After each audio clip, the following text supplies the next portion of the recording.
Alright, hello guys.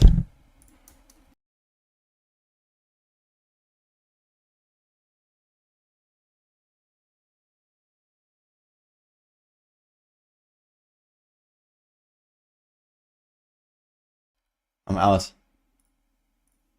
Don't worry. Okay. Welcome guys.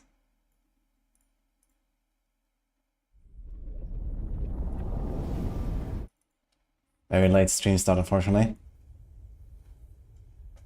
How am I? Did Max rating go well? Ah, true, actually we had... Yeah, we had meeting until now, you know, I just come out of the meeting. Now we blast again. Easy.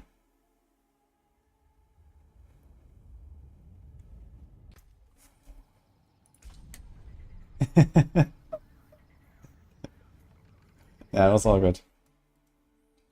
Made a lot of like tier list adjustments. And Infernal Hordes tier list and some other stuff, and yeah, we're discussing things already for the expansion and so on, so there's a lot of stuff going on. Did I do tier 8 with this yesterday, actually, or did I just do tier 7? I'm not sure, actually. I guess it's time for 8. We'll see how that goes.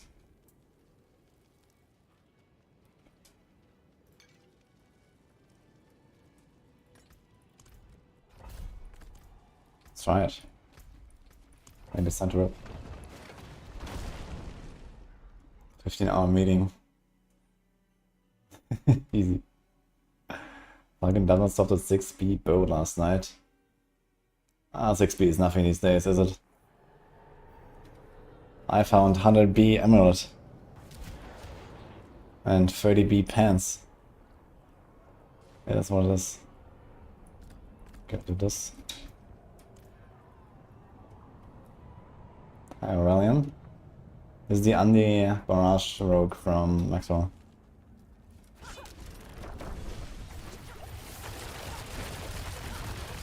Okay, he is melting. Leave one single target, that's good. Let's try this out.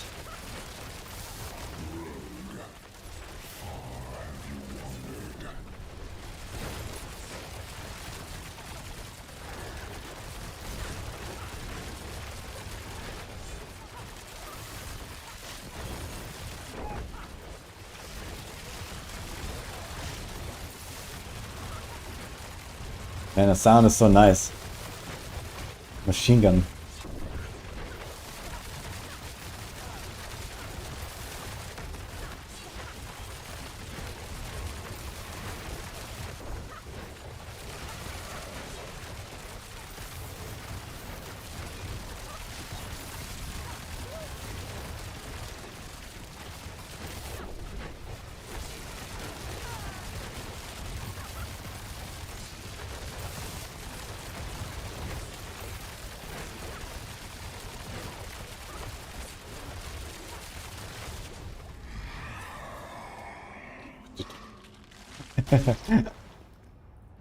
A good start. Where's the cooldown coming from? Preparation. Gives you 5 seconds off your ultimate every time you spend 100 energy. Actually 75 these days. And then it resets all of your other cooldowns when you press your ult.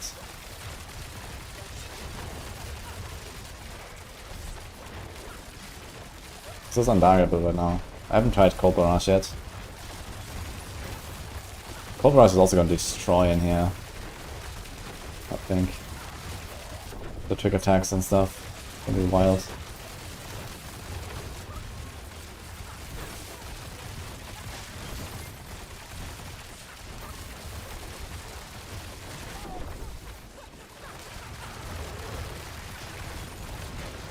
Okay, so many beasts come out and in 2 seconds they are poisoned up to death. That's really nice.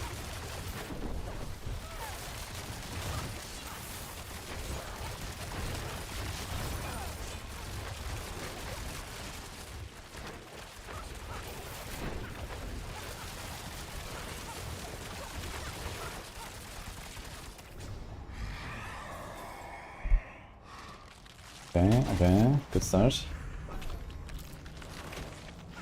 I use Shadow Clone because it gives you 5 seconds of unstoppable. It has a slightly longer cooldown, but you have it unstoppable half the time. And sometimes there's like, you know, cold pulse bursts. and stuff like that. You also save 1 point, I guess. I mean, technically you can play Death Trap with only 2 points invested as well, since the last point is the cooldown reset when you kill something, and it doesn't really kill anything, I guess, at this point. So I guess you'd only save a point on a tree. But for lower end content, I guess you want to have the 1 point in Death Trap.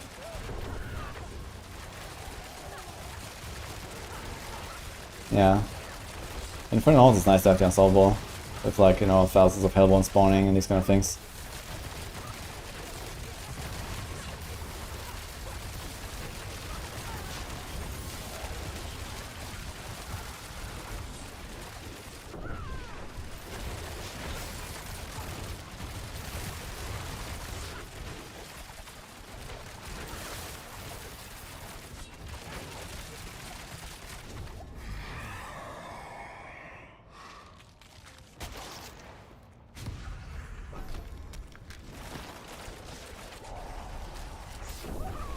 Found a 19% chance to cast twice, you have a guaranteed second, yeah. But the 19% extra that they got is useless.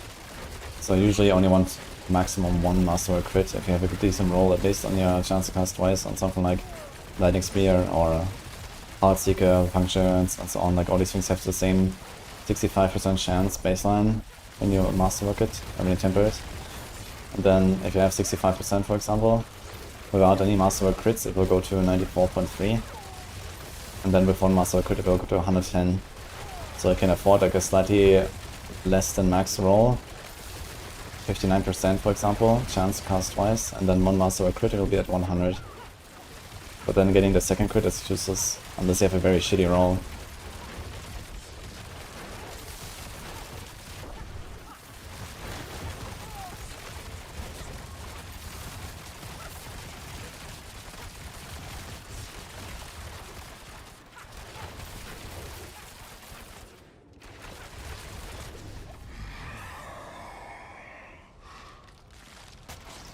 Yo.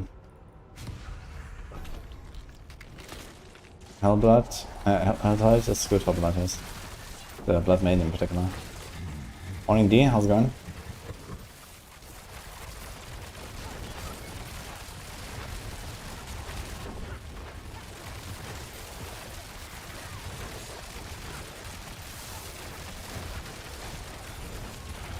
Focus on Lightning Spear. I need 11 finger to make it work.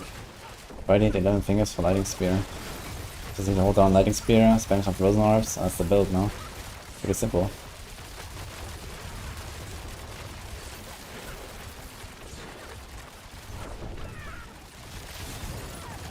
Best Torment boss killer, Rogue or Necro? I guess you could argue that Bone Spirit probably is one of the best for that purpose. Like a really min-max Bone Spirit can basically just like walk up to 4-man Tormentor boss and just like, I don't know, 1-tap, 2-tap or something. Probably.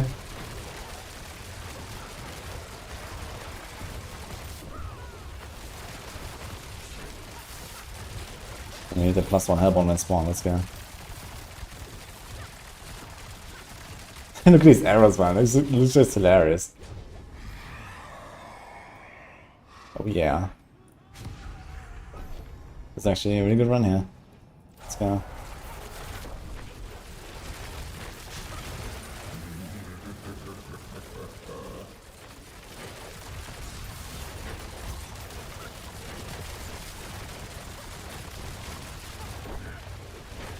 More Hellborn, and they're all spawning in the same spot 4 times in a row.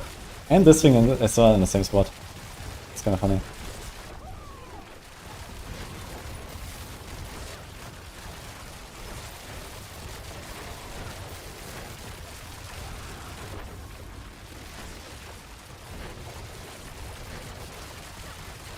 This bit is much more comfy for soul spires than the flurry for sure. The Archer feels weak in defense. Try to focus more on max life rolls. Master him up and stuff. Or maybe try to get some life notes on your Paragons as well. A lot of people neglect that a lot. Make sure you have your Dark Shroud up. Oh my god, let's go. It's gonna be a 1000 run. Shout. We have 4 waves left, so let's get 700. doable at this point. If you get one more like 50% faster events maybe.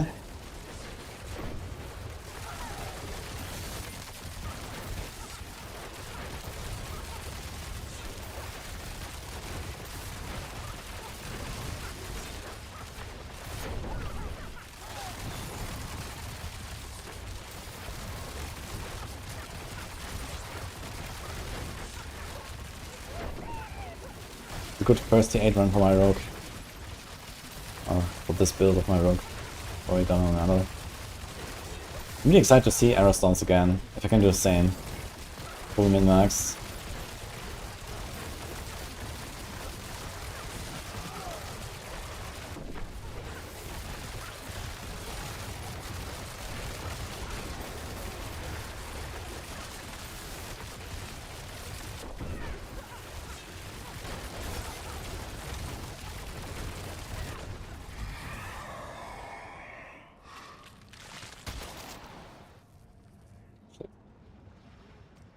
Let's take this.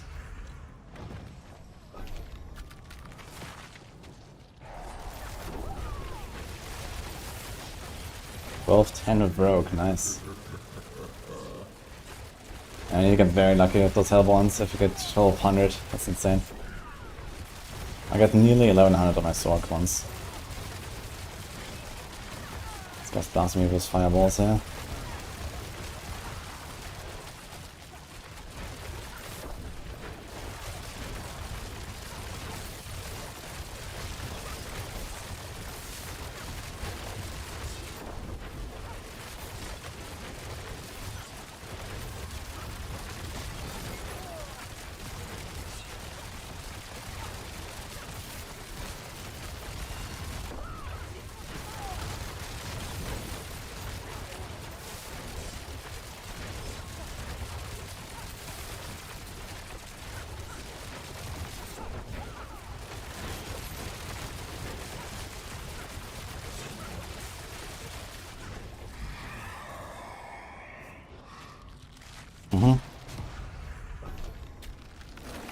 Okay. Might not be quite 1000, but 900 for sure.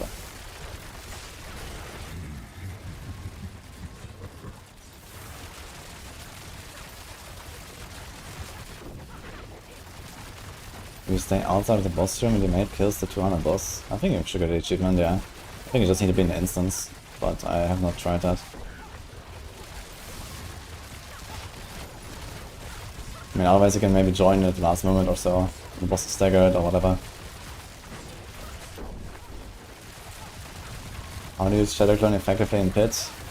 You don't. In the pit there's like much less going on than in here.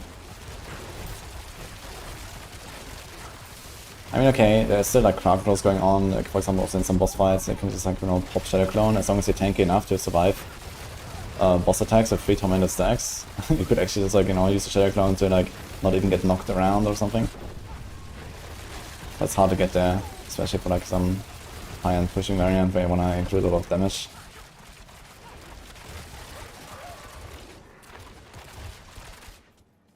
But yeah, you can do Shadow Clone, I can do the Death Trap. The thing is that in Pit, you don't only attack, you also move a lot. And so Death Trap actually probably makes a bit more sense.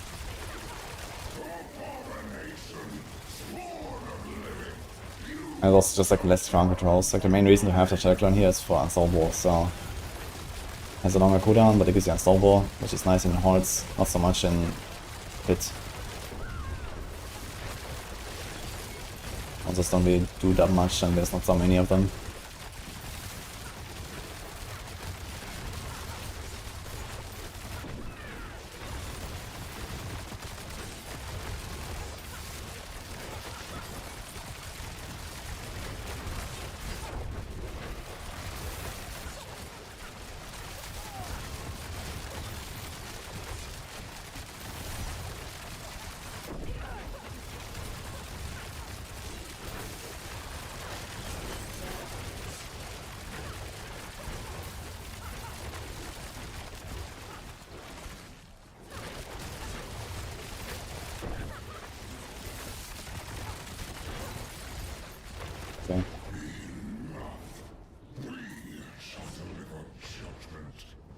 Let's see the boss.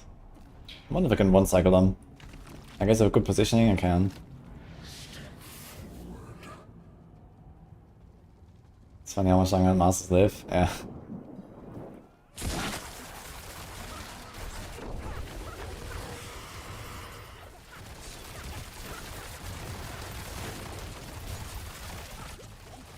Wonder if I told him up.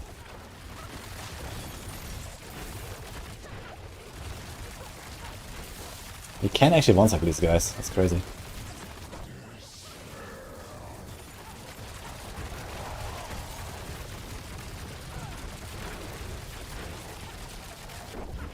Damn, this guy with the fire wave just did like all over my barrier and damage.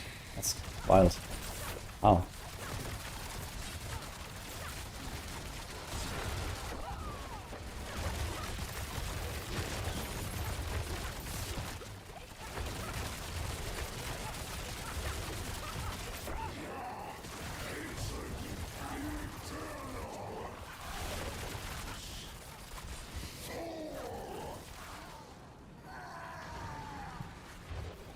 Oh, Chris B, thanks. Good morning. Oh, your side's another. Messy Snowdog, what's up? And Alpha of earlier. I think this was when I was starting the stream. Thank you as well. If you're still here, appreciate that. Okay, sorry to get the equipment chest. Never dagger. So we get crossbows with 2 GA.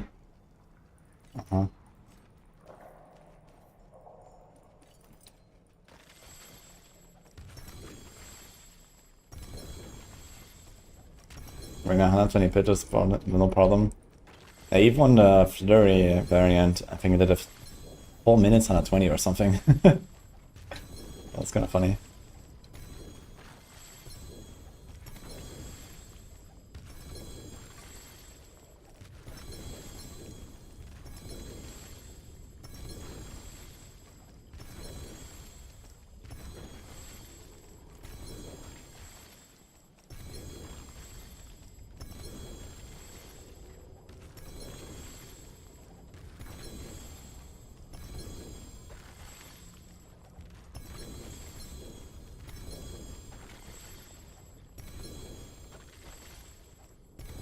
Should be best to farm GA in the opinion.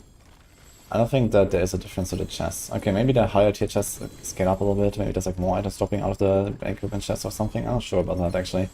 Since you already get a bigger reward for higher tiers just from having more ether, I would be surprised if the chest itself also scales up beyond like level 100 monsters or something.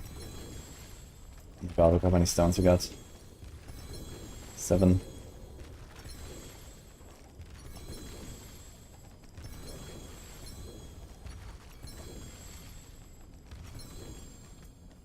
Alright.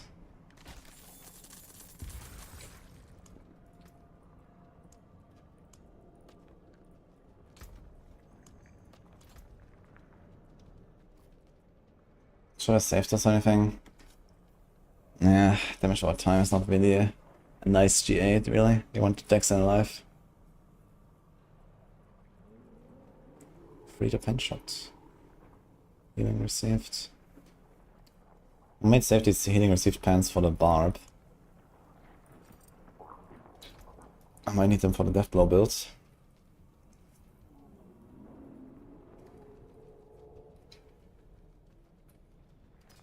Maybe that's sellable, I don't know.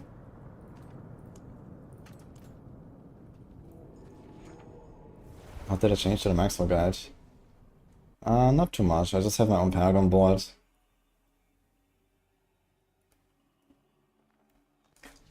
Maybe like a few points different on a tree or something.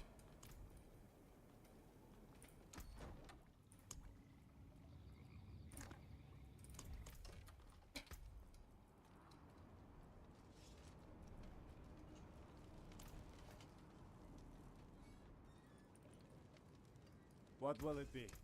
Came apart nicely. Come back if you need work. Kingdom of Andy from 35 for only spec late game. Ah, you can equip an Andy at 35 and you're just gonna destroy everything.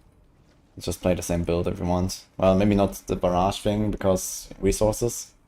But you can do like, for example, the season 4 build, the puncture Andy. And then later go for this. once you have like a better setup. Yo, dog man. Those birds for 10 minutes and I'm dying in here, man.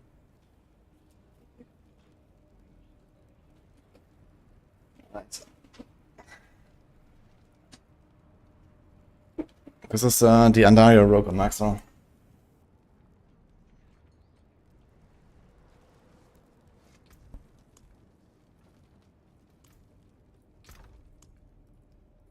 Okay, how many stones I got? 14. I guess I can start selling them again. Oh, let's farm some more.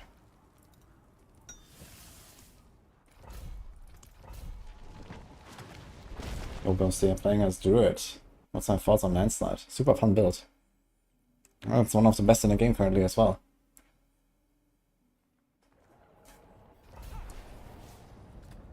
Yeah, there's a version of the Shadow Clown in the Dario guides. I just top out the ultimates.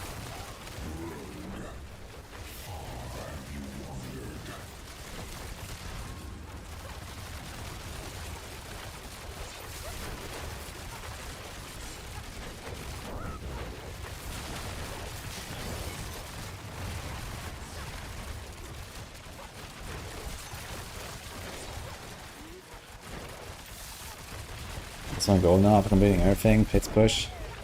Yeah, for now I'm just like enjoying, you know, building different setups and trying the builds and stuff.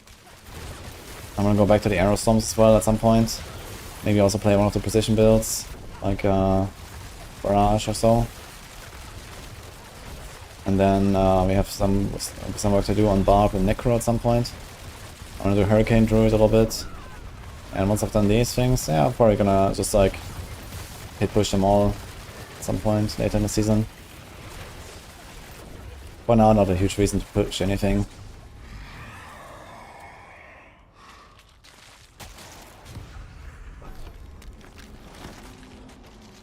Arrow stones with rain of arrows ulti. No. Not with rain of arrows. Although, I mean, the plan is to use something like basically this setup here. I want to try to basically play this, but as arrow storms. So the barrage and the starless skies and the preparation and so on. Instead of the standard starter variant that I have.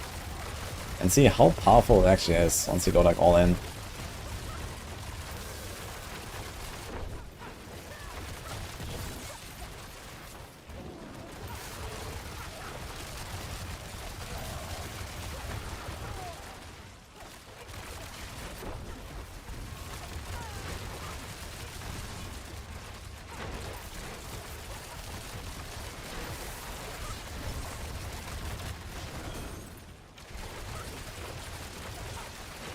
Tyr's Barrage doesn't really do much damage.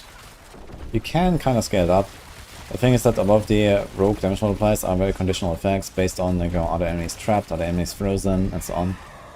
So it's not very you know, synergistic with something like Tyrael's where it just like shoots out into nowhere. On Barb is a different story. On Barb you can scale it really well, similar to the rogues, but it's like much more unconditional, so you can just like shoot them in all over the place and deal good damage to them. So Barbs are usually the big Tyrael's might damage dealers, and for everyone else it's just like cosmetic, doing nothing. I can kill small stuff. If I go to like T100 Nightmare Dungeon, I can probably kill like, you know, even elites with my Tyrael's might damage. Just like shooting a little bit into the air. But if one Endio's procs, then this just destroys the entire pack anyway, so...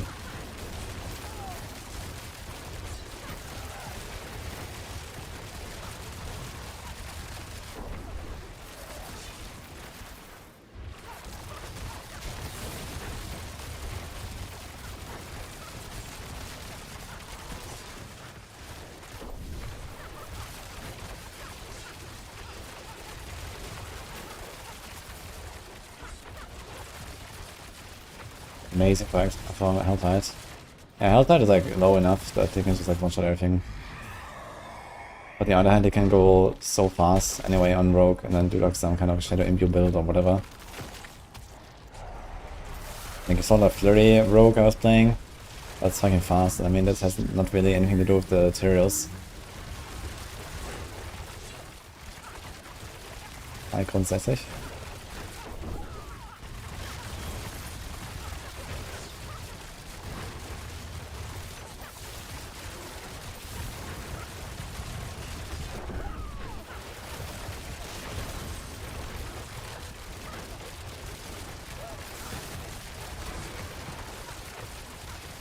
With Skyhunter and Bird of Hakan, you have ×2 time cast on a plane of arrows. Yes, if you have 100% bonus, you get ×2. You get 4 waves. But you cannot get more than 100% extra. It's just capped at 100%. So use either Skyhunter or Bird of Hakan. In that case, I mean, Skyhunter doesn't have any synergy with Bird of Hakan build really. Because Bird of Hakan builds are usually close quarter builds.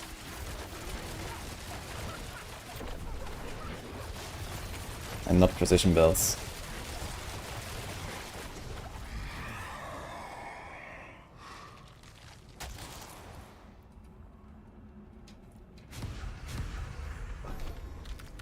Why? Well, because Word of Hakan makes you, like, forces you into imbuement with ramp arrows. And there's a lot of this like imbuement efficacy and all that stuff, you know, like it's even built into the ramp arrow skill. So in that case you just scale poison damage and not crit damage. It's just how that works. And at least you can actually invest skill ranks to kind of scale the skill damage of your ramp arrows, which other ultimates cannot do. You know, there's no other ultimate that has anything like it. But at least on ramp arrows you can actually do that with poison imbuement. I mean, technically you can make a precision ramp arrows, but practically that's gonna be almost guaranteed weaker and 1,000 times more clunky, because then you have to like also pay attention to your position stacks before you shoot your ultimate and stuff like that. So that's like very scuffed.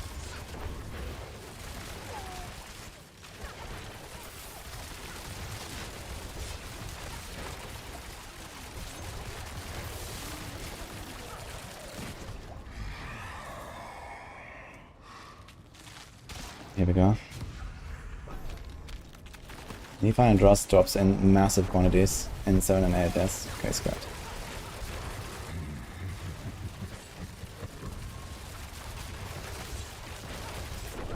We managed to cool down poison.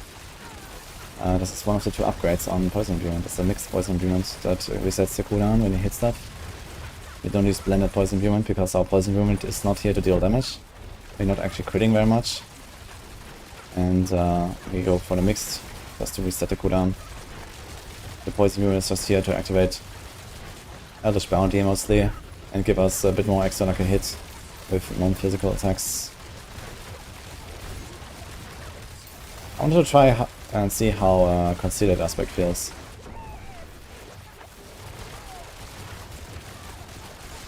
Instead of Bursting Venoms at some point.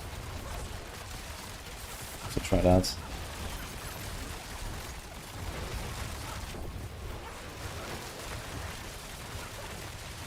Maybe after this run.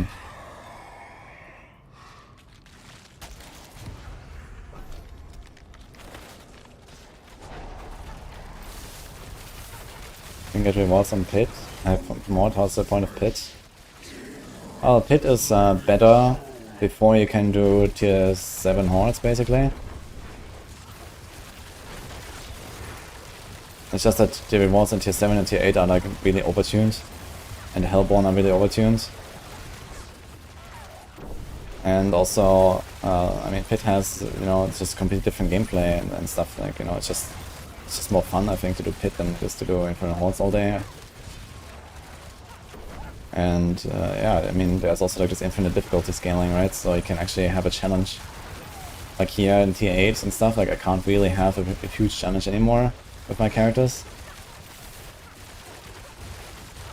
There's just like the Desecrators, and everything else is kind of like pretty much whatever. And that's, you know, exclusively a challenge because I play hardcore. wouldn't really matter on softcore at all.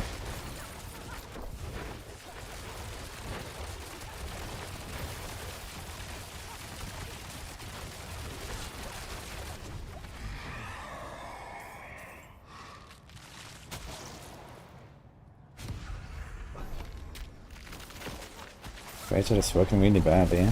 Like, what happened with trade chat?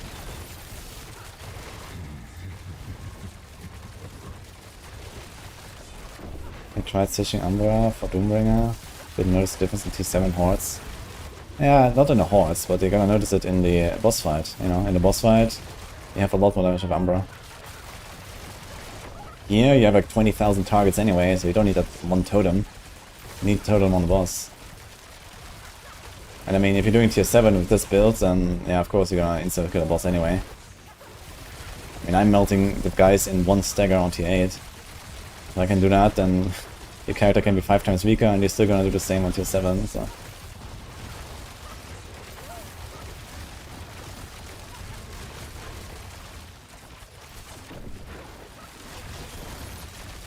This crossbows actually did a surprising amount of damage there.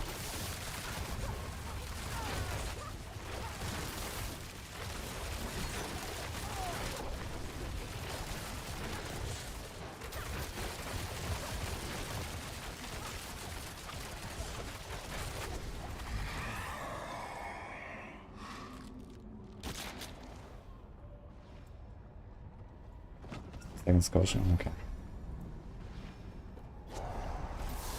Sky under times 2 and World of Arcana times 2. That doesn't work.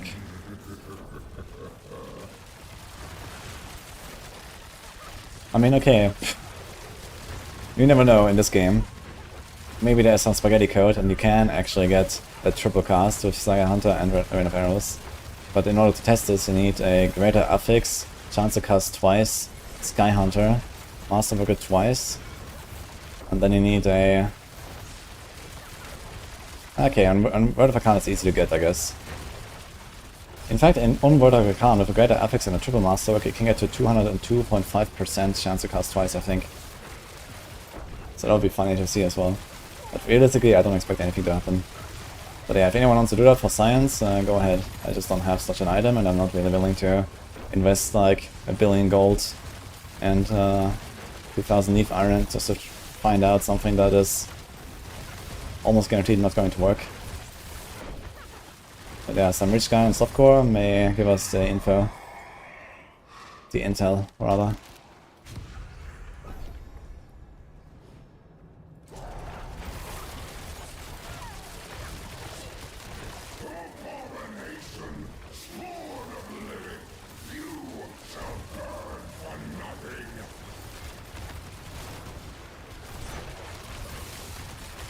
Not that it really matters too much, since Rain of Arrows is kind of down bad these days.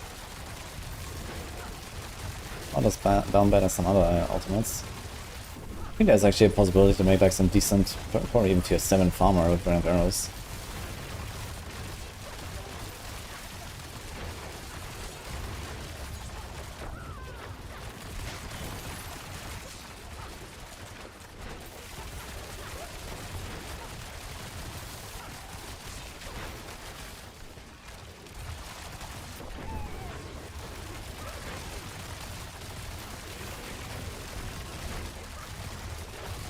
And despite Hellborn, not really such a crazy run, unfortunately. Got him too late.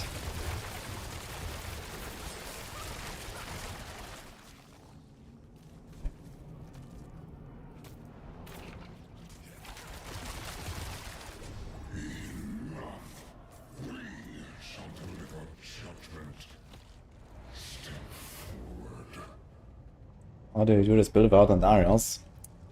You don't. Just play Arrow Storms or any other rogue build, that is good.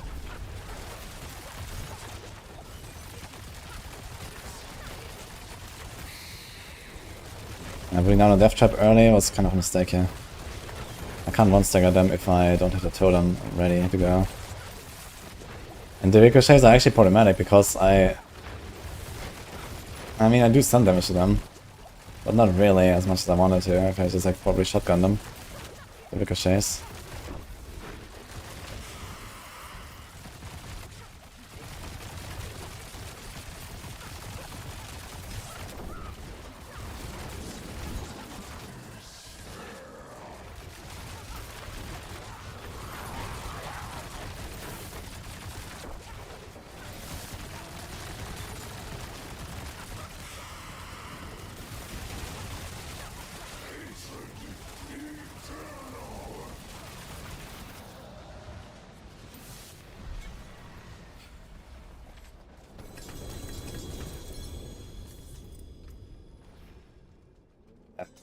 Weapon.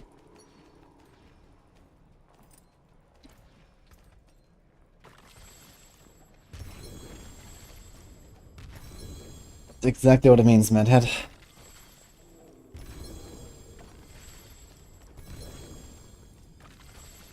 What next unique after Undying Ring or Chest?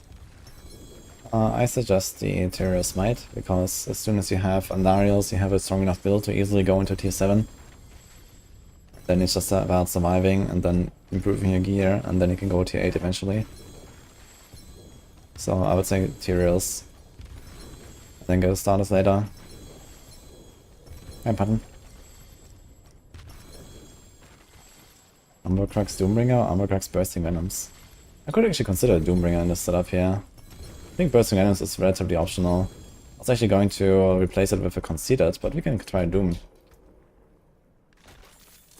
But the problem is we lose the chance to cast twice. So if you want to do this, you probably want to have at least a triple crit with a high roll on your chance to cast twice here. Also you're just going to lose way too much damage. You lose an aspect, you lose the rolls, and you lose the double cast. So Doom is...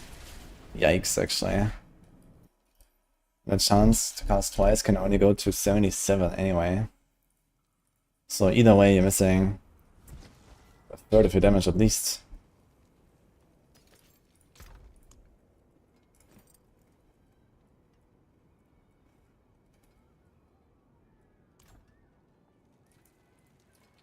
That is badass.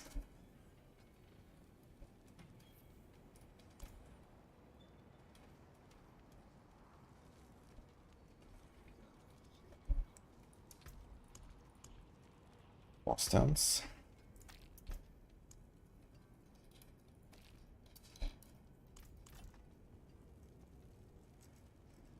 You think people will ever be able to think and test for themselves? I think maybe. Test, no. A lot of people don't do that. A lot of people don't even know how to start testing something and what to look out for and so on, right? Because they never really had this problem that they had to go and try something or so, right? Because they might usually just be following build guides, or they might be playing games that don't have the problem that every other thing is just completely bugged to shit, and these kind of things. And, you know, if you want to try to get started on this now, you just have such an uphill battle to fight. Because, you know, all these 1,000 details you need to learn about things that just don't work intuitively, or just are not working, or are just working wrongly. So that will be quite a challenge, I guess.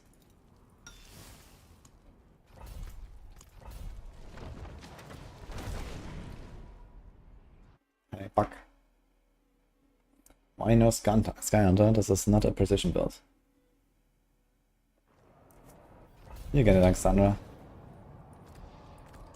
Maybe you can craft it at some point.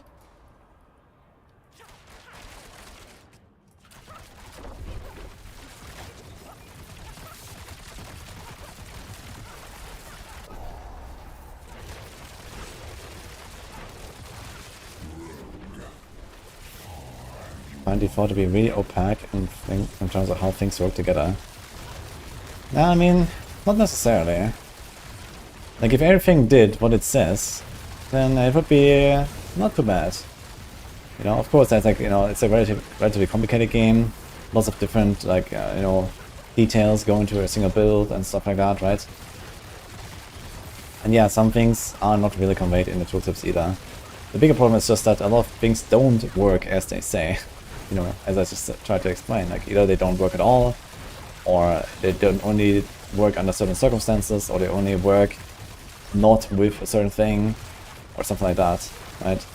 Because they're just buggy. There's just like 1,000 bugs, and every season they introduce more bugs. So you have to like kind of like build your bank of, you know, bug knowledge as you play the game over the seasons. Then you have to be aware of like which bugs they fix and which ones they don't.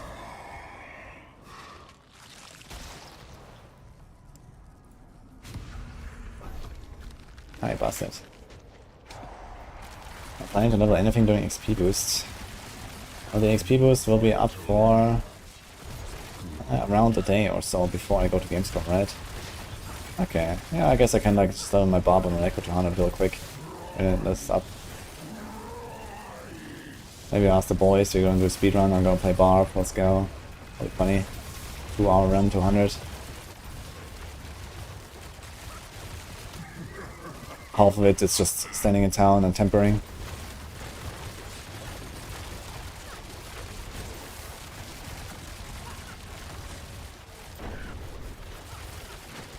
How many frames am I at?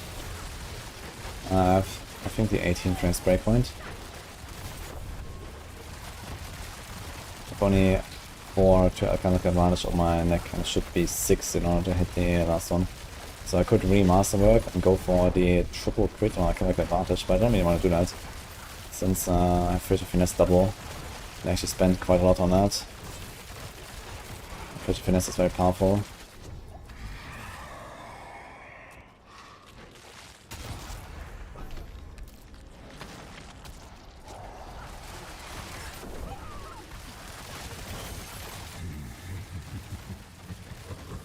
There.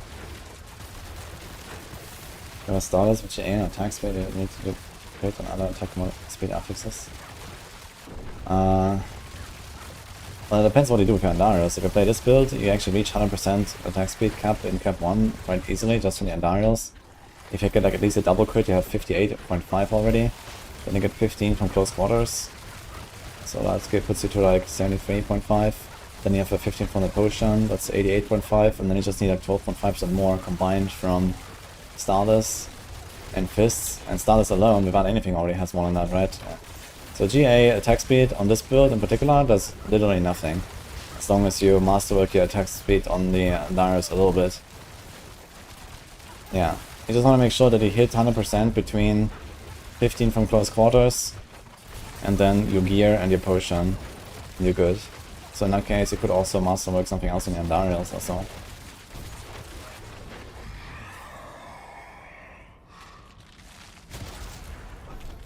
That solves the mana problem for this build. Starters and innovation mostly.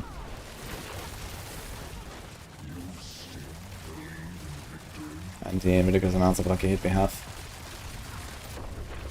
Like every second arrow just procs innovation basically. Look at my She just instantly jumping to full when I shoot.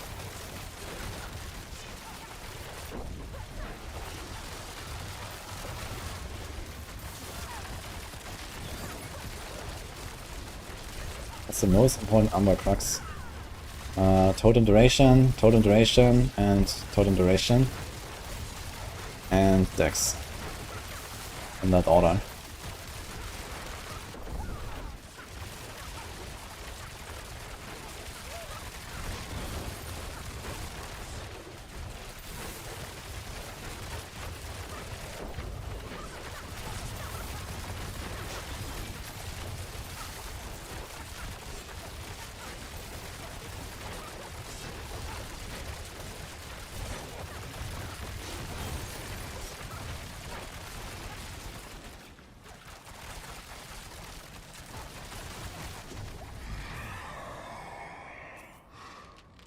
Nice.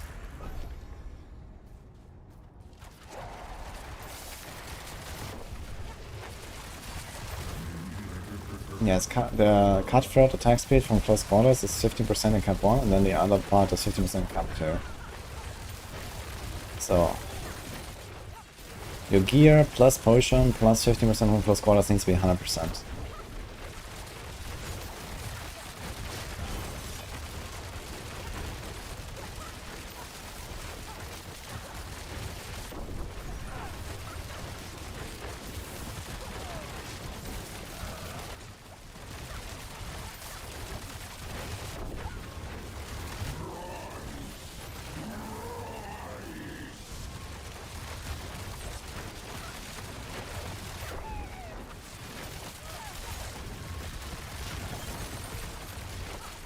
Yeah, that's Hellborn Commander, nice. It's the first time I finished the season, very nice. Yeah, PvP stuff was only like in season 3 or something. Not sure if it was in the other seasons. Because I got all the season titles already. I did PvP, I think.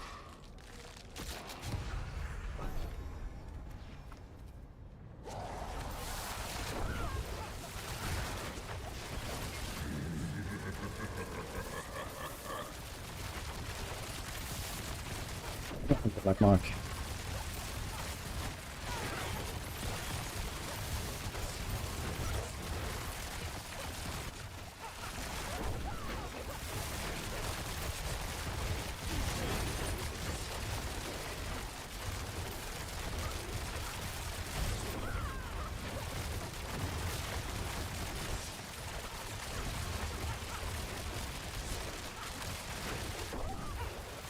Strat this season get mythics is to do tormented boss rotations. 3 other people. Get from the stones easily from T6 plus Infernal Hordes. And then boss materials from various places.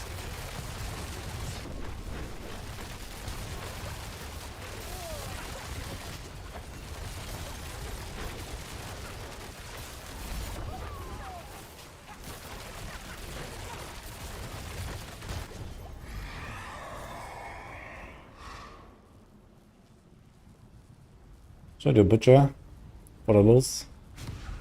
Let's see a T8 Butcher.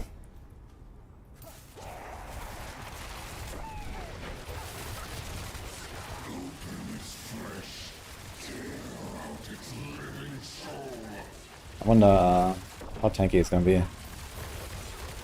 Anyways. Might have to stagger him.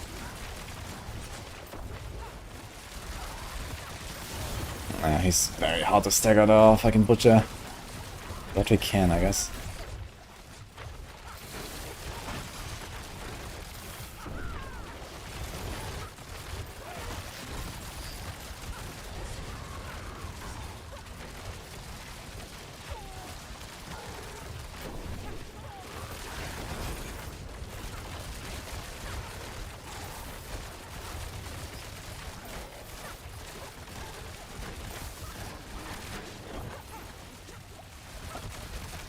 Dude, the crazy, it's such a crazy difference on the stagger, man. 8 ranks of Fridge of Finesse and all that stuff, man. Holy, just insta dies.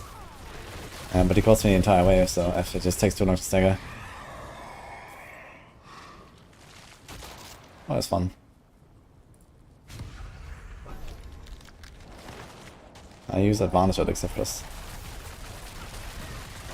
Otherwise, you can also go 40. If you like reach 100% attack speed anyway, you have an insane Fist of Fate. You could also do 42 if you want to be more tanky. That's such a bad idea. Especially when you have like a more squishy setup.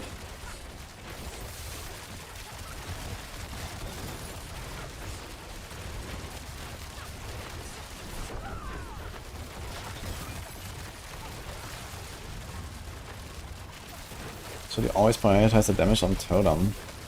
Yeah, ideally you want to have the Totem in front of you.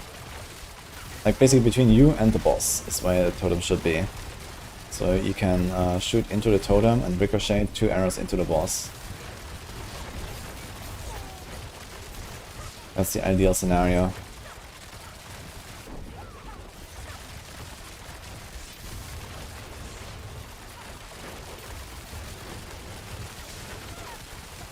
I still don't really do it that well either, and there's a pretty massive gap in damage when you do it well versus not. So I need to try this a bit more.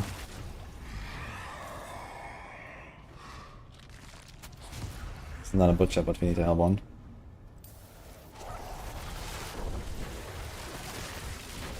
GA, lucky Fist of Fate, nice. I still have to do some beast rotations. I wonder if I should wait until Tuesday and then do beast rotations, commented. Maybe. I mean, it's already Sunday, it's only 2 days until the patch. I think on Tuesday we're gonna go ham on like some tormented beasts. And maybe until then I will... Maybe it's time to like respec my Druid, play some Hurricane or something. Because this build I could be so much stronger when I have a bit better gear. And my Umbercrux is also so bad still. If anyone is selling a good Umbra, let me know. Dude, some guy messaged me for the 4GA Winter Glass, by the way, that I put up on trade. He said 1 billion. I said no. Like 1 billion would be the biggest trade I've made on hardcore. But no. Like, you know, a gold cap item on softcore, I'm not gonna give for 1 billion, man.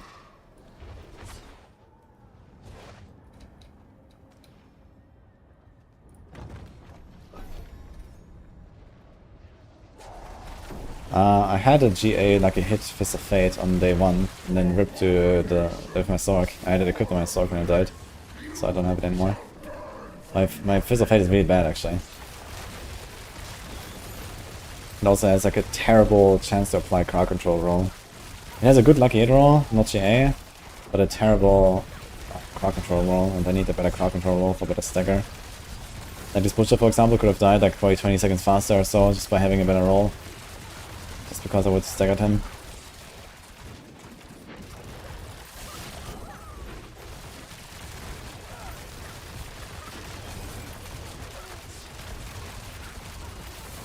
How much can you set a 4 GA tier Smite for on softcore? It's like 276,940.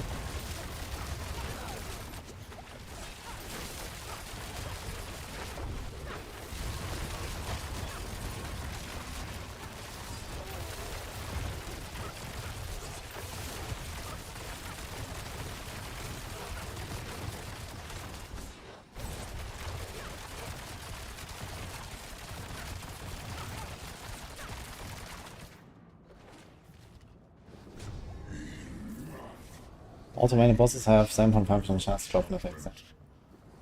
So it's like 1 in 13 roughly.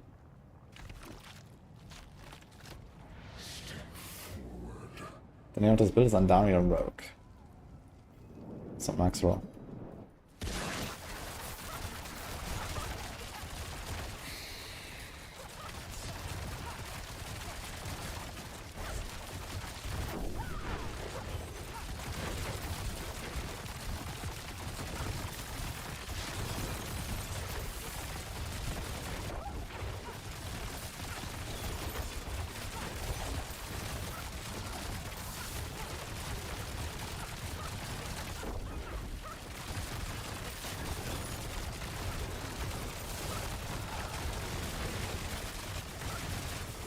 My god, the totem is so short. Duration, man. Can't.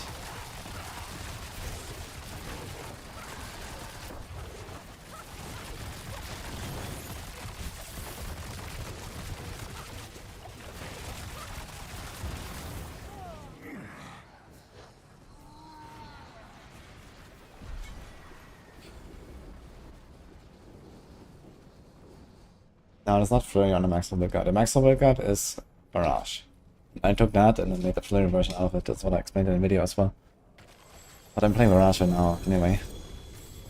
They're built very similar. They have all of the same kind of tools and stuff. Main differences, flurry doesn't run starless.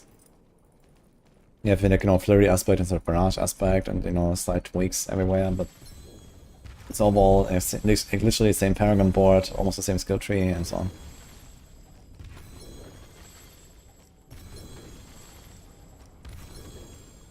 VJ is max on uniques. I can prove you wrong.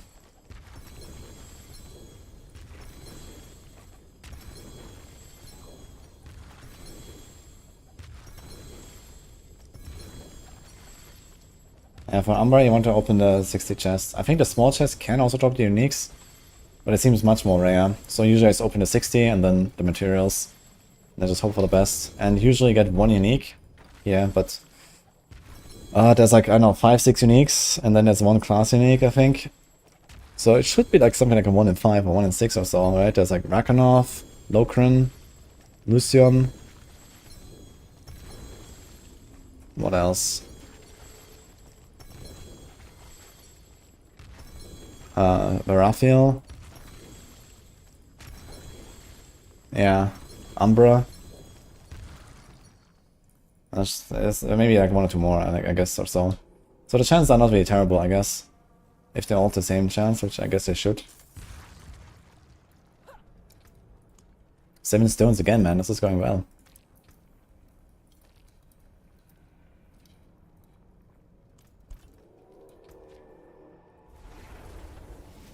I think I need to roll my ring to make a hit.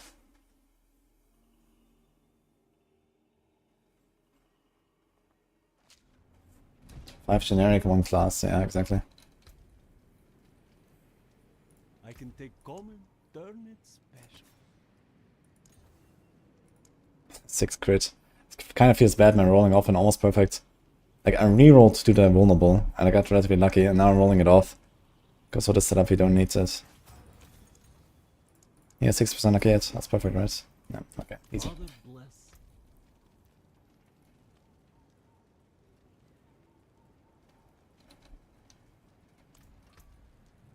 What will it be?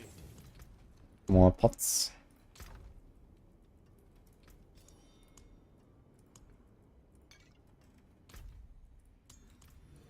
Okay, I guess someone wants to buy.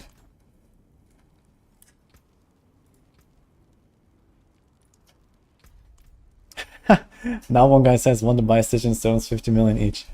Okay.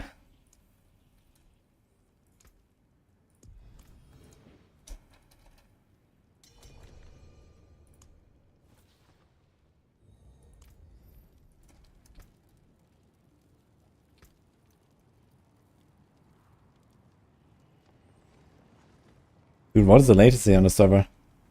My chat message appears like 3 seconds after I type it.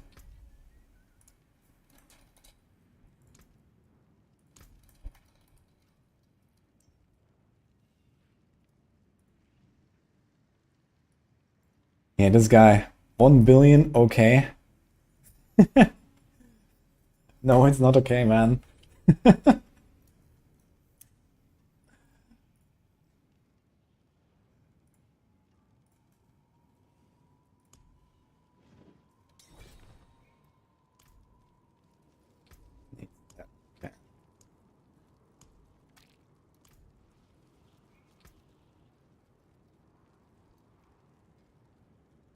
Show Hello. my junk to the stream.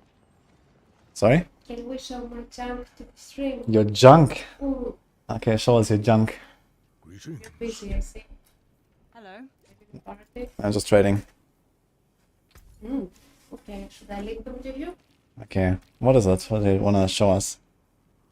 My junk. Yeah, explain a bit more, please. I'm gonna link them to you. You can see. Okay, come back then. Okay.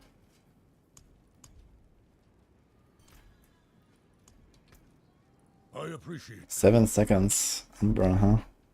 Not bad. I haven't even gotten a single one yet. Okay. Got 15 stones left.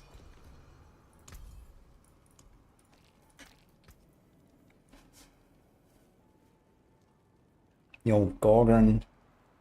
Gorgon's friends. Oh. He wants 10. That wants to do 200 million. It's 13. I guess I can give him 15. Can I split them? No.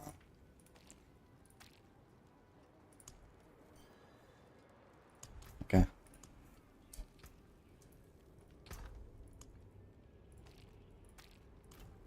Alright.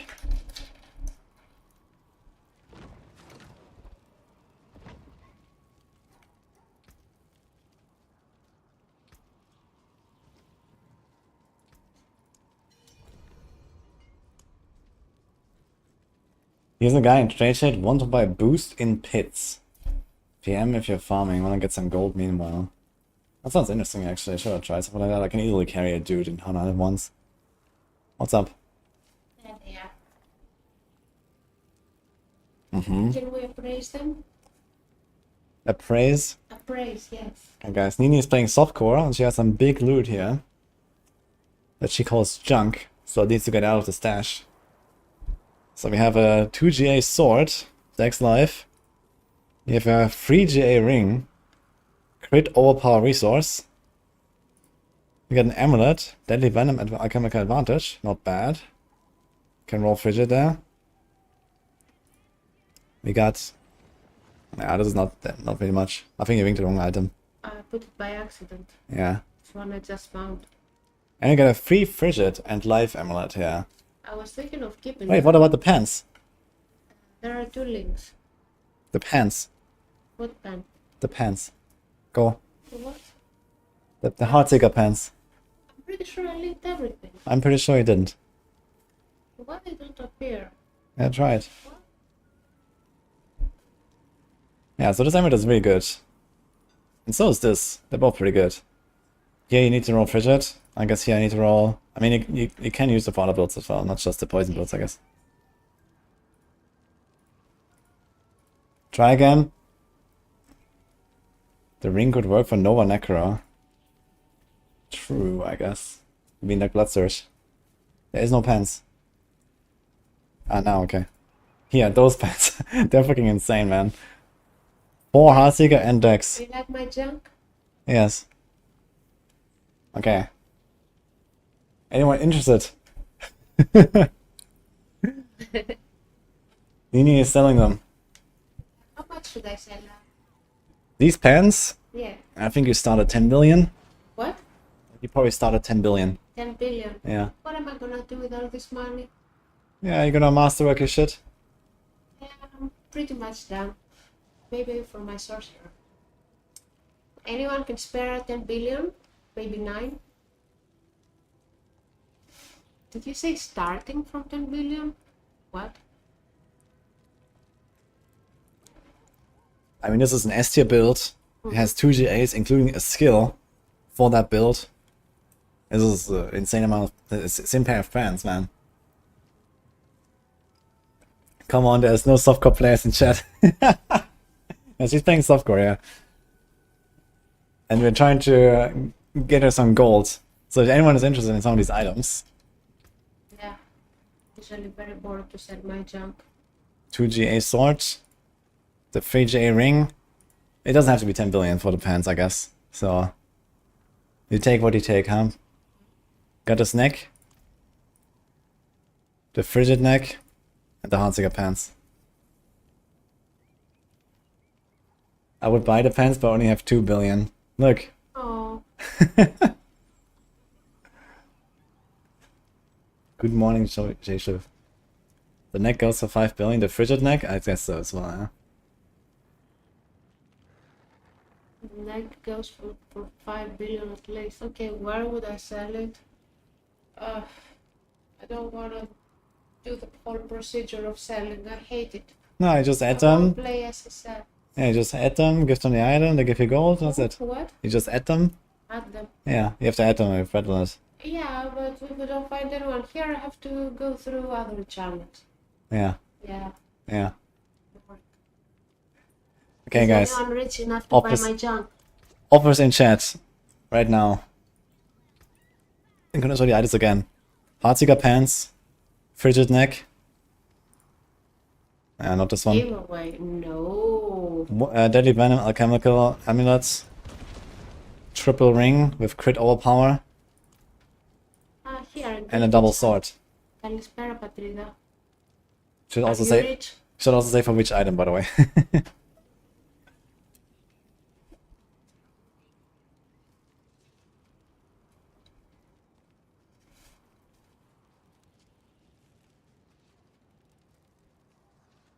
Why they didn't appear though? I don't know, In man. the first link I think when you link too many items at once, it kind of bugs out sometimes. I sent 3 links separately, and the first one had the pants too. 1B for amulet, which one? The frigid? 1 billion. I said 1 billion. No. Someone said not under 5. I'm not gonna gift it. Okay. 350. 3. 350. 3 what? Can I get a discount because I'm from Greece? Oh, yeah, I could give it for like 4.5.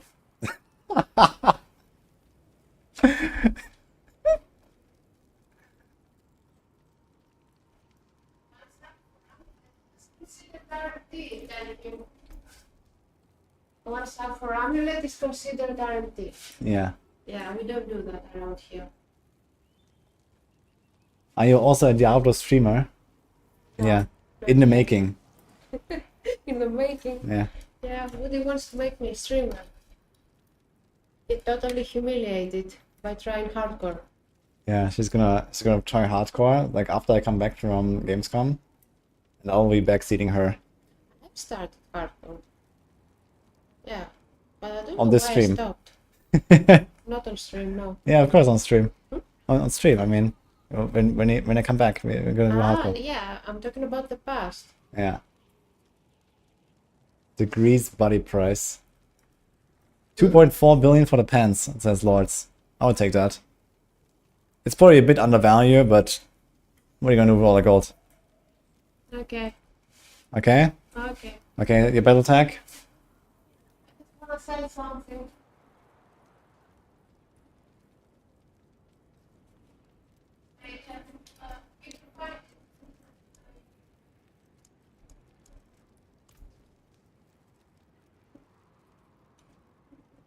You can DM me the battle tag, Lords, if you don't want to put it in chat. It is a bargain. So hope you don't just resell it. If you're actually playing Heartseeker, then very good pants. Can you show my ring? Or you mean the one from Nini? You can recolor the Warcraft skin, yeah?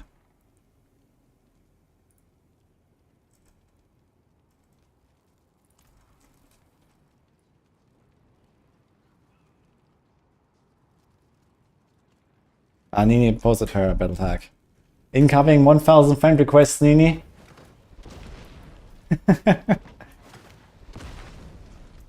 I said incoming 1000 friend requests for posting a battle tag in chat. Is anyone giving more? No, I just want to add you. Yeah.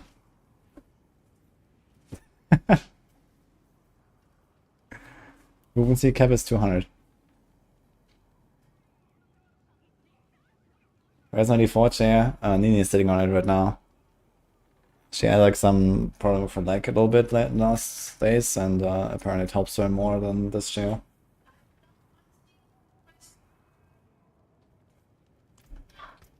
Alright, any other? So again, we have the Frigid neck.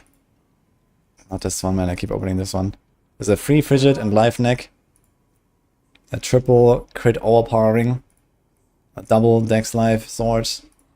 And an alchemical deadly venom neck.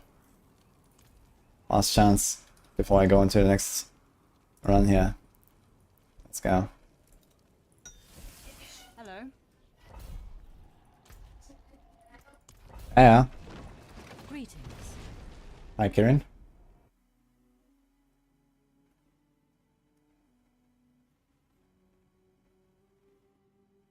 That's not like a hit chance, that. Yes. Around box. Sitting at 152. Oh, there was a guy actually with gonna add that guy. So here's a guy in trade chat who wants to get carried in pit. I wonder what he offers. Because I would actually be up for some pit farming. And who was that with the Umbra? Someone messaged me an Umbra.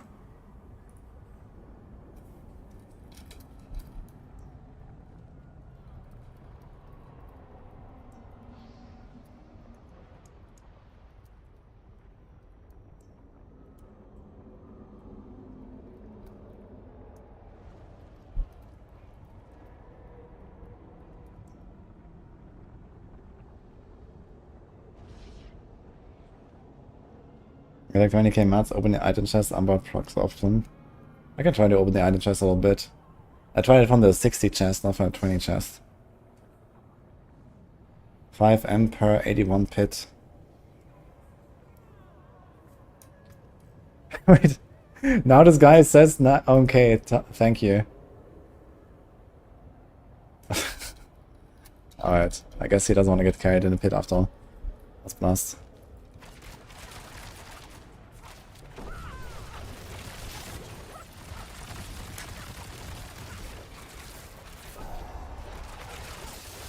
I found blood and malignant parts. Best way is to just do the Helltide Whispers.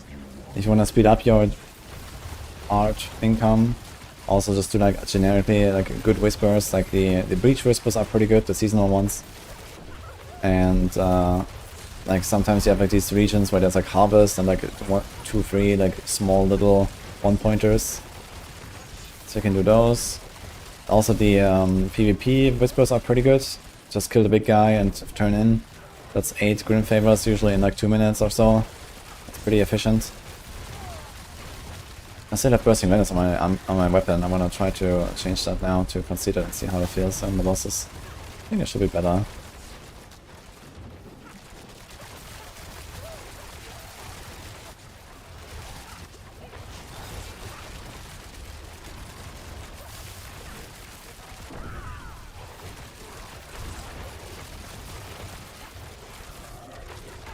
I'm not sure why Beast and Semas are 9 and everything else is 5. Not everything else is 5. Druid and Andaria is 2, 2, 2, 2. It's just Varshan is 5 and let me see it's 5. But they also have like very different income of all of these materials, right? Like Beast is like the easiest to farm out of everything. So it's fine that it costs 9. I guess the air is somewhat harder to farm.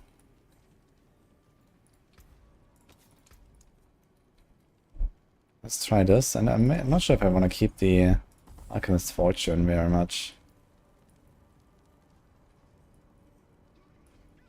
Go to Agile. Or Rugged, actually I kind of like the idea of Rugged. I'm not very well protected against stats.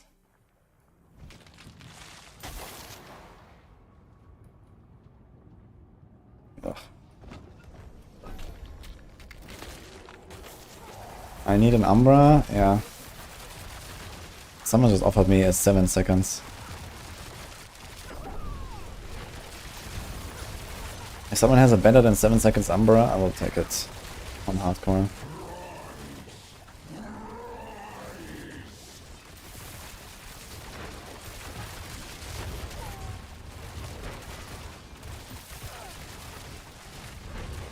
God, the baller.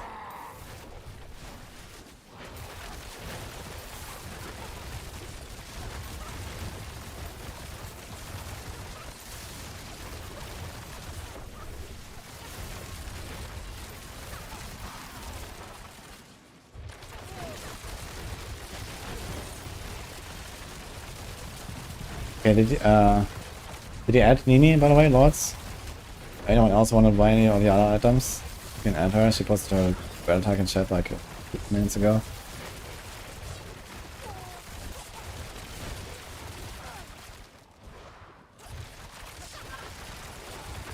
And sold, okay. GG.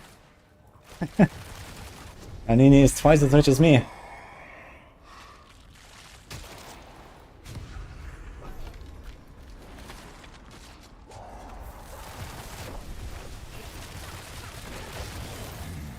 Are you happy now? What are you gonna do with all the gold? Okay, we have all the other nice items though. We have all these other nice items though. Yeah. Someone else have with me, but they don't talk to me. So, I don't know what they want. They just want to be a friend. Yeah.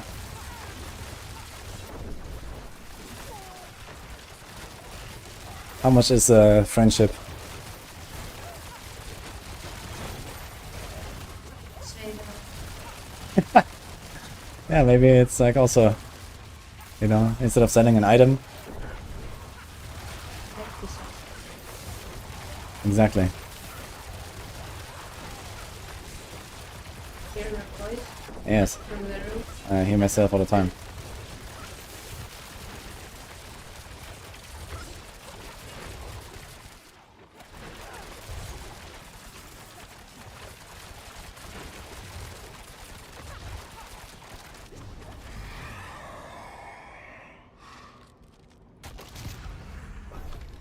What am I farming for?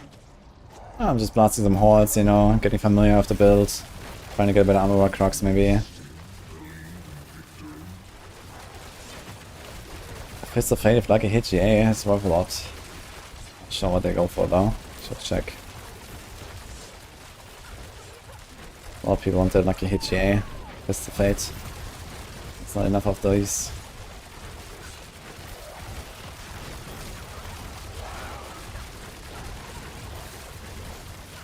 Right here, by the way.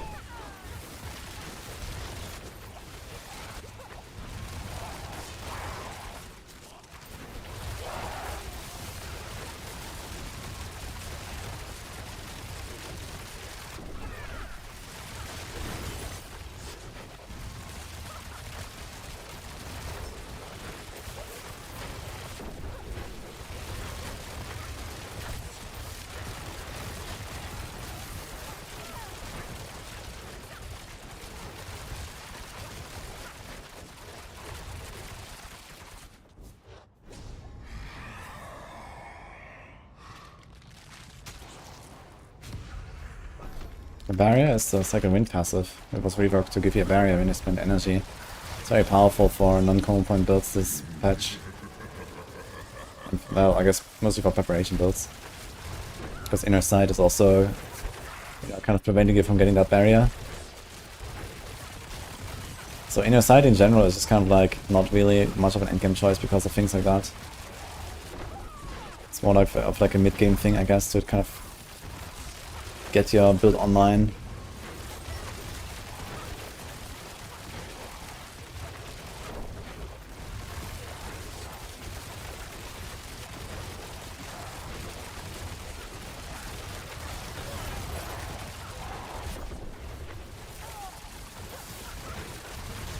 Best rogue build right now is this one, yeah?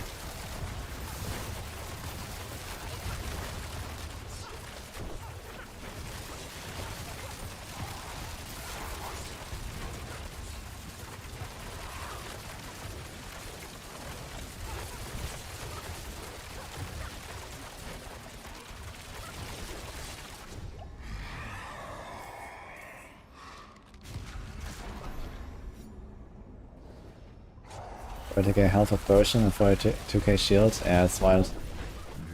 So tanky these days, the rogues. I also used this on TB, man, I felt pretty tanky. I didn't do T8 with the TB, I believe. But that's kinda nice.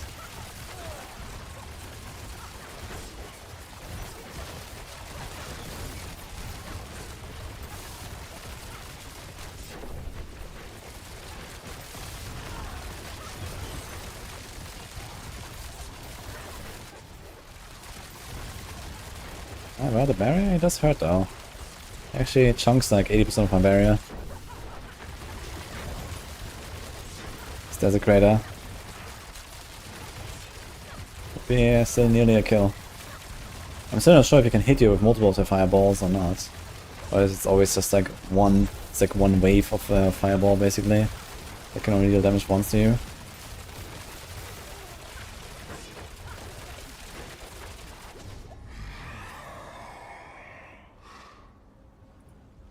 Oh yeah. How do you play this build? You hold down right click and shift. Fly around with dash and shadow step. Imbue when it's ready, shadow clone when it's ready. And then comes the hard part, the poison trap. The poison trap spawns the Ambercrox Totem. Now here it doesn't matter, but on the boss it matters. You need to put it between you and the boss, ideally. Then you do a staggered nuke.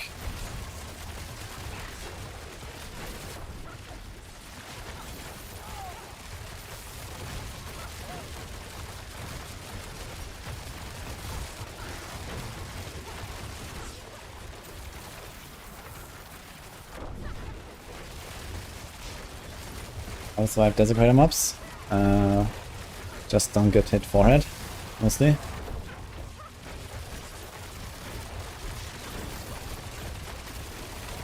So always pay special attention when they appear. I mean, you are spawning the Desecrators, you know, actively. So you are prepared for it as well.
What generates so much energy for me?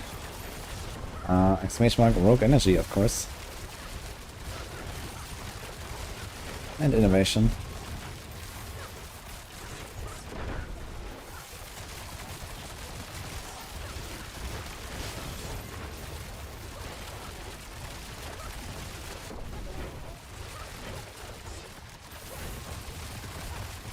Our few. I've never tried that actually.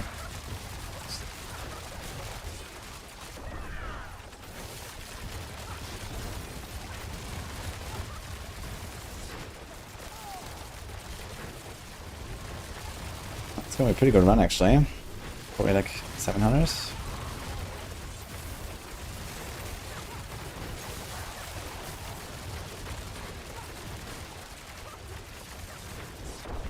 I'm on my own.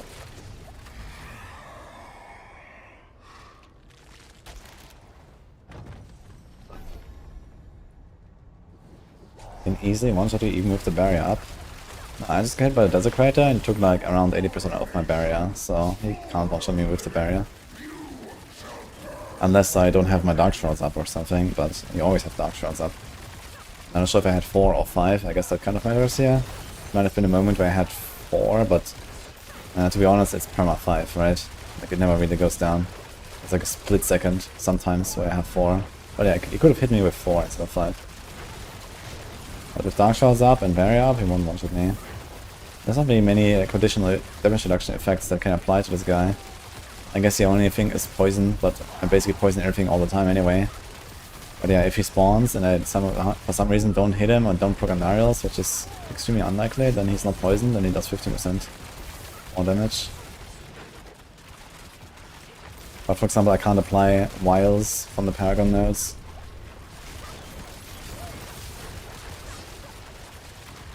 Because he can't be slowed. So that's a lot of damage reduction missing, unfortunately.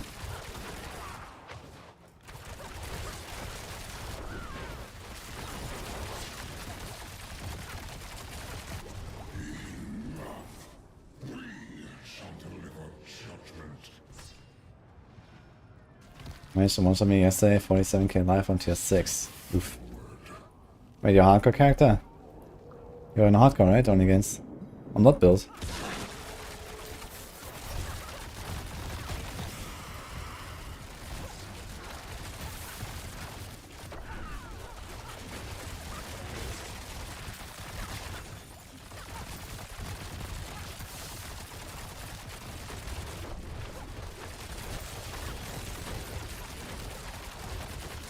I wonder if the ricochets actually targeted Totem. That'll be nice as well.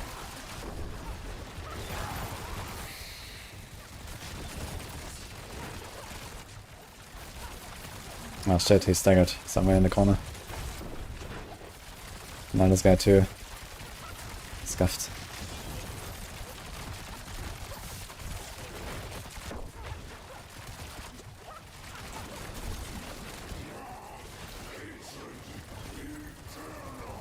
Oh, it's so hard to put the totem exactly in the right spot, man. Because when I mouse over the boss a little bit, you will just put the totem exactly in the middle of the boss, and not in like where I put my cursor.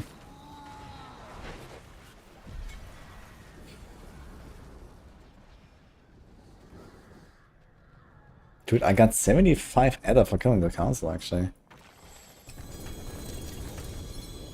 Well, that's...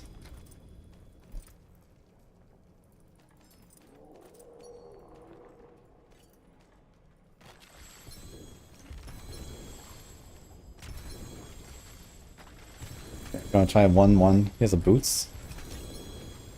Okay. So 1 out of 3. Wait, there's a fucking Penitent Greaves I got there. It's like a random unique. Oof. Yeah, I think the small chest is just not really reliable for the uniques. You wanna open the big one. Because you're gonna spend so much of the other on the small until you get a unique. And then it's just Penitent Greaves, man. Which has a great on the crit, it's actually nice. The affix is low.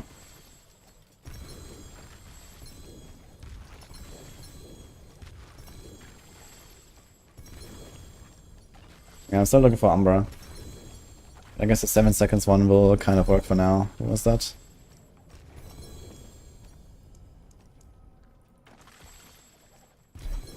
Zombie.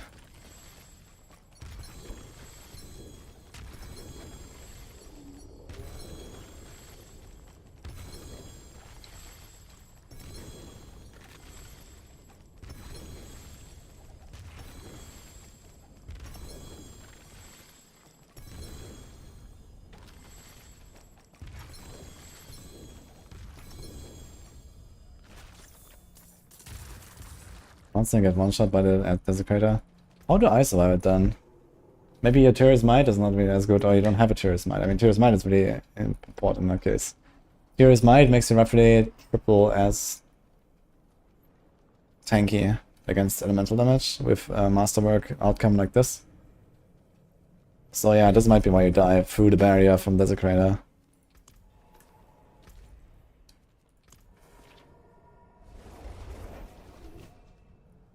How can you get more lucky hit? Fist of Fate.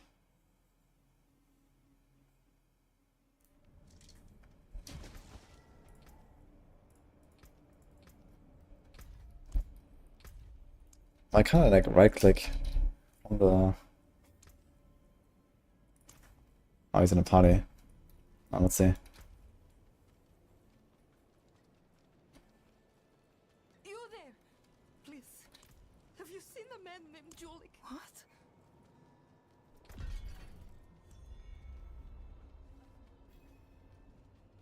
GA resistance, 1 crit on max size, 2 crits on damage reduction. Damn.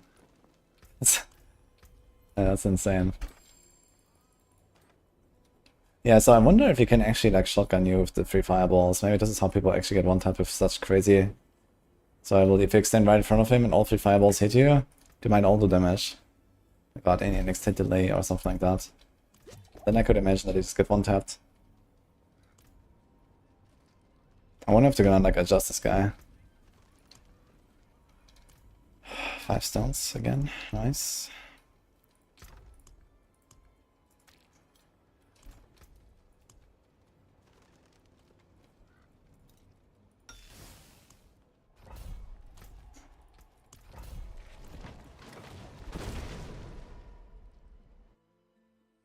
Gonna try Black Myth Wukong. I heard about that a long time ago. Don't really remember exactly what it is though. But I mean, we have PoE and Diablo coming, so I'm not really gonna try much of anything. Maybe Titan Quest, depending on when that is out.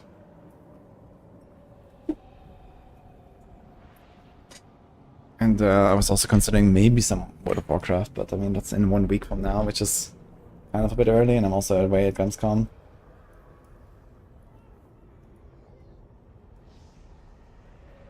Put Doombringer on, you don't get one shots, just its boss DPS. Yeah, Doombringer would make this kind of comfy, but do we want that? I guess you could swap out the Doombringer for the boss as well if you really want it. That'd be an option.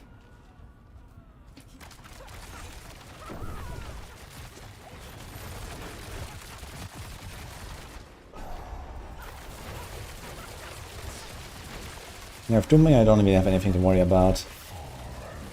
And then it's just at a boss you swap it. Can't really tell if my boss damage was better now or not. You have to consider it was the bursting volumes.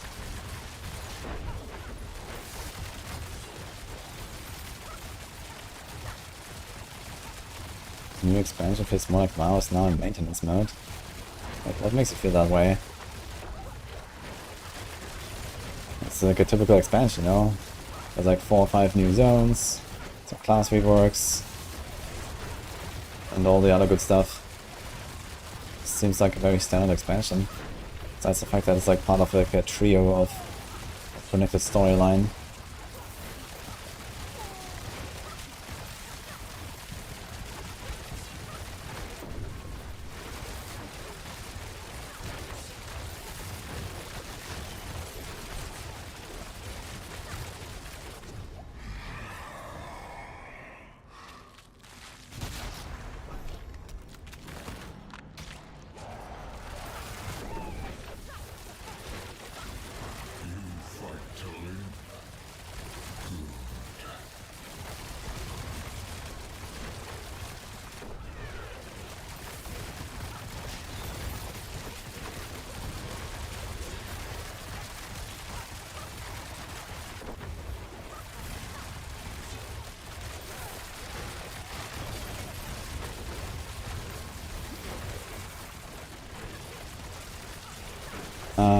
The changes to Paragon board compared to Max Roll, you can find it in my Cleric Planner. I have exactly the same board.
Also the boring always arena.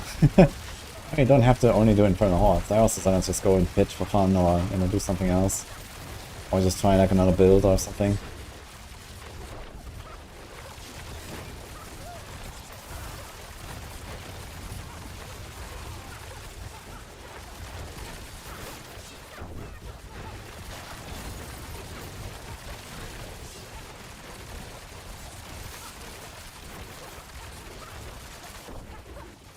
I'm gonna Stone Slide build with Ambis. I tried that last season, it wasn't a good idea. I actually did that.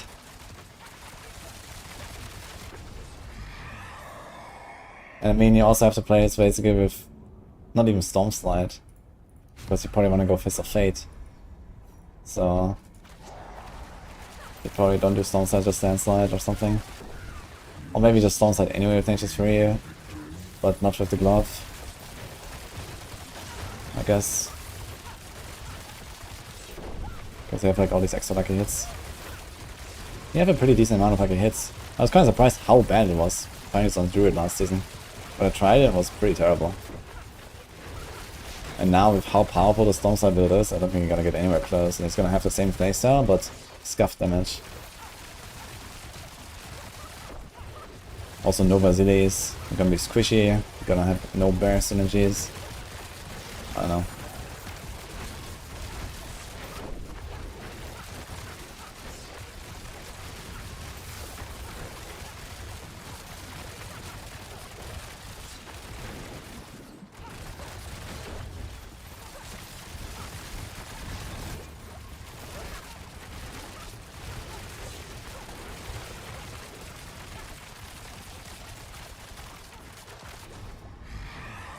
The Storm Slide get nerfed. I mean, the expansion, you know, anything will happen, so we don't know. I mean, first of all, there's gonna be an entire like stat squish and, you know, rebalance of the entire game. So stuff is gonna be completely different compared to now anyway. Will it be nerfed or stronger? I don't know.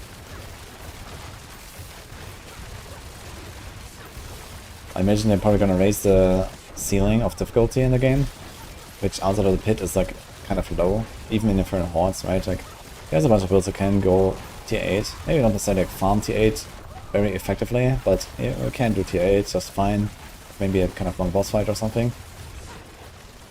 And the really good builds, they, you know, they destroy tier 8s if you really want. And this is already a relatively difficult content.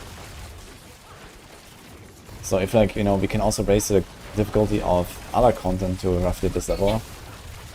Like, imagine we could also do Whispers at this difficulty, or Hell Tides with, like, you know, 10 Mind Cages or something like that.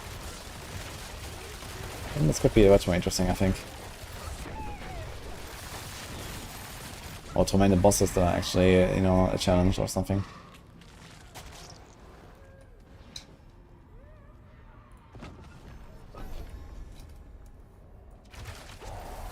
What will happen to the current classes for 50 to 60, new ability tier? No, he's gonna get 11 extra skill points. They go from 58 to 69 skill points. So my guess right now is that the renown stays the same, you get 10 from renown. So stuck now. So the new zone might not have renown, or they might have some different kind of renown. Because if this is add renown the same way that it was to the new zone, then everything's gonna be kind of like weird, right? You're gonna get 12 points, and you're gonna get an extra 80 obols, so that's a beautiful 2.5k obol cap. It's gonna be 2,580, and it's gonna be ugly, and stuff like that, right? So they're probably gonna do something different with renown there, in the new zone. So you're gonna get probably the same 10 skill points, and you're gonna go to 69. And then you're probably gonna get a point at 60 as well. Because they're changing the level cap and the Paragon system in some way. So previously, at level 50, you get Paragon points immediately. And you don't get a skill point anymore. But I guess in order to reach 69, you also get a skill point at 60. And then afterwards, you start getting Paragon. That's my guess right now.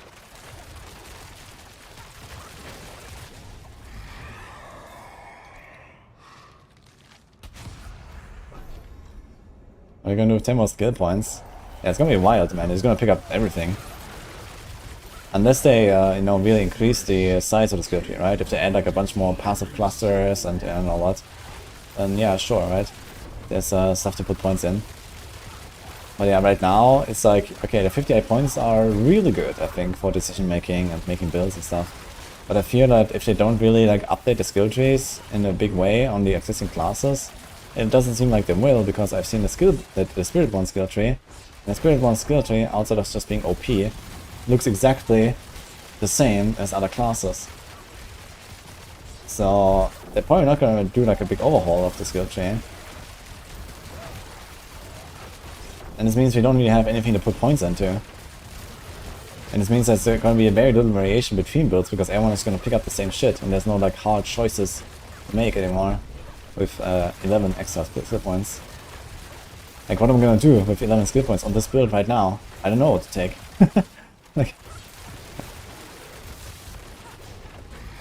what will I take? Siphoning strikes.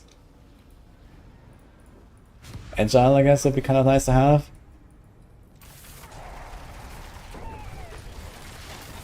That's about it, man. More points in dash, I guess. Shorter cooldown. But yeah, I mean, it's like so minor.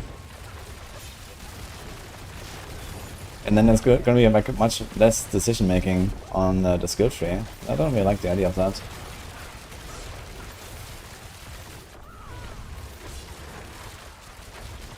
And before ranks and ultimates. This would be a good start to make ultimates a bit more viable, at least.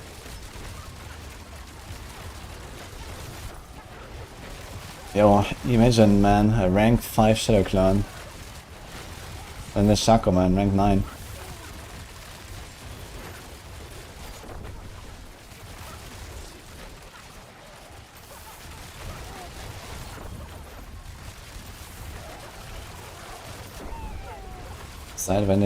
Why did they not add another ability tier?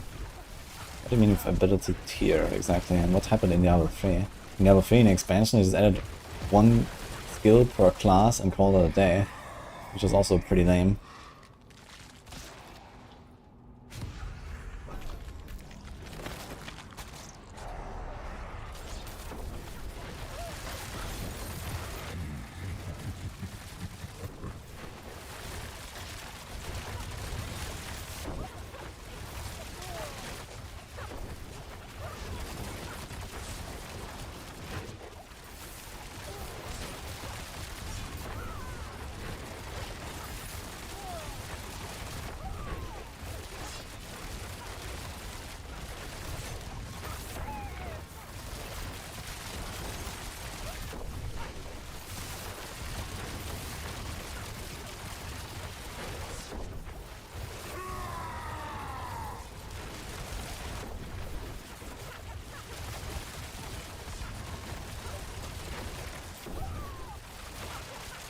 Fine.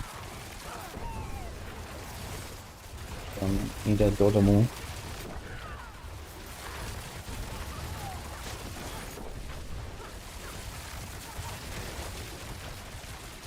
That's gonna be like a 700 plus run again. Getting pretty lucky with my rogue.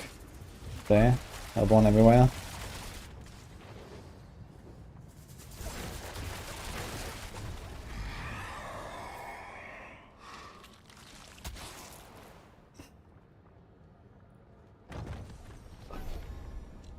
How do I have a 7 seconds cooldown on Shadow Clone? I don't see any migrate buff. Saying Hellborn. Plus I have ultimate cooldown reduction. Tempers from the Necromancer on my ring and amulet.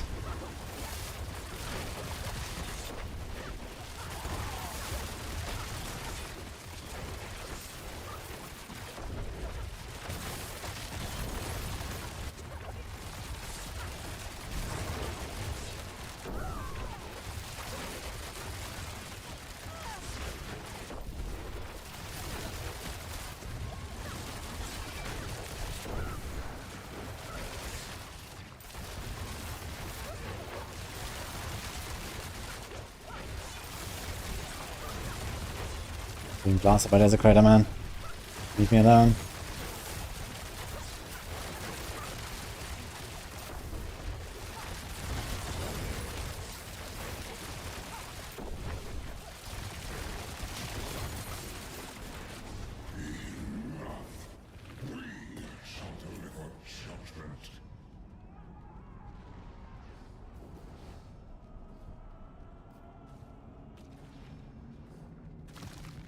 Thing is, until when you can switch like 10 skills, basic, core, back and forth, at some point people are gonna get bored to play same builds over and over. What do you mean, Tanika? More glitches will be good in expansion. I mean, yeah. First of all, do something with magic glyphs, maybe make legendary glyphs or unique glyphs. But first, like most importantly, just fucking rework the entire Paragon boards, man. Like a lot of these boards are just so outdated and shitty. I think that we can definitely do like a big overhaul of like the entire way that the boards function, I think.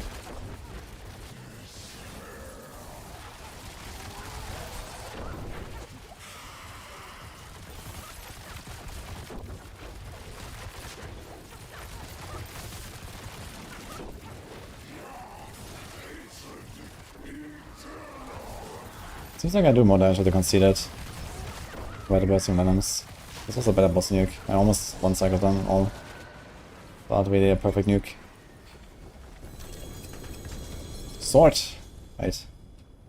Oh. That's actually a pretty good sword, man. Wow. Okay.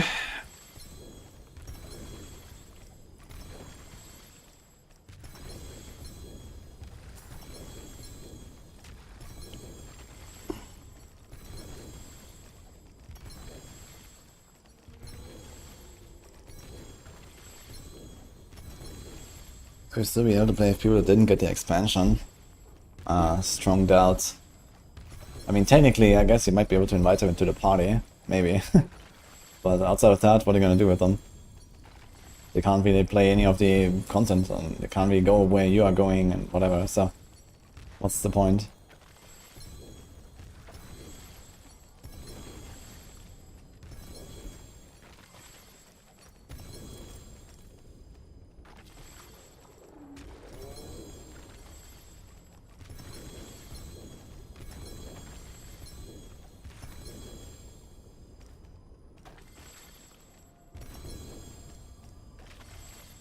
Stones. I have set them for 15 million each. Let me check how much we got. 13 right now.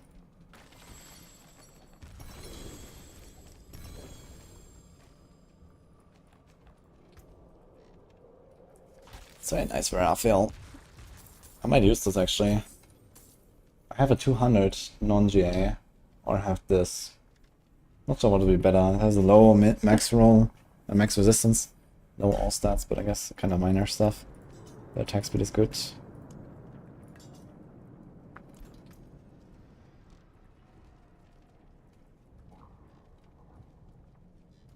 Six crit and 1. Let's save that ring.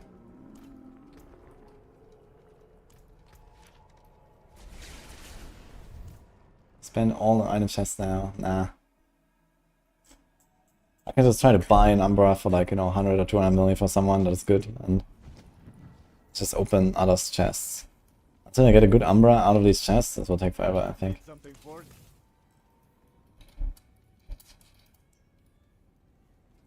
World boss on 7, do we go for it?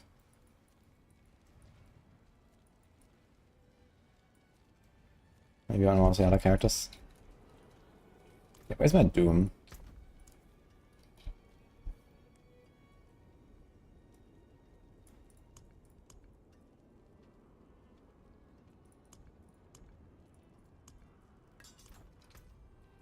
Let's try. Unexpected.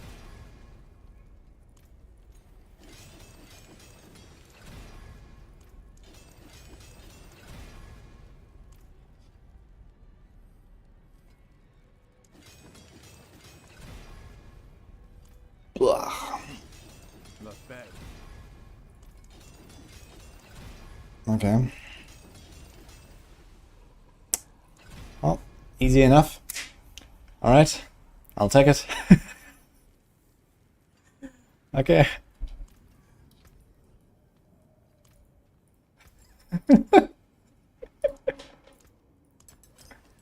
$77% life, man. How much is this? 79,000, by the way. Oh yeah, it also gives you 40.5% damage reduction. That's on top. Oh yeah, and also 20% damage reduction again. Alright, I guess. Let's see.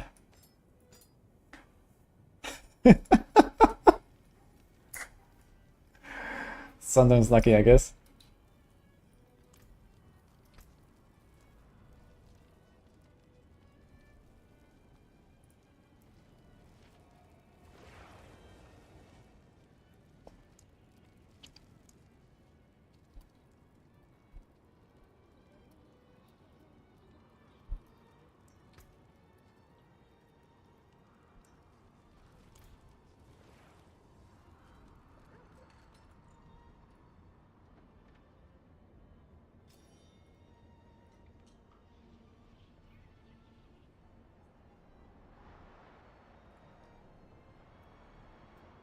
Sending me now? Is that for the stones?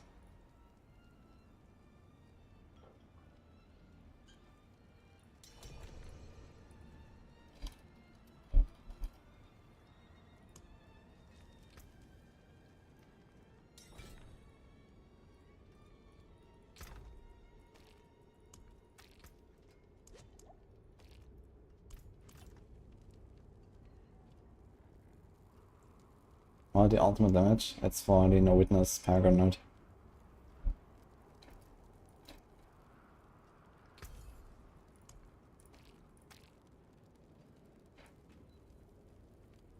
I could put dex gems. Yeah, but I have 1900 dex already. Like, the point was that I don't get one shot by the desecrators. And if I put the dex gems now, I will get one shot again. Or close to it at least. So, you know. There is no damage upgrade I could get here by equipping a Doombringer and then going emeralds. I'll have probably kind of comparable, maybe even slightly more defense anyway, compared to the rubies, because the rubies are only 45% life. Well, not exactly, more like 58 or so, I guess. How much is that actually? 54. So this is 54, this is 77, plus the DR, plus the other DR. So Doombringer still makes you quite a bit more tanky, even if you go full emeralds. But the emeralds don't give you nearly as much damage as you would get from the weapon. You know, the barrage cast twice alone is already like a, you know, 30-ish% upgrade. Plus the stats are just better with the Dark Shroud and so on. So I lose roughly a third of my damage. I could get back, I don't know, maybe 10-15% from the emeralds. So that also wouldn't be as painful, I guess, and that would still be more tanky. But yeah, let's just see how this is.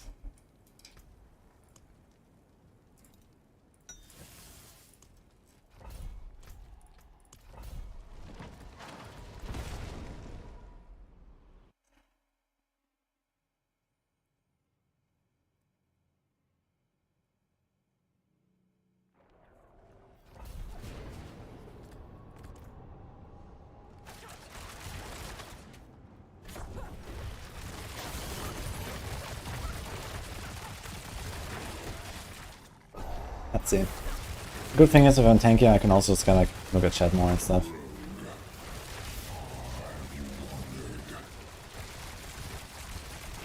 Yo, actually, it seems like Art has no intention of playing more hardcore this season. But I guess you can ask him when he comes back.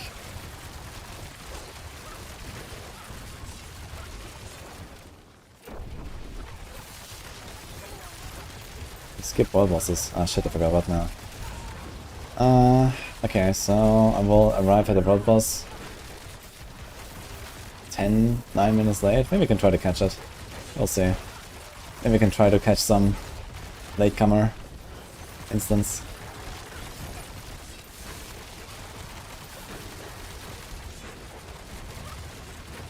Deathblow weaker than Bash?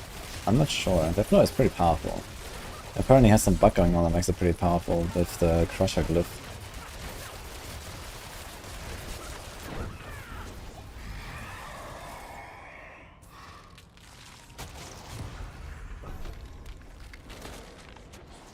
It's all stuff actually.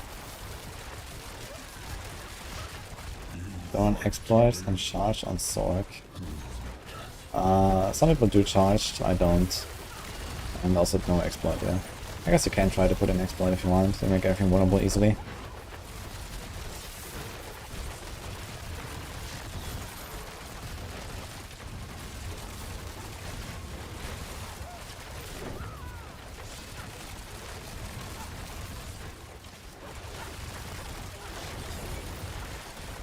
The glass is from Zir. I can't drop randomly, but most easier.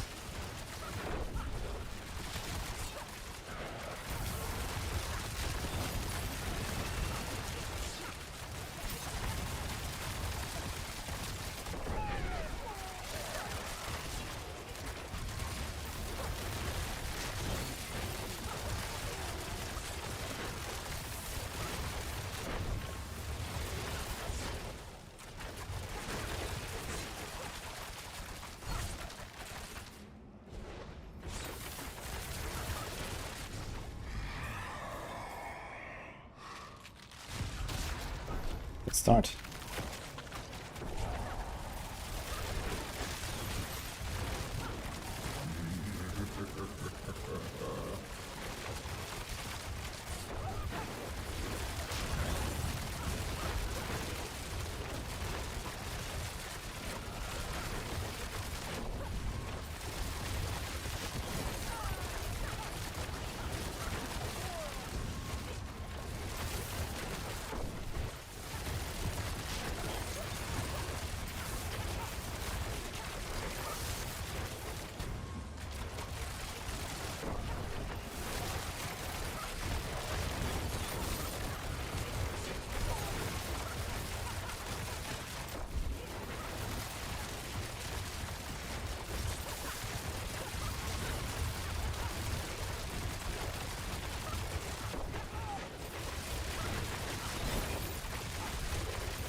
We can make a gear clip actually. Let's do it.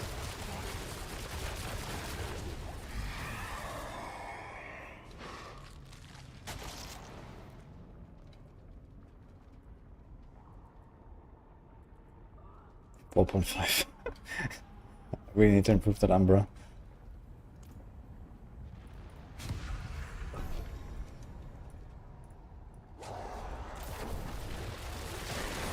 What gaming timer? It's called Life Split.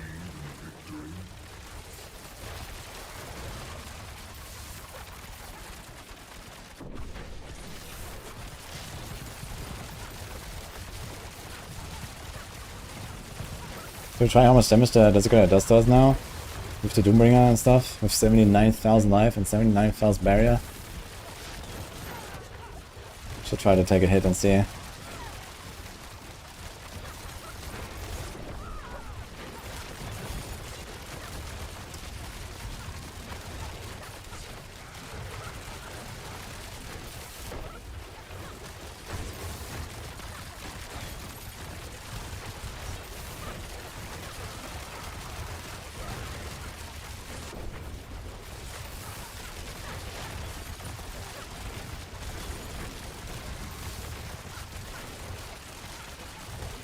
He's don't.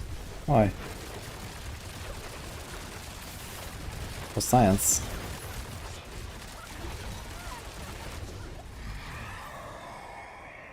We have to do science.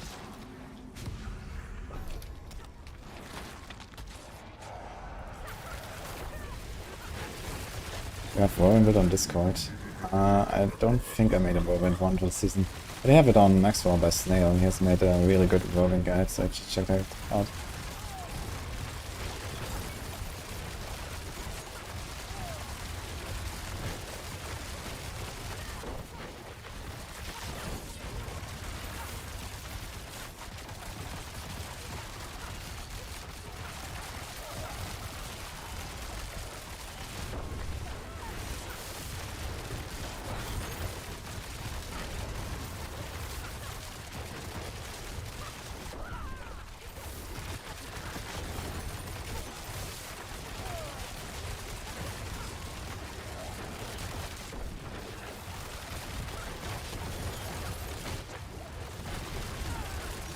I can't really notice the Desecrator doing anything.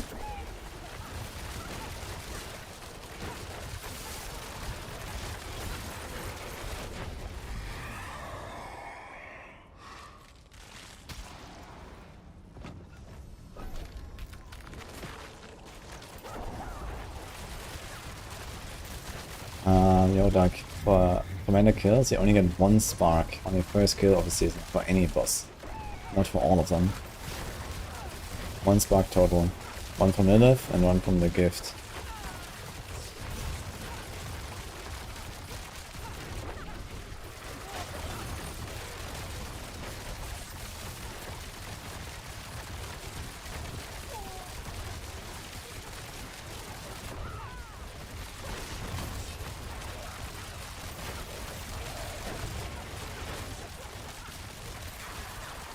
Yeah, if you make a new character, you can get not a spark from Lilith, but you can get a spark from the gift.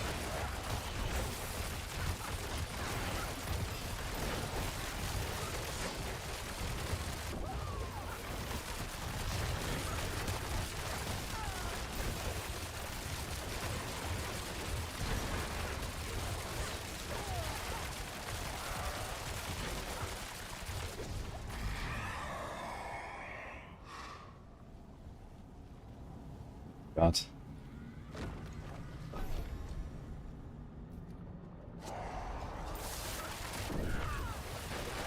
Different than the build shows. I'll put the Maxwell guide.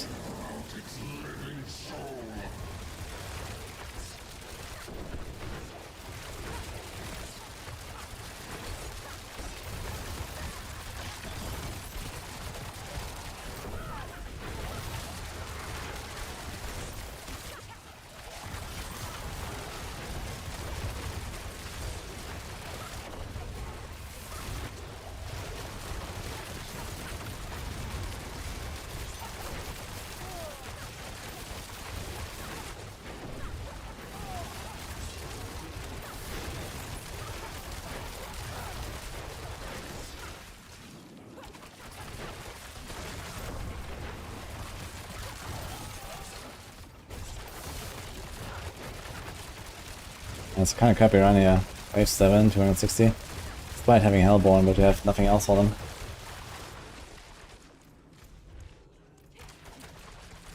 Actually, I have 1 extra thing.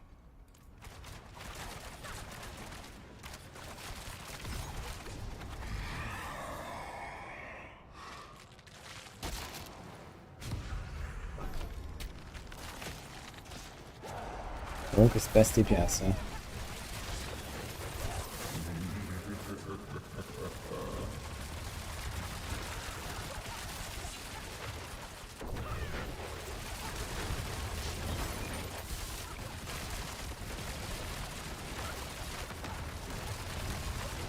I think I'll try to kill the council with my Doombringer equipped and see how much of a difference it makes.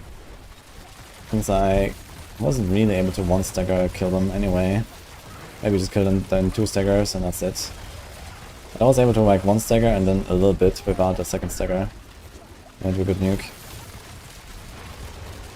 Oh.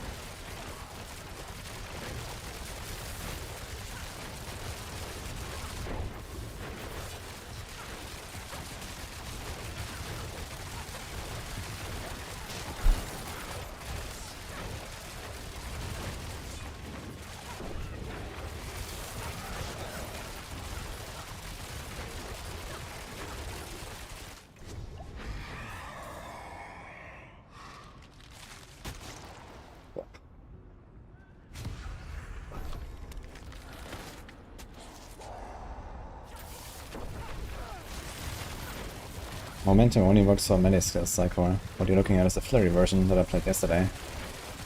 That uses momentum.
You can clear pits up to 41, but as soon as you get to the boss, you insta-die sometimes. Yeah, they added like this tormented boss stacks, like it's a debuff that they stack up when you get hit by abilities into the pit. So if you just tank abilities from the shadows, then you get these stacks, and then at 2 or 3 stacks you just get blasted. So the idea is you have to dodge the mechanics on the shadow bosses, in order to not ramp up those stacks, or if you do, then try to be careful.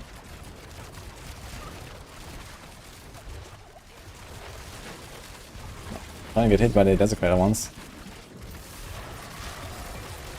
I'll see how much damage he does. But I don't want to get hit without the barrier.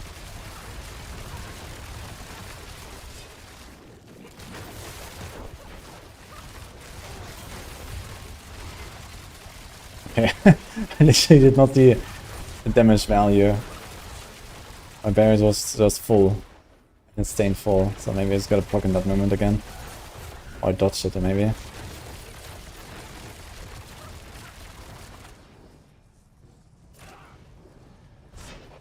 Kinda copy run, but okay.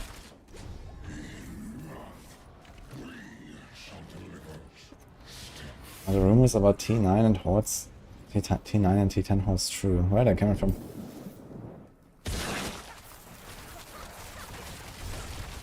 And why would we need T9 and T10, honestly? There's almost no one who actually does T8s, really. So, I think this is kind of wasted.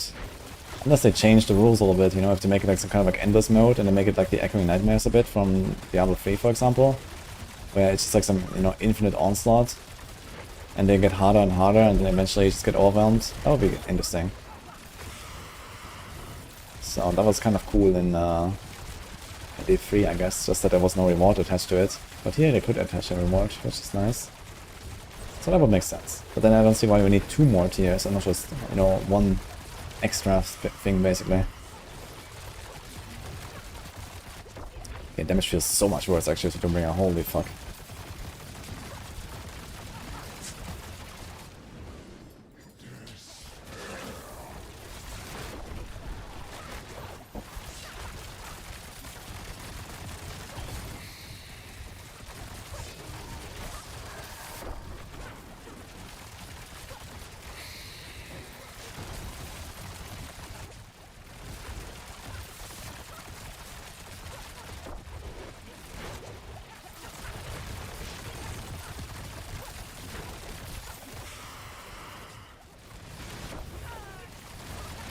We're gonna open a small chest for science.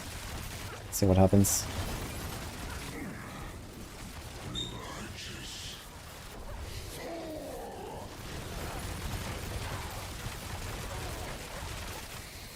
And look now how long the boss fight is, because I had a Doombringer at the start when I had the staggers. And now I just don't stagger them anymore, because I have a shitty Fist of Fate. Now it takes forever. So that's definitely not a good idea to go in here with the Doombringer for the boss fight at least. If you do a switch, I guess I can do like pretty comfy waves. Have a bit less damage there, but it doesn't matter too much, since every damage is crazy on this build.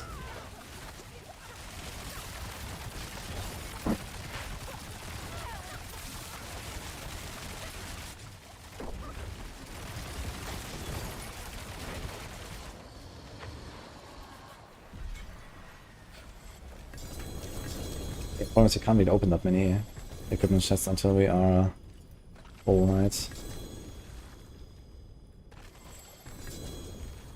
It's just too much loot.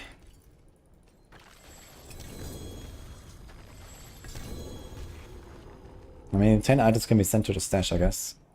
So like this. I literally don't get a single unique from opening the chest like 5 times or something.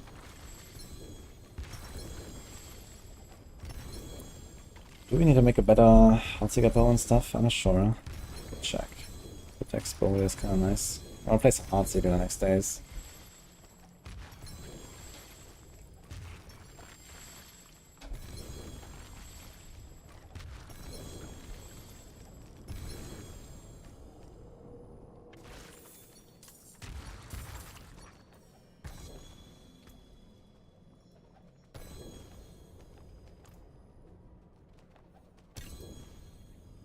E7, 9.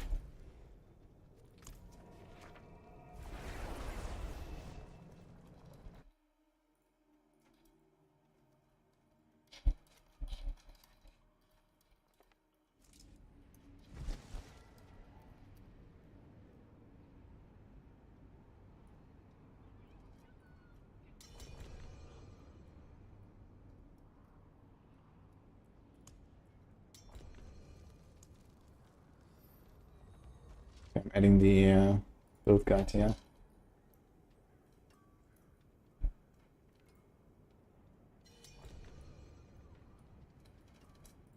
Can I help you? Also the YouTube description. Andy. Snippy's guide for Maxwell.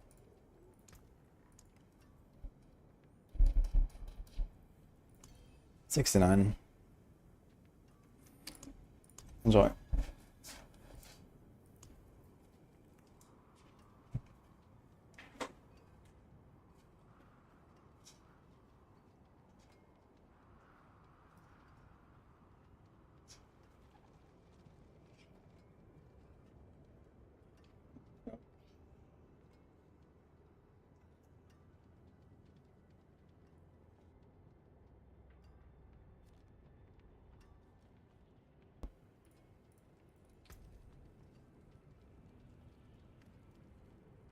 Okay, thank you, zombie. So we have 4 to innovation here, and this thing has 2 instead of 3 baseline, so we go to 3, and I think our resources are more than fine, so I don't think I'm gonna try to masterwork it, we're just gonna try to hit the decks, and that's it. That there is worth it. Nice. Set a fish cooldown. Double set the fish cooldown. Ah well.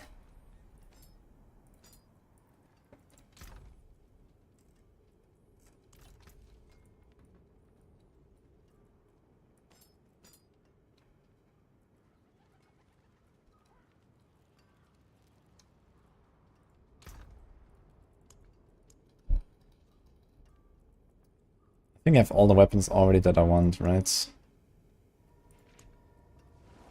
Heartseeker costs twice, Heartseeker costs twice.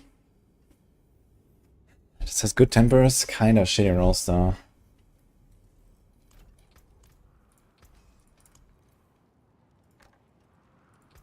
But it won't be matter that much because the tempers are king.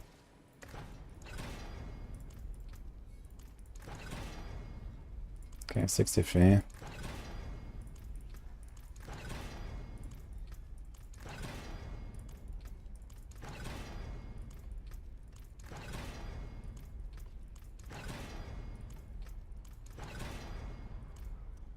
Okay. 8 twisting blades.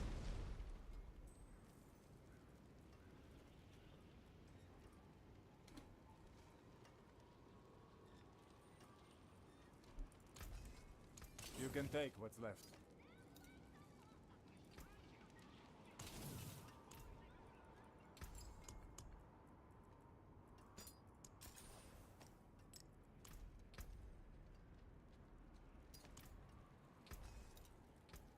Anything breaks. Are we gonna keep going to Doombringer? I mean, it's pretty juicy to be honest.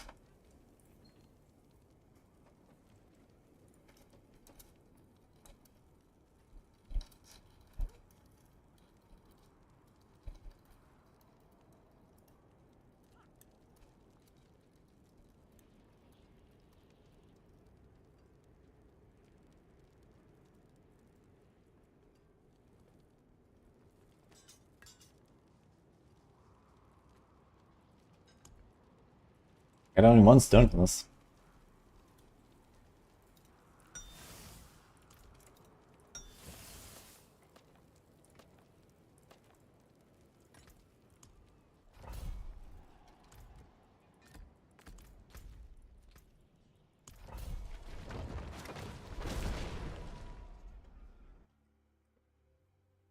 You can put clone on your mouse buttons, it won't proc. You might have to mouse over an enemy, but realistically just do a shift or like force attack or whatever you use for that. I always do shift left click for this. Does actually not proc at all.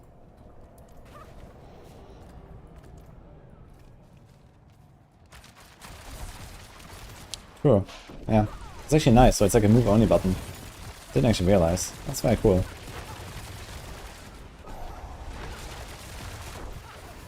I have so much max life because I have a 77 Doombringer. And a Paragon board with lots of life and some life bolts on my gear.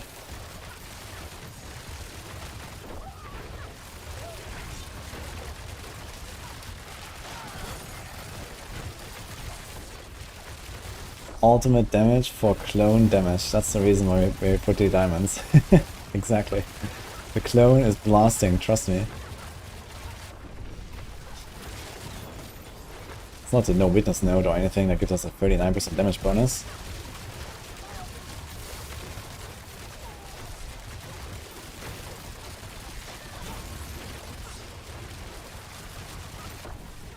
Clone is still bugged and forever will be in the way that I see things going right now.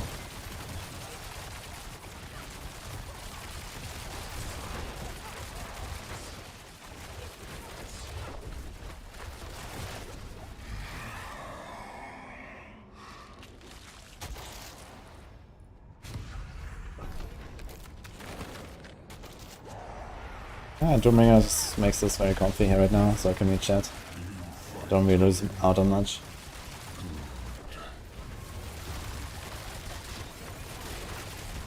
The corroded ring. What's the corroded ring?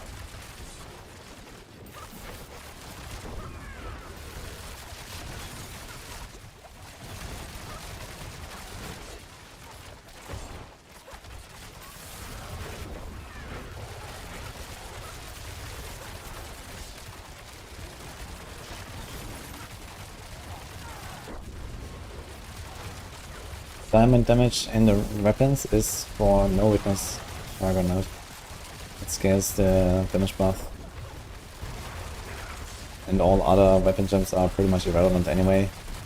We're talking about like, I don't know, maybe a 1 or 2% DPS difference. And if even that, with the amount of damage you have in this build. So I put the ultimate so you can scale the legendary nodes.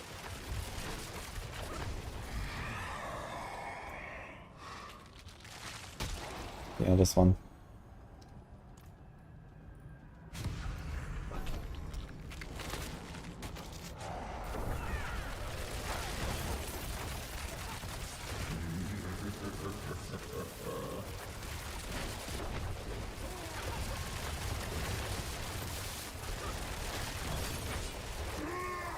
Hey, Q guys only. Quick walkthrough of my outfit.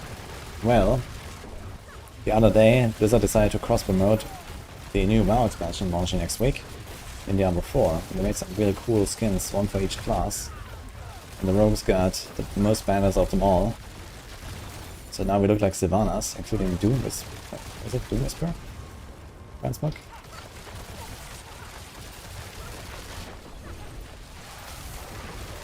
You can be a badass Dark Ranger, shooting poison arrows.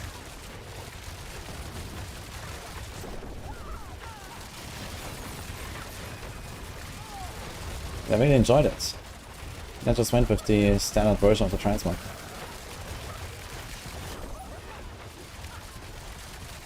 It's the first shop skin I bought actually. Well, technically I didn't buy it. That I got, let's say.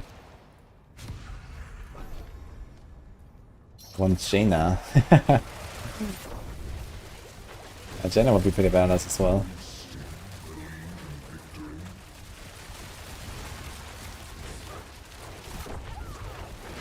I think Nathanos would also be cool. or like the male rogue variant. I mean, they're both from undead, but still pretty cool.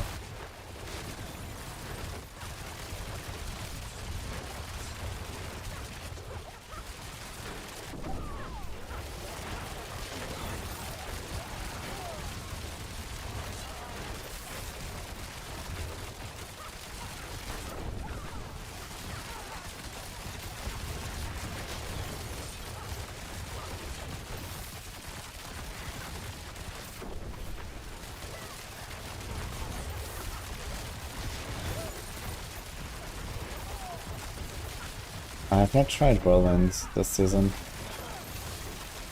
I may do it. It's like the best farming build for barbs these days. With Tyraniel's Might and all that stuff.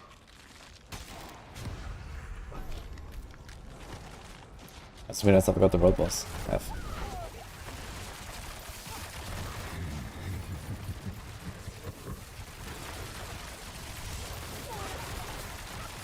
After allowed 7 and 8 to either go for the council or do another wave.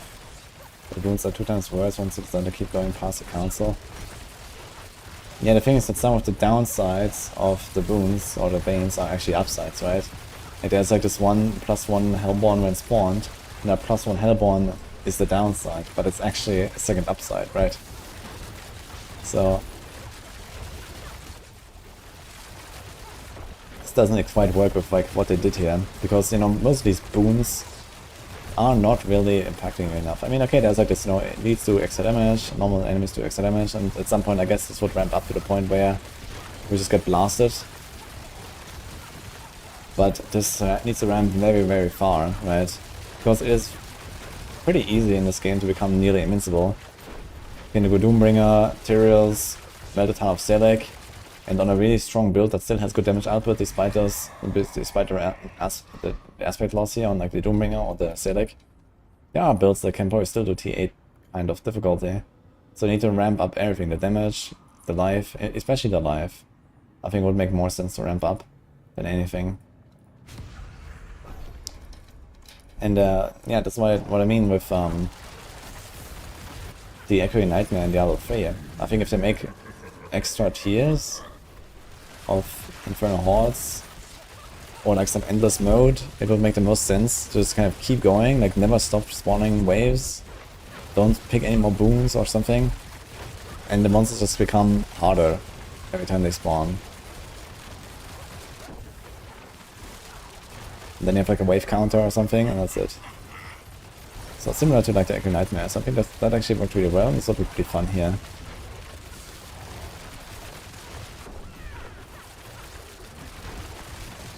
The next Tario, I need to transition to a Heartseek and Surf Puncture. With like, you know, pretty GG gear, I guess I would do that. So, you know, big alchemical advantage on the neck and these kind of things.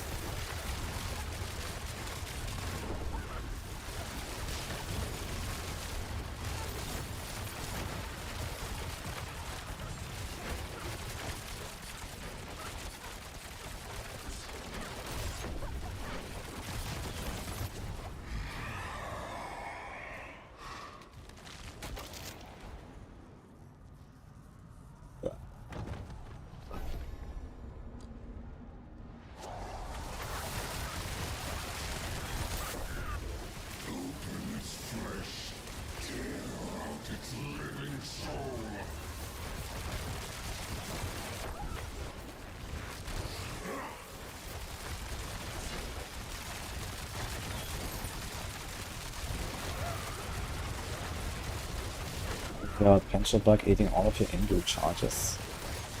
I've not heard about that, what? What happens exactly? It just like takes 10 imbue charges at once. Does it also have all the effects of 10 charges? That'd be wild. Could do some funny stuff with common points and Beastfall boots maybe.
Ah, okay, Echo Logisk. I just scrolled up a little bit to try to find that question again about the corroded ring. So you mean the X-File ring? Okay. This is not used in the build because it doesn't work with item procs like Andariel's. This only works for like skill burn effects basically. And on top of this, it's like somewhat weak anyway. I mean, we're scaling dot damage here and we're not really scaling the explosion damage, for example. So yeah, we applied a lot of dots, but none of them can proc X-Files, and even if they could, it would probably not be worth.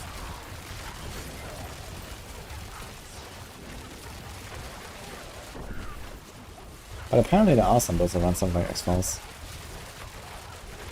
Are people Barb apparently.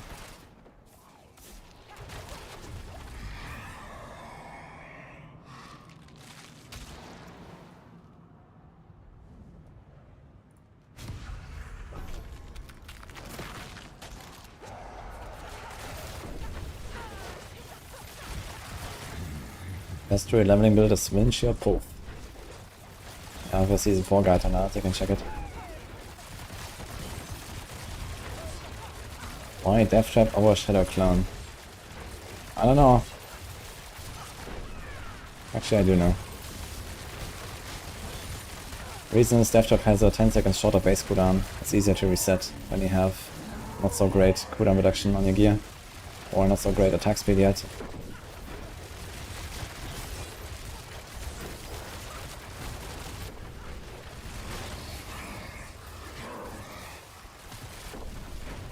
Don't care about the skill that you use. You just care about using it at least once every 10 seconds.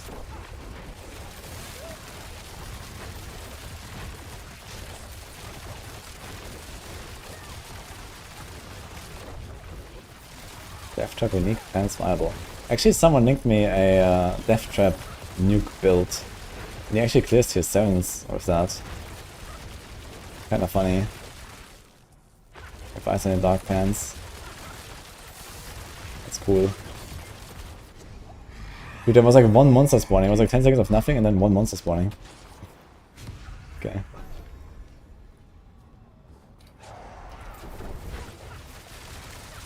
Oh, I did TA to it even, and that's nice. Hello, by the way. I guess the bosses are kinda slow on T8 though. How long did it take? Some 1v pops on staggered bosses. That's actually kinda wild, man. What?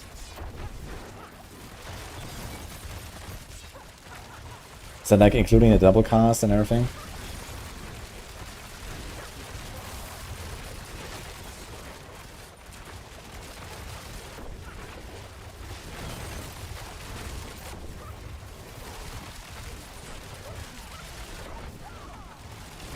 Is this a build where you get a lot of poison resist? Yeah, from the helm, but it's just a fluff, you know? Just a fun number. It doesn't actually do anything.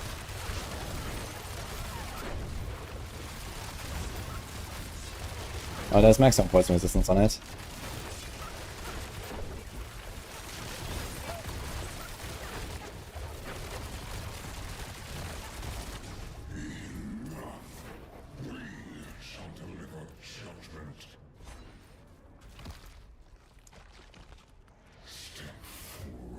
Answer plus 30% damage.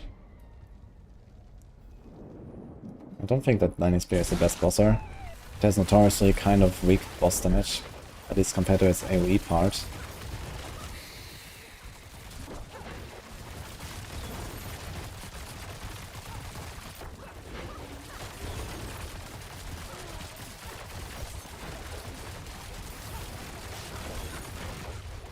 Oh, he knocked me around.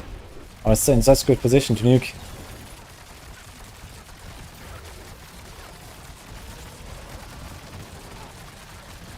I think Genebets got there accidentally somewhere.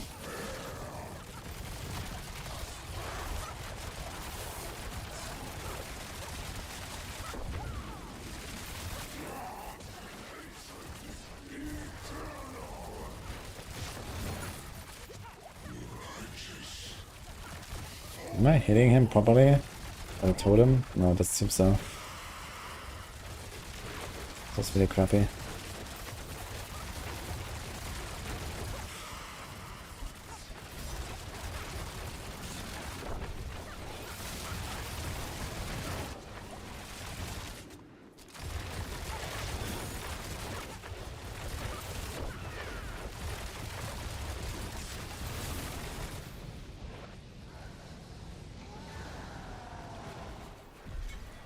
know what this is worth, Kelly.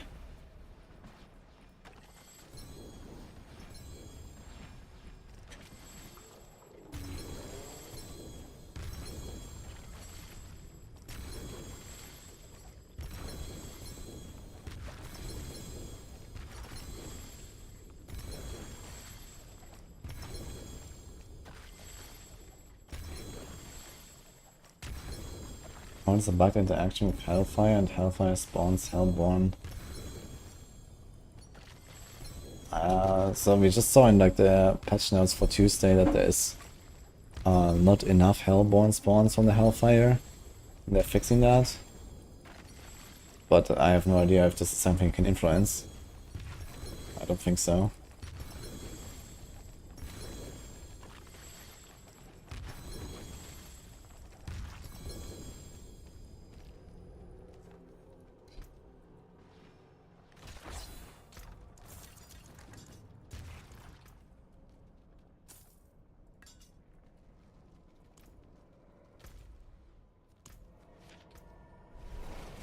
Oh, I didn't have a pot. They don't have a pot ready in the hand run.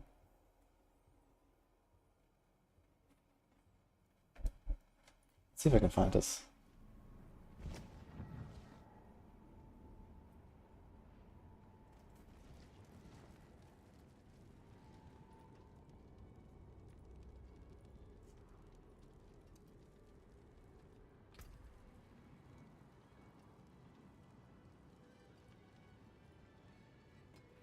Let's see, where is it? The Death Trap build. Got off so many Discord messages.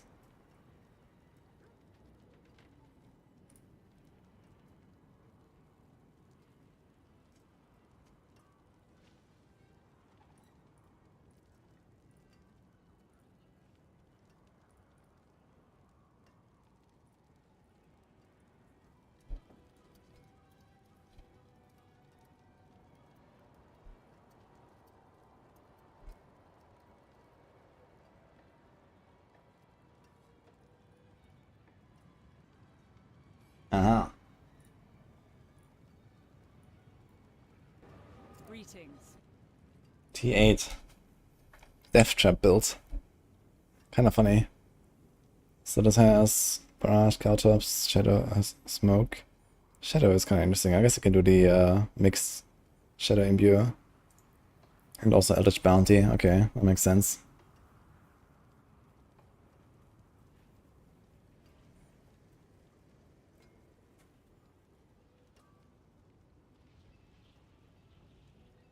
It is actually doing kind of decent damage. One Death Trap is like a quarter of the Hellborn. You get 2 every time you cast it. So like 2 free casts, I guess you could kill them. Yeah, this guy sent me a Death Trap build with eyes in the dark and stuff. Kind of funny. Exposure build. Yeah, I can do a lot of really funny stuff on Rogue this season because the Rogue is pretty OP.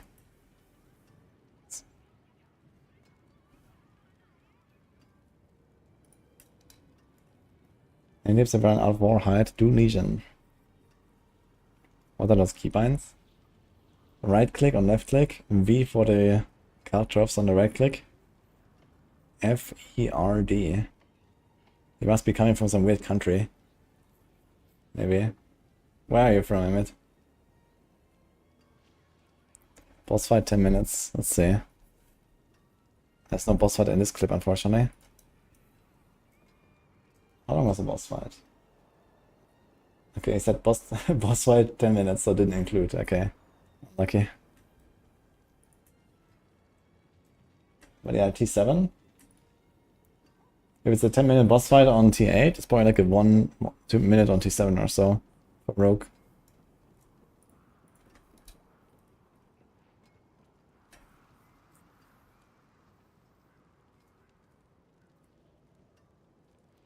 Is Shrapple completely gone from Maxwell? No, it's just archived. You can find it in the archive builds. Last season, you can play last season setup, maybe include like one of the new uniques or something. It's still there, we just didn't update it for season 5. Let's see. Ah, look, you can see a melt. 2 staggers maybe? Maybe 3.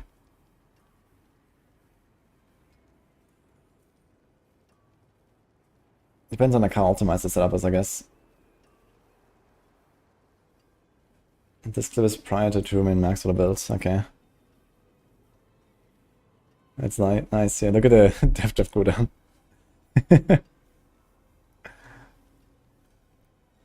Yeah, it's crazy what I can do these days with all the lucky hit exposure as well. Honestly, I think the grenades are probably actually contributing a bit of damage here as well.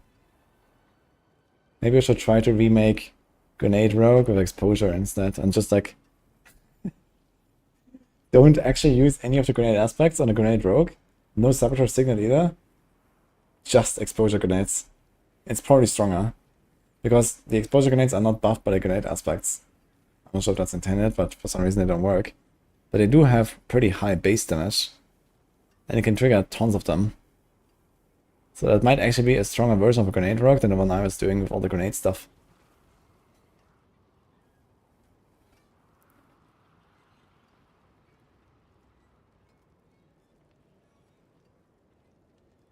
Is there going to be a mid-season patch with the added tier to Hordes? Yeah, everyone keeps asking me about the added tiers of Hordes. Where's that coming from? And I strongly doubt we're gonna get a real mid-season patch. It's only 6 weeks until the expansion. There's not even an announcement. I mean, okay, Gamescom is next week, so maybe they're gonna announce like something at Gamescom. But either way, I wouldn't really expect anything. Oh, this is with Scoundrel's letters. Interesting. Really? Yeah, we're fine enough attack speed? Maybe it makes sense. And Flicker Step. Flicker Step is a bit random, I feel, but it does have a lot of ultimate damage. On the other hand, you have the damage per Dark Shroud, so Flicker Step doesn't even do that crazy amount. I think it might actually be better off not running Flicker Step. And just have like Penitent or something.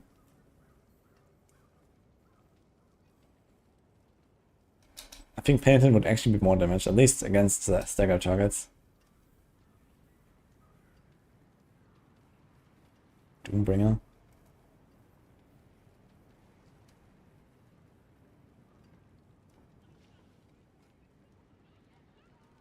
Armor's on the neck, I guess.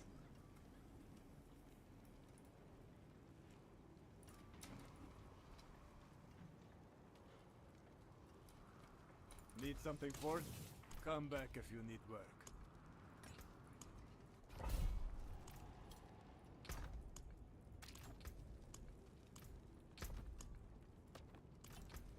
Oh.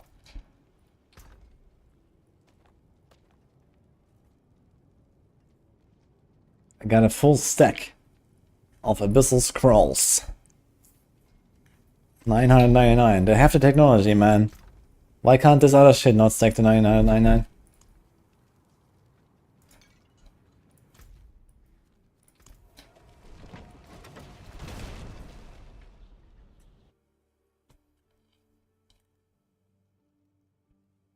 That will add tier 9 and 10 in mid-season patch. Oh, was it in the campfire or what? I don't remember that at all, but anyway. Okay. Yeah, I mean, maybe, maybe not, so... I don't think we need tier 9 and tier 10, to be honest. I feel like tier 8 is already like sufficiently high-end to pose a challenge. I mean, okay, it would be interesting if they make like some extra mode, there's like an endless mode. Where it's like a bit more like a ranking tool, basically, than what we have now. Like, no boss fight, and just like, you know, fight until you get overwhelmed.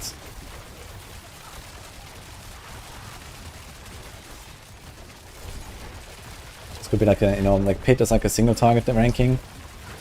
And this here is like a AoE damage ranking, basically, right? So, why not?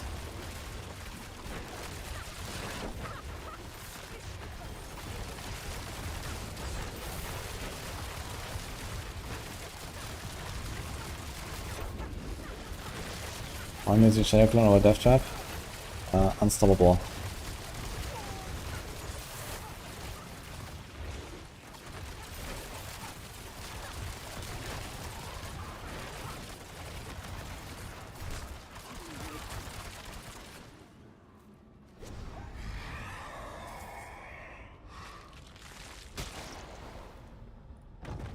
No, I think people don't necessarily just want higher tiers. But it would be nice if there was like some kind of extra thing for Infernal Hordes, we just described, with the ranking. Could easily make like a ranking system out of this.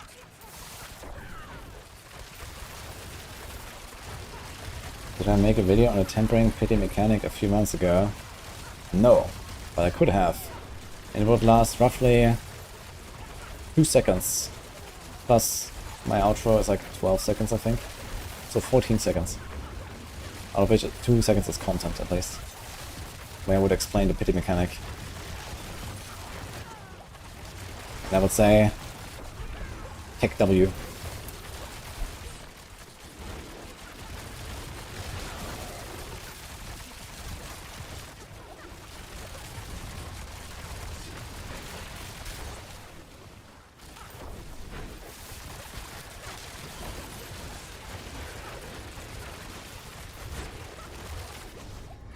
I guess I could make it 1 second.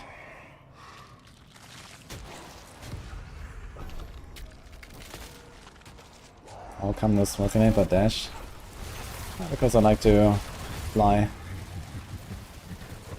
Dashing is like flying.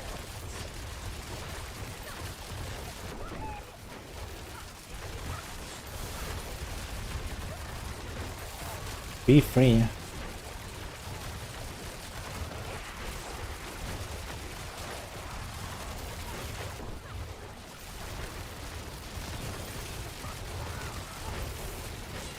Oh, what happened with the gear clip, by the way? Did someone make a clip? I showed this stuff earlier, but then never actually checked if someone posted the clip.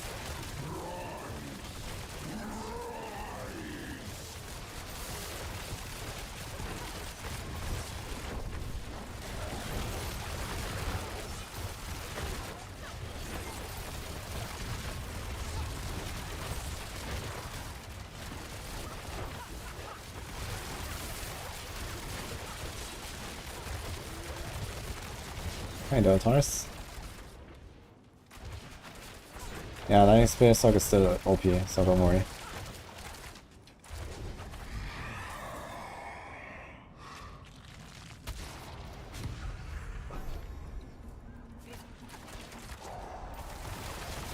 You could post it in the Rogue channel, maybe Emmett, on Discord. Your death trap stuff. I guess some people might be interested to try something like this. If you're on my Discord server, the class channels, there's usually a lot of discussion and stuff.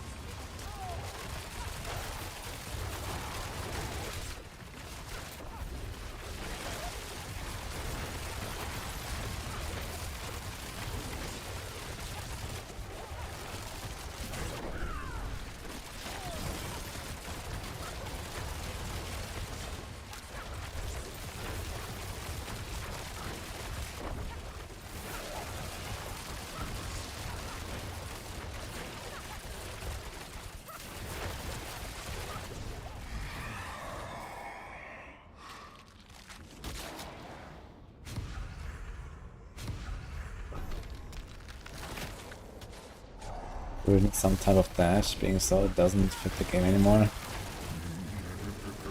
I don't know. I was able to do like 90-second pit runs on my Druid on a good run. I wouldn't really consider that slow.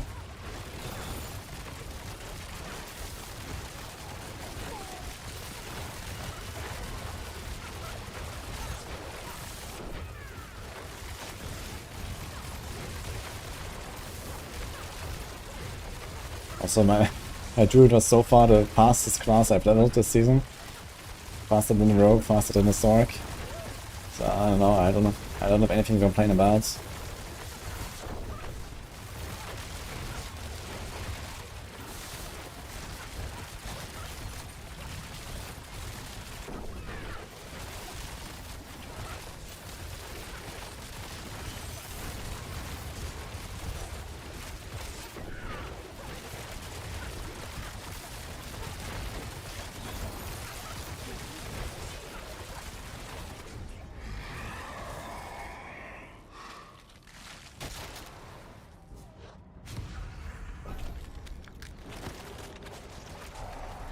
Great shot build after I fix the weapon.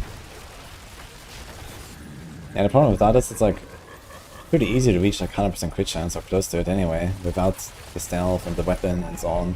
I mean, it's just like a full bait, this item. Like an early game weapon maybe, when you have shit gear. But not something for later. Because later you have Starless Skies, 30% crit chance on that or something. You have a glove, like 12% or whatever, 15% from that. You have another ring, like 10% from that. And whatever. And then you just reach like pretty close to 100% anyway. What are you gonna do with the guaranteed crits from the stealth?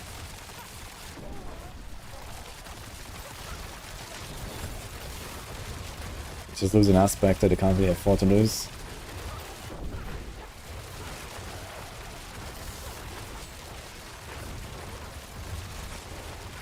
But yeah, early on I could imagine it's gonna be a pretty good farming weapon. Because Shred relies a lot on the crits.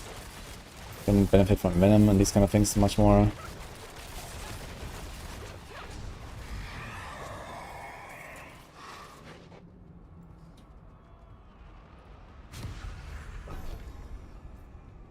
Alright, Cheesekitties, what's up? Gun is better than rapid fire. Yes.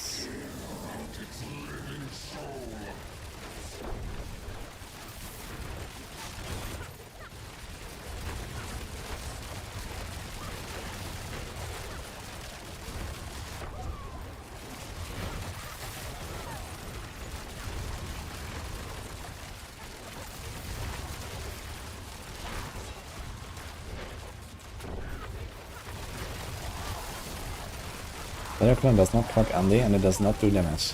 Diablo gives you 5 seconds unstoppable. And 10 seconds of no witness and preparation buffs.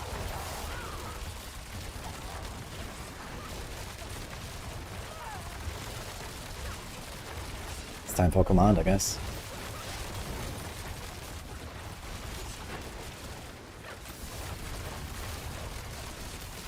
There's so much stuff going on here.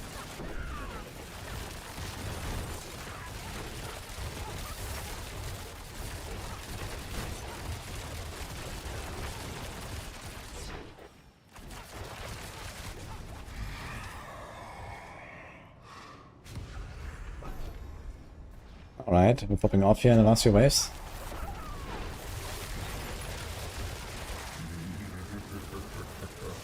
I have ultimate CDR tempo now. Have CDR tempo doesn't work on Shadowclone.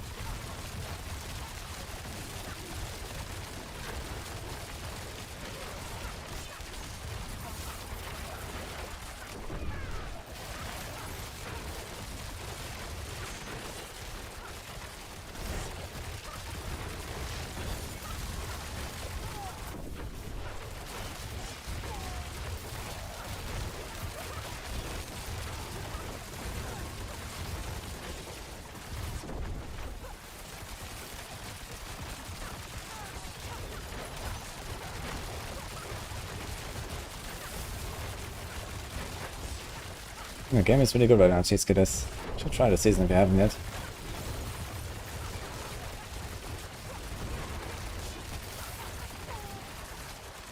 This is Undying Poison Barrage, yes, people. Very powerful build right now.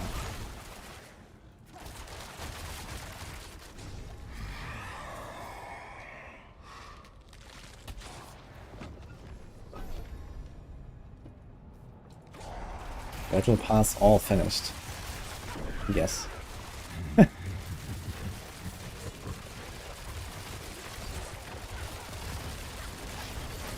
And Battle Pass is...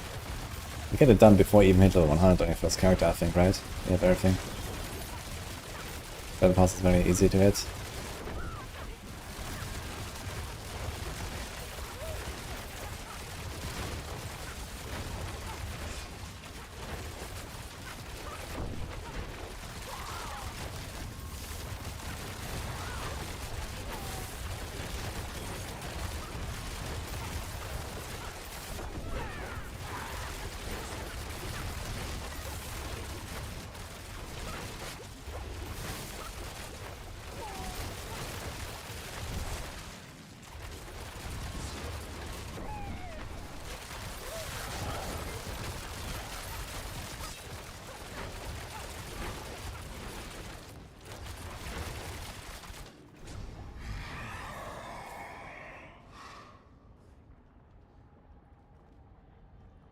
Nice.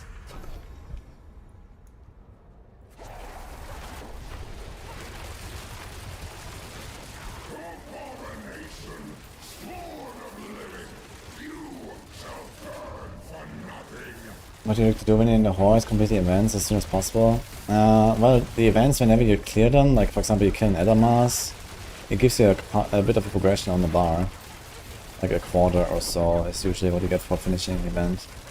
Which is kinda nice. Here as well, the Soulspire gives you like a bit of a boost and stuff. But here, for example, if you like a melee build and there's no monsters here, then you wouldn't really jump into the Soulspire. You can like maybe slowly drag the fight over there, basically.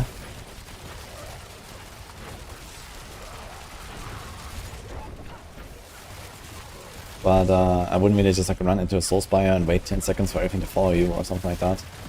So it's more important to just kind of keep blasting the monsters and, you know, yeah, just kill everything. But the Soulspires, they might slow you down too much as a melee build.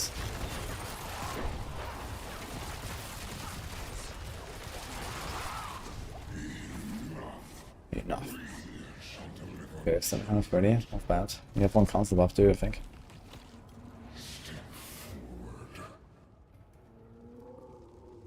I have a Doombringer in my inventory. Actually, I have a Doombringer equipped.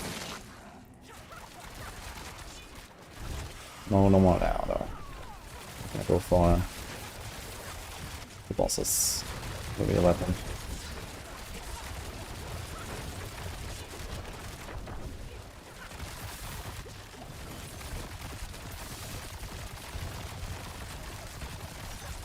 Oh shit, we staggered both of them. Shit, we staggered all three of them.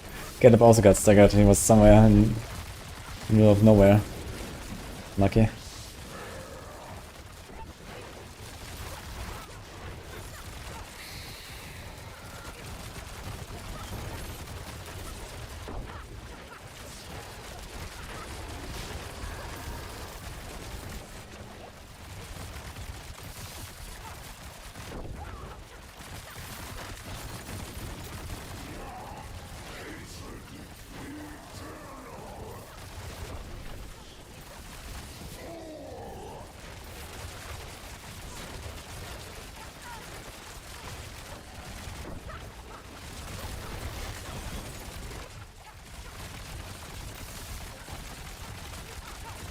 I think it's really short in these guys, unfortunately.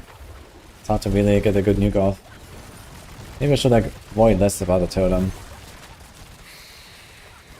Like I feel like when I mess up my totem, reposition and stuff, the stagger phase is already over basically. So I should probably just like try to throw it exactly on him and hope for the best.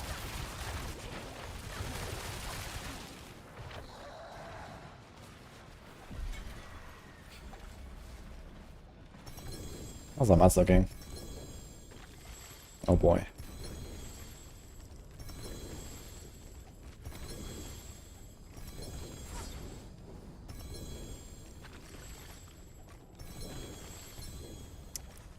I know, Tashinator, but they're not changing the link for now.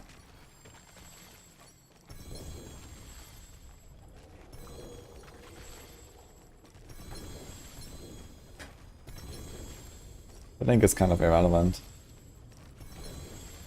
But it will break a bunch of things when we do that, and then we have to go fix them.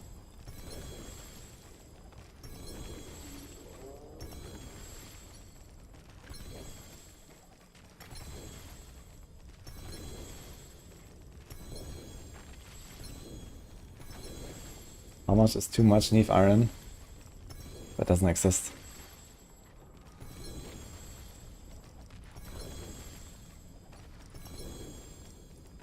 So Hurricane Druid, anything to play in Endgame? Yeah, I will actually B-spec my Druid to Hurricane.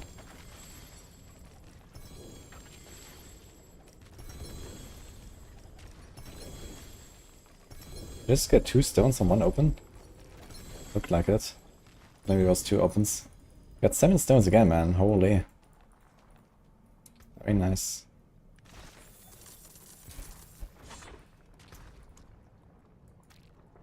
Seven stones again.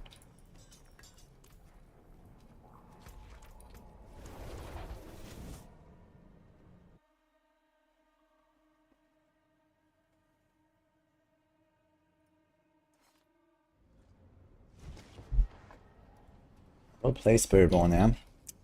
Someone needs to raid those guys.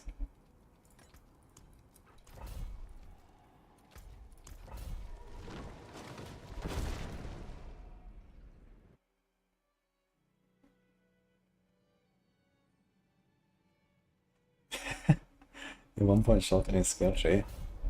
Yeah, I have that same thing sometimes. It's like, where is that last point?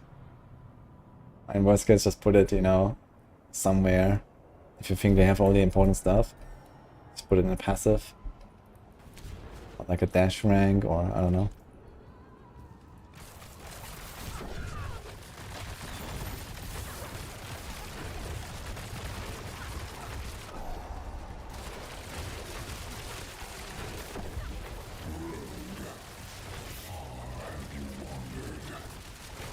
Yeah, Spiritborn is really fun. There's gonna be a lot of people playing Spiritborn just to try it out, and I think a lot of people get stuck with something they really enjoy.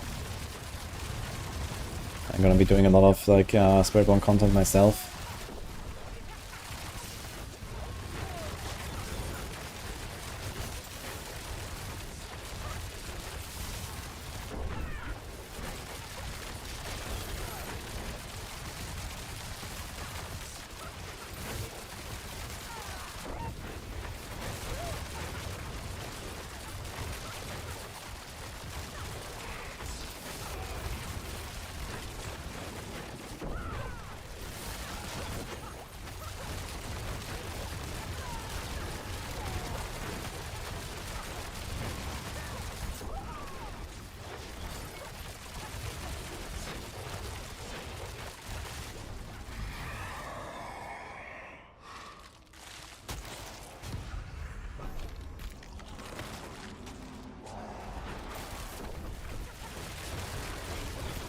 When?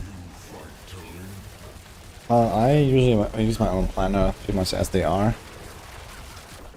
But, you know, most people on Maxwell are more softcore blasters and not hardcore blasters.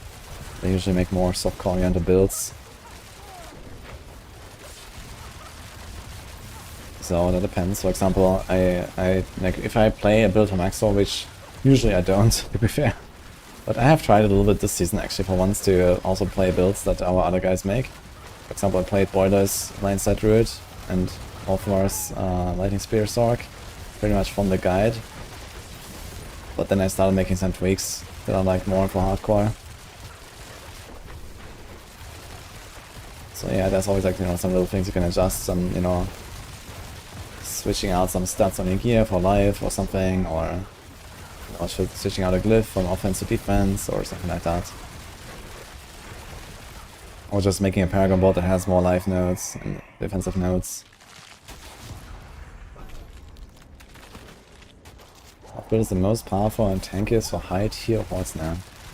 Tiny Spear Sorc.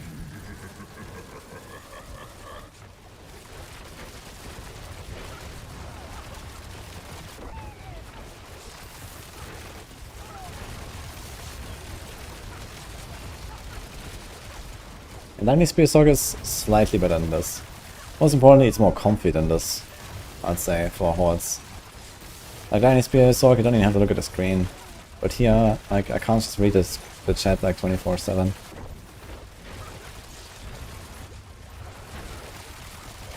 I have to actually move and aim and stuff.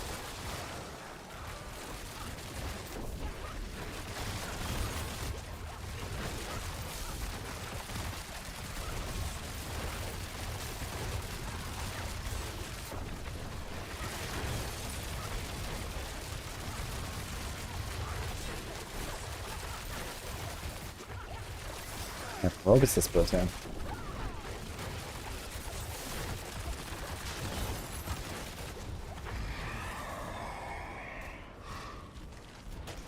Perfect build of a Khan, actually. Interesting. Do I care though? I have one of the cooldown GA. Which is the most important one, I guess.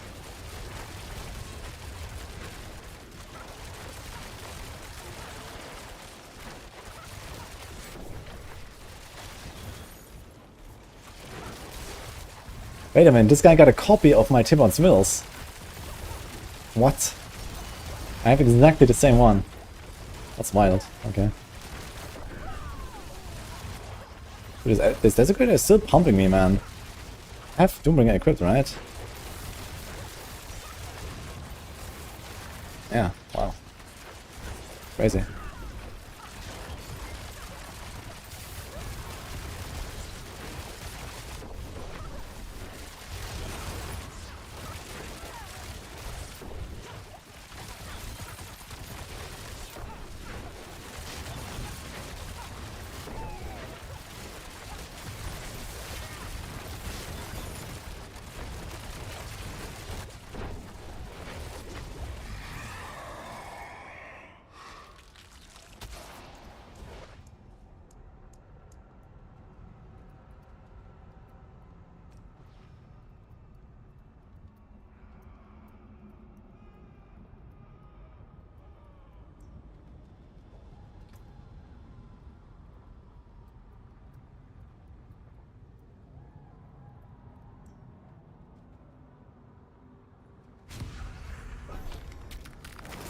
I drove a decent build.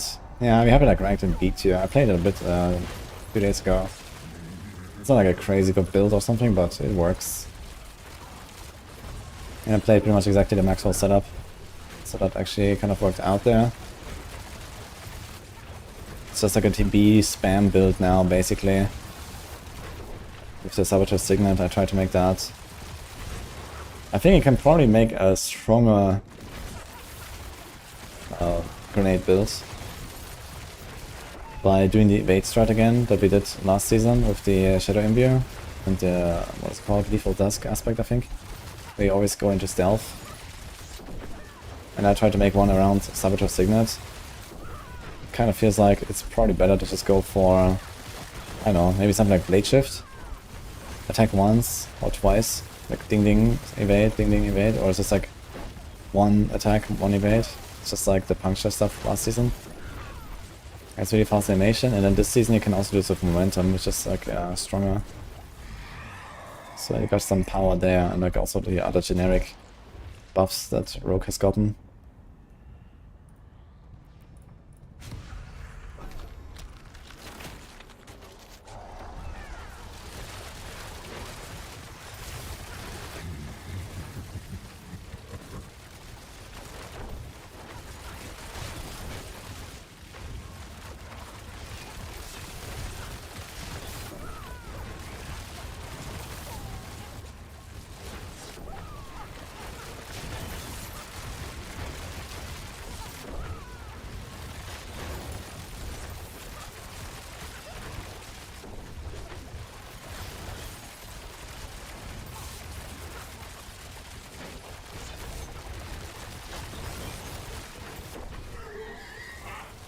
It's worth to drop this dash for smoking, I guess, if you want more damage.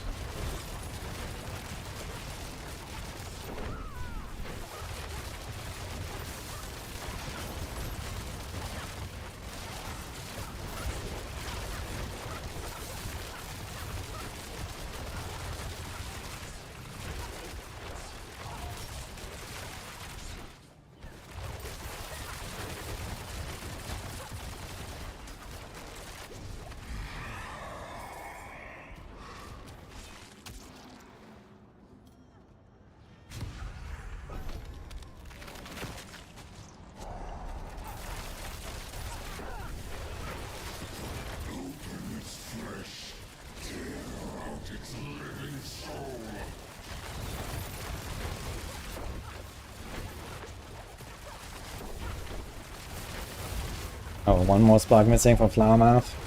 Any carries? Good luck.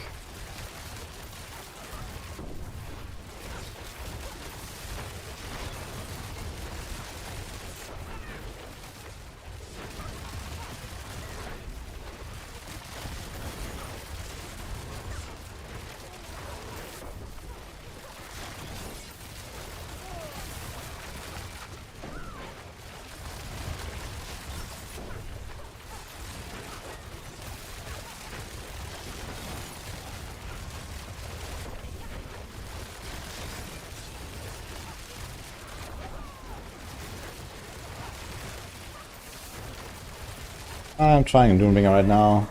It makes it much more comfy, but you definitely lose a lot of damage. I swap out the Doombringer for a normal weapon at the boss at least. Because else the boss fight is gonna be forever. AoE damage is good enough.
God, man.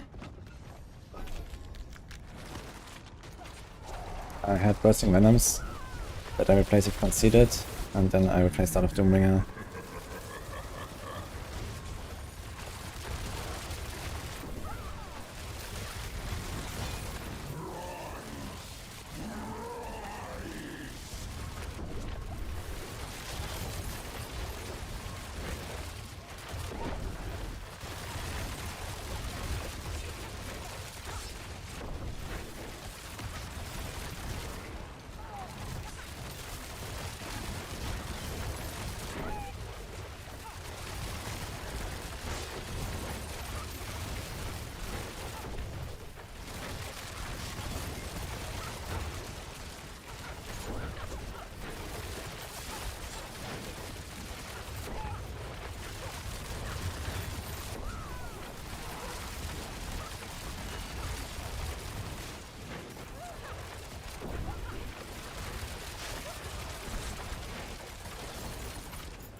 So male Sylvanas. Wait a minute. That works?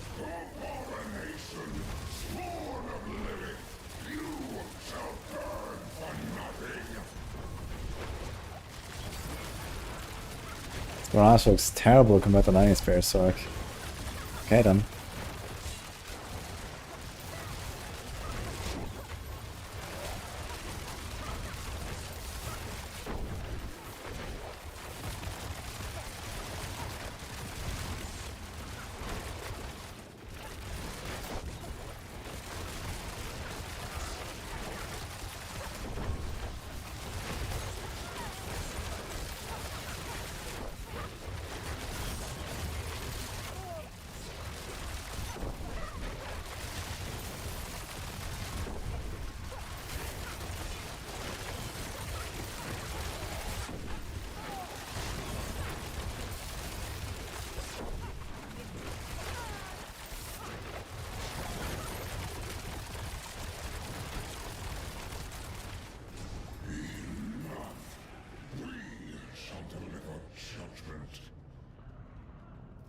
How bad is physical pencha this season?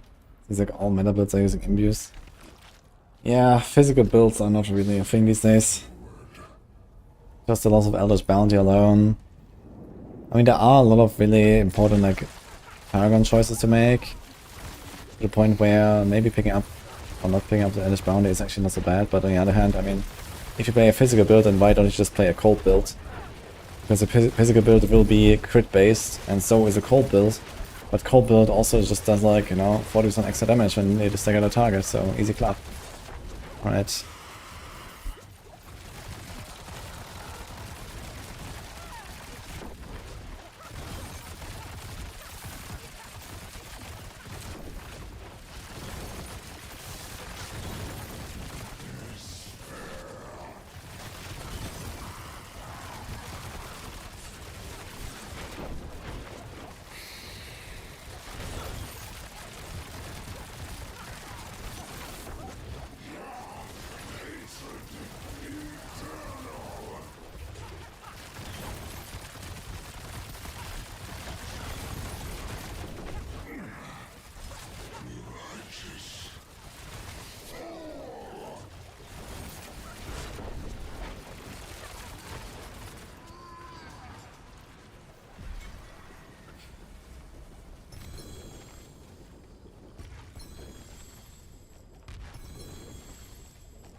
The guide mentions that chip glyph is not actually applying to the cold imbued arrow.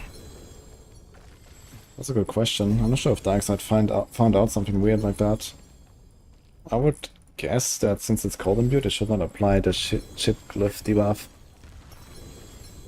But funny enough, the chip glyph debuff, despite you only being able to apply it with physical damage, works for any damage. Since the additive damage on the primary effect is irrelevant, basically, these days for rogues, you only care about the secondary effects of the glyph, and maybe this just like... maybe applies it some other way, I don't know.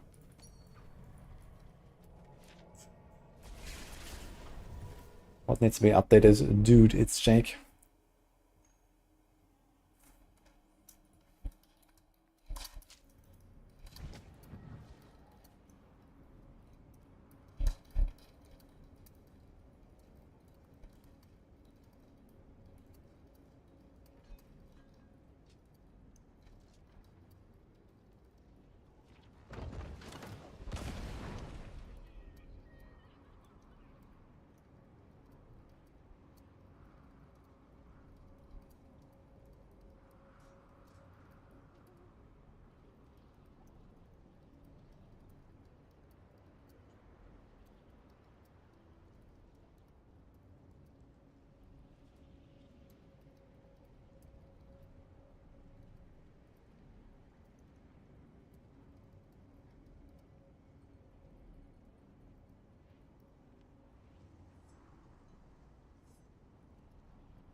Tyrus Might does physical... Ah. Yeah, true, I guess. Tyrus Might is physical damage. Because it also doesn't proc, for example, Parasha Ring. Yeah, true, you can activate a chip glyph from that. That's smart. I didn't think about that.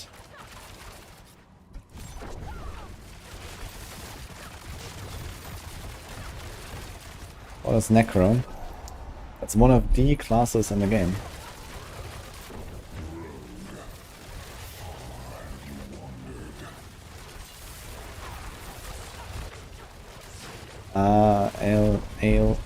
Levion. The size aspect and the temper are the same cap as far as I know. So I only need to hit 60% size temper and 40% from a doubled aspect, or 20% from the normal, or 30% from the neck.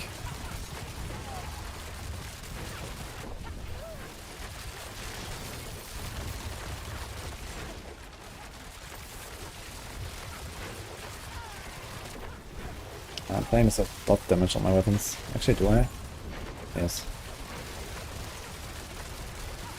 Not that really matters, since it's a pretty minor thing for rogues these days, which additive damage they roll on their gear.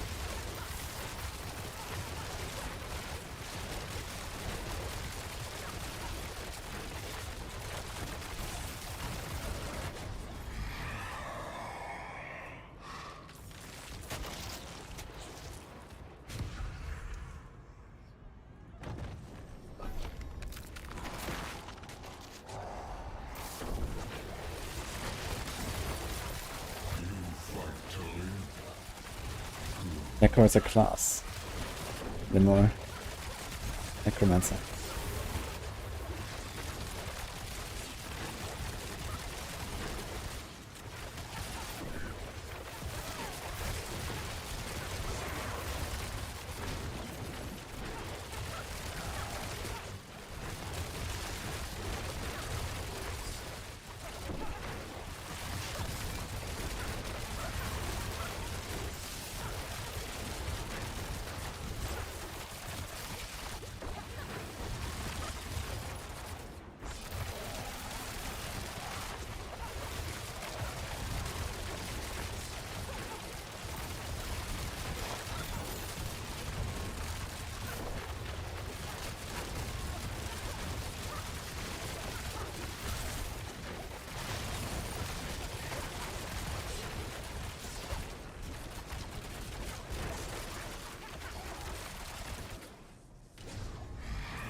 Thank you, Aaron.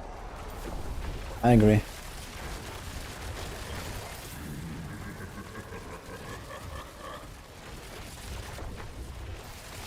Does the unstable elixir buff work? The unstable elixir. What's the unstable elixir? Ah, you mean the passive? Yeah. You don't get a buff icon. So you just have to kind of like know when it's 10 seconds. I guess what you could do is like in the case of like a rogue, you can just like press the potion every time you use your ultimate, because you have the same 10 seconds timer for no preparation, or rather for no witnesses, and for the potion.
I don't have to build that on the board actually. Just took exactly Mippy's guide, made my own Paragon board. That's basically it.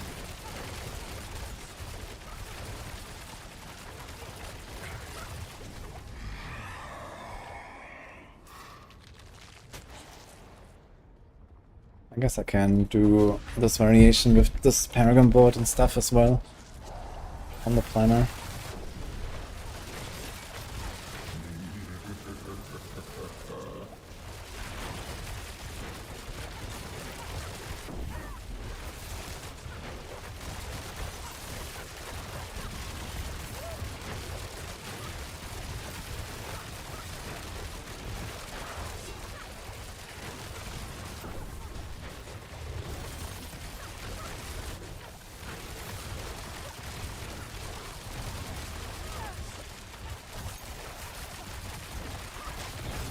I'm just farming gold and mats basically. I farm Stitching Stones so I can do some rotations. On Tuesday they're gonna fix Beast in the Ice.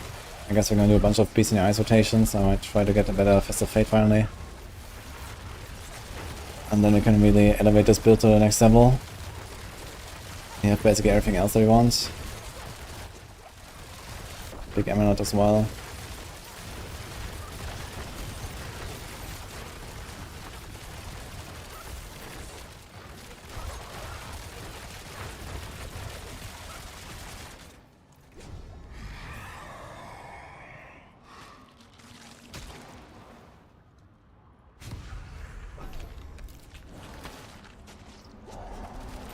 Going for high tier pits. Yeah, we can go for high tier pits when I'm ready to kill this character, but not yet. I want to play some more builds.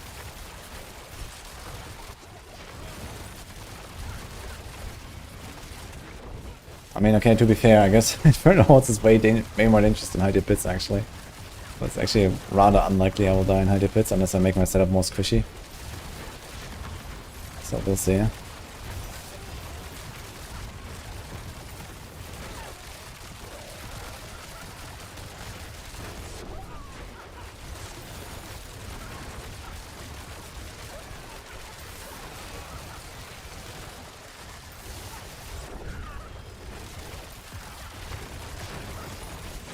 The thing is, I don't really know what I can survive. I might actually be tanky enough to survive like any of the Shadow Boss attacks or something, but I don't really know. Because at some point, if I push like, let's say, tier 140 plus or something, I might just like YOLO. And then, you know, rip the character. Or not. If I do something like that.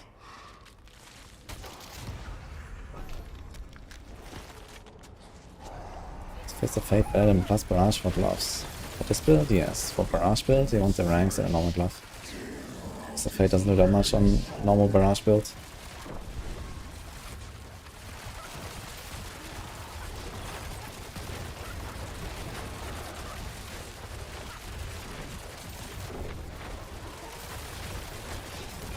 I dash instead of smoke because I like it.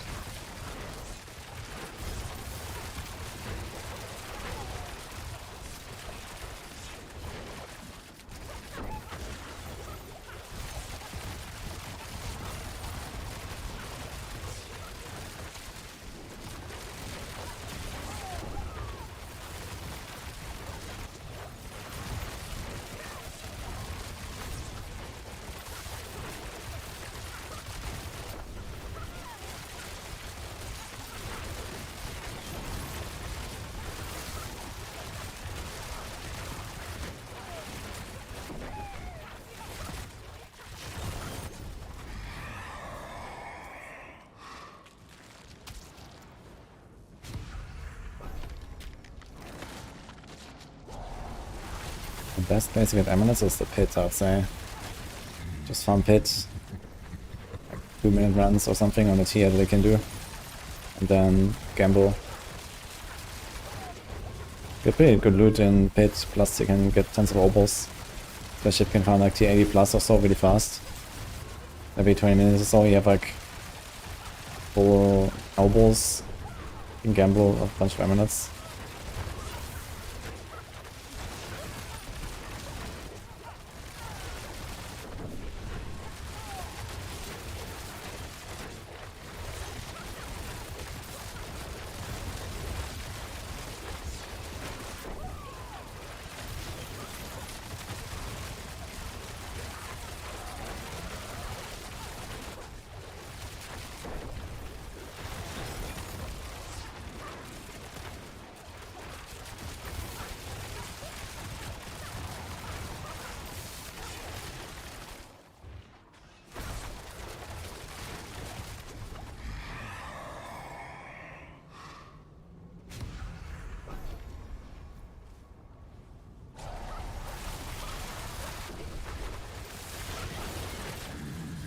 What's the best way to get started endgame gear nowadays?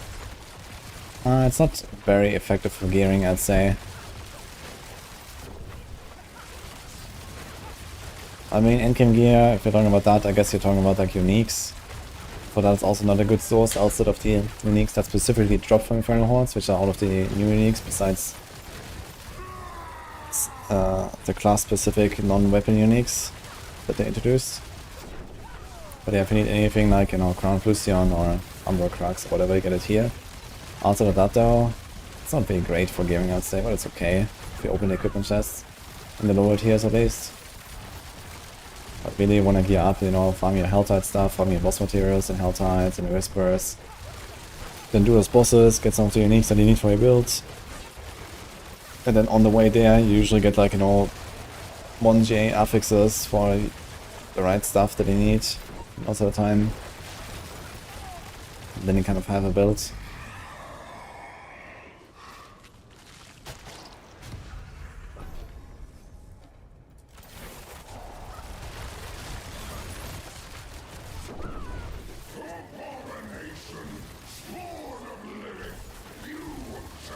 Knock shot.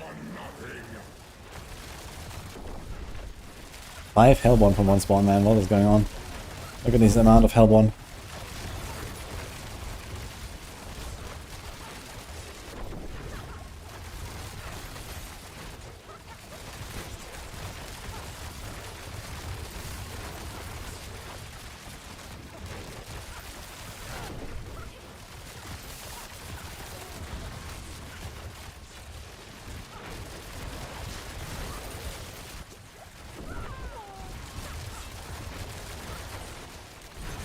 Actually 4. I guess one was on the Hellfire.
Oh, Darkside, what's up, man?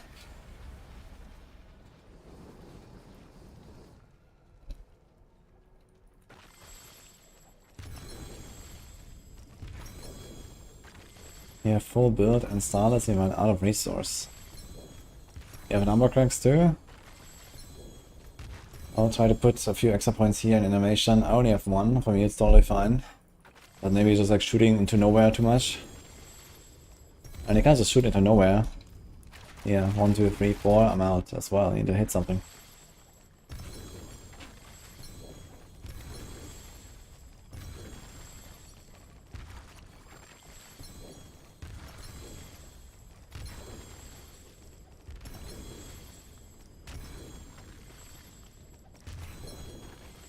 Just better to tier 8 instead of tier 7 if you can do that easily, yes.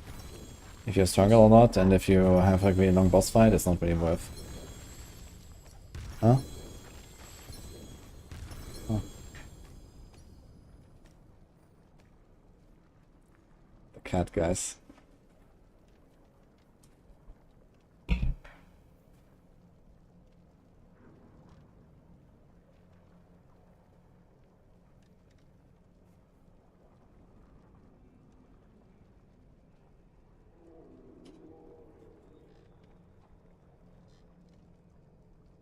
Very funny. What's going on? Uh-huh. Yeah.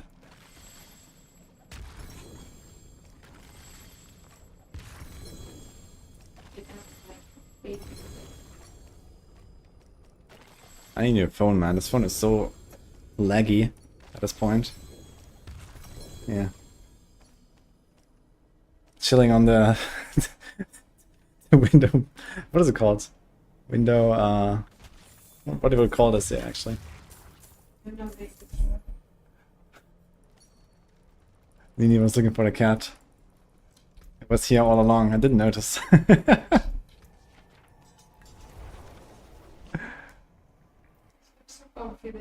Sill.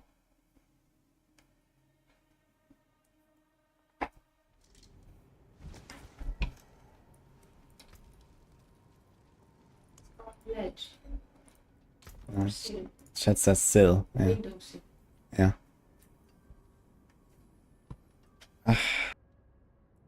One second, guys.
There we go. Hello, man.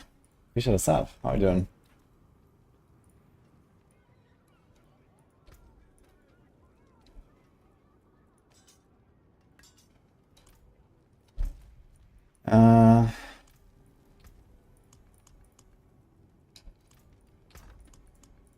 How's my stash situation?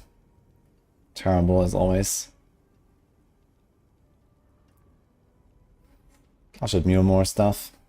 What can I mule, first of all?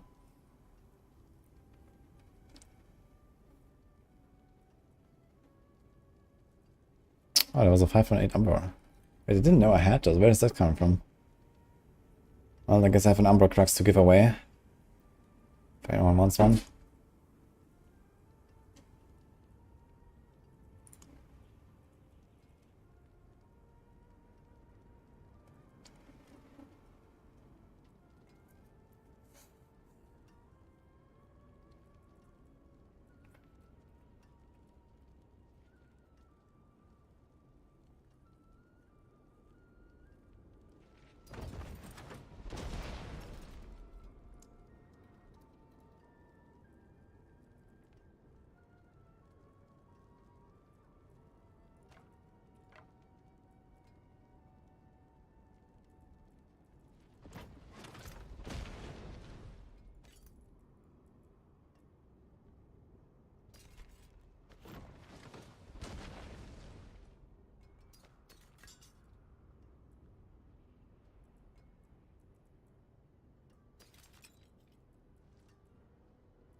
Seasons would have been very good, I guess, for Druids with the Vinci. Vinci is still a pretty solid build apparently, but you need Shard of Heraphil now, so... But it's still a willpower life, 2 GA at least. Kinda nice. I also have this here, 40 lucky hits. What's up? Ah. Ah, thank you. Yes.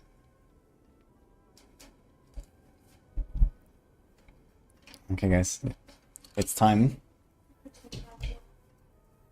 I just left. He just left. I would take one, the Umbra. Add me, I can give you one. It's a 5.8. So, I don't know, I'm not gonna try to sell it.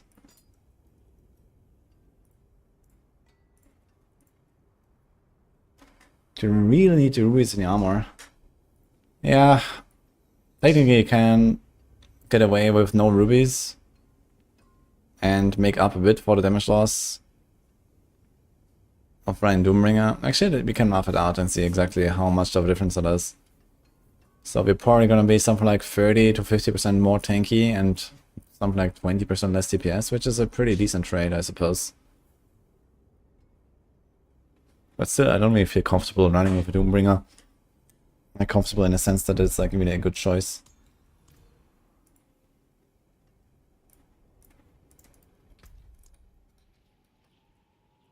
Well, you are on softcore, so unlucky. This is hardcore here. I cannot give it to you. See you later, guys. Time.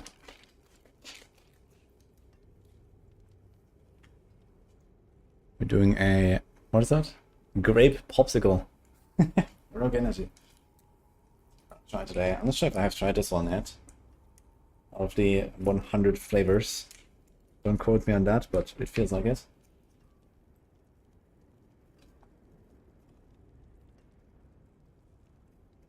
Rouge energy.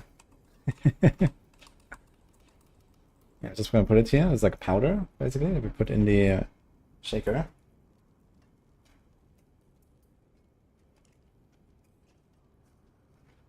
Yeah. They also gave us a shaker. Just need to close it. If you're interested in some supplements for blasting, for long gaming sessions and stuff like that, or just like to have like, you know, maybe more than just water that they drink. A lot of people just drink water. If you don't want to have like, I don't know, you know, more intense stuff like juice or whatever, I really recommend our sponsors, Rogue Energy. They have been partnering with us for like a few weeks now. We have the website here, I'm gonna show this actually, while we at it. To make these energy drink powders, basically. We just mix it with cold water. And if you also use the link, they get 20% off with my code, wudijo, when you check out. They also have sometimes these, you know, kits here, exactly deals and stuff like that, so you can even get even more off. And I really like them, they have like tons of different flavors. There's these 3 different lines. There's the Rogue Energy as the main one, basically for like, you know, energy. And then something that is like more like if you don't really feel like, you know, wanna like stay up long at night or something, then you can do something like that here. That might help you calm down, sleep, and whatever. And this is just like if you want to have some flavor and some, you know, general like supplemental like buffs, let's say. Yeah, pretty cool stuff. I really like them. They have tons of cool flavors. They also have like these free trial samples you can ask them to send you. And basically they have these, yeah, it's just like powders basically. You just mix it with water and that's it. Either as like these one-time things that I just showed you, or I have these. Yeah, so you just take it by the spoon, basically. So go check it out if you're interested, guys.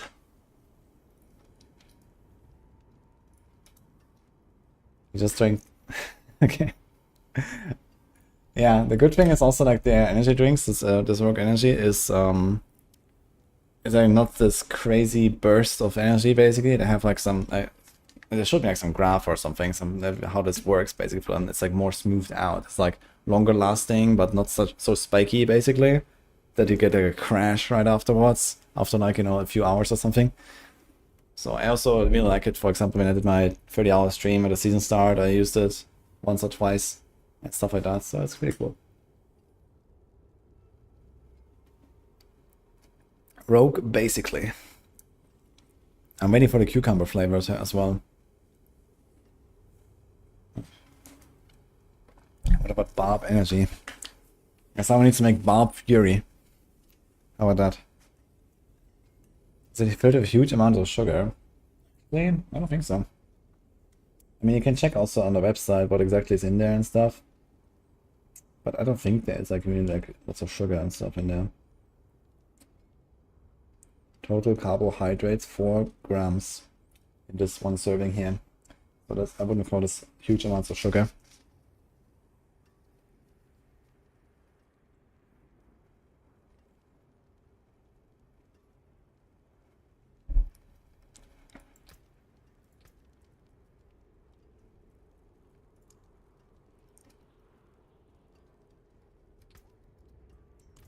Yeah, the armor crux is being delivered to someone else. We found a taker.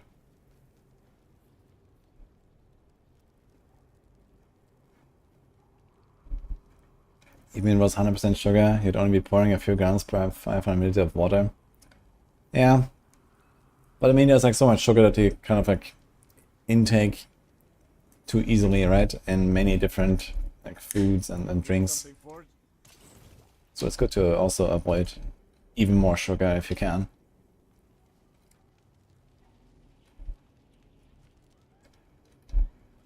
But it is not a lot. 4 grams is not a lot. It's not even pure sugar, I suppose.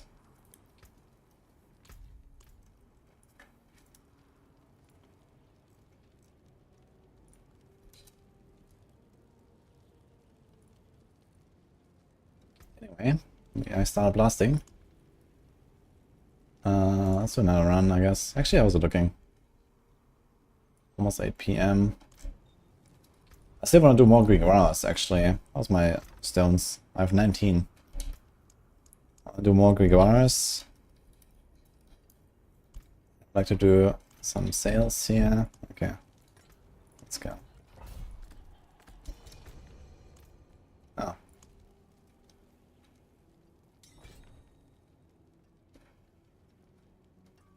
After Rouge died, he blasted his Sorc to 84. Nice.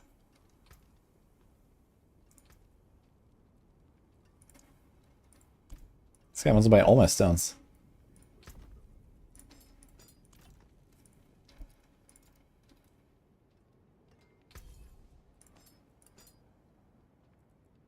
Okay, enjoy.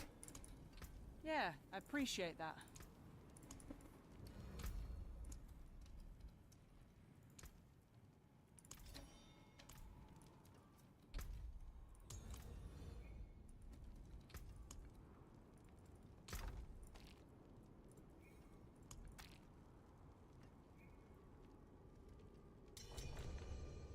You get more upgrade mats for higher pits up to tier 101.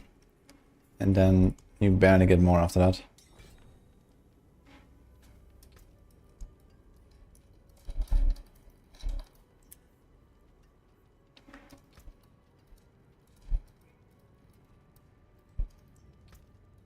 Greetings.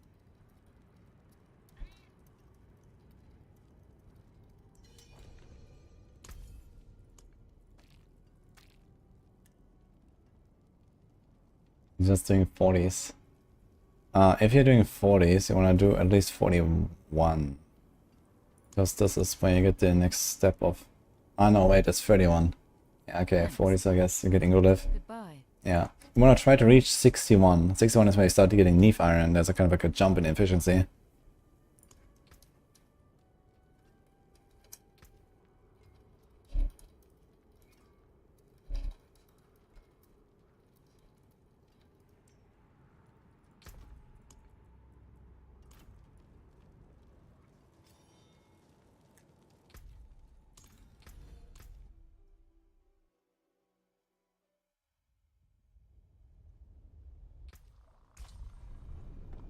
But it's one of your daughter's names.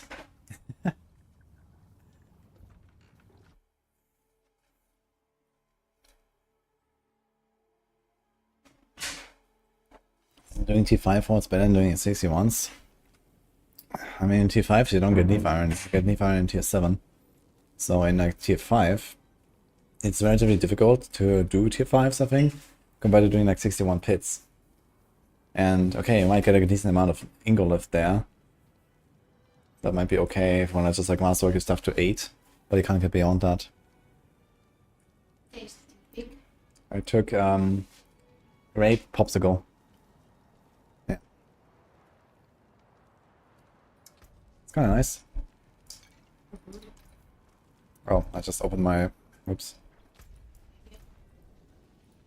Ah, you can... Okay, if you want. I don't have anything here though. Yeah.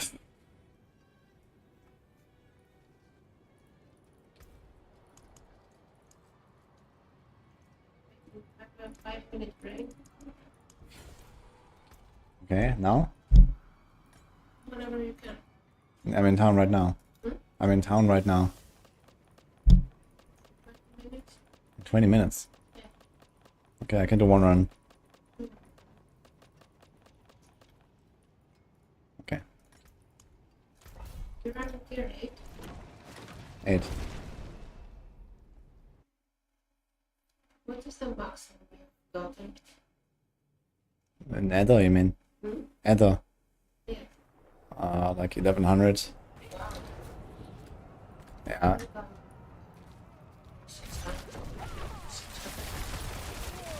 That was pretty good.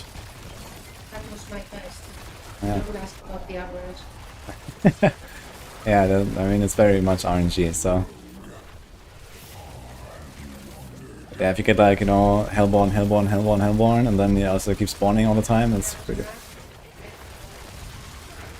Yeah. Strongly effective.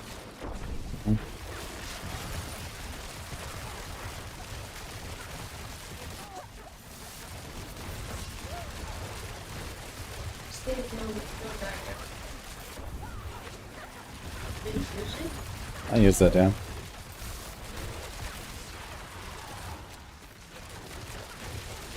Oh, I want to do some math later as well on the Doombringer. What's that look Doombringer. The sword. like? Yeah, I can't show it right now. Doombringer, yeah. Yeah, lots of life. Makes it very comfy. I switched it out on the boss, because on the boss they're not very threatening. But here, you know, it's nice to have it. Where did you drop that? Drops on the bosses. I have like 3 of them, so... I also managed to masterwork it to, look, the orange life. Was very nice earlier. And chat was definitely not saying it was rigged.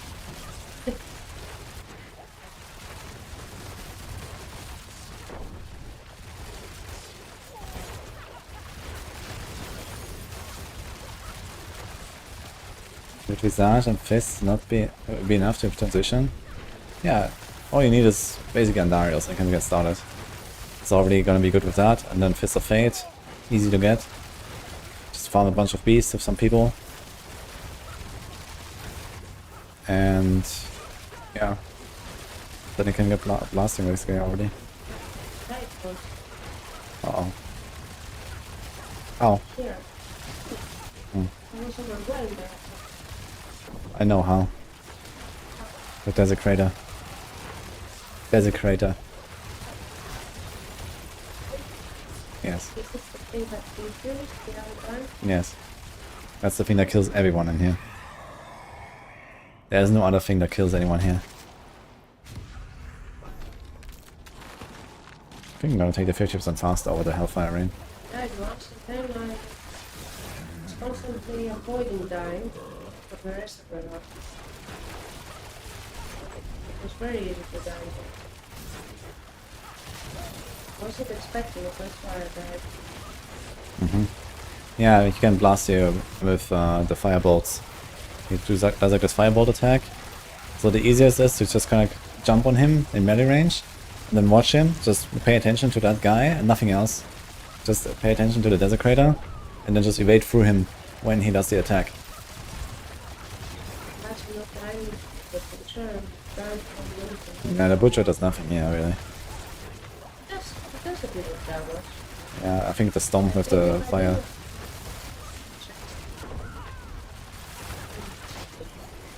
Yeah, the chest is very helpful.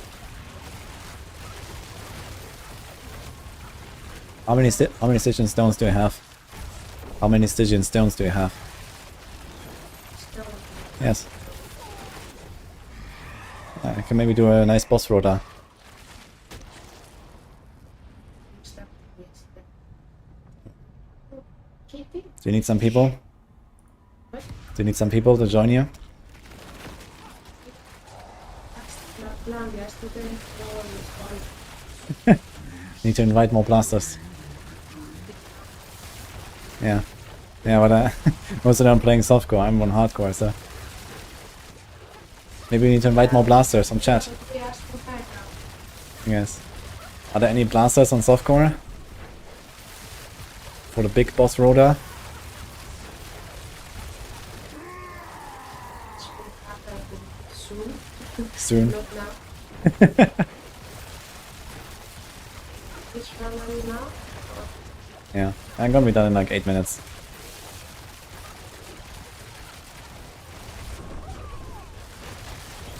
Bone Spirit Blaster.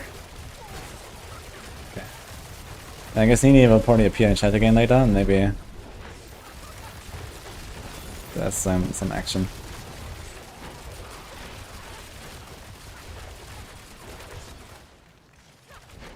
Yeah, she did the Andariel and Duriel for the season journey, and then she got Andariel Helm on Duriel kill.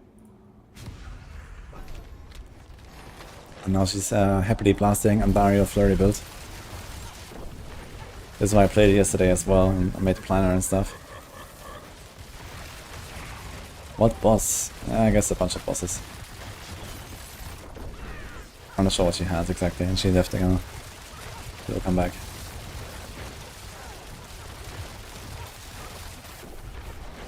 I just confirmed that it's better one-shots are bugs. They don't need to confirm that, I think. I think it's pretty obvious that at the very minimum they're just like not tuned properly. Like the Desecrators are just way out of line of everything else, including the other Elder Fiend, right? There's a Tormentor Elder Fiend and there's a Desecrator. Tormentor is just like a target dummy, and Desecrator one-shots you. I mean, that it's just not right, you know? I think. It doesn't make sense to work that way. So... I wouldn't say it's bugged, it's just like they just fucked up with number tuning maybe or something.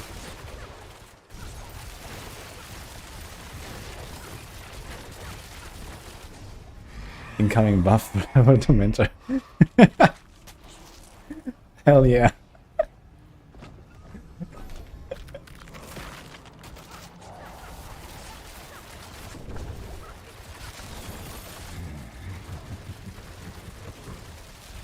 Yeah, the thing is that, you know, they probably have it even logged, like, okay, on the to-do list somewhere, and then someone is gonna take care of it at some point, right? But it's like, not a high enough priority for them, I guess, you know, it's nothing game-breaking that needs, like, immediate attention, and, you know, people can't log in or something like that, right? They did, like, this Sorc fix, and people are crying, oh, new Sorc, they said no nerfs in the middle of the season, but, you know, it was literally taking down the servers and crashing the servers or something, so, yeah, you know. But it's not the case in Desecrators, right? They're just like, yeah, kind of OP, but it's not like you can't play the game or something. So...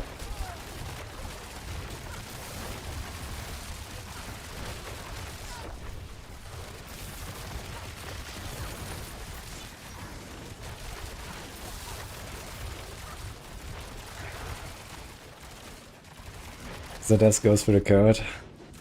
Oh, so you meant 1,000? That's damage on Desecrated? I mean, it's 100,000. Yeah. That could be it, actually.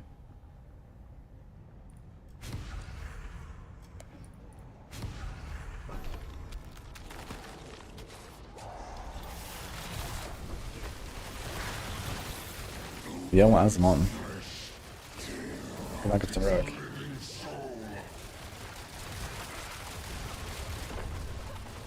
How do I have such a resource cost on Lightning Spear? Lightning Spear costs no resources. Maybe. You always see people spamming Frozen, we can't cast it 3-4 times. Ah, that's what I mean. Okay, so there's two things at play about resources on the Sorc. Number one is the Conjuration Mastery passive. If you have many ranks and you have many conjurations, you get insane amounts of mana regen. So you get the infinite mana basically. So if you don't have insane Conjuration Mastery ranks because your Fractured Winterglass sucks and you didn't masterwork it, then you're gonna get much less mana regen. And the other thing is the Unleash glyph. So especially like earlier on in the progression when your gear sucks, you cast a lot of Frozen Orbs before you get to the point where you basically don't cast Frozen Orbs almost at all anymore. And in order to help with this mana issue and just like get a buff, I actually use the Unleash glyph instead of the Charged glyph. You can literally swap them out 1-to-1, they have the same requirements. And Unleash glyph gives you 25% extra multiple glyph mana regen, so this also helps quite a bit. So try the Unleash glyph when you're still spamming a lot of Frozen Orbs, and then later you can like do some swap with the Charged glyph and then go for that. What's up, Death?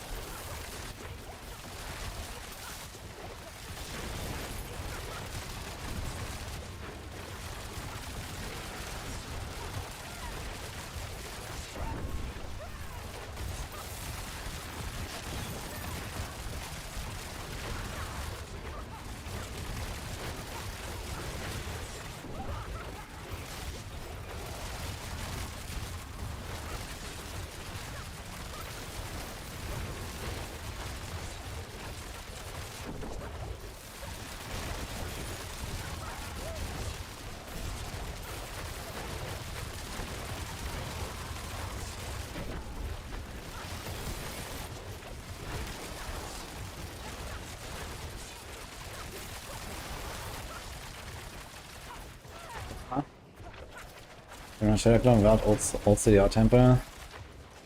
If you don't have the Alt Temper, then go just to the Trap. I mean, the Shadow Clone is not like required, you know, it's just nice to have the Unstoppable, but most of the time it doesn't really matter if you have the Unstoppable. So just go with the Trap Tempers. You can actually cast a lot more traps then.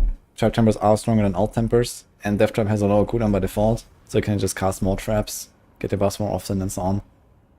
So there is a cost to using Shadow Clone as well.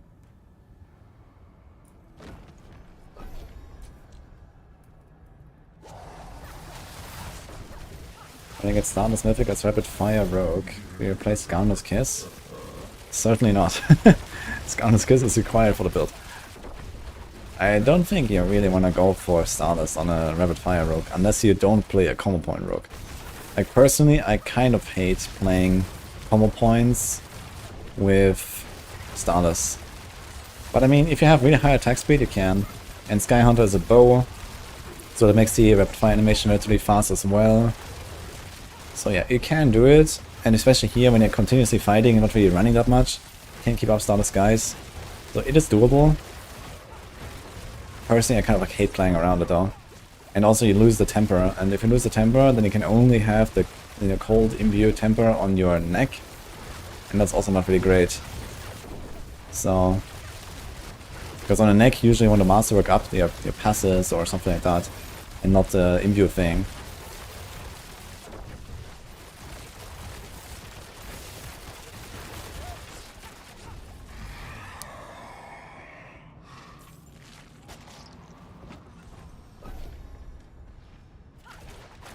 Why does Darkseid not use Skyhunter in the Heartseeker build? I think you should carefully read what Skyhunter does, and then check his choice of a key passive.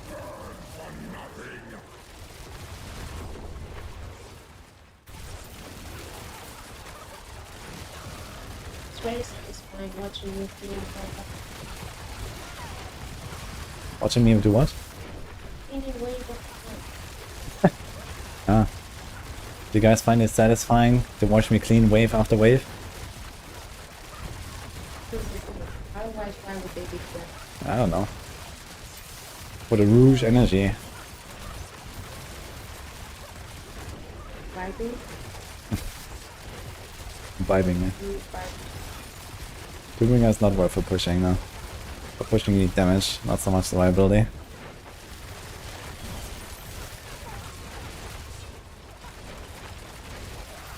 It's very zen. When you see 200 arrows flying over the screen at any given moment. No.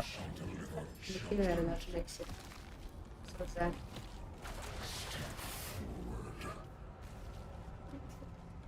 I find it very Is it the relaxing. same effect as the shrine?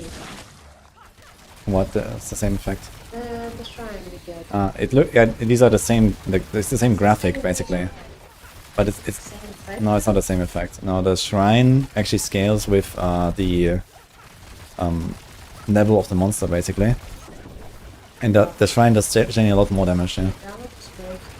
Yep. I wanted that here too. Well, I'm also playing Barrage and you play Flurry, so there's a bit of a difference there. But You could take Flurry too. I did it yesterday. I switched to Barrage now. See the arrows, no? But on Flurry, actually, I was also able to do like more than 50% in one stagger on these guys. That was pretty good.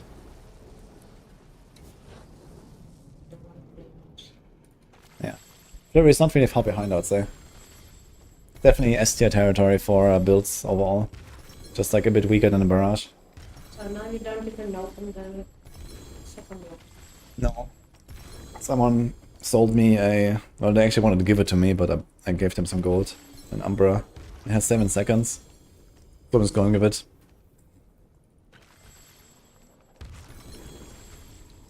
Seven seconds is okay.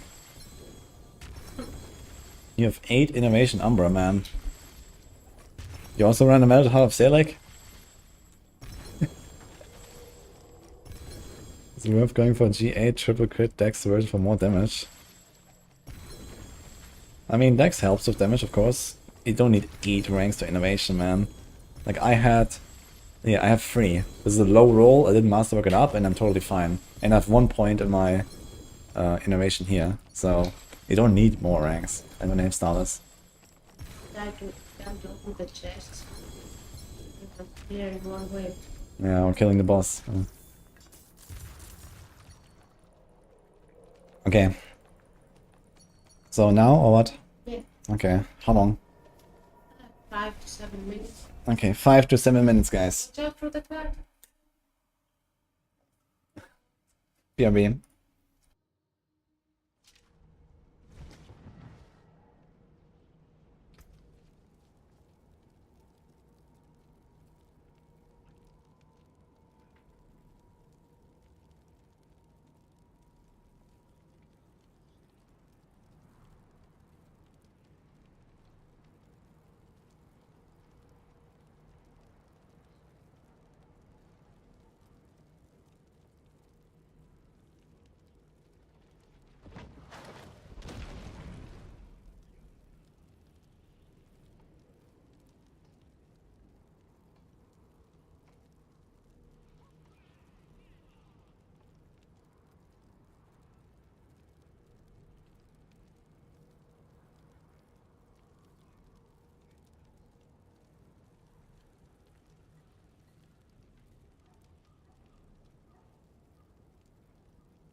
Nini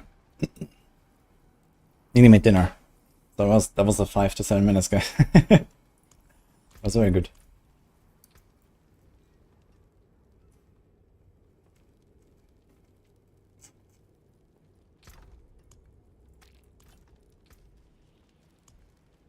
Okay, so now T8. Advantage. Let's go. Wait, was the cat here on the seat? Yeah, sometimes he jumps on my chair.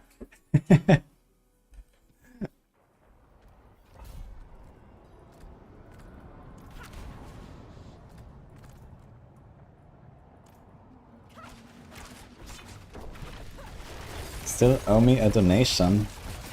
Indeed you do actually, Asmonzola. I remember the AOZ bet.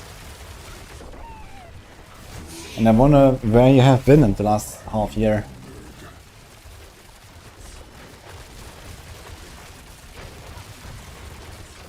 Or Kong Nguyen.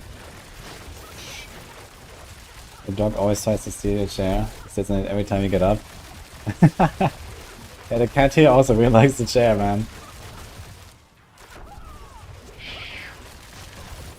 And now he's complaining because I'm sitting there. This cat has been with us for like 5 days. Now it's his chair.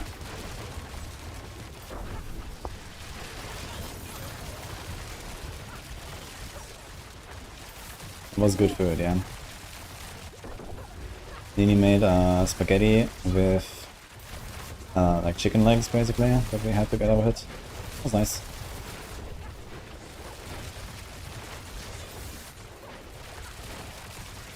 It was always his chair. Our job for Doom and Umbra. Well, Umbra is usually in the build. If you don't have Umbra yet and then you equip it, I guess before Umbra. Yeah. I guess before Umbra we'll probably go Retribution aspect here. Oh my god. And for Doom, I dropped Bursting Venoms / Conceited. I guess Conceited is also a good aspect to have in general. I tried Bursting Venoms versus Conceited and I kinda like Conceited more. Because we reset our Poison Viewment quite a lot anyway.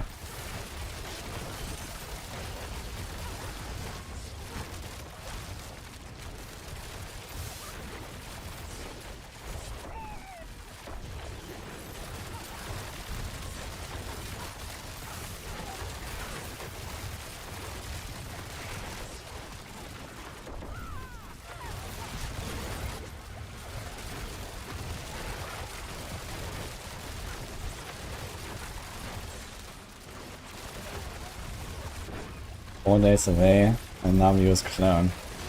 And there's a command for it.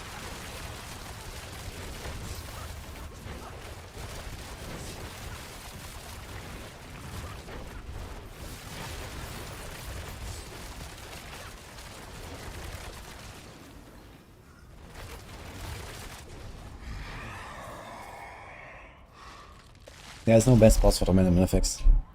Tormented boss for Mythics. All of them have the same drop rates for Mythics. So you can just farm one of the bosses that can also give you uniques that you need for your build. You know, if you're a Sorc, you might want to prioritize Sword Seer for the Winter class and such things.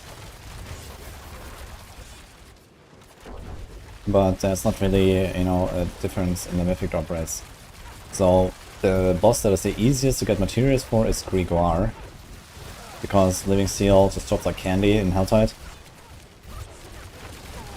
So you can do like insane amounts of Gregoire rotas, I guess. I also still have like 10 stacks of Living Steel or something lying around. So I can also do more Gregoire. I would actually be up for Gregoire rota. If anyone is up on hardcore. Maybe I can finally get some nice Chain Lightning 10s. I want to respec my Sorc to Chain Lightning and try that and see if you can do T8s.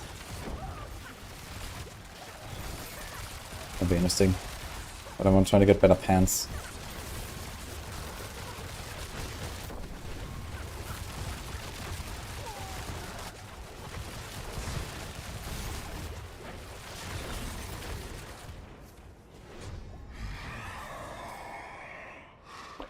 GA Starfall Coronat with CDR and Meteor rank. Oh my god. And 4.0. That's insane, man. You should make a Meteor Sorc just because of that. Get a nice cooldown Emmy. Parasha with cooldown. And go, man.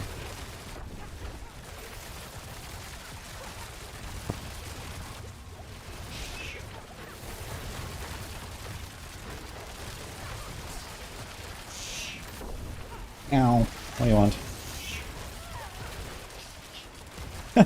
he's sitting here on the white table, meowing at me. Because I'm sitting in a chair.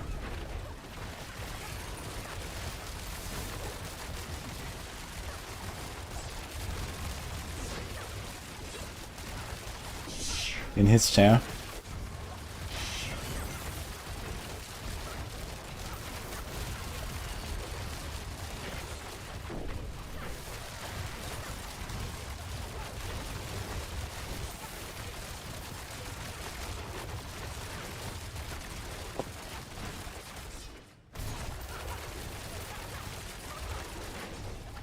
I was lying here.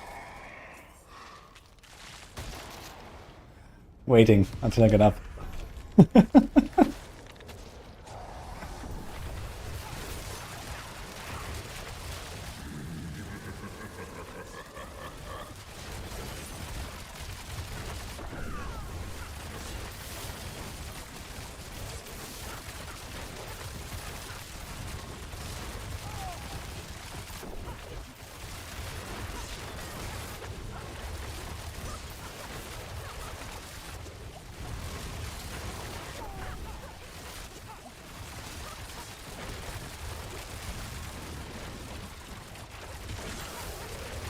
I was expecting a cat cam. I mean, it won't stay with us for very long though. We're only cat sitting for a friend who's on vacation. We're gonna get doggo, actually.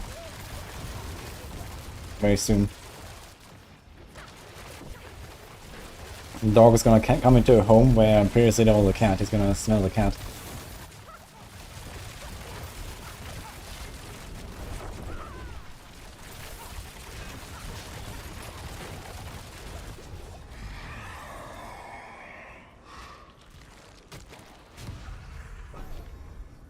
A big reason to health hearts after 100. Yeah, living seal and 1 million hearts. And lots of gear. You get a lot of gear in Helltide. And living and exquisite blood, I mean. Or from the Blood Maiden. You can get boss mods for 3 different bosses in, all in Helltide.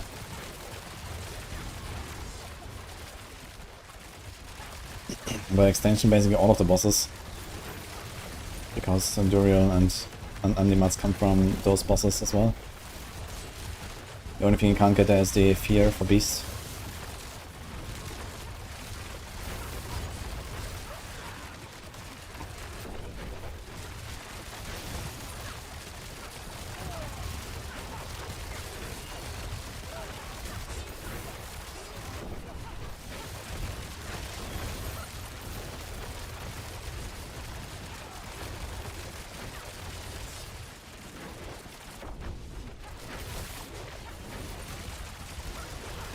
What?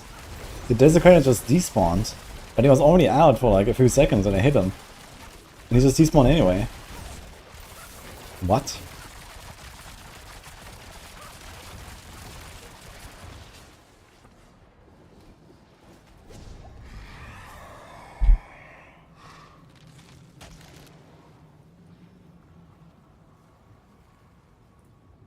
Sometimes too.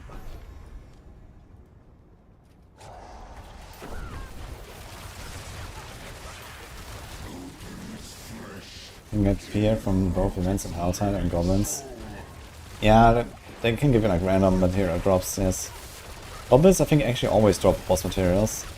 Events sometimes. But it's like not really, you know, compared to how much fear you can farm in dungeons. You know, you can farm like, if you're really fast, I don't know. You can probably farm like 10 beasts per hour in Nightmare Dungeons. So...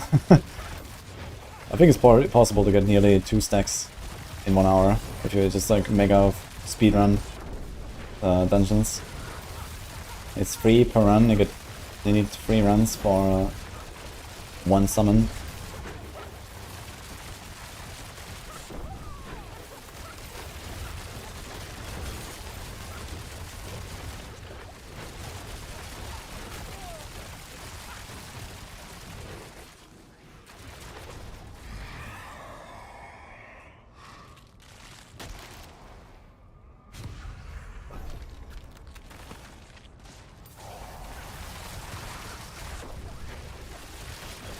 Yeah, like it's the first time I saw the Desecrator just despawn. That's kind of weird. Usually these guys despawn if they appear exactly when the timer ends. But this guy was already out before the timer and I already started damaging him and then he just despawned. That's kind of weird.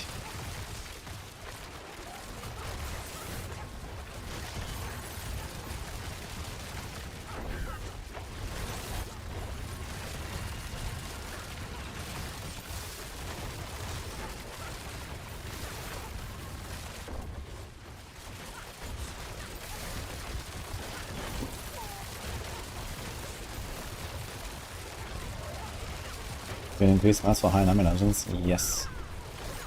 You get 1 guaranteed at 30, 2 guaranteed at 60, and 3 guaranteed at 90. Then in between it scales up basically.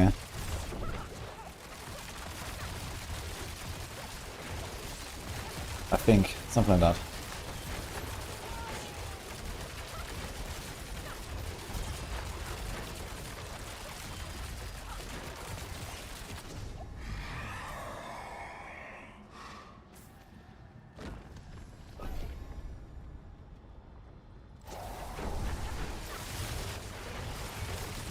It's really easy to find people that carry and give you the fear, so it's 12 items per dungeon.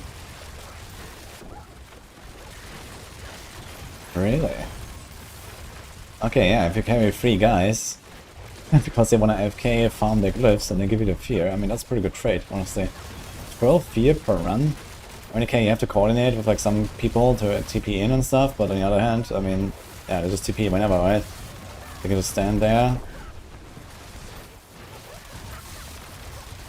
Actually, wait a minute. Do you have to be in the dungeon when the dungeon is finished to get the glyph XP? Or can you just TP in and get the glyph XP from whoever finished it, if you're in the party? I guess you have to be present in the dungeon when it happens, right?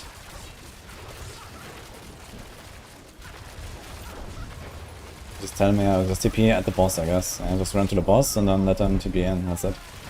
That's pretty good, actually. I should try that to like Omega farm beast nuts. In that case, I mean, you can get like multiple stacks per hour if you do something like that. That's crazy.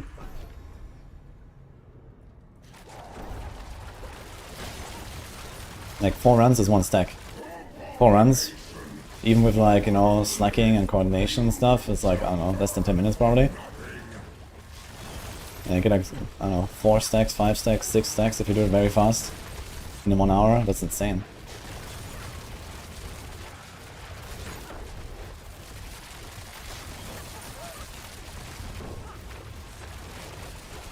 Just need to make sure that you clean up the pre-boss area, I guess. If they're like weak or something. I mean, I can kill a 4-man T100 boss in like 3 seconds on this build, so...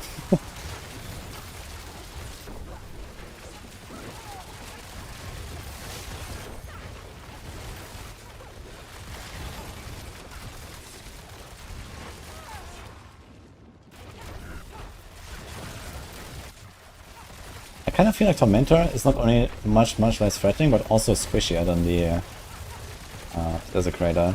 Well, it's just me.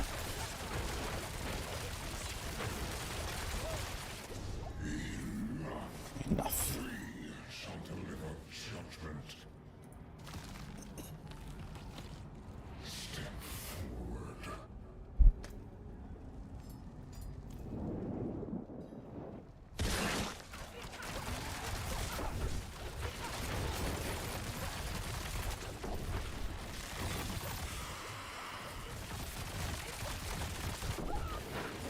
Yo, 1 stagger kill, let's go.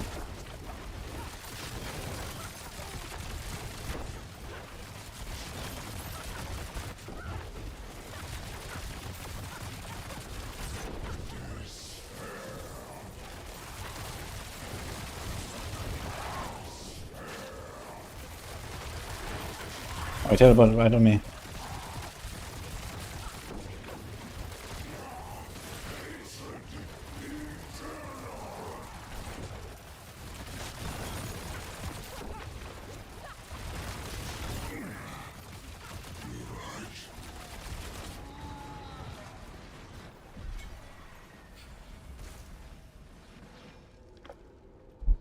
You give one of them lead. Ah yeah, true, the bubble always spawns on a leader.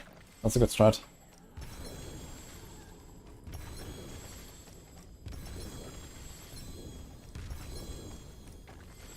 Normally the desecrators despawn you. Oof. I know how I feel.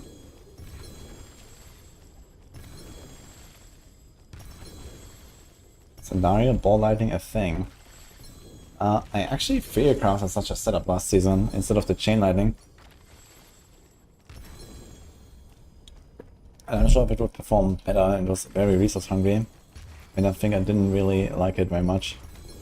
So right now, the chain lightning build that we have on Maxwell that Norfa made is actually basically the Andariel Sorc that I played last season, plus, you know, new tools and Axial Conduit. So he made that chain lightning build into an Andariel build that does damage with both. Mostly these, you know, damage procs that you get from the items. It seems to be relatively strong. And I mean, last season I was actually able to farm tier 100 pits. Pre-Axial Conduit and pre all the Sorc bars and everything with Andariel Sorc. So it's gonna be pumping now for sure. People are doing T8s with that as far as I know.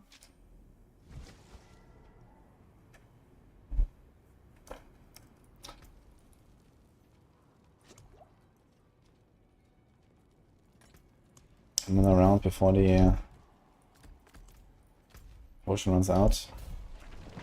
Is there a planner for my current items? Made a clip earlier. Does someone have a clip?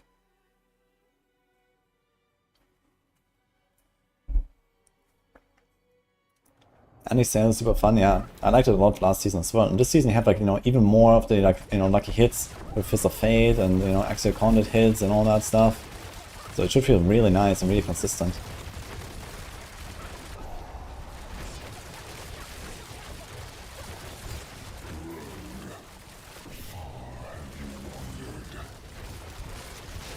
Why not only this season on Sorc? We just discussed it. You played on the channeling mode. Maybe other builds too, I'm not sure. And you can definitely fit into some builds that don't really care that much about cooldown reduction. Like the Shaka. And resources maybe.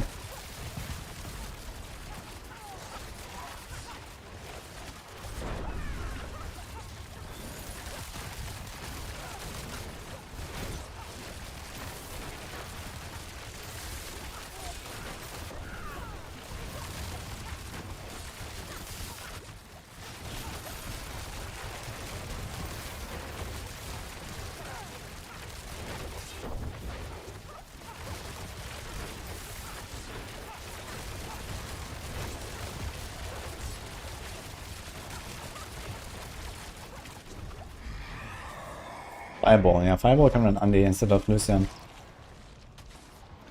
Lucian is bugged right now. And doesn't really work for Fireball as far as I know, when you have the Gloss Illuminator equipped.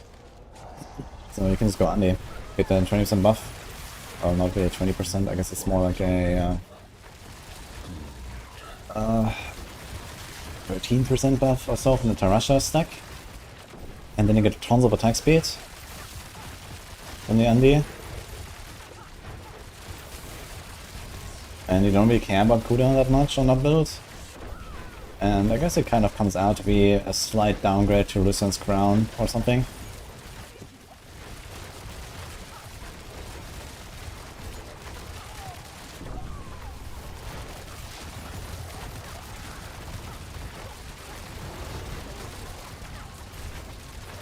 Man, these knights actually make this stuff kind of tanky, man. When there's like a guy with a champion, I have to kill the champion, and then the knights start doing their shields as well. There's stuff going on here. Maybe I should go and use my dagger to have more damage output here.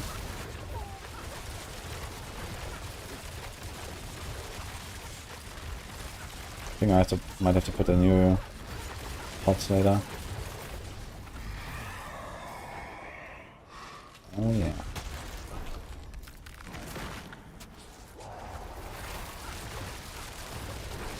What the damage number in the hell for me says. The damage number doesn't really change much. It's mostly just based on your weapon. And I think that's it actually. I think the damage number doesn't actually change besides with your weapon on the tooltip. Because it's just like weapon damage percent, and then based on how slow and how much DPS your weapon is and stuff like that. So in this case it will say 120,000. With a crossbow this would be 18% more or something like that. So it would be like 140,000 or so. And you had a crossbow, you play the same with a crossbow. But you don't want to do that since you want more shots.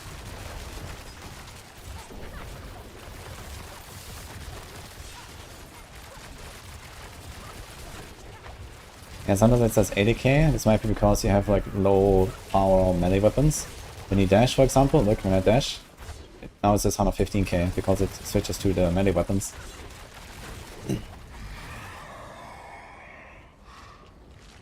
The melee weapons are faster than bows. Yeah, this is a 1.1, this is a 1.2, so they have average 1.15 attacks per second. Bow has average 1.1.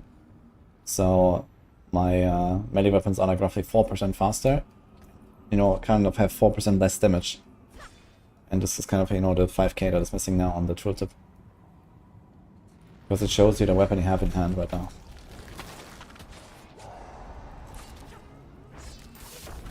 So if I proc Andarius while dashing, if I dash through this pack for example, here there was an explosion, that explosion will deal less damage than when I shoot with my arrows.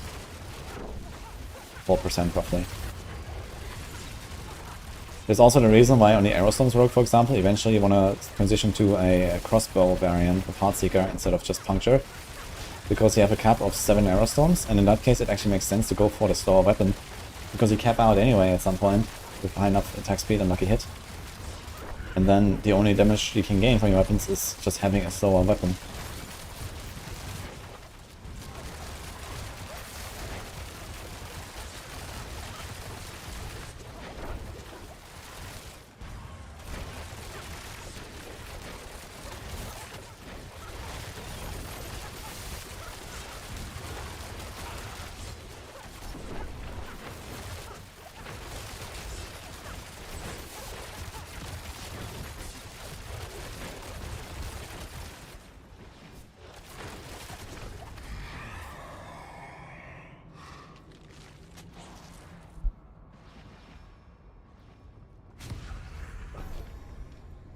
Or attack speed, you want a slow weapon? No, this is like specific to arrow storms, because arrow storms is capped. You can only have 7 arrow storms at a time. It's like specific to this build, you know, there's a cap on how many effects you can trigger. So, since you cap out at some point, no matter what, with good gear, you will get your 7 arrow storms, even with like a shitty, slow crossbow, basically. But the crossbow has a much more damage per shot than, you know, for example, 2 swords. If you do puncture, then your arrow storms will scale with your swords. Your swords are 1.1 attacks per second, your crossbow is 0.9. But they both have the same DPS, so the damage per crossbow shot is like 22% larger. And this means your arrow storms will do 22% more damage if you trigger them while you have a crossbow in your hand instead of your swords. So you go from puncture, that uses your swords, to Heartseeker with a crossbow. But this is specific to arrow storms, because of the cap. You know, on Andarius it doesn't matter, like, if I use daggers or swords or crossbow to trigger it, it doesn't really matter, because, you know, with a crossbow I trigger less often and it will do more damage. And it averages out, exactly. You know, there's no difference, really, in the damage output. If I have a crossbow and shoot, like, Heartseekers, and let's say I trigger exactly, you know, the same, like, a hit and stuff, as, you know, for example, puncture, they're almost the same, actually. So if you use puncture with daggers, you attack faster, you get more procs, but they will be weaker. And if you use a crossbow, you get less procs, but they will be stronger. And this is exactly, you know, the same basically in the end, with how the game works and calculates the damage. But in the case of arrow storms, because of the cap, there is no point in using a fast weapon that gives you more procs. Now there can be other benefits to having either a fast or slow weapon. So considerations are, you know, resources. If you are, you know, struggling with energy regeneration, maybe you want a slower weapon. Or if you don't struggle with resources, then maybe a faster weapon, because in this case, for example, here we want to shoot very often. We use a bow on this build, even though it gives us crit damage. And crit damage does nothing for Andariels, because you can't crit with a dot. But we use the bow anyway, just because it's faster on the Andariel rogue. And the reason for that is mainly because we want to spend more resources. You want to spend more resources, so that you can trigger preparation and, you know, no witnesses, and you can reset your ultimate more often, and you trigger your lucky hits more often, like, you know, your CCs and whatever, right? All that good stuff that you have in your build, basically. So a bow is superior in this case because we have other secondary effects that help us. But for the Andariel damage itself, it's irrelevant if I have a crossbow or a bow. Because the fast attack speed and the slow attack speed versus the low damage and high damage will just even out.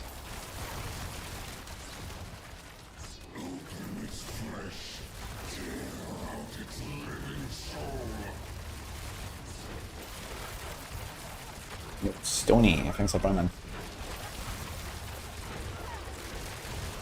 The best Rouge build is what you see on the screen.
A guide to a place that you like and just follow it. Yeah, I mean, there's like a lot of, like, you know, map and you know, interactions behind these builds that you know, for someone who tries to make their own builds, they might not be aware of a lot of these stuff and these little details and so on. But yeah, so sometimes there is a reason for certain weapon choices, for example. Other times it kind of barely matters. You know, they made like a lot of the weapon choices not matter that much these days, because you know, the implicits on the weapons are kind of minor for many builds. For the rogues the most even, because rogues have by far the most additive damage these days, outside of position builds. But damage per Dark Shroud Shadow gives you so much increased damage. Most rogue builds end up somewhere with like 2.5 to, I don't know, 3,500 increased damage. So basically any source of increased damage that is not like damage per Dark Shroud Shadow Temper is kind of like irrelevant. You know, the implicits on your weapon, your glyphs, everything. That's not saying that the glyphs are completely irrelevant. You still want the secondary effects for the multipliers. But the primary effects of glyphs, for example, are so minor that are contributing 1, maybe 2% DPS, for example, on rogue builds that run damage per Dark Shroud Tempers.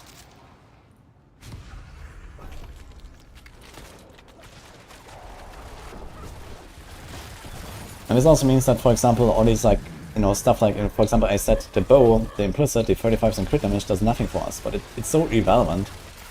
You know, the crossbow has vulnerable damage, I think 40%, which in this case would be like a, I don't know, 1, maybe 1.5% damage increase.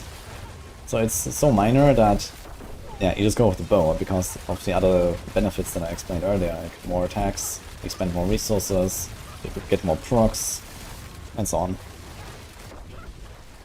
Even though people ask like, oh man, what?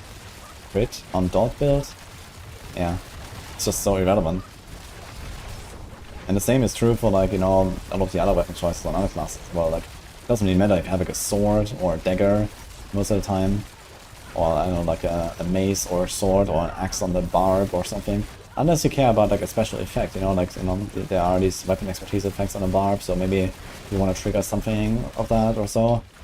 But if you don't even use that weapon, let's say you have a 200 build and you care about, okay, which one-handed weapon will I equip? Most of the time it might just not really matter that much.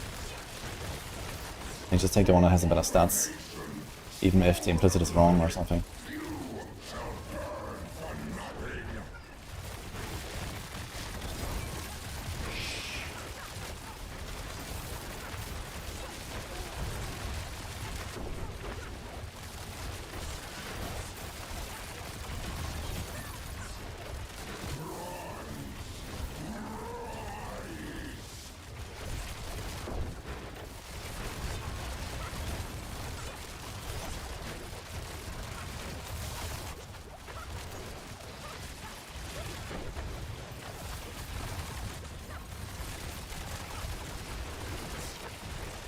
Bloodsurge Necro doing everything.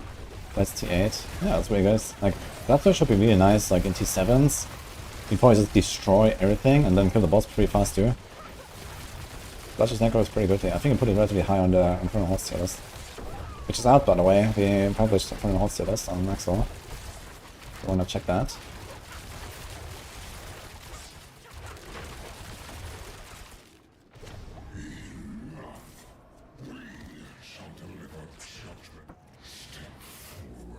Not plan to do any improvements to add the rope for maximum. I only made like a slightly different Paragon board. That's basically about it.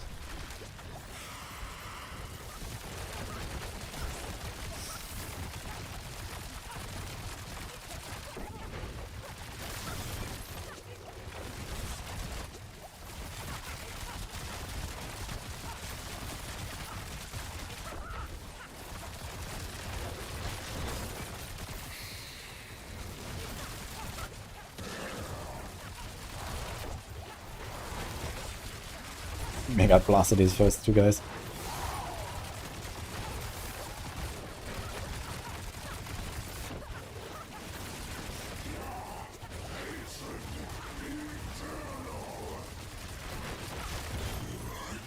Hey, my totem just did not spawn. Yeah, it's just not spawning. I guess it's too close to the wall. That's interesting. I know it was there. Okay. I just didn't see it.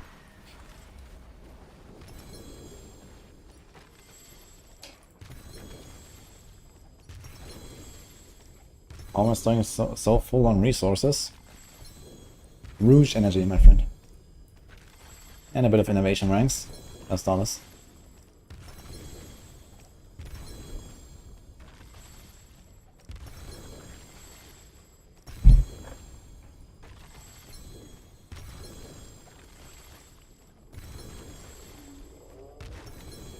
We have 50 eggs, 50 shards, and 25 stones. Is that 25 virulence? No. The tormented bosses need triple the mats and a stone. So need 6 eggs, 6 shards per summon.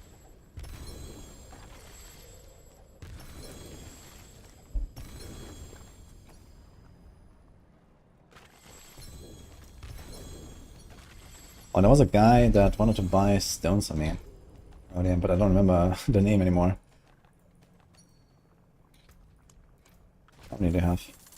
Okay, Tormented Greek War Rotor, anyone by the way? Anyone up? I have lots of stones again.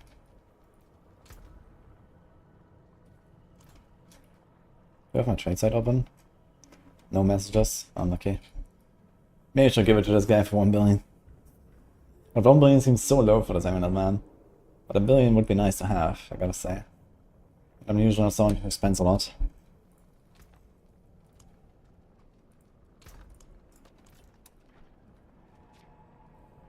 Okay, who has 3? Only gains 10. Okay, let's make a party. Can you do 3 at least? Yeah, only gains?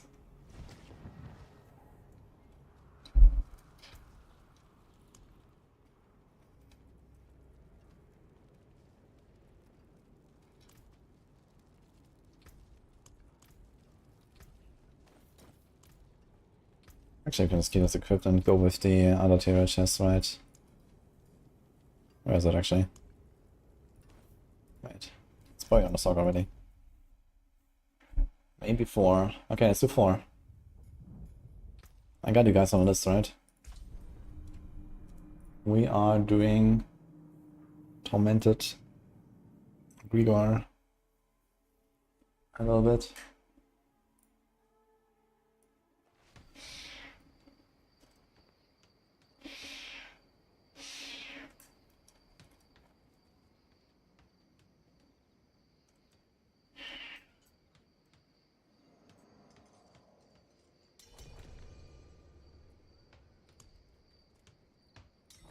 Okay, we wanted only gains, only poop deck, the poop deck, and Andy. So, who's that?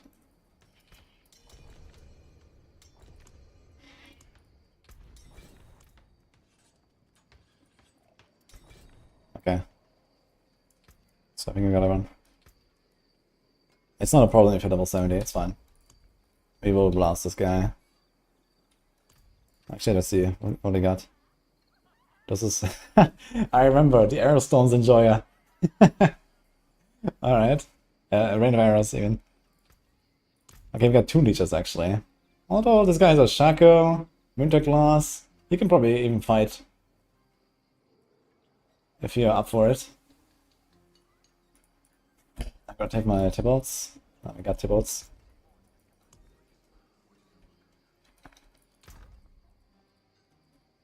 Take some precision elixirs.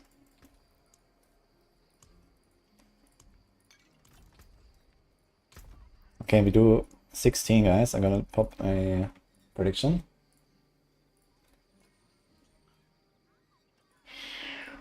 Yes or no for the mythic. Chances are decent, I guess. Living Steel. I have to go on a mule.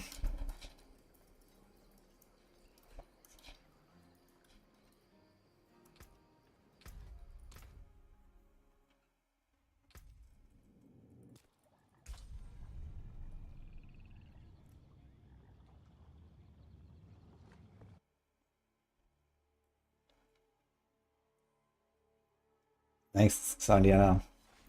Congrats.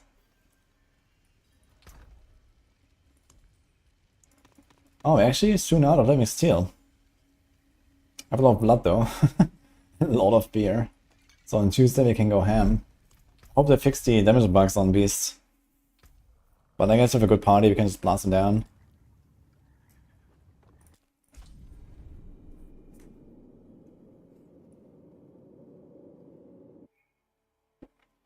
Yes, Julia. In fact, actually, Conjuration Mastery and the cooldown are both pretty good hits, but the cast twice on Frozen Orb is not that great on Infected Winterglass. But the cooldown is actually kind of good to masterwork up. In fact, I should probably reset this as well and maybe try to hit once or twice. But I guess it's a bit late now.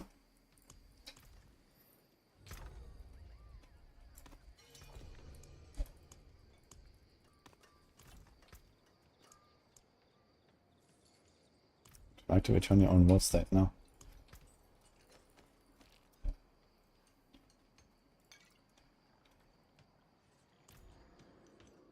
You have runs. Are you a hardcore, Colton? Hello, by the way.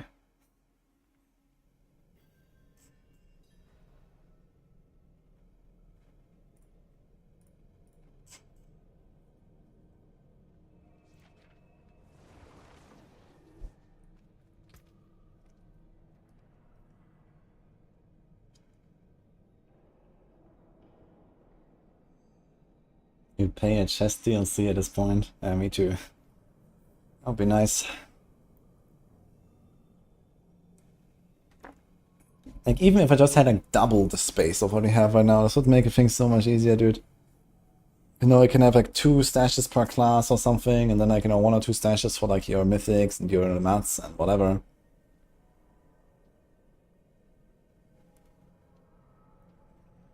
No mythic drop for VIP.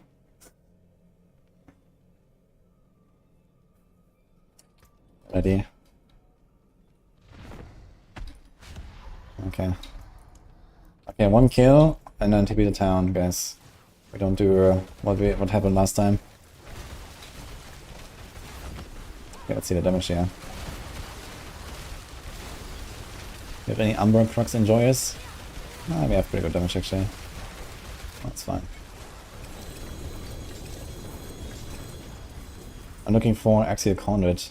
Best case with a GA on the resource. Kinda hard to get.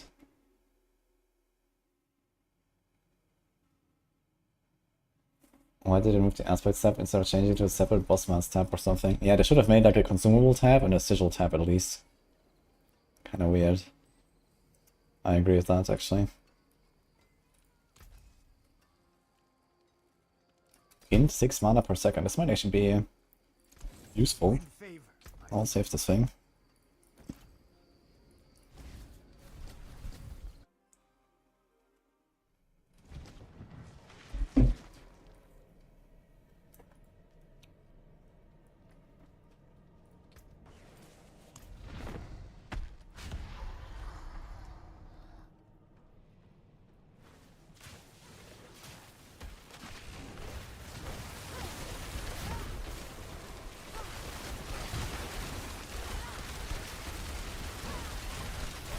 One type per character, one type per mats.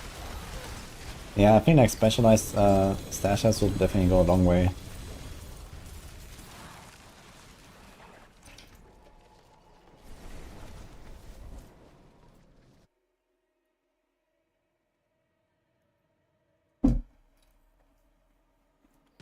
And maybe they could even make some kind of like market feature, right?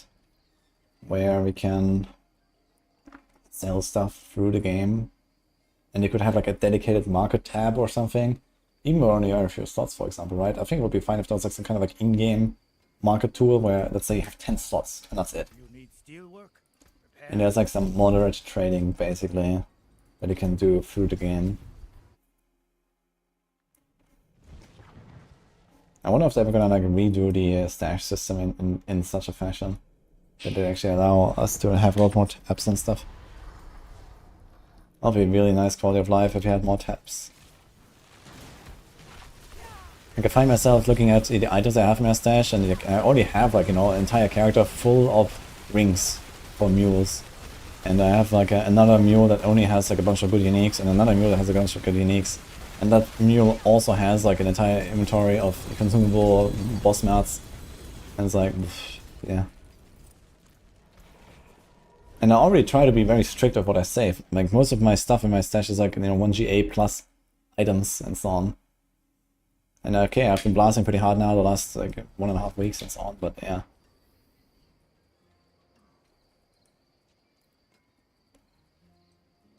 They don't make it easy. Fight hard, eh?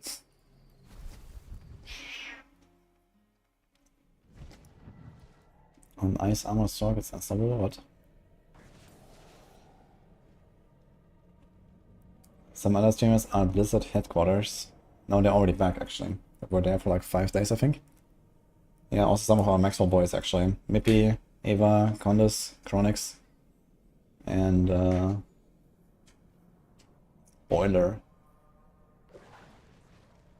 And I'm not sure what exactly they were doing. I suppose expansion stuff and mostly like in-depth feedback sessions with the devs, and you know, probably probably talking about a lot of bugs and balancing and all that stuff as well. But yeah, they're already back now, so they're all home.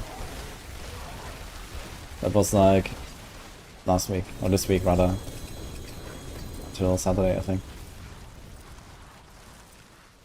Yeah, I'm pretty sure they were doing expansion stuff.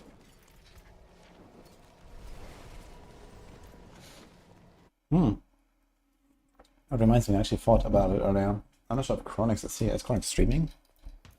First of all, is it back in action? I'm gonna send him a message. Maybe he wants to come on voice and maybe talk a little bit about whatever he can talk about at least.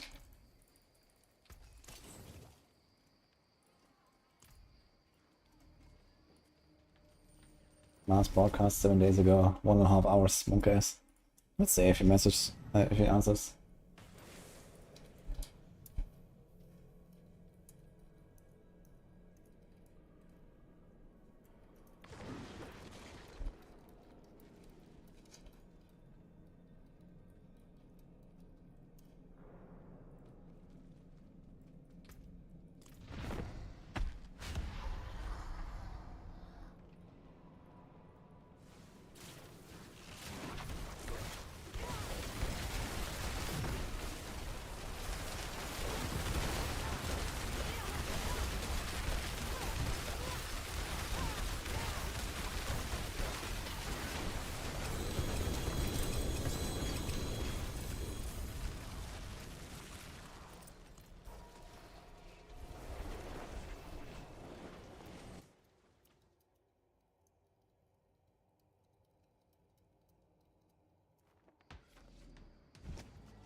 Okay, Croix just replied, live on stream, Monka TOS.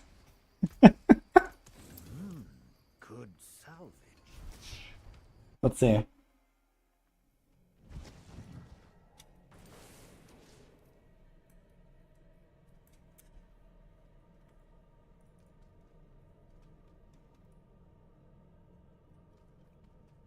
Guess I do one. Hello, Shaggy. Why do we have Frigid Finesse on this build still? Because Frigid Finesse goes into every rogue build ever. It's the strongest passive we have on the class. And you trigger it very easily, thanks to Tempers. Gabriel.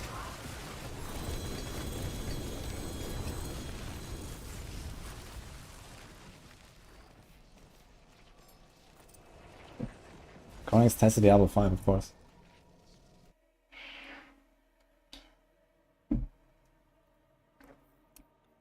you can't reach level 6 alchemical, then pretty much any alchemical rank is fine. I think you need either 2 or 6, if I'm not mistaken. So yeah, I would rather go more for Frigid. That's what I've done as well. I have 4 alchemical and 5 Frigid on my neck. Which I could have tried to go for the triple crit on a normal alchemical advantage roll, but I mean that's really hard. So I would just recommend just don't really put anything in alchemical, or maybe like if you get like a random hit, okay, it's fine. But rather go for the Frigid. It's like easier to just go like 2 crits on the Frigid, 1 on something else or so. Then either getting a GA alchemical and double crit, or no GA triple crit. I mean that's really hard on a legendary.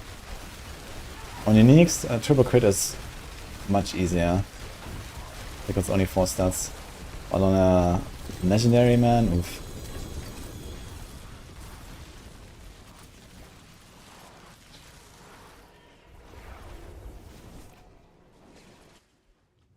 You can reach 6, yeah. You go from 2 to 3, but just upgrading without any crits, and then per crit is 1 more basically. Get to 6.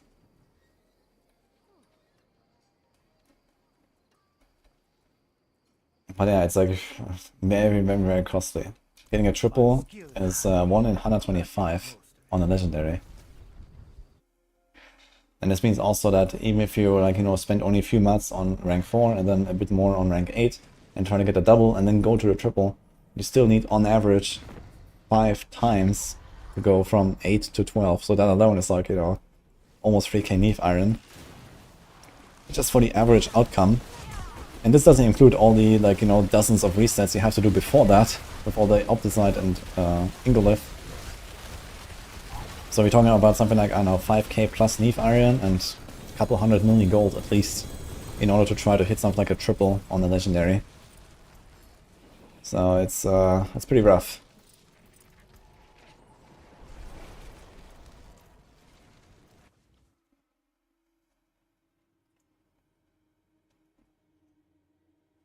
Can combine string at Darius. I think they say that they have like a hit chance, but I'm not sure if they actually do. But either way, forget it.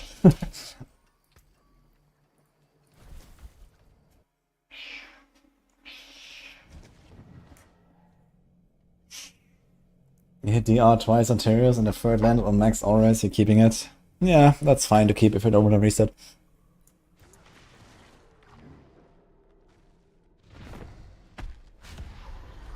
Optimal would be double max res and 1 DR, but double DR, 1 max res is also pretty good.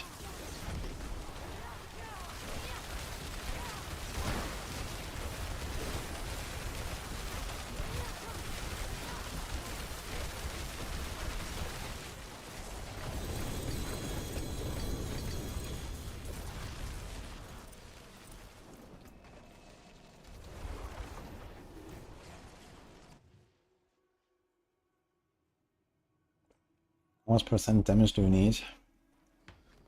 Well, the percent damage stat is really weak for every build in that game.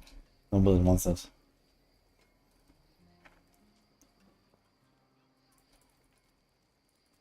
Uh-oh, I see a 1-star Tyrius Might in chat. Ooh. That's a juicy one. Exile.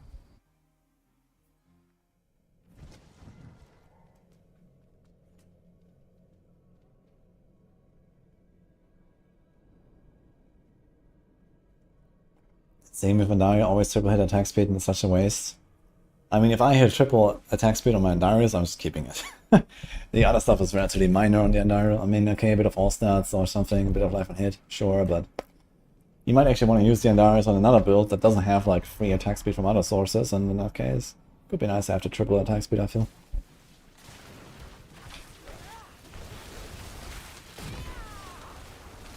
I'm going to do Zia runs. I do have a lot of blood, but I think I'm waiting until I have a Barb for that. Because I might drop a Grandfather, and also Zia drops a bunch of Barb items that I want. Oh! Oh, double! Oh shit! Star! Oh man! Uh-oh. Uh-oh. Alright. 1 in 4, guys. Okay, I mean, life wouldn't hurt, yeah, but I mean, the cooldown is insane.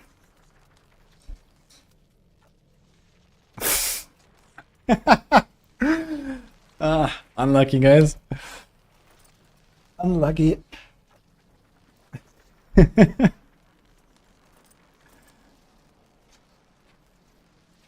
most useless.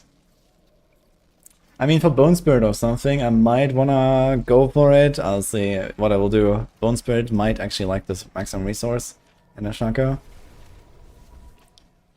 Ah, man. It's my first double drop though, so get that at least. Check him, PC.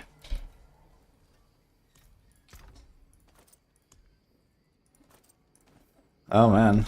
A double and a GA, that's kinda wild.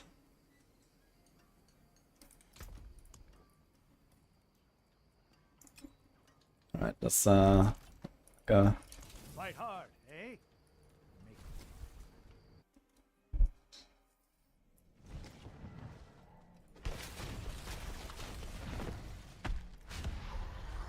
Prediction attacks, I'll do it in a second.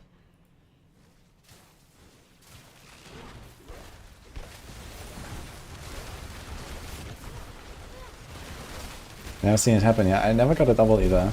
And so far, even with last season included, I've never gotten a mythic from random sources or from the small bosses. Outside of Durian and Dario. Okay, Durian and Dario is what you farmed, right? A lot. But the Grimoire, Zir, and so on, I've never gotten a mythic from these. Even though they have 0.5 chance, and I've probably killed like 1,000 or so of them at this point. Last season and this season together. Dude, what is this prediction? 98% yes. 2% no. Imagine I didn't get one, man. This guy would be rich.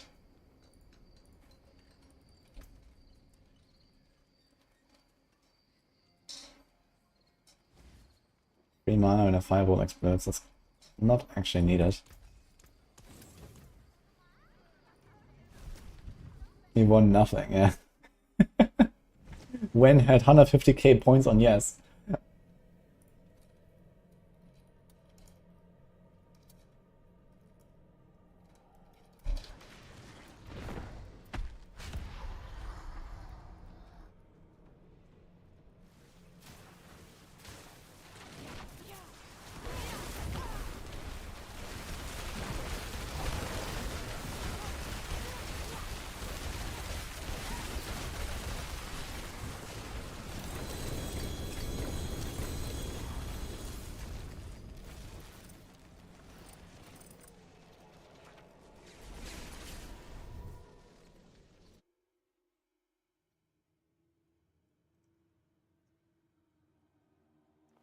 Bunny from Clan got Andarius from Whisper.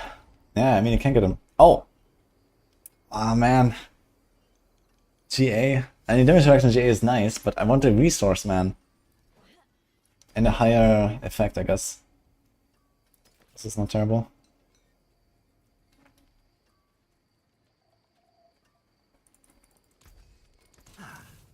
That got most of it. Yo, thanks for for Prime, dude.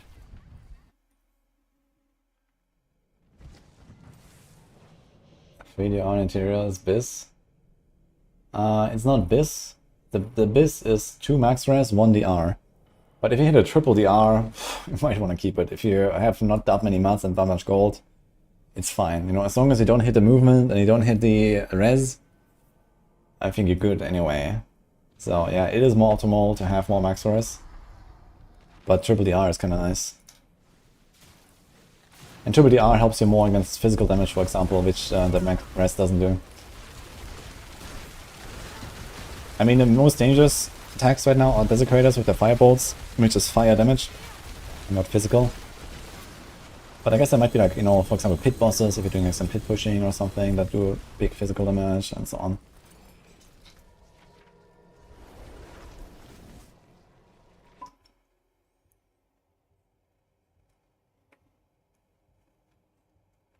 You got a GA max res, so you just triple the R. Easy, yeah? Just triple the R, well scale. Good salvage.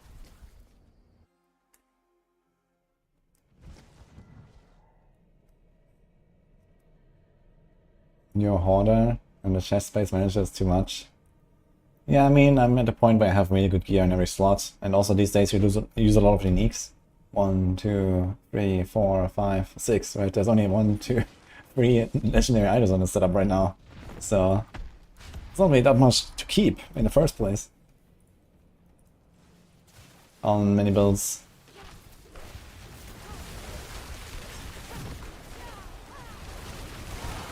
Okay, do we do another Grigor Rhoda? Guys are talking about another Rhoda, but I would like to do more Grigor if anything.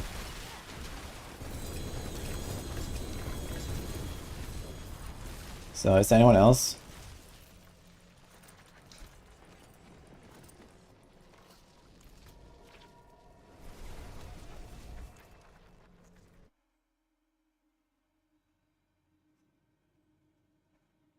Is Unstable Currents better than Ice Blades? Yes. You cast a lot of Lightning Spears and then you get more Lightning Spears sometimes. And you also have more attack speed that helps you out. Fight hard, eh?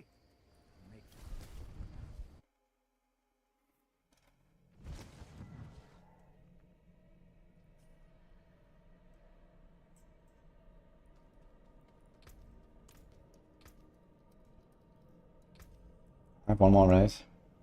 I have 2 more. 2 actually.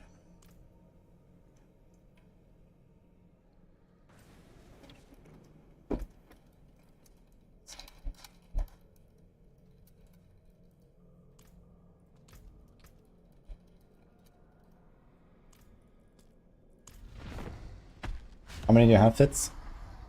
Okay, Andy has 5 more. And Only Gains has 5 more as well. So we could do another pretty big Rhoda. Keep going with our Grigor here. I'll be up for that. Actually, I have to check how much living steel I have. But I can probably do 5.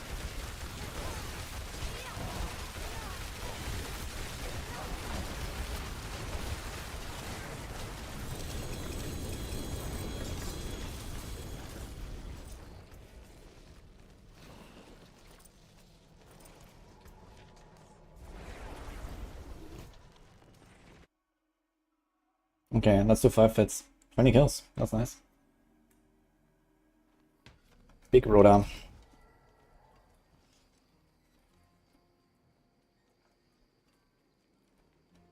Do we care about lucky hits? Not that much. Well, let's save this focus anyway. I can start prepping for the Necro. I have my Necro stuff ready outside of the uniques and offhand, I think, for Bone Spirit.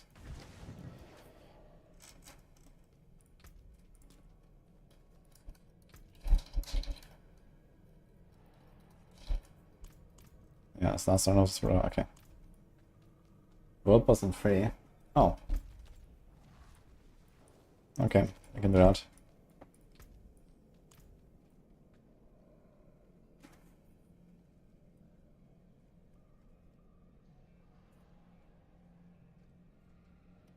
Blood Surge Necro is nice. Yeah, I really like Blood Surge. But this season I want to do a bit of Bone Spear and then Bone Spirit. I played Bone Spirit on the PTR a bit and Fearcrafted, it was pretty fun.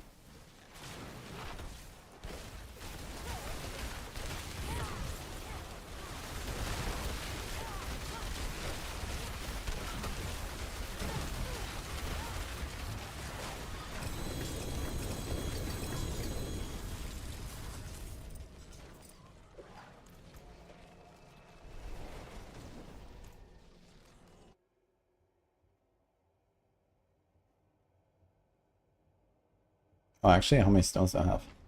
I think I had enough, right, for this, and then 7 more, okay.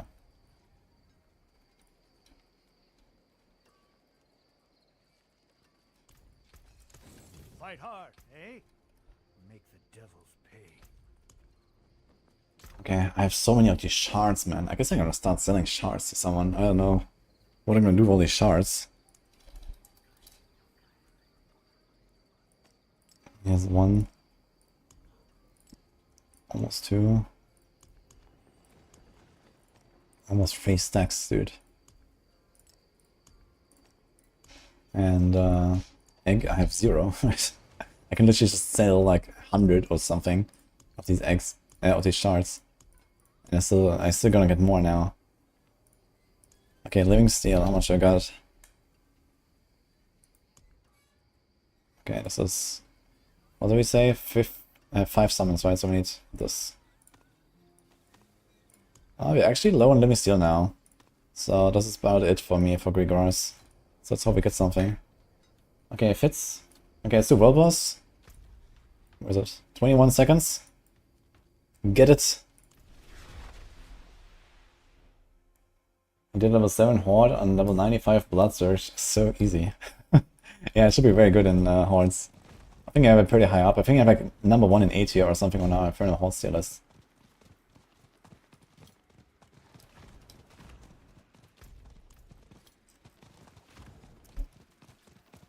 Right, I'm gonna set up another prediction, guys. Maybe from 20 Grimoire kills.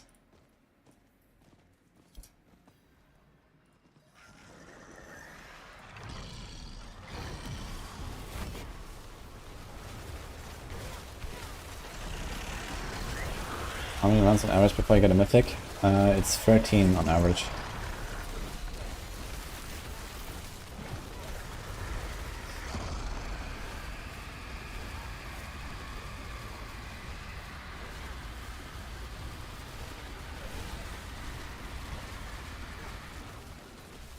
Just walk for the beam, man, who cares? So many people, yeah. Most effective pit tier to farm, it's 101 if you can get there. 101 is the endgame farming tier in pit, basically. This is where Leaf Iron stops scaling up very much, at least. And also get a good round of obols, good loot, and so on.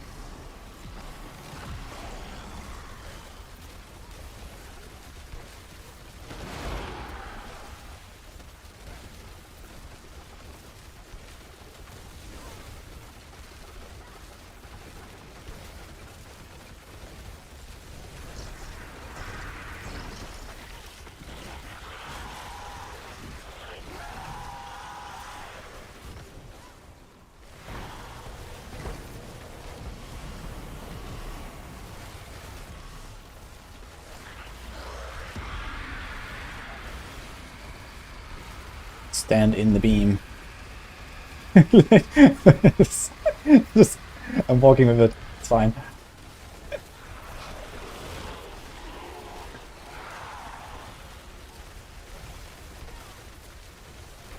Huge lag on EU softcore server. Yeah, the robot is up. Everyone is blasting.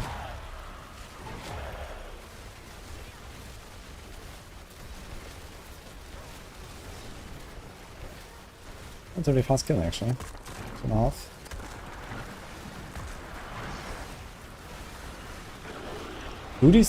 Do lower level world bosses in like World Tier 2 also have a resilient buff, by the way? Or is it just a World Tier 4 thing, by the way? I thought it was like a chest, man. What the hell is this focus, actually?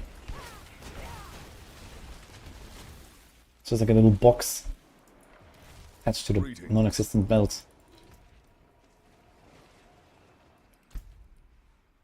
Okay.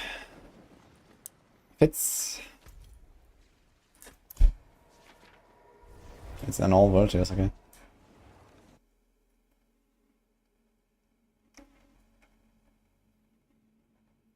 No one wants to gamble on the mythic from 20 tormented bosses.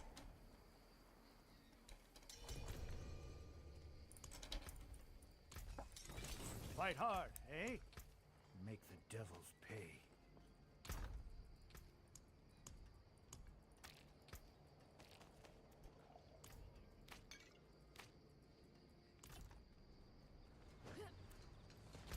Is this guy running?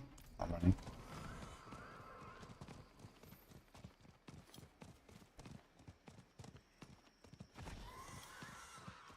The program I use to click so fast is my Logitech G502 Hero program.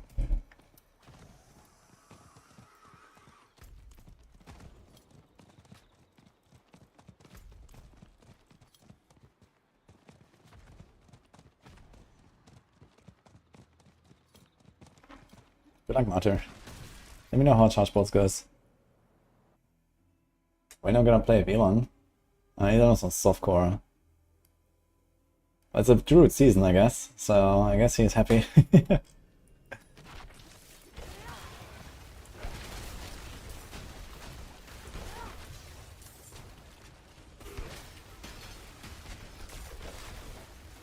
Sanctuary should be renamed Hogwarts this season due to massive enrollment of Sorcs.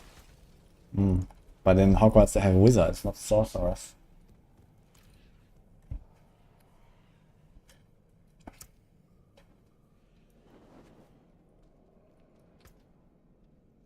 Is that one here? No, okay.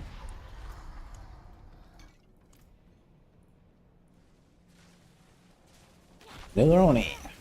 Thanks for 6 months, man. What is that even made? Oh, we got a bear. Pumping. People cake.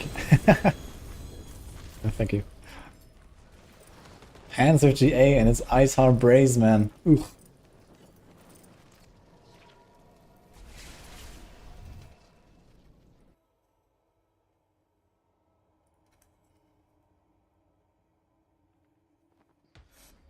Is it safe to go 7 combos without hardcore interior as a Sorc? Are you asking about hardcore or softcore here? Like on softcore, I would say easily. Because Lightning Spirit just kind of like destroys everything on the screen. As long as you don't get blasted by the Desecrators, you're fine. On hardcore, yeah, you want to be very careful there with the Desecrators. Hello. Make sure you always have your ice armor going. So make sure you have overlap on your ice armor. Which may be kind of tough when you don't have a Shaco. Yeah, I probably wouldn't do it. Actually, on hardcore. I'd probably just like try to do some boss rotas and get something.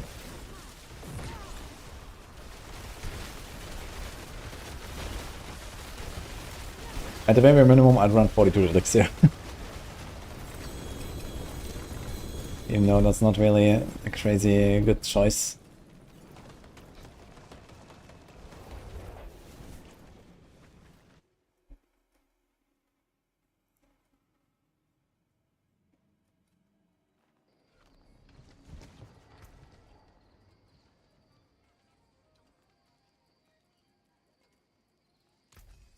Plenty worth keeping.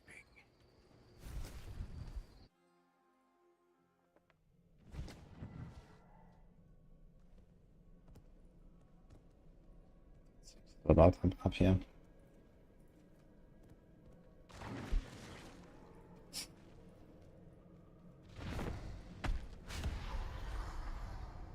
Zia runs. I'm not planning to do Zia today. I'll do Zia when I have my Necro and my Barb up and running at some point.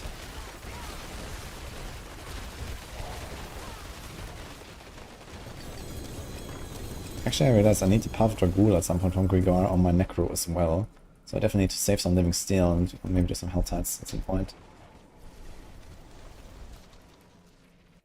Is there any other like, important uniques I might need here? Grigor. Nutney, maybe. Rachel Hargott, maybe. Otherwise, not really on the Barb.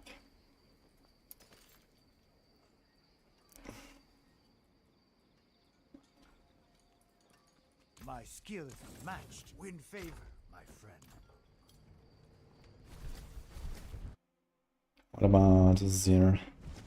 And Zir has a lot of Barb stuff. Overkill is there, maybe Ariats. Maybe Rage, maybe Ronaldney.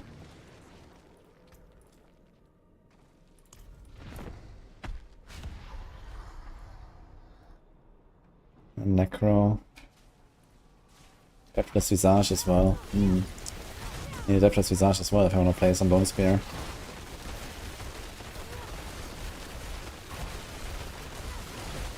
But maybe I don't go like Omega Ham on Bone Spear, like optimizing. I'd rather just go more for the... Oh look, this guy's got a level up. You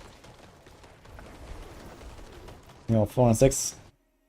Thanks, Otter Prime. Any GA Mythics? I just got a GA Shaco with Resource, unfortunately.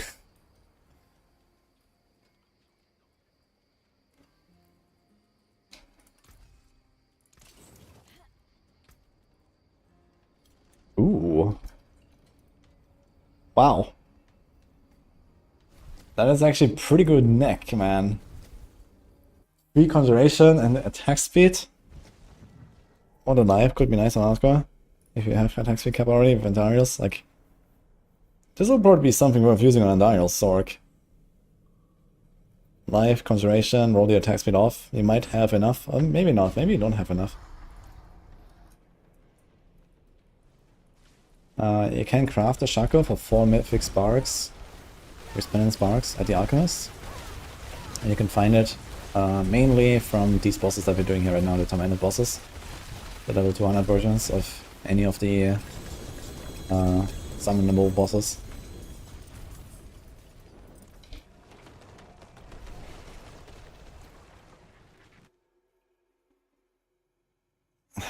Yeah, people are getting pretty good drops here.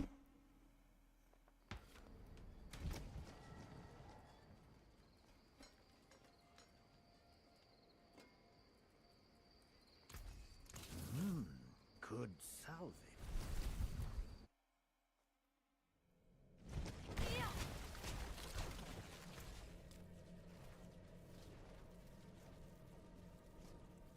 I don't have more mats after this.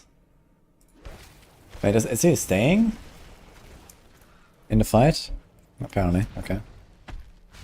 He's still 71, but apparently he's not going out.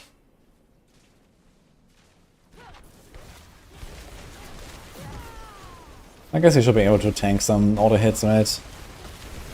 Even at 71 if he has some gear.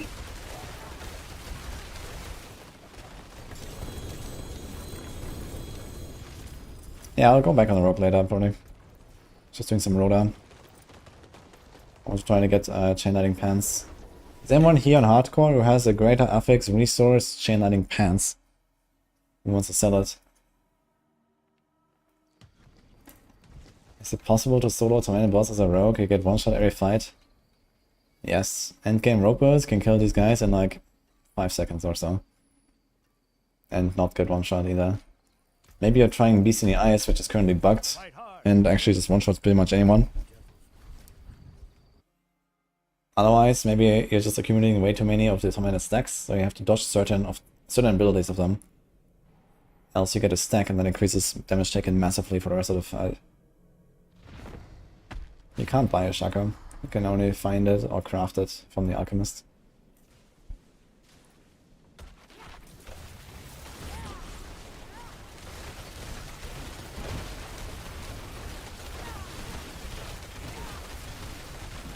I would love that amulets.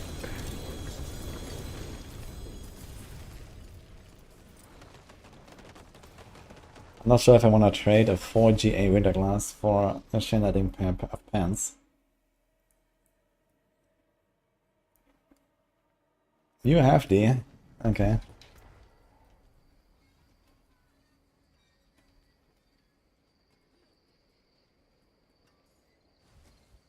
Yeah, it seems like we're not getting it. Close. But... Plenty worth keeping. oh.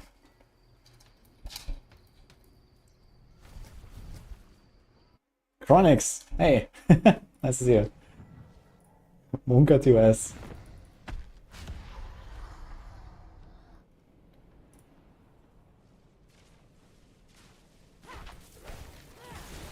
By the way, Chronix, are you at Gamescom? You are, right?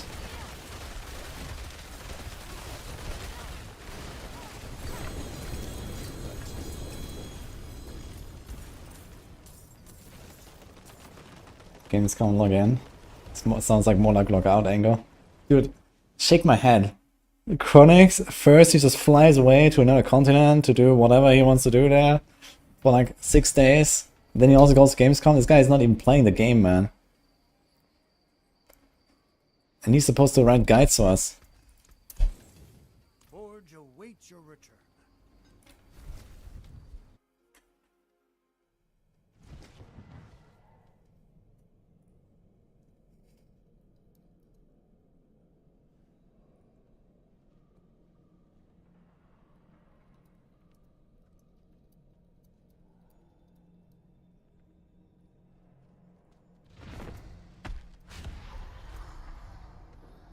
He got one, but it's really... Oh my god, man.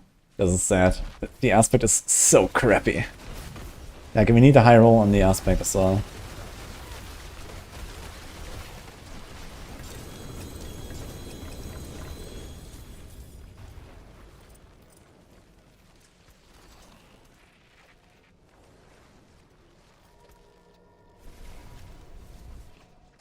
Look at the patch, make build, profit.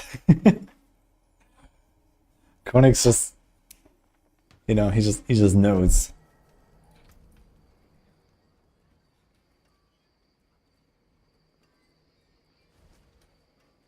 Ah, a warrior. How may I serve?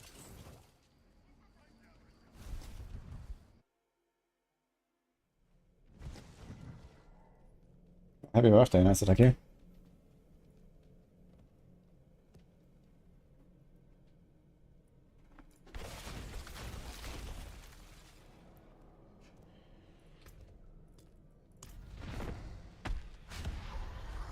Yo, Chronix, you wanna go on voice? Wanna talk a little bit about, you know, life?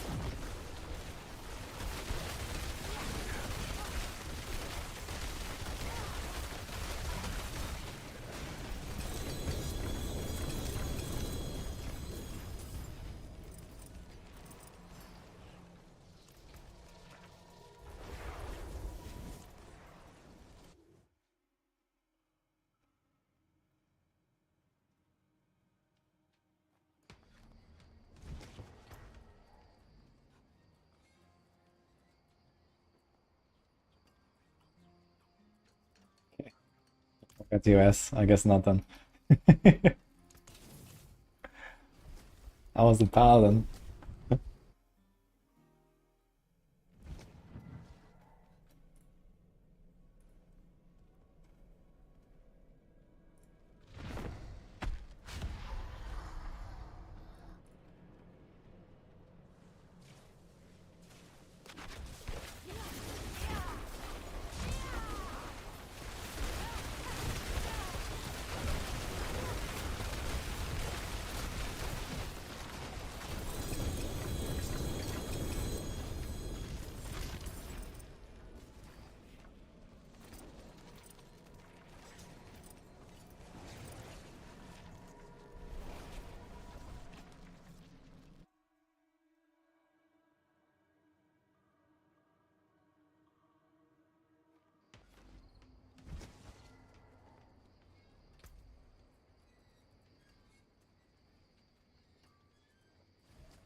That's all we're gonna see from Chronix, man, all night. Monka TOS.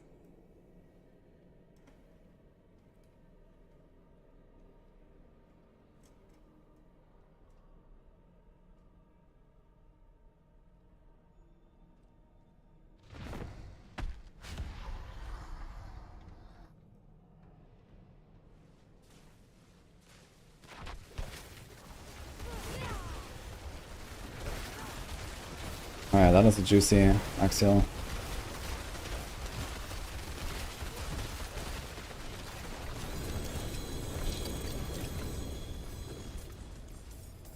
I actually like those.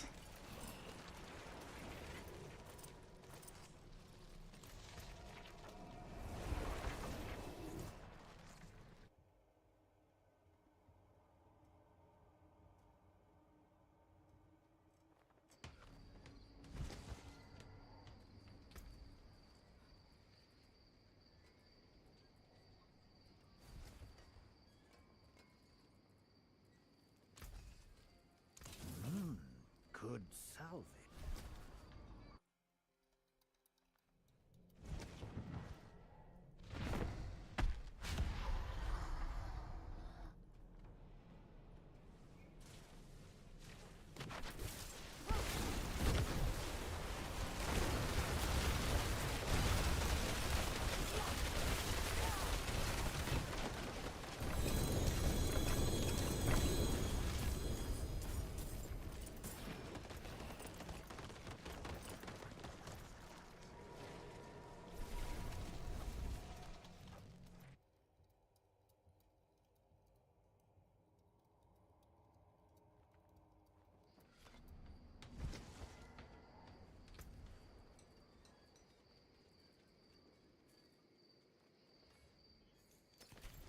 Devouring Blaze, huh?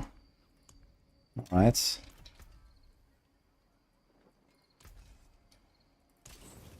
Forge awaits your return.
Zero percent. And a greater crit. That got most of it.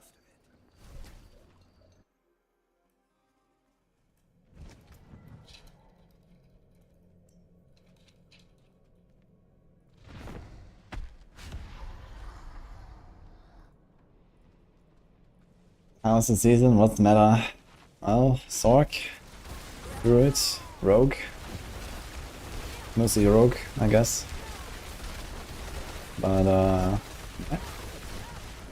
had a blast so far, so I've made a bunch of builds now. Oh, I got another mythic, guys. There we go. Melted Heart. And then double J Penitum. Can't believe us win again.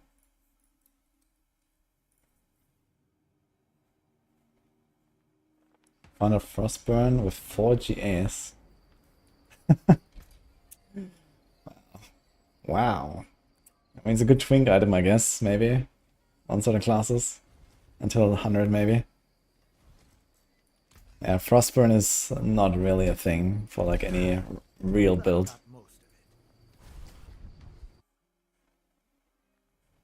We can't say Monka 2S. Oh no.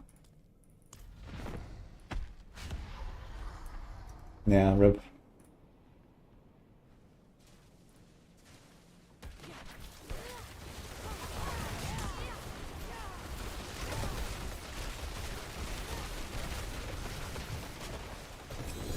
The thing about Frostburn is Elemental Surge.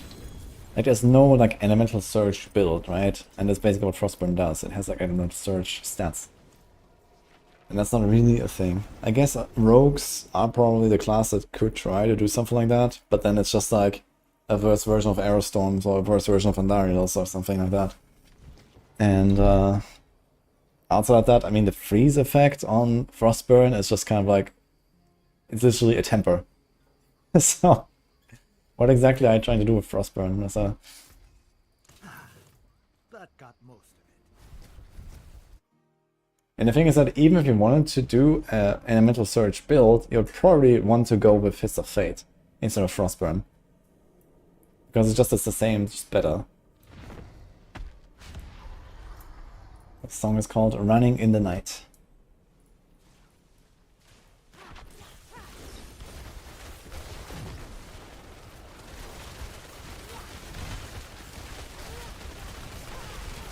Man, it's hard and Doombringer is amazing for alts. That sounds a bit overkill.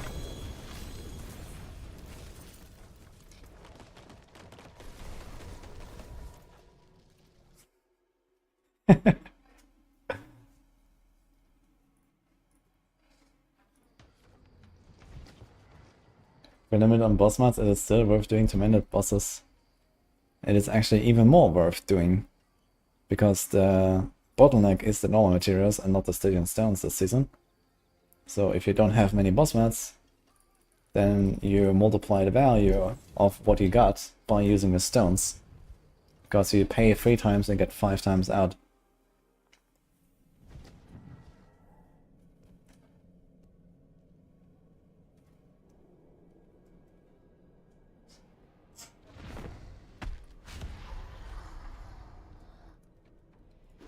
Yeah, Chronix is back now. Boys are back.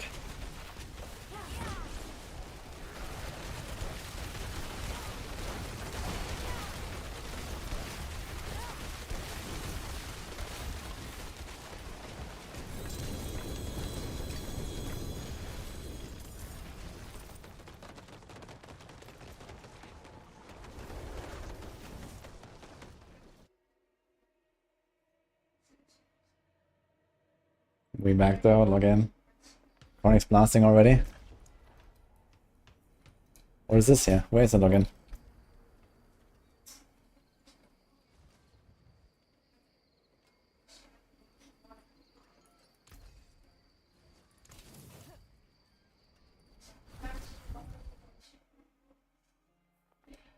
Okay, I'm gonna call Chronix.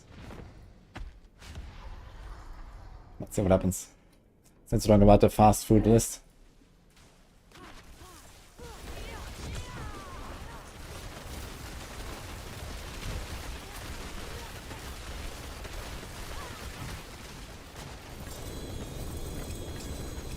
Uh-oh.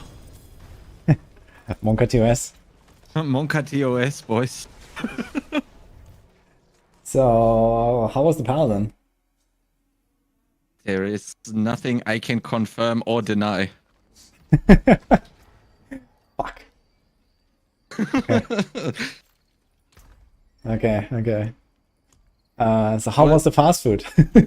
Oh man, fast food is actually, I was so hyped for stuff like In-N-Out and all of that. So I was like, maybe I had too high expectations. But I gotta be honest, when I was trying to go through Rex's tier list, I was like, that doesn't look good. Yes, I can hear him pulling it up. That doesn't look good. Okay. No. I started with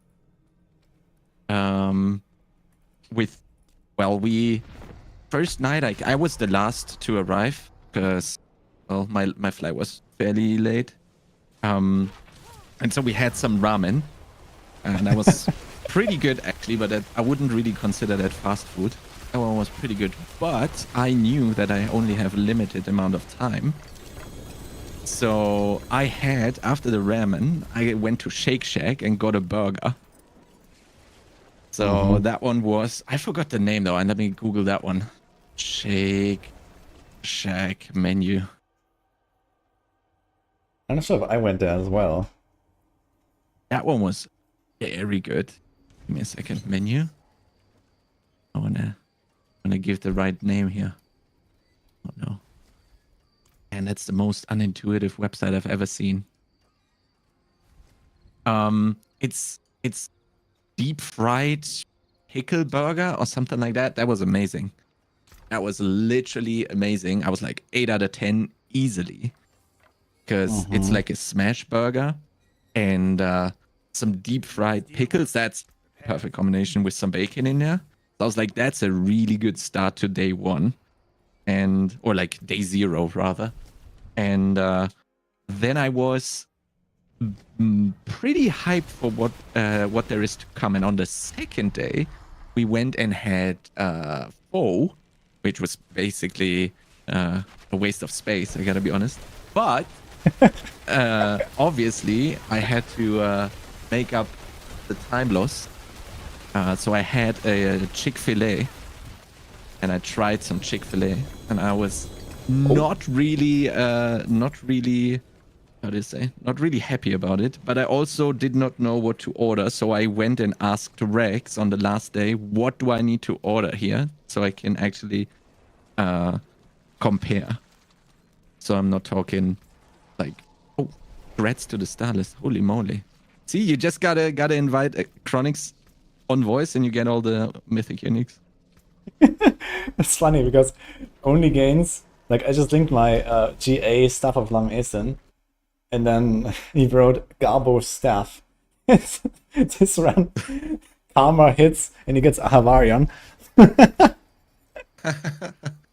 Oh no. Free shard. I love Did it. anyone find anything to use a Havarion for? Yeah. While we are going? Is there any use case? Yeah, it's at level 35. You equip it and you have damage. Oh no. Oh no. You're an expert in twinking with mythics, I heard. Oh yeah. Yeah, I am an expert in also losing them very quickly. Okay, thanks for the party, guys, by the way, and thanks, Glimmer, for the prime. Okay, I'm gonna talk about fast food. I'm gonna be every 1 minute, though. Easy. You Okay, entertain boys. them. it's my stream takeover. Wonderful. Who would have thought? Okay, there we go. Wait, I need to open up the list here. There we go. Okay, so just for context, Rex's top 5 from top to bottom is Chipotle, In-N-Out, Culver's, Jersey Mike's, and Chick-fil-A. So In-N-Out was... Oh wait, second. We were on the second day. So I did not really like my first Chick-fil-A order. So I was like, nah. I was a bit confused about this, the tier list going in there. Crondijo stream? True. Did I try American McDonald's? No, there was no time. I would have loved to, because then I can compare 1-to-1, right? That was my idea. So, no, Chipotle is number 1, Zero. So day 3, I was like, I need to try In-N-Out. So we went and got In-N-Out. So I was like insanely hyped. What I really liked was it has a very small menu. I don't know how many items are on there, but it's minuscule. There's like literally probably 3 per. So I was like, okay, there's some secret menu. Okay, easy, double. And I got the animal fries. And that sounded amazing. So I got them and I sat down and everything looked insane. Animal fries, wonderful. They have like what, some cheese and onion topping or some stuff like that. And I was like really hyped because it looked amazing. And I took one fry and it was stone cold. I was like, what? What is this? Right? So obviously I maybe went to the wrong In-N-Out. Maybe that one is a bad one. Who knows? And then I was like, okay, but the burger is going to make up for it. So first bite I take of the burger, holy moly, man. I was like, oh, that's way less than I expected. So 6 out of 10 at best for In-N-Out burgers. That was awful. I was like, but you know, sometimes you can have the thing where you're like hyping something up too much, and then due to you having way too high expectations, it's actually worse than before. And it was, I don't know, it was maximum 6 out of 10. The burger, and I mean, let's not even rate the fries. They were fucking cold. Okay, wait, let me remember oh, what is Woody getting? What's that? Ooh, what's that? Is that ice? Oh my god. Hello. What? Hello. Did you just get an ice? No, it's not ice cream. This is pudding. Oh. I have my little fridge here. So the TLDR, In-N-Out, 6 out of 10 for day 3. I had cold fries. It was awful. It was awful. And Well, they served them cold or what? Yeah, I don't think it was intentional.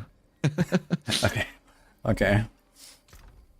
And day 4, oh yeah, we went out to eat. That was like an all-you-can-eat. And they literally had to force me out of the restaurant, basically. Else I wouldn't have stopped eating.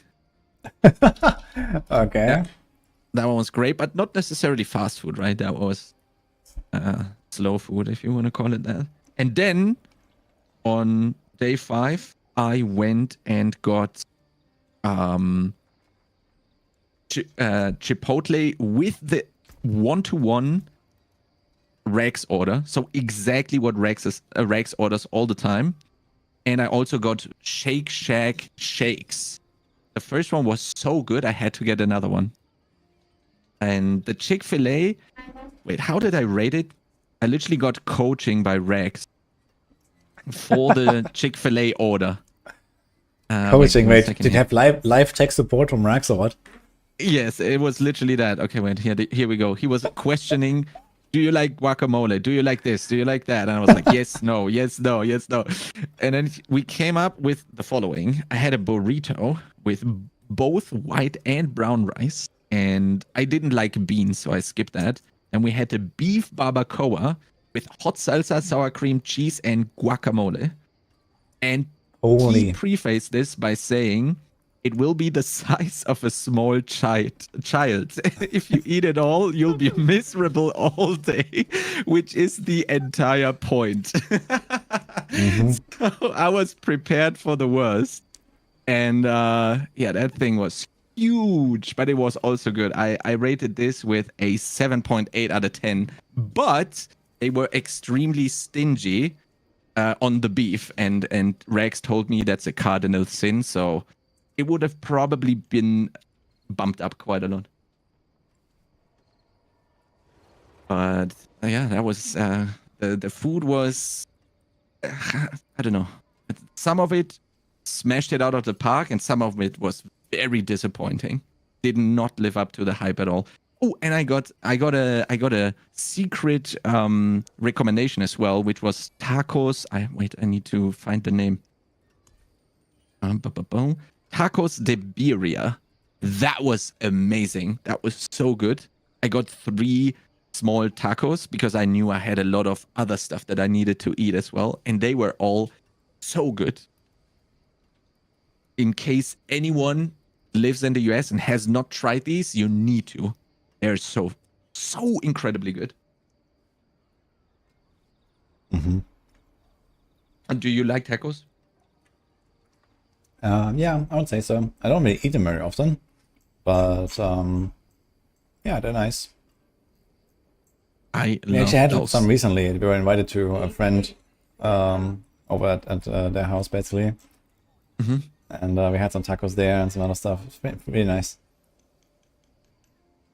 The birria is quite nice. Oh, see?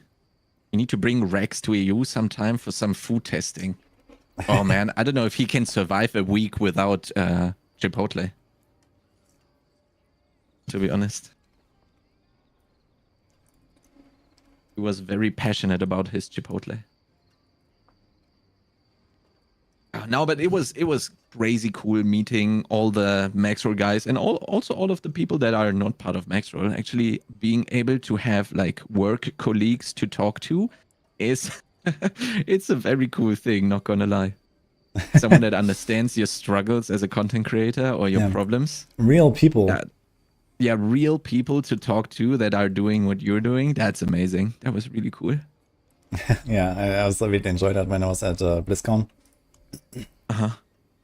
Like there were like a lot more people like that, basically. It was crazy there as well. I hope they're gonna make another BlizzCon, man. Soon. Yeah, I think they already said there is not one this year, right? Yeah, there's nothing this year, unfortunately. 2025 BlizzCon login. That'd be sick. But like the cool thing was we obviously at the Blizzard headquarters we saw all the statues and stuff like that, and they actually travel for BlizzCon. So I kind of gotten some sneak peeks on some of them already. Oh, DM. Log in. Yeah, DM wasn't at BlizzCon. I think he was sick at that time. Oh no. That's pretty sad. Yeah, I'm very curious how my health is gonna hold up, right? You guys all got sick when you came back from the streaming Seattle event, right? I got COVID when I came back, yeah. And Sarah as well. But she didn't. No. She wasn't as bad as me. Like I was completely dead for like 4 days.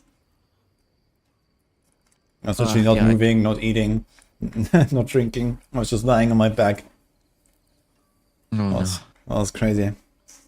Ruptured ear. Oh, yeah, now I remember that. Of course. Oh, no. I mean, there has to be one in 2025, right? I mean, every 2 years is also probably fine. Don't need to make it every year. I had to deal with the CrowdStrike crap. Actually, I was not really affected by the CrowdStrike stuff. So, only one of my flights had like a 2-hour delay. But this wasn't really such a problem after like 26 hours. 2 more hours, I mean. Who cares at that point? So, It was actually good because good for me, not good for you guys. Rex was stuck at the airport and he was trying to pass the time, so I tried supporting him, and that's where I got the tier list from, the fast food tier list from. ah, nice. Able to yoink it live on stream. And that's good because now I have evidence of his tier list, and now I can make a video and roast it with my own experiences. Very good. That's gonna be very interesting.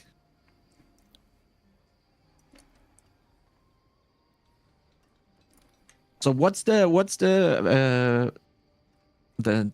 Infernal Horde meta? What are we doing? Is anyone blasting T8 at a crazy high efficiency, or is everyone doing T7? No, yeah, I can do T8 on the Sorc very easily, on the Rogue also pretty easily. And even on the Druid I can. If I get a better neck on my Druid and get a nice damage upgrade there, then I would also be blasting 8s. But if you can't... the electro thingy? The electro slide? Storm Slide, yes. Yeah, okay. We actually just released the Infernal Hordes tier list. Check it out on Maxwell, guys. Ooh. And yeah, we basically have those 3 builds in the S tier alone. So, and yeah, the rest is kind of like more of like a tier 7 angle or lower. So, like some builds can do tier 8s, but then you have like a really long boss fight, or you just can't really clean up the density that much and stuff. So it's just better to go tier 7 if you just destroy everything, because tier 7, I don't know, it has like 1/5 of the HP or something. So it's like much easier. Poor Necros, man. Yeah, Necros is more like a T7 angle with like Blood Surge or something. Apparently that's really good though. So Blood Surge is so much fun. They did a crazy good job with the changes in season 5. I gotta be honest. I'm having a blast with Blood Surge. Especially perma. It's actually super cool. You can very easily get perma Bone Storm on there. just from the passive with the resource or what? Yeah, you what is it called? Rapid ossification. Yeah, exactly. You put rapid ossification on there too because you're spending so much, right? Your attack speed cap. Ah, right. You can temper rapid ossification. Is this what you're doing? Yes, exactly. Yep. I get more points on the rings instead of like ultimate cooldown reduction. Yeah. And therefore, I reset my Bone Storm with 3 or like 2.5 casts or like 3.5 casts. I reset it by 4.5 seconds, which is like insanely fast, right? And so you perma Bone Storm all the time. That's pretty good. A free Fractured Winterglass. I need a Fractured Winterglass for that Lightning Spear build, right? I'll take it, Bille. I got... Yoink! Wait, you see the stream, right? I got this one the other day. So, that's pretty good. Oh, yeah, I saw this. Holy. How much would that sell on softcore? Especially because the effect doesn't matter really, right? Yeah, now after the hotfix, the effect is actually not so impactful anymore. So yeah, that's actually got kind of more valuable because they nerfed the top end of the build basically. Yeah, so this is like easy gold cap basically in softcore. On hardcore, one guy offered me 1 billion so far. Oh man, the struggle. Easy gold cap, imagine. Yeah, this is easy gold cap. Yeah, you're set for the season easily. Yeah. What even is gold cap right now? How many nines? Is that 9,999,000 100 billion. and so on? Yeah. 100 billion. Oh my god. 100 billion. Yeah. That was probably to loan it for an hour. True, you can loan it out. That's a good idea. Yes, no masterworking, no socketing. Wait, does it have a socket? I guess it doesn't matter because... It doesn't matter, right? Everyone is res capped and armor capped anyway. Yeah. to add Bille. Interesting. So Nova goes for teleport enchantment even on the late game setup. Is that including? There is a. What? Can you have the exact same name on 2 different accounts? Looks like it, huh? Because here I is a guess so. person, I one is a mean- druid, one is a rogue, and they have the exact same name. Kinda Yeah, I weird. mean the character can have the same name and even like different accounts. I guess they just have a tag, right? So This is the first time I saw this. And oh my god! What the? Bille gives me 5. What am I supposed to do with 5 fractured winter glasses? Let me give you 1337 gold. Nice.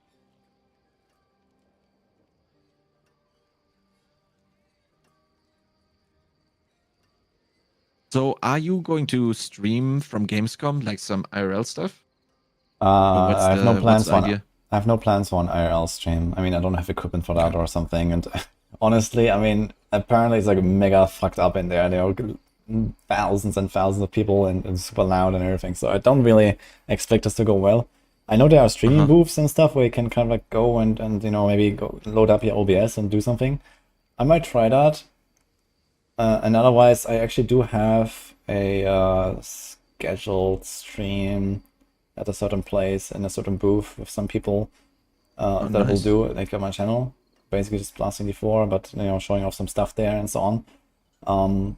Some people reach out to me there basically. Yeah, but other than that, I have no plans right now. So we'll see if I stream, then okay, maybe I'm gonna do like a stream after. Like if I can easily go to like a streaming booth and actually have like a real stream, you know, I'm not sure how it works exactly, but as a creator, this might be possible. Then yeah, maybe after the big expansion announcements on Thursday and stuff, I might do a stream or something. That'll be nice, I guess. I have seen something announced for Wednesday.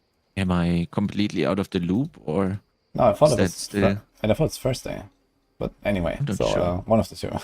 after that? Yeah, I get what you mean. Have you been to Gamescom before? Nope. Oh. Gonna be interesting then. Have you been there? Yeah, I've been there when Guild Wars 2 was releasing. I drove. Oh, I mean, boy. back then that Okay. was a long time ago, and I was there to just literally grab the key and then yeet. Didn't work quite as well because the day before they literally got raided by a bazillion amount of people. It's crazy. And they didn't have any codes left, so we went there for nothing and then had to drive back without a key. It was awful because we literally only went for that. So I actually have not really been at Gamescom at all. Mm-hmm. It's gonna Okay, be interesting. It's gonna be fun to see. Like, do you know anyone else who's coming? Do we know? Maybe. Ah, maybe he's also there. Nice. Okay, so I Maybe know he's there. Alex is also coming. Ziz. Yep. Uh, Yes. I think Siren is coming.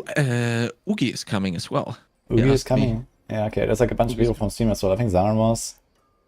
I'm not sure if you know Zaran was. He's like maybe a if I see the name. yeah, old school D3 guy. Nice. He was a big blaster. Yeah, we need to get a blaster photo or something like that. Yeah, Bille just needs to postpone the wedding. True. Just make a couple of videos at night in my room. I mean, I guess I can take my laptop and then try to record something from the laptop. Maybe I should set it up before I go. It's gonna be kind of shitty audio and stuff, but it's okay. I would need like a high quality microphone, but it's like way smaller. That would be nice. I do have one. I do have one. I guess technically I could actually just take this microphone and then just like hold it basically, right, when I record a video. So that would be an option. It's I actually not bought that a- much. I bought a vlogging kit for the travel right now, but it was just too much stuff that I could also vlog. But it attaches to your to your phone, and it actually has very high quality audio. And I mean, your phone is an insane camera anyway, right? I have a really shitty phone actually. Oh no. I have some potato phone. Nah, that's not gonna work. That phone, actually, I need to replace it, man. At this point, it's like old, and it was shitty, low quality, cheap, Chinese brand, and like it's also like lagging and buggy at this point. it's not good.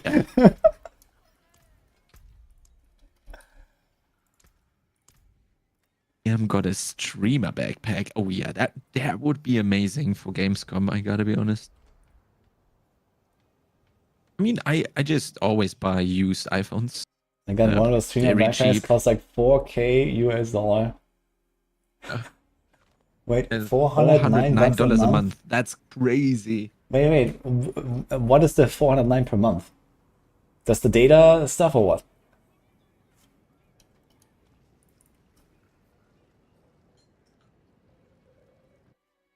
Dude, my phone is so shitty that when I went to US, they would not allow me to have a SIM card. You know, that's how shit my phone is.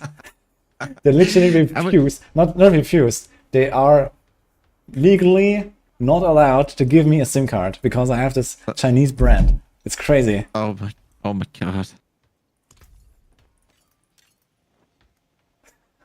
Like when I was there at BlizzCon, I was completely stranded on with my phone. Like I went to 3 different shops and none of them was allowed to gave me any SIM card or something. Like I couldn't use my phone literally without Wi-Fi. It was crazy. I had to pay. Like I couldn't even like call the Uber from the airport, like because I was out of range of the Wi-Fi from the airport, and then I couldn't accept it, and I had to take a fucking taxi and paid like $150 for the fucking taxi to go to a hotel. Oh no. It was crazy, man. Yeah, I found this website where you can get an eSIM, and so you can pre-order that one, and the second you arrive at your destination, you already have full data and stuff. That was actually really comfortable. That was great. It worked like a charm, but obviously, if you have like an older phone, that's not going to work. But eSIM is the best invention in the last couple of years, I would say. That's Yeah, I mean, I didn't know that this would happen. You know, I was like, okay, I'm gonna try to get like something there when I arrived, and then they told me this, and I was like, what the fuck, man? Like the second time I was there, it was okay because I knew about this problem and I already like had it prepared. So you know, I told like Bloodshed and stuff, and he like made sure that I actually had a driver waiting, and I went from the airport there, and it works just kind of like together all the time, so it didn't really matter. But yeah, at BlizzCon, I was fucked. Oh no. Rather put 150 in a taxi instead of a new phone. I mean, I didn't have a choice in that moment, and also, I mean, even the Uber would have cost like, you know, at least half that anyway, right? It was like a 45-minute ride or some shit. So yeah, that's the crazy part about it, right? Like you're probably also used to sometimes walking somewhere. There was no one walking at all. There was absolutely no pedestrian anywhere. We walked to Blizzard on some of the days. We were literally looked at by a lot of car drivers when we were standing right next to the traffic lights. It was crazy. You did not see any pedestrian. They would rather Uber 10 minutes than walk 5. Like waiting time included and stuff like that. Uh-huh. Yeah, I saw that DM. You said that with the glass roof, and I was so scared that's gonna happen to me, but it was actually fine. And I saw so many Cybertrucks. It literally looks like someone is playing Minecraft in real life. It's so funny. Yeah, I also saw a bunch of Cybertrucks when I was there. It looks. But I wasn't inside of one. Yeah, me neither. It looks so out of place.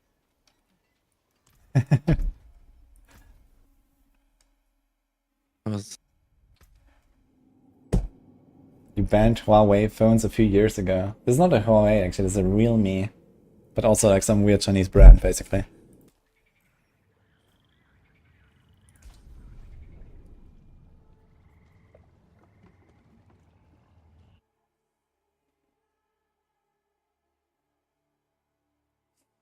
So is there anything else that you can talk about from the visit? Besides the fast food tier list and stuff like that? Fast food tier list.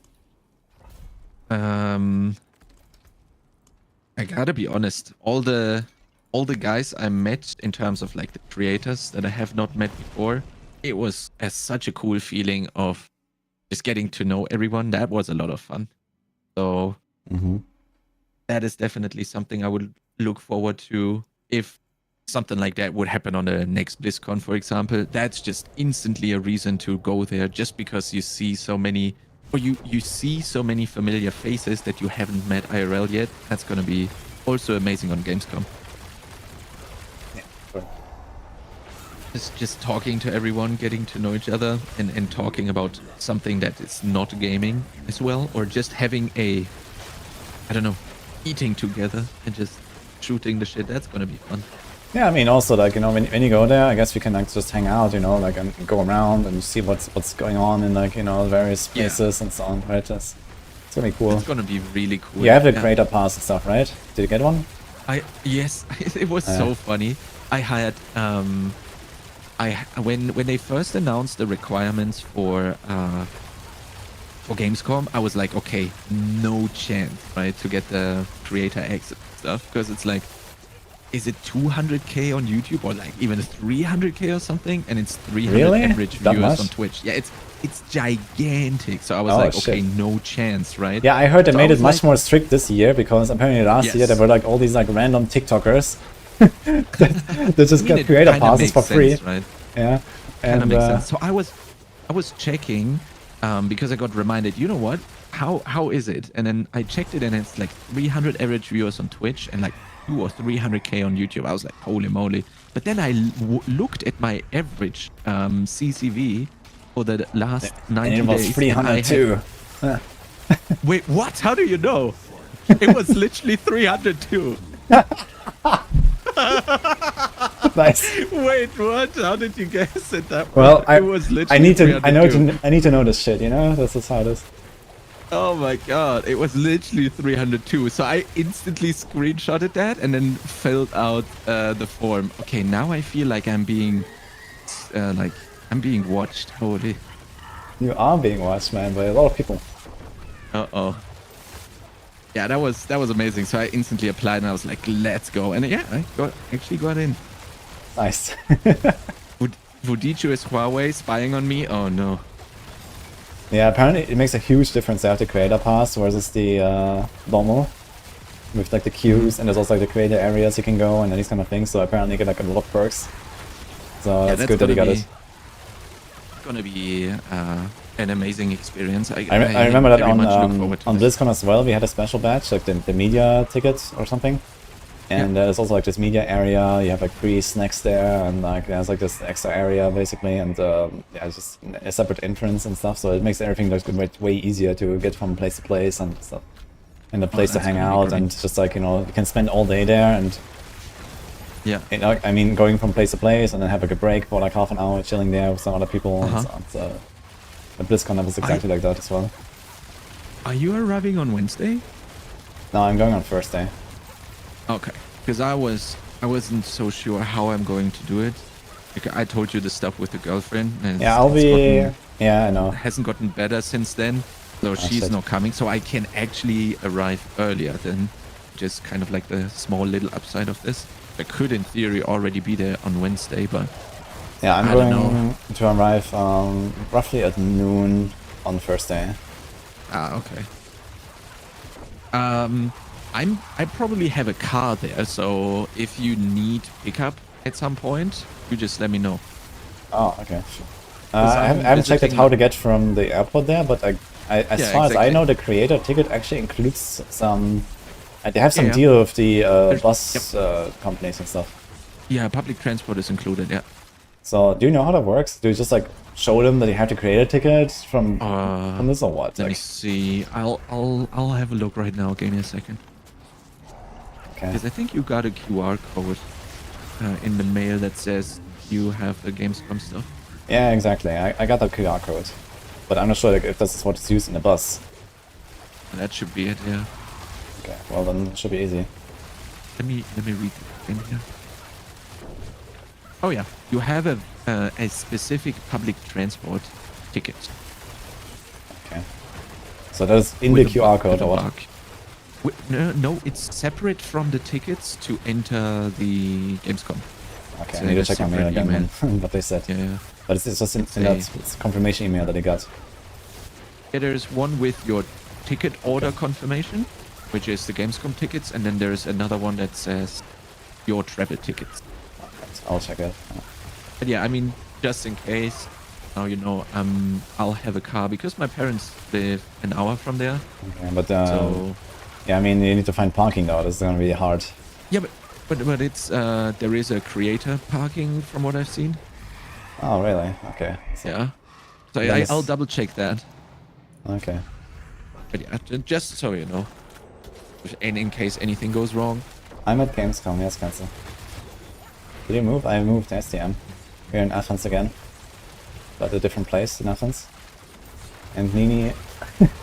Nini got me a lot of stuff for the room. And made it pretty. Yeah. It looks amazing, by the way. Yeah, I like it.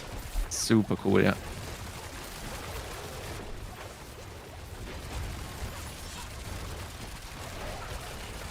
Be aware, Deutsche Bahn doesn't always come on time. Yeah, everyone is yeah. always complaining about Deutsche Bahn, but I never really have issues with it, to be honest. Like, I don't know. Just recently, I wanted to visit friends and then just go from city to city, and I had to rely on Deutsche Bahn. It just didn't even arrive here. So I was insanely scared when I had to rely on them for this trip to get to the airport. Okay, how far was it from you for the airport?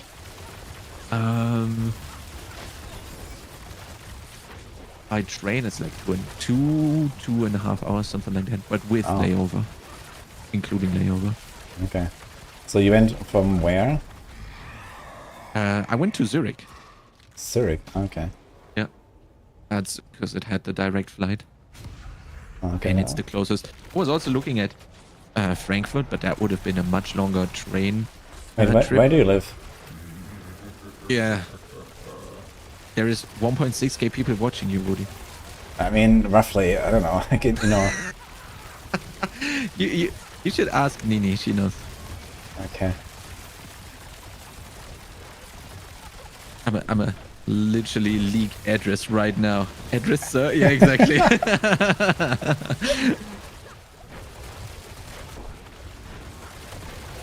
There's a question. Are you born and raised in Germany, Woody? Yes. I know my way around, you know. And I just asked you about your location, you know, just to check if you're telling me the truth. Just like the 302. No, the 302 was, I don't know how you did this. You must, I don't know if you're spying on me or that was RNG. That was crazy RNG.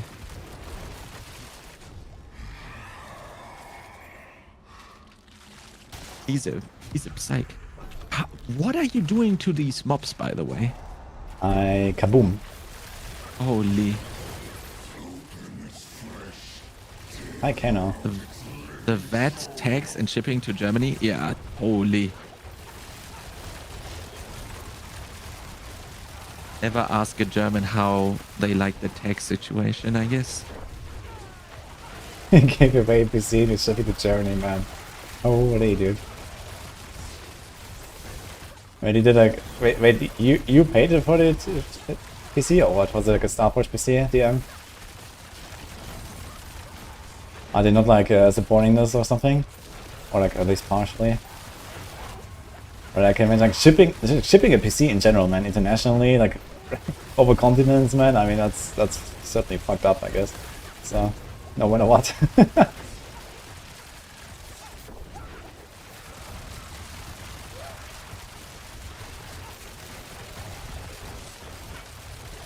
Oh man, DM absolute giga chat, holy moly. Wasn't a sponsor, okay. Nice.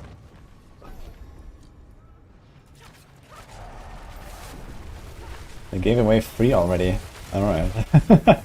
DM is doing a lot of giveaways, man. You also have another one soon from the Crimson Market, by the way, next week. Oh. And they have the Bumblebee PC. Looks very cool. Yo, I gotta take a look. Exclamation mark trade, you can find it there. Oh, exclamation mark trade. Yeah, so they wanted me to do the giveaway. Last time it was Rax. But I won't be at Gamescom, so it's gonna be Rax again. Because it's gonna be, I think, on Saturday. I can show it real quick as well. After this. Here is like smooth. Nice.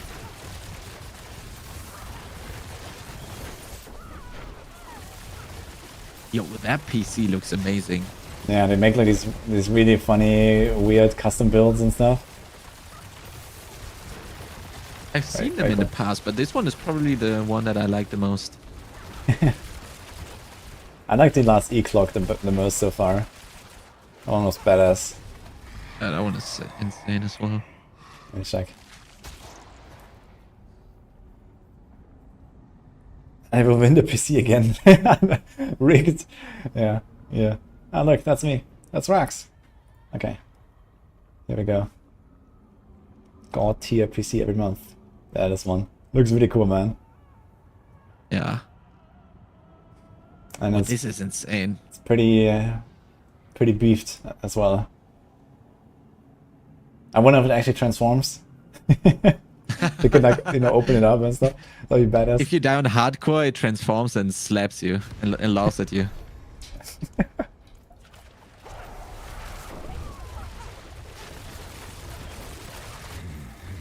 Nice attack here says, good that I visited Gamescom long before it was an influencer meetup. So sad to see. Oh. Wait, why is it sad that people meet at Gamescom? Or what's the problem exactly?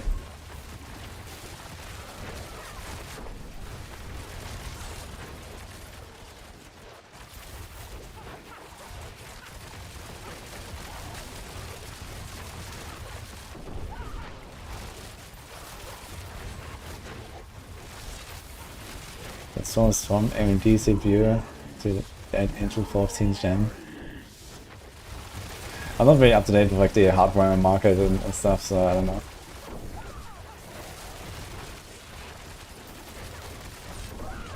Chronic streaming again tomorrow, log in. You're gonna stream for like 2 days and then you're going again. Yeah, I mean, but I gotta be honest, it's a very interesting August. Yeah, for sure. It's exhausting, but interesting, very interesting. Yeah, I mean, this is probably the last time that I leave the house anyway, so might as well just enjoy it. And then we have a lot of stuff lined up with all the games that I'm releasing. Just gotta get to guide writing Prison and also editing Prison and stuff like that. Did you record anything there? Did you like showing or something? Yeah, I tried to do like a vlog type video, but I gotta be honest, at the end of every day I was already dead. It's like, and obviously I can't, I didn't want to run around on Blizzard campus doing like the vlogger thingy, especially I actually can't record anything of real value. And every time we went out to eat, I always forgot to vlog. That's definitely not something that's in my DNA.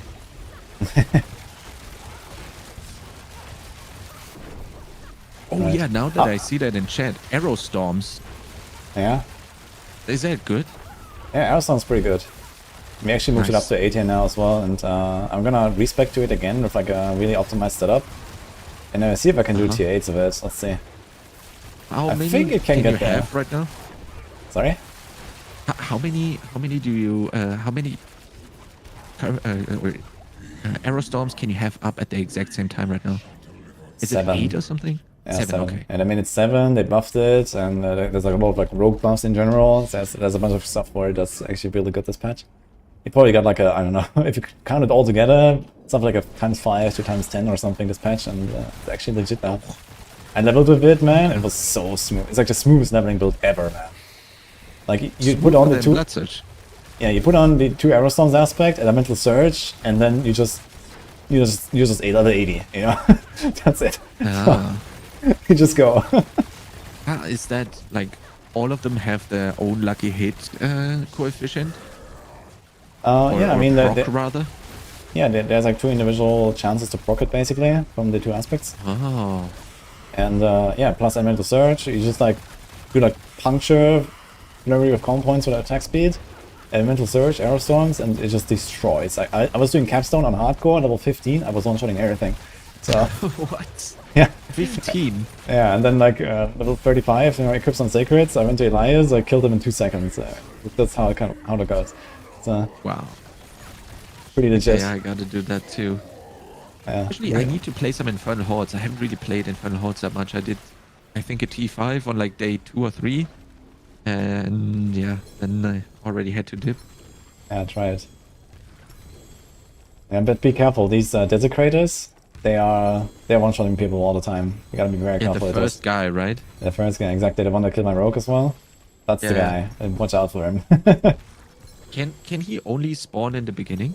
No. He's like one of the Elder Fiends that appears. So he can sometimes Oh. randomly spawn, and he also spawns from the Elder Fiend events, basically, that you spawn, basically. Okay. So I gotta be very careful with those guys. Everything else kind of doesn't matter in there. It's just this guy with the firebolts. Okay. Okay, but is that bugged or is that like intentional? Or is there something weird scaling wise?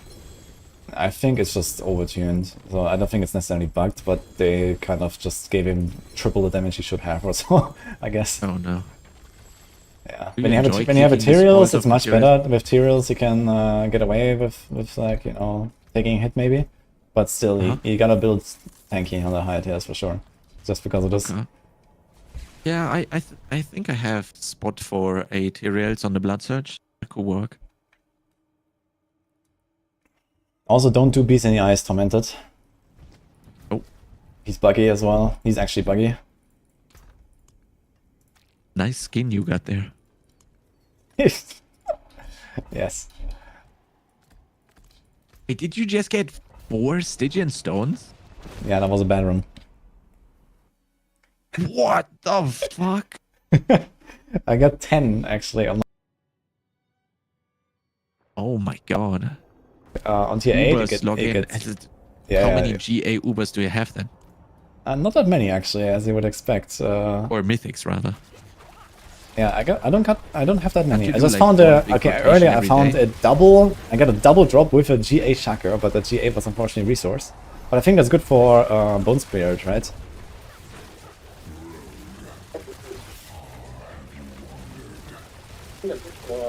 He's gone. I couldn't hear you. Ah, okay. Yeah, so I got a GA Shaco resource earlier. I'm here. Yes, hello? Yeah, I'm just gonna bugging or something. Maybe it should be to the call. I think your push to talk or something is ditch. 1 second.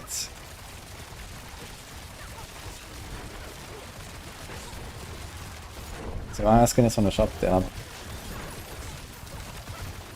Tyrus feels so good. Yeah, Tyrus is insane for defense. I thought it would be like just way too OP, but it turns out, I mean, you know, stuff like Infernal Hordes is hard to survive, and Tyrus helps you with that, so... It just kind of feels like it makes every other chest so obsolete, which I don't like too much.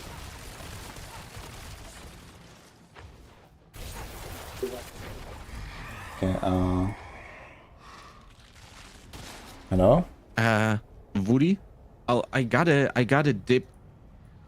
I think I'll prepare badge at this point as well, and I'll see you on Gamescom latest.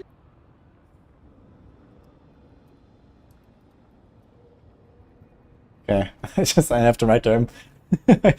Like my Discord just doesn't recognize my microphone anymore. I got a big red warning. Okay. Unlucky, I guess.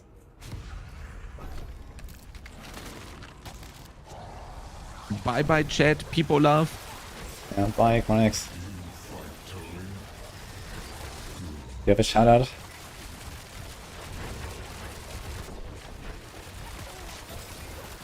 He one-shot you through your tiers at 47k live. Greater affix res.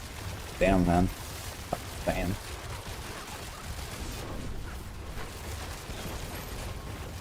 Yeah, I wonder what's going on with these desecrators.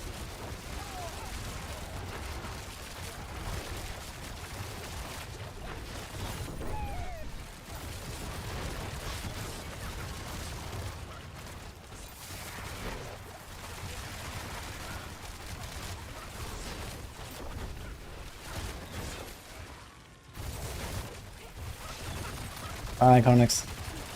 That's nice having you on the stream a little bit. Maybe more Monka TOS info next time. Or at least another tier list.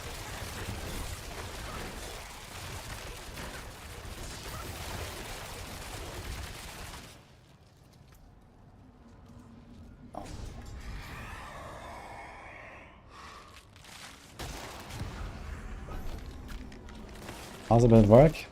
Well, pew pew, big poison.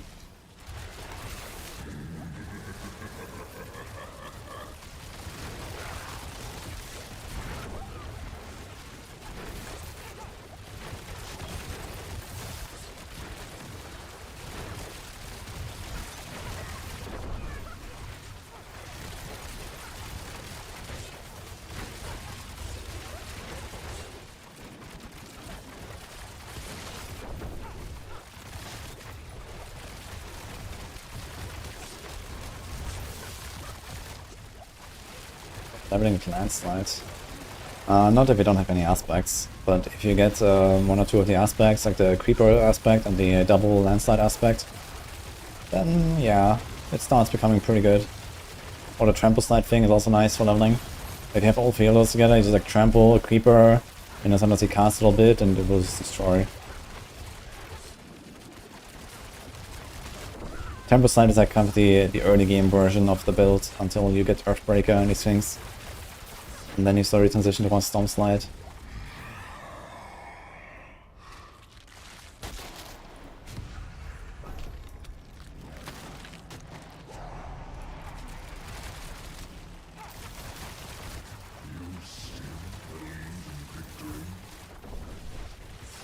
Nothing for gear in the game until we hit 50.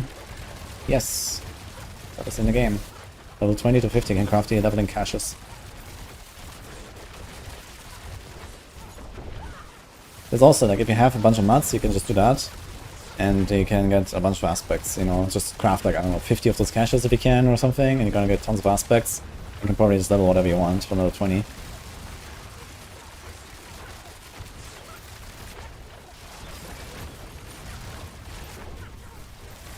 Oh, Frosty. Why not the Death Trap and Shadow Clone instead? There's a command for you. Just for you.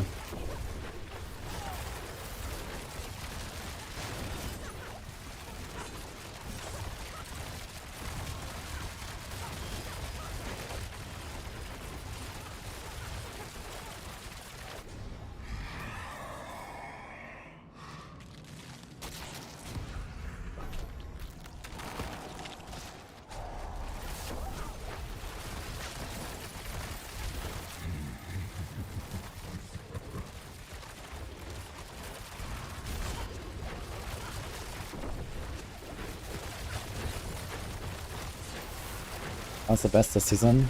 Rogue.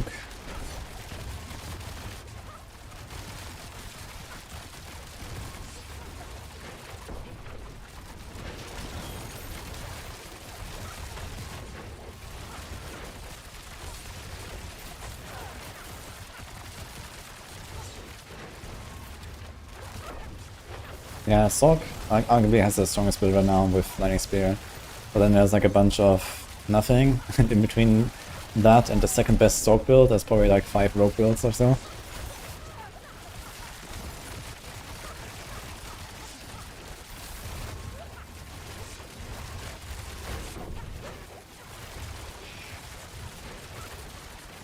Webcam again here to claim a rightful place on my chair.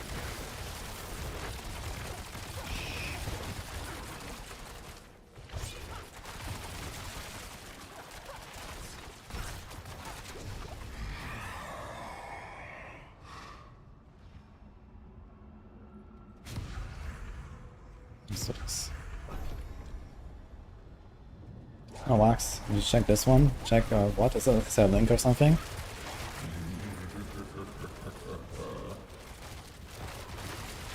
Because I don't see a link.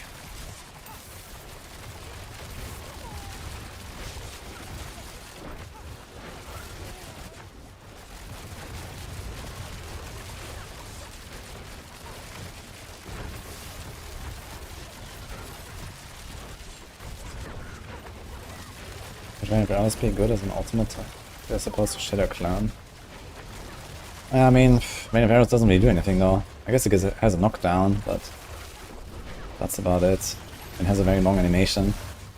So probably lose like at least 2 barrage casts when you do Raven Barrels compared to the other ultimates.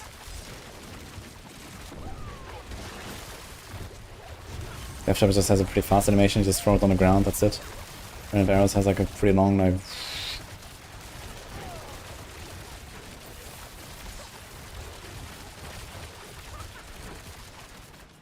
And I mean, the lucky hit on Raven Barrels is also extremely low. It's like 2% per arrow. And typically you hit an enemy with like 3 to 5 arrows maybe per wave. And you're not gonna have the double cast wave, so there's only like 2 waves. So you get like, I don't know, 6 to 10 times 2% lucky hit. Yeah. It's like, I don't know, a fifth of like a barrage cast or something. It's not even good for that in any way.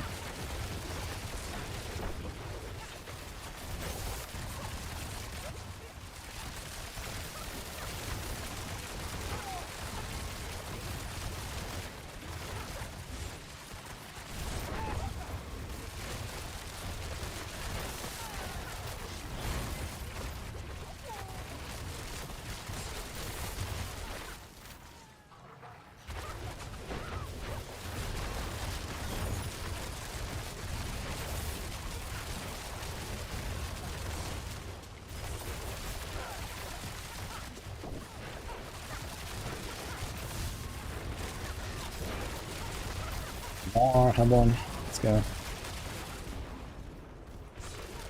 It's just like a bunch of guys chilling in the corner, not following me or something.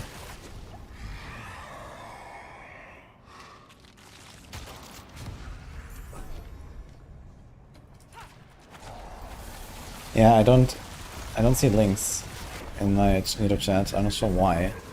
I tried to find just like a setting for it or something, but I also googled that problem, but I just can't figure out why I can't see links in my YouTube chat. They're just not shown when someone links something.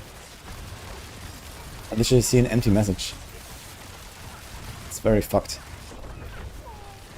Does anyone know why that is? Does anyone else have that same problem? Because other people can see them apparently, but I can't.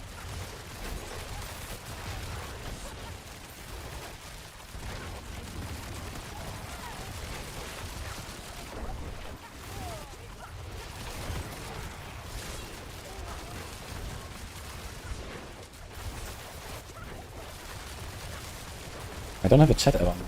I just have the standard YouTube chat. Oh, that's it.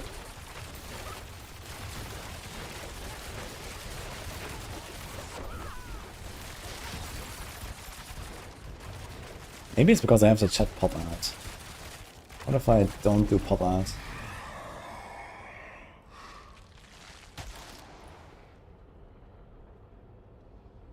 Restore chat, let's see. No, it doesn't show. Yeah, anyway, just link the link, but break the link, you know? Put a space somewhere. Then I can see it.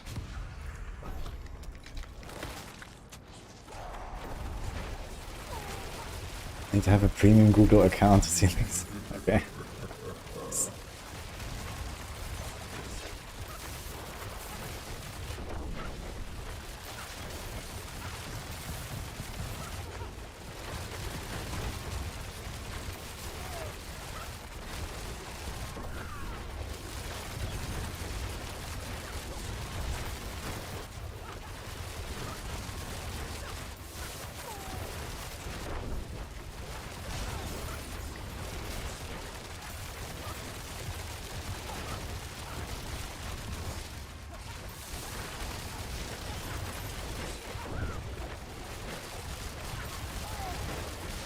That's a feature. Indeed it is actually. The intro boss one-shot me on T6. I know that feel.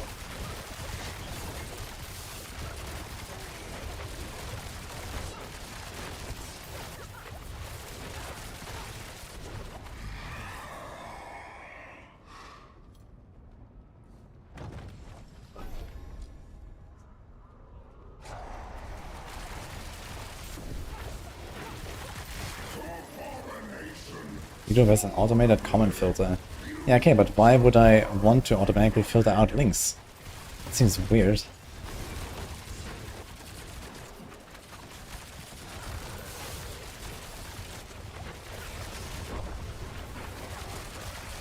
And I mean, other people see it, right? It's not like I'm pretty much the only one who doesn't see the links, right? Like whoever, like, okay, who didn't see Wax's link in YouTube chat?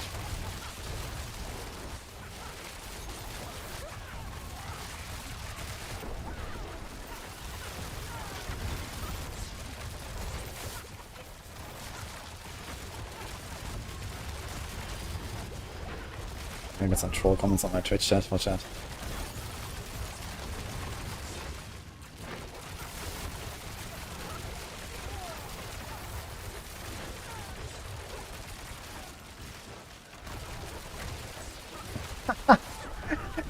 I just noticed that there's like a little pop-up that says the door has been unsealed when you finish wave 10.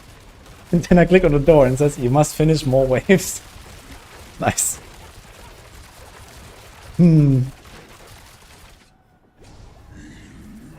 Very sus.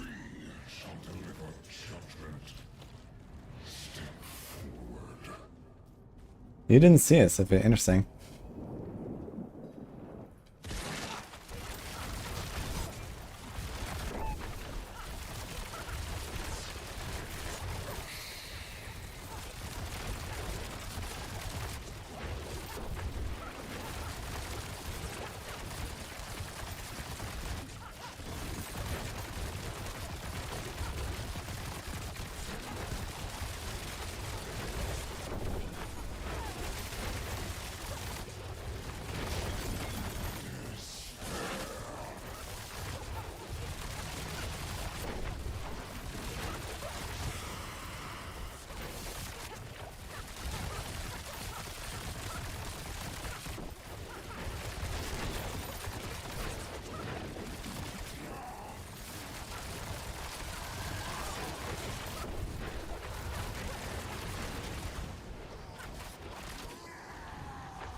That's a crappy run. I got 420 at least.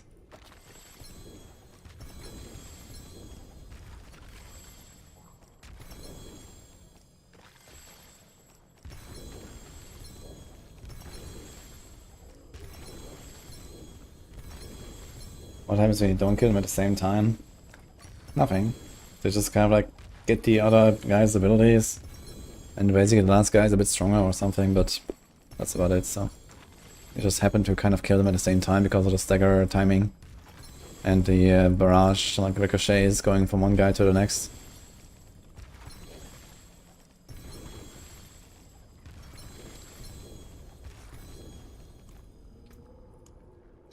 Four stones.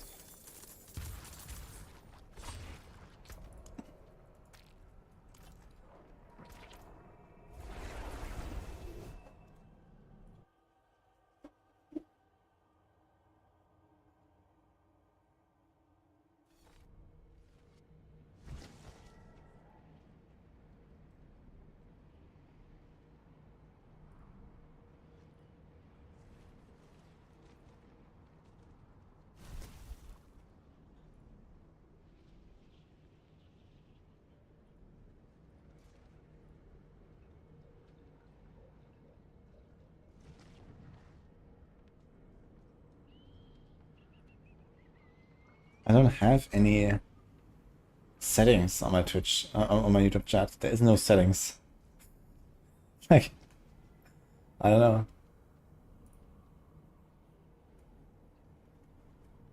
Let me see. Here's something. Okay, here's actually some settings. Like, I have a few moderators.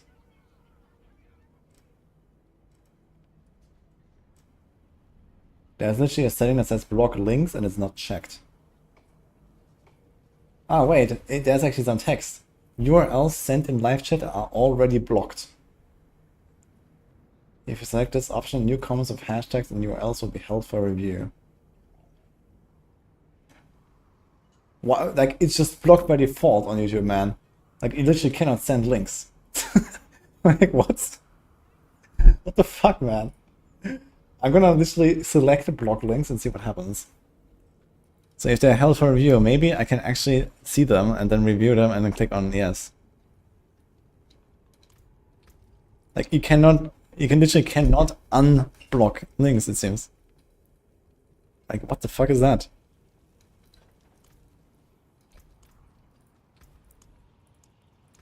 Good fortune that is.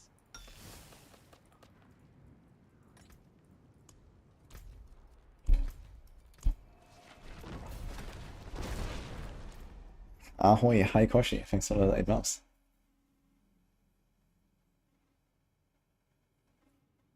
So I wonder if someone links something now, if it will show. I selected block links, it says it will be held for review. So maybe I will see it and then I can accept it, basically.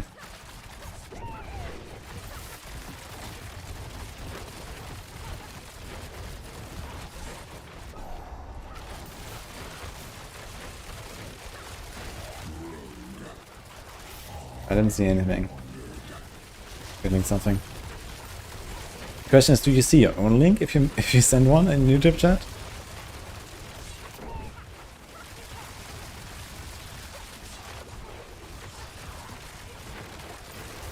No, I don't see it.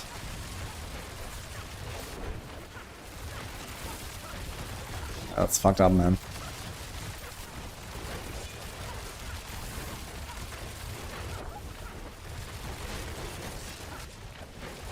You see your own link, it's not clickable.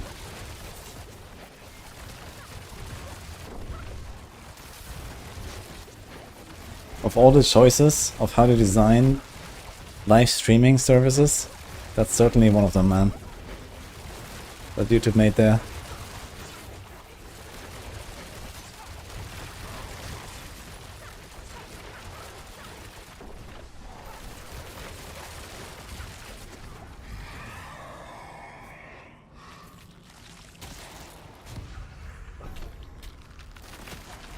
Will not make penshot build this season?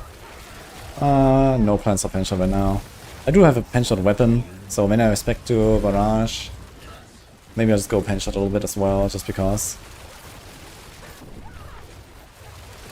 I have to do like a mild respec on the Aragons to get it out cunning stratagem, which I'll probably be using on barrage.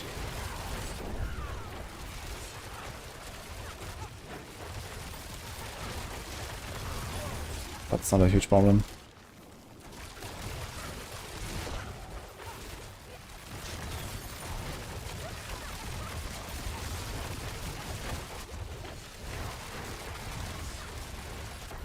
Penshot will be interesting in the expansion when we can use Eagle Horn and Victimize. I'd really like to try that.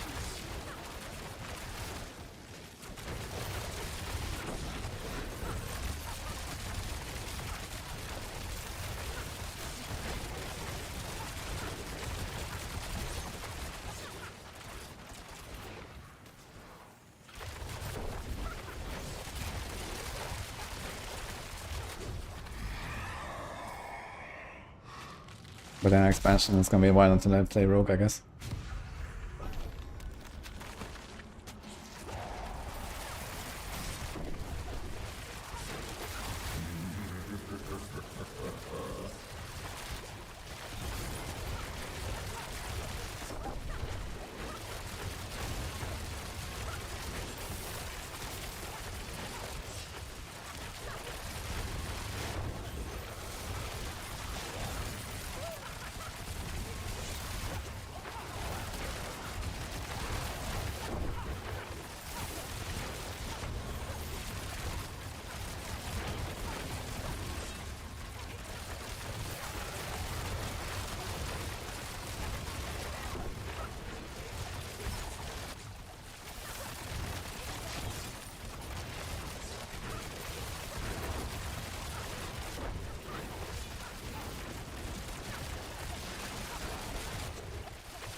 Raj, Andy. Yes. How many Speedrun guides do I have written up and ready to go? They're not quite ready to go just yet, but I've been working on some stuff, yes. And I guess as soon as we get the Gamescom announcements and we get to work with, you know, a bunch of the redesigns that we're gonna do with our build guides, we're gonna like rework the build guide templates, you know, now that the expansion's coming, they're gonna give us more info, and we know the game more, and the game has shifted a lot, right? Like all of our build guide templates, besides the specialized build guides, are very old. We have been like tweaking them over the seasons and stuff, you know, we added, you know, stuff like masterworking section, stuff already section, whatever, a bunch of stuff. But ultimately they were all designed in a world where leveling was like 15 times slower than it is now. Mythic items didn't exist, and you know, unique items were also, you know, very, very, very difficult to acquire. And the stuff has just shifted a little bit these days. So we have to like kind of like redo both the leveling and the endgame builds templates. And then at that point, when they are done, I will tweak the Speedrun guides and we'll start releasing them. But yeah, plan is to put up, I don't know, like a handful or so of different, like, you know, 1 to 60 guides for Speedrun, I guess, pre-launch, plus be recrafted endgame builds that are like, you know, theoretical, I guess, since we don't have Paragon info and lots of the unique items info, I guess. And probably won't have it until launch anyway. But yeah, there will be something like a handful of like fleshed out leveling guides, and then probably like a handful of theoretical endgame guides that will need revisiting as soon as the expansion launches. Something like that.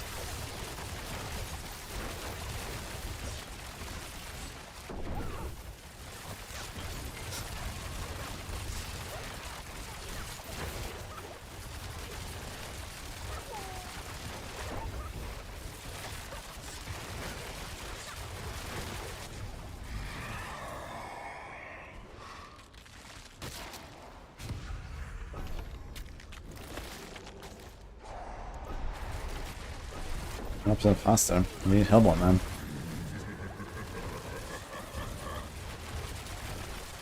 Weapon Mastery does nothing for this build. It does not increase poison damage or environmental damage. It's only for hits, basically.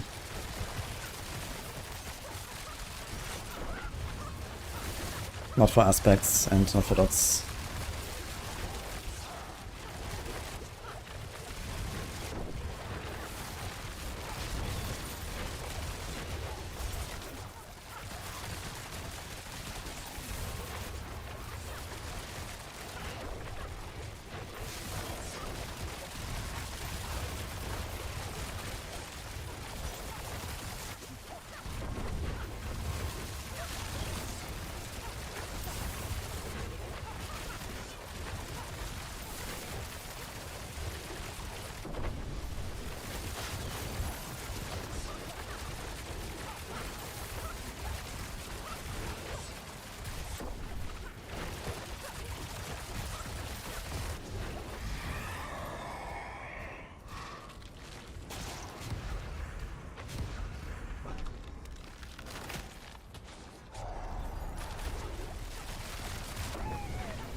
Yes, Umara, a chemical advantage, and also the high velocity aspect there in Cap 2. And 15% from the close quarters. You actually have nearly absolute maximum cap attack speed on this barrage rogue. Get 15, 25, so it's 40. So you can only get 60% more in Cap 2. And you can get that theoretically with 12 ranks of ammo kill. I guess 12 ranks is impossible.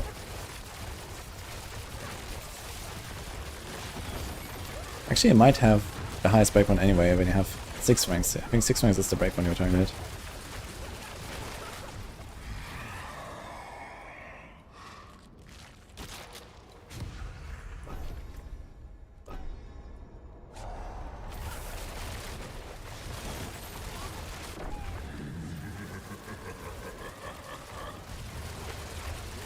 Rapid fire animation is so satisfying.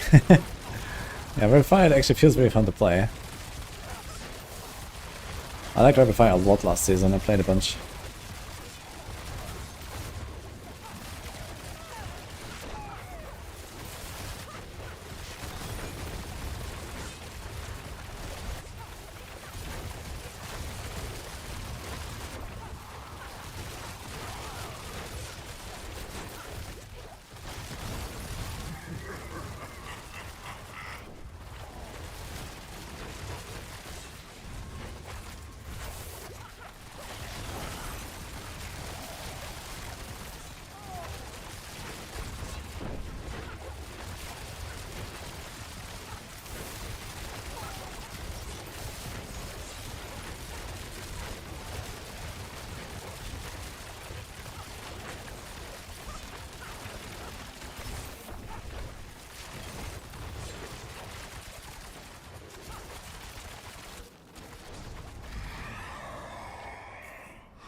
Also damage plus 50% is fine, I guess. It's not worth prioritizing targeted totem. Nah, here? No. Doesn't really matter. The totem is only for the bosses, really.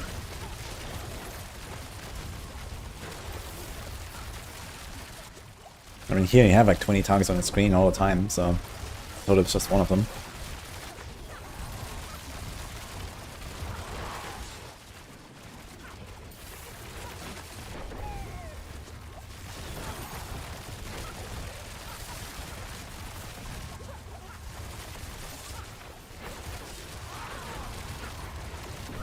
Actually getting a surprising amount of Hellborn here. Just on the Hellfire. And they're buffing it, actually. I don't know if the Hellborns are hunting you. Just got like 5-6 Hellborn there. There's more. Very interesting.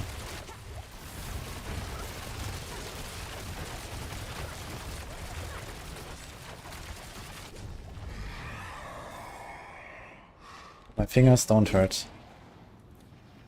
Sorry? No.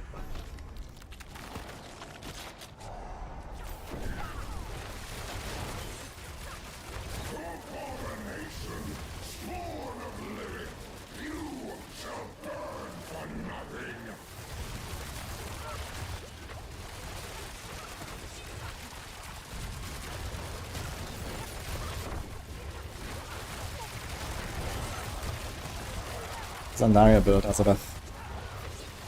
Check it on Maxwell.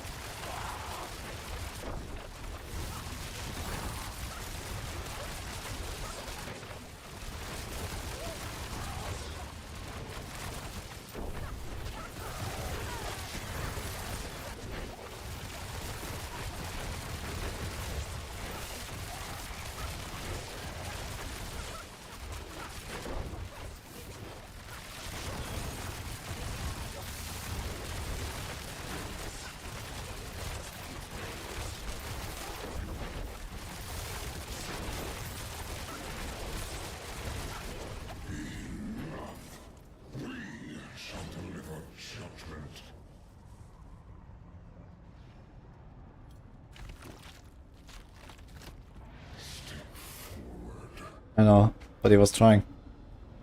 No. Okay.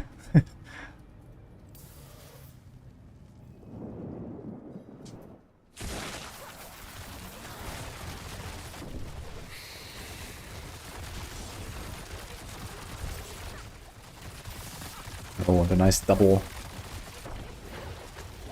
Get him.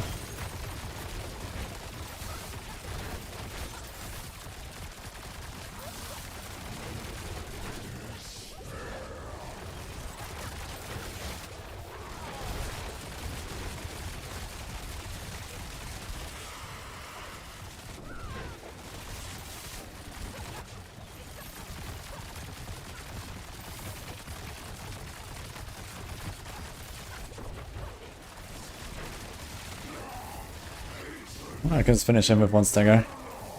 A bit of damage.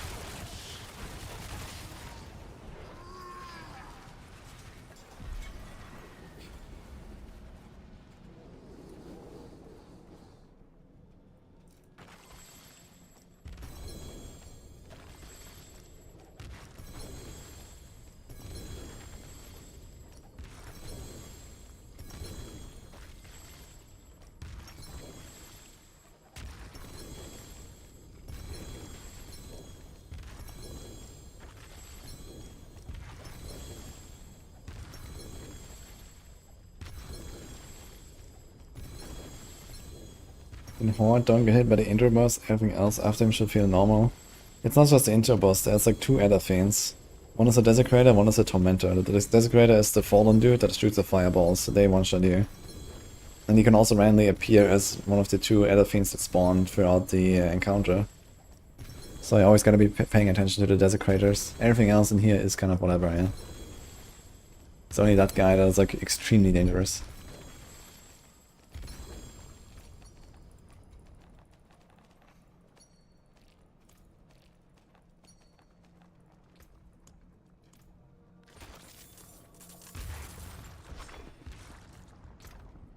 Six stones, very nice. So should I spec my Sorc? I'm kind of curious about chain lightning.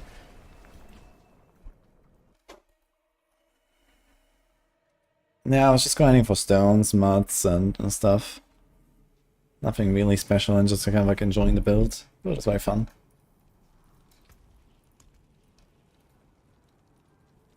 We have 1.8 billion gold actually. It feels good, man.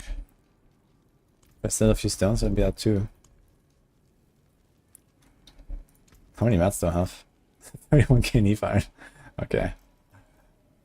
10 spark. Seems good. Any hardcore Lilith carries? I mean, this build could easily carry some hardcore Lilith. The ultimate damage gems are for the No Witness Paragon node. To buff this. And no trap is because Shadowcon gives you unstoppable for 5 seconds, which is kinda cool. But it takes longer to cool down. So you can only do this if you have, like, you know, cooldown tempers and these kind of things.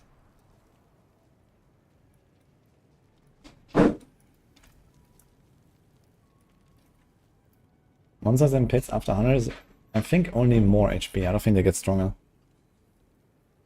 If so, then very little. No, Witness Node is for all damage, that's why you're using it.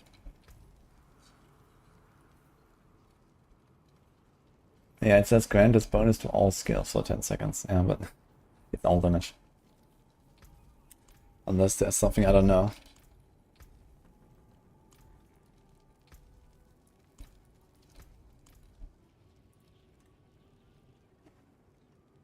I really need a better Fist of Fate, man. He went all in on damage reduction, actually, not on the resource, which is kind of interesting.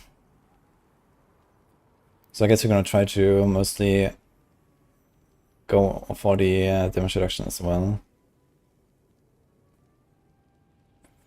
And then maybe some resource, but I have a GA resource. Actually, I might have GA damage reduction as well. Oh wait, we don't have GA resource since we couldn't get the trade. So what do we have for Axial? No GA, no GA. He's a GA damage reduction and a 31 resource, so maybe this one is just fine. Kind of low in the power though. Yeah. So maybe just accept that it's missing. How much is that? 5k, it's like 20% or something. 23. That's a lot. Anyone selling GA axial conduits with a good proc on hardcore?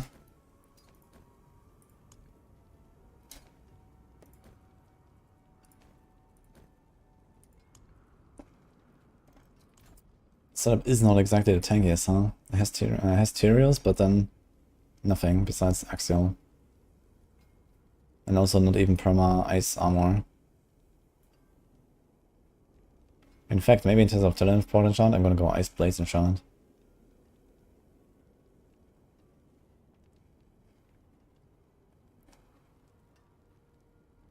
Which GA on Axial? I want either resource or the R. GA.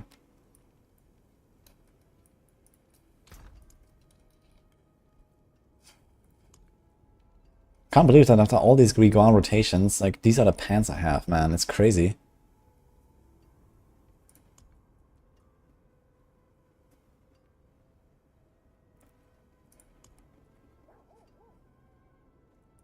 It's actually insane.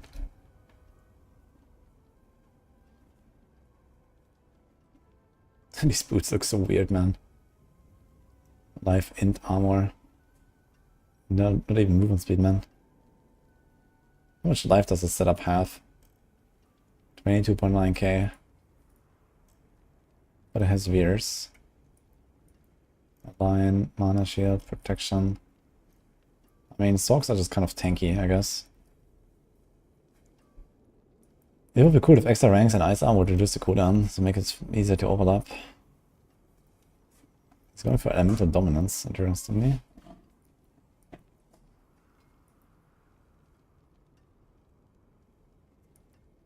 But no crackle. He's doing greater chain lightning. I wonder if this would be an option in the earlier game. Does he do that?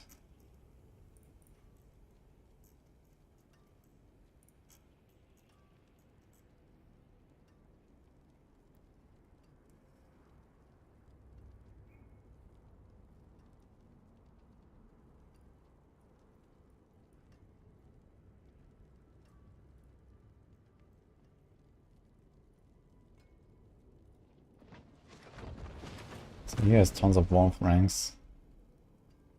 48% from bosses per second.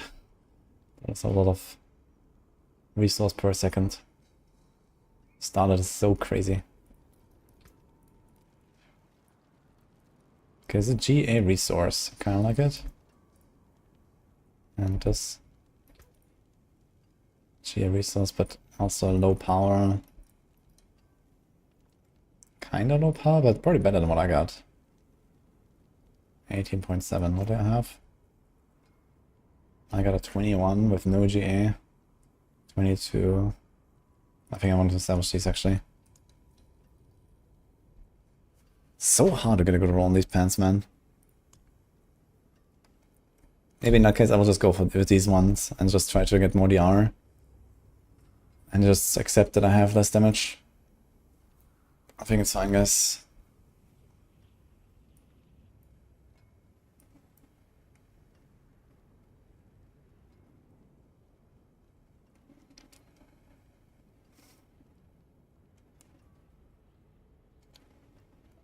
How much armor is this? 9.234. Okay, skull, skull, skull.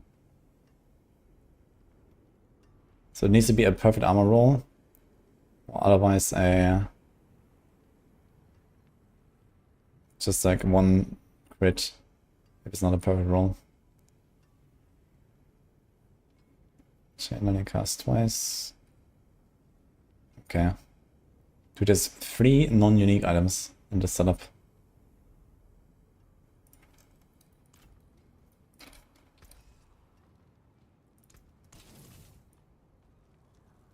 Man, these pants are never good, man. It's crazy. I think I'm gonna try respec. I need to find boots. Maybe go on the Sorc really quick and check there. Server's acting up. For me, nothing so far today. 3 non-uniques and lightning spear too. Why Doombringer? Yeah, it just makes the T8 hordes very comfy on hardcore.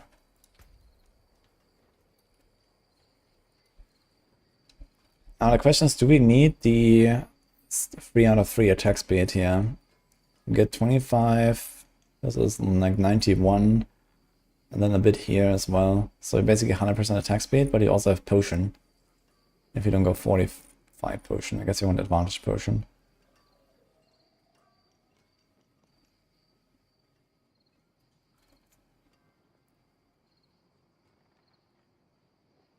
You definitely want a life roll. So I guess it's gonna be life, armor, movement on the boots. The setup has like 0 movement speed. Just concentration mastery, I suppose. And I mean, okay, when you have 10 ranks. But the thing is, there's no conjurations in here. Just the ice blades. Not even the cooldown on that. So I'm not sure why he's going so ham on the conjuration mastery.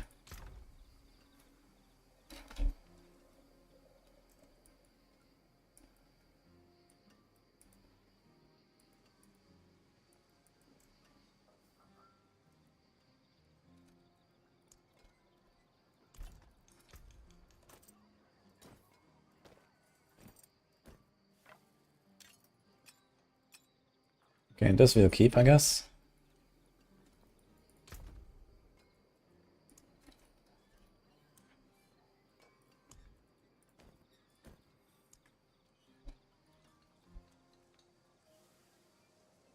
These are fresh scenarios, so we could try to masterwork to a 3.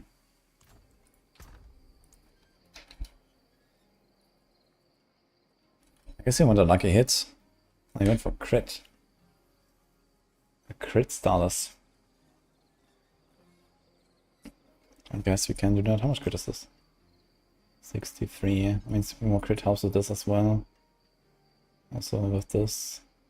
Also with this. Does he have charged? Yes. But no invigorating. And no overflowing. And no okay. Tactician, charge, destruction. That's kind of interesting. I'm not sure if we're gonna go for destruction. I might drop destruction glyph and maybe keep charged.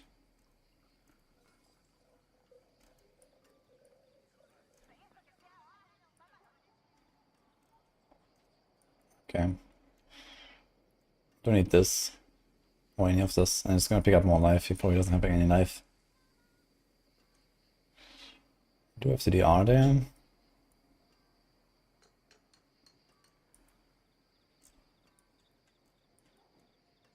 That was a lucky hit. We could pick up 10%. Helps a little bit maybe. There's also this life we could go for.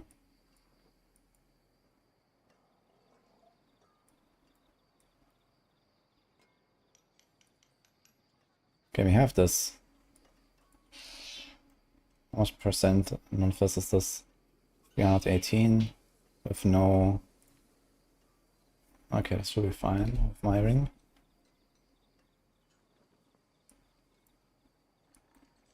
There's also lots of life that I can pick.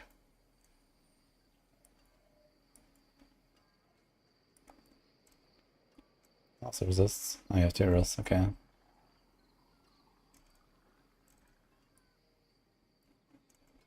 Going for static search. Okay.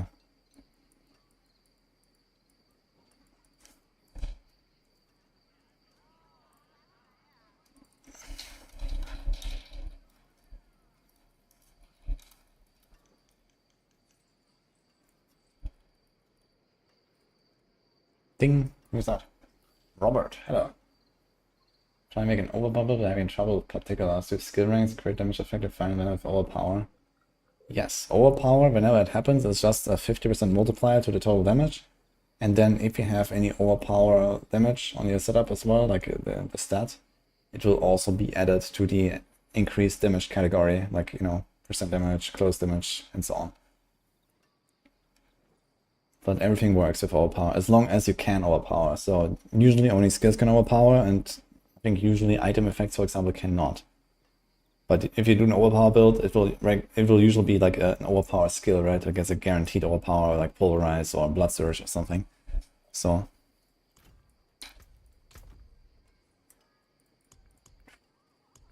I need boots. Do we have boots? First of all, we need armor on them. I guess we need to roll armor. Worst case. He has big life and int. Attacks reduce the weight cooldown. So this would be what he has in a plan with no movement speed, and I don't like the idea. He has int movement, life int. Yeah.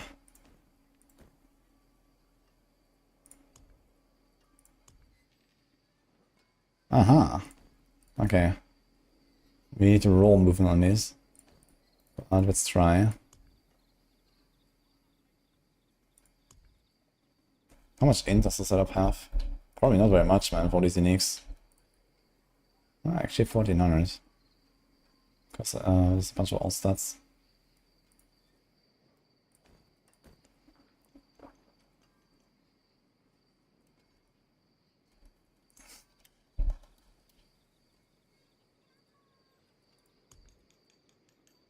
Okay, I think we have a core skills status on my Druid. And we have a lucky hit status on my rogue. For some reason he calls for a crit solace. I guess he can. So he can make one. Fist of Fate from the rogue. My amulets. That's glass cannon. No. Conjuration, this one.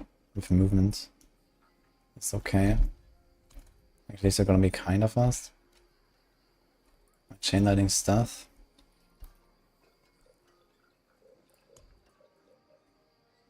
With the resource restore. Which actually he didn't go for. Also try to make another one. I just 4 hits. Here's another stuff you can try. Another stuff. This one has crit.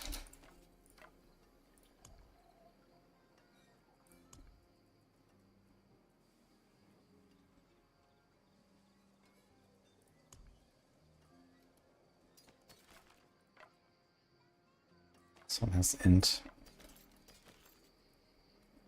So if we don't go for the restore resource anyway, then I guess we can check what happens here.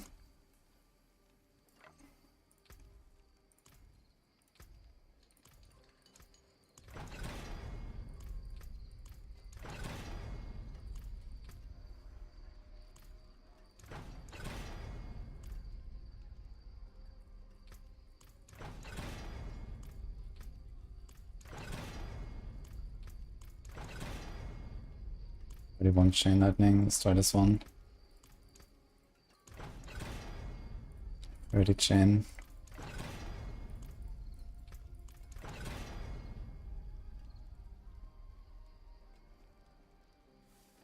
If we could get more damage, more crit damage on an item, it would be more effective than less amount of overpower. Well, okay, about overpower builds in general. Overpower builds usually have an extremely high additive damage value, like this increased damage. Like, for example, overpower damage they can roll or temper on your items like this is usually pretty worthless, because typical overpower builds get increased damage from just having a lot of life. These days our life values are extremely high. We have like, 40, 50, 60, 80,000 life or whatever. And you get overpower for just having that life, and you also get increased overpower damage for fortifying that life. And basically overpower builds are always fortified. So overpower builds kind of like end up naturally in the range of like 2,000 to 3,000% increased damage, which means that all of these increased damage values they can get from your items are pretty worthless. So you should not really try to roll overpower on your gear. On the weapons you are forced to do it most of the time because there's main stat, life and damage basically. But on any other slot you never want to put anything basically. And rather try to search for other better stats.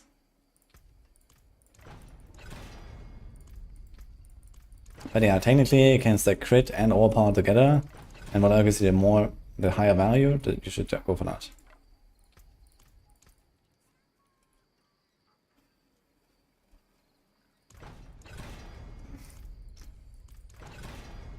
I might have established too many stuffs, turns out, because I felt secure with my percent resource stuff here. I'm not actually using after all. Okay, 32 chain lightning. And 101 vulnerable. This has a greater int. This has a greater life. I kind of like the life, and this has 2 timbers left. Now the question is, do we try to get more vuln or more chain? This one has 1 tempo left.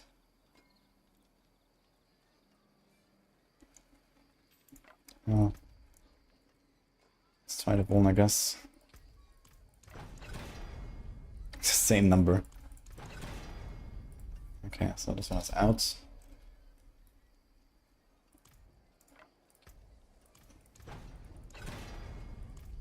This one is out. So this might actually be my stuff now. So this is 32, the same, and more vuln than this. Then I guess I put vuln again. Okay.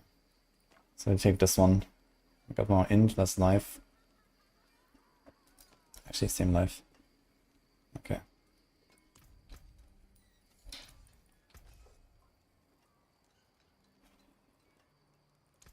Plenty worth. Win favor, my friend.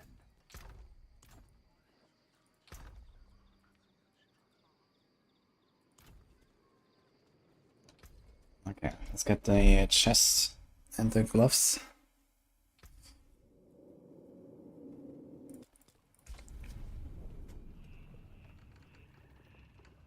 Damage, GA movement, and 2 glass cannon. I mean, it's better because it's the same stats that I have, right? I have 2 glass cannon and movement, not GA movement, but it's fine. It's okay. You're gonna be relatively mobile, I think, anyway.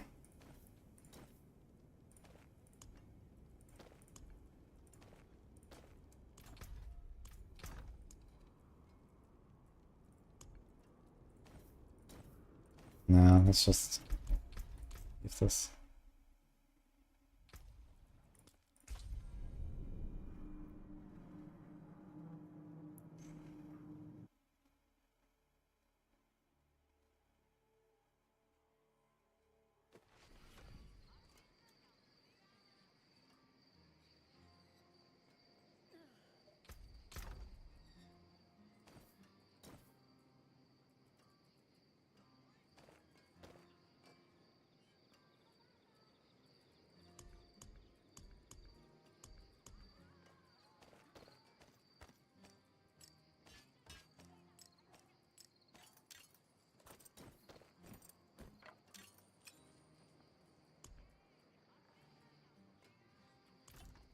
Let's masterwork a little bit. Yeah, I want to check again. So how much attack speed do we need? What if we only have 2? This is 58. Plus potion, 73.5. 74, 99. Plus a bit on the Fist of Fate.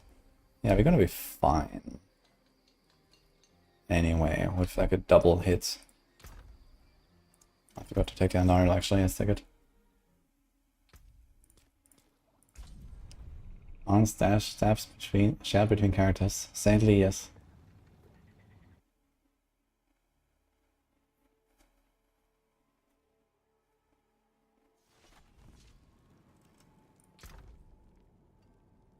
I guess you would probably like to hit the life on hit instead of the all stats. If you could choose, but okay. Maybe Starlight Aspect on her neck is fine.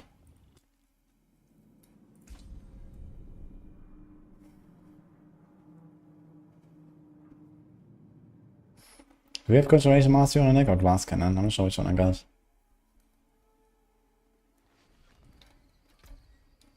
We have Conjuration, okay, so we're gonna try to hit Glass Cannon. Is there anything else we could hit? No, not really much, right? All these offensive passives are... There's Horde Frost, I guess you could try to hit. That's about it. Okay.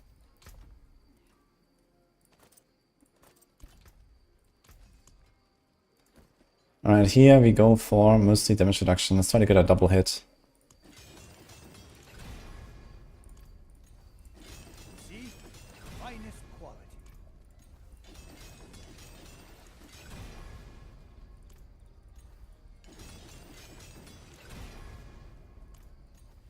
One of my better pieces.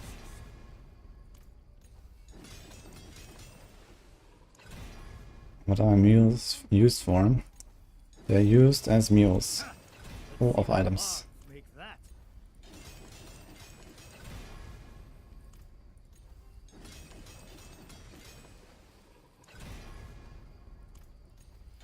My god. Okay. I guess if I get DR first and then resource second, I'll keep it and go to 12. Oh, Brazaki, thanks so much. Also, Neverling of Heartseeker. Yeah, that's gonna destroy everything.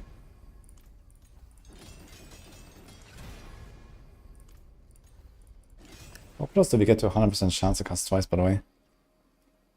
32. So it actually gets to 100% like this. We have a kind of low value there. Maybe I'm overdoing it on these pants.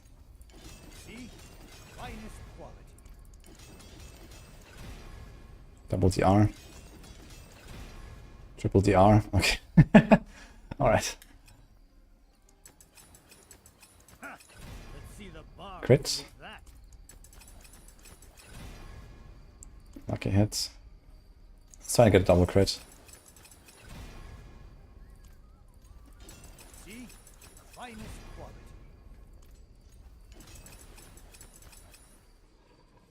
I don't think I can make this better than the LS Sorc, but that's not the plan.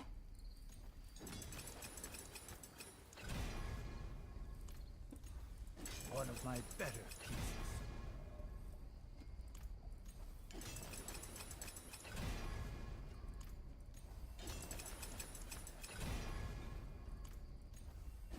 See?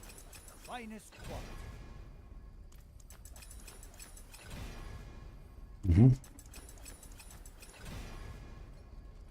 And 1 on attack speed. Okay, let's just go with it for now. Hey, make the devils pay. Let's tempo the boots. I guess you want to hit either movement or teleport. And then what does he have here? Just freeze. Yeah, freeze makes sense.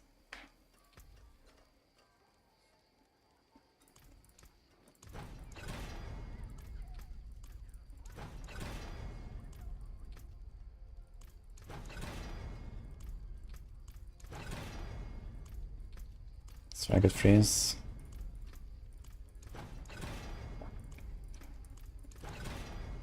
Ooh. Ooh. Stun. Ah, that sucks. I kinda want to freeze on the boots, since we only have the random, very shitty chance. Oh my god, man. I mean, if that was a good Fist of Fate, then it would be fine. I guess there's another Fist of Fate. We got Fists. I could go for this one. Ah, a warrior. How may I serve? And I guess we actually, we also want the high roll, right? Because our chain lightning will actually deal damage. We want the high affix roll on this as well. So that kinda sucks. It's actually Hallfrost in the planner, I wonder. He's not running Hallfrost, so that gets it charged. But it's not doing anything with this. I would go for Hallfrost, if you go for freeze already anyway. Kind of like the idea. Let's try to roll this to some movements.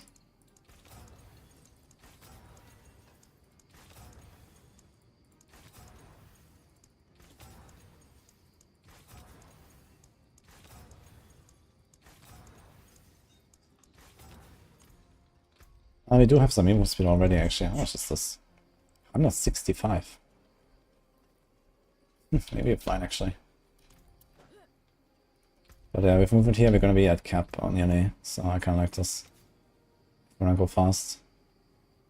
And a bit less damage is probably okay.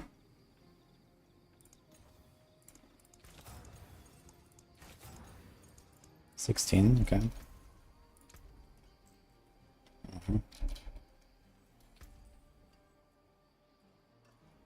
There's also 30% move speed after teleporting, actually. Does this work for the enhanced enchantment?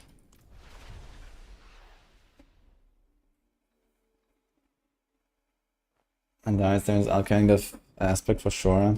Yeah, but it does put 5 points into Chain Lightning over, for example, picking up Hoarfrost, despite having a freeze on the boots and Fist of Fate. So Chain Lightning seems to still do something, like enough of it to outperform something like Hoarfrost.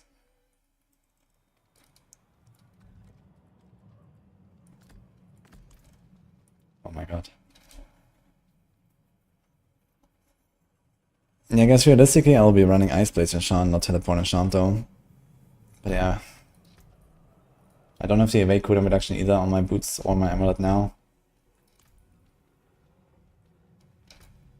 So this actually does give you move speed.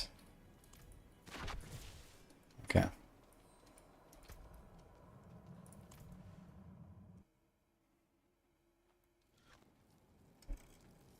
What's my interest in the other song if I played the best version?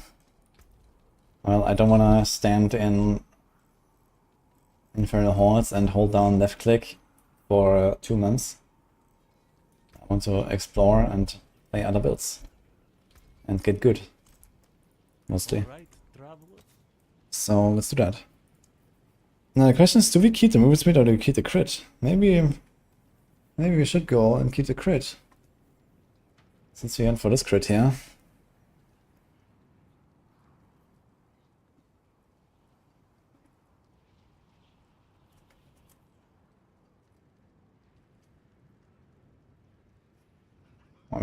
might actually just not even roll it to anything, right?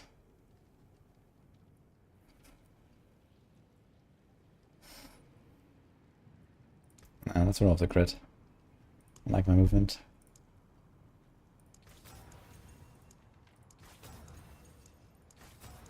If I get like a juicy int roll, I might just keep it. It's cooldown. I think I take cooldown over crit actually. 8 cooldown. Ah shit. So I don't have glass cannon. Glass cannon is pretty good, but cooldown is also nice. Maybe we'll go with this for now. Precious stones to catch the light.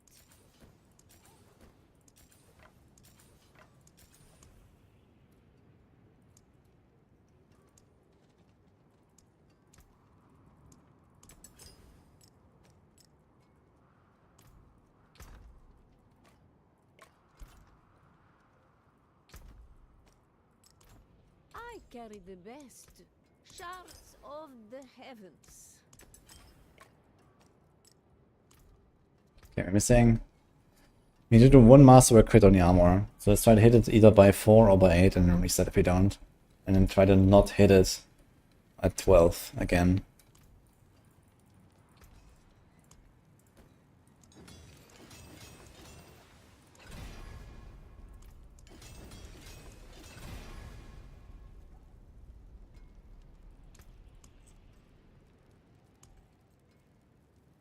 $197. Should I YOLO to 12? I'll just reset once. Now we also masterworking this up. We actually don't want the double movement, man. Okay.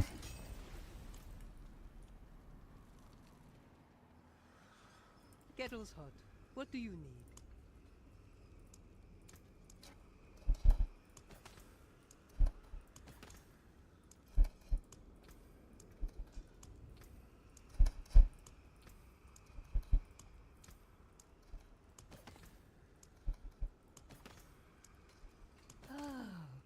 Perfect balance.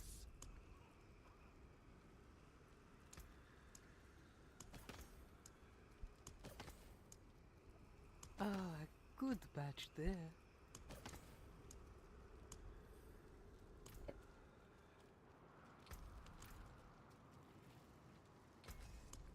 Shall last a little bit. Not bad. And the chance of stun is not what I want to hit, to be fair.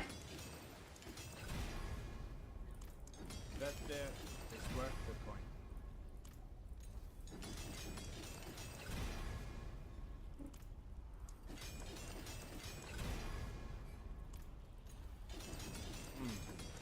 Unexpected.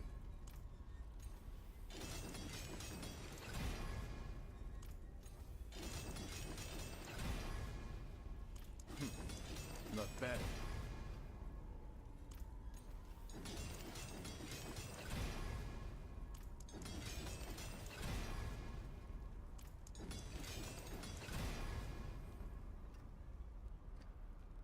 Ah well.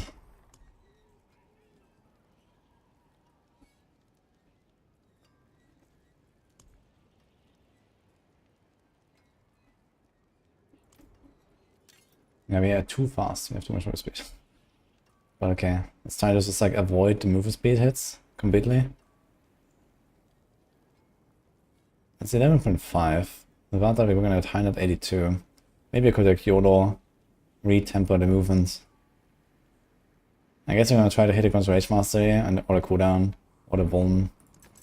Just avoid the movements.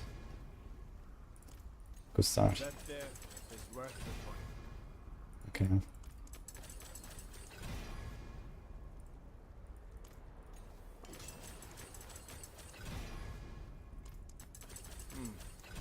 Unexpected.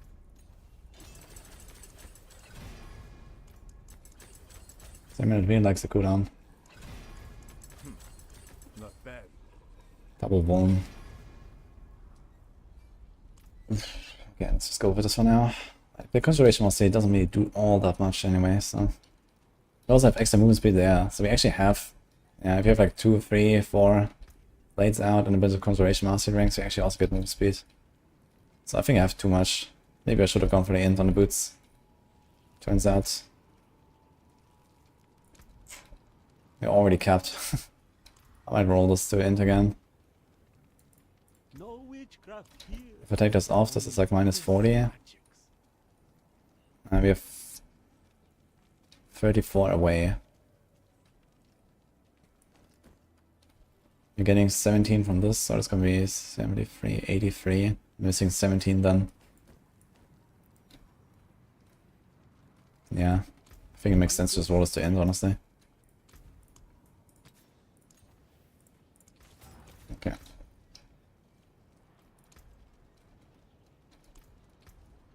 We have so much. Kind of wild, actually. But then we have the here, Emperor, this.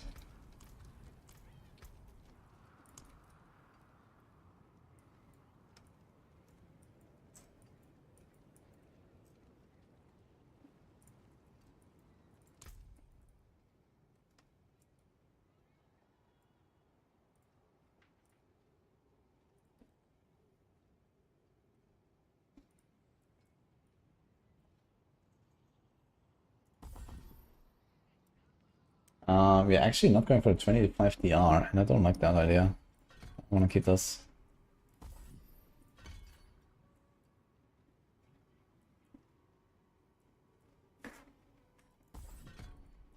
I'm going for Shimmering Ice Armor. Okay, that's nice.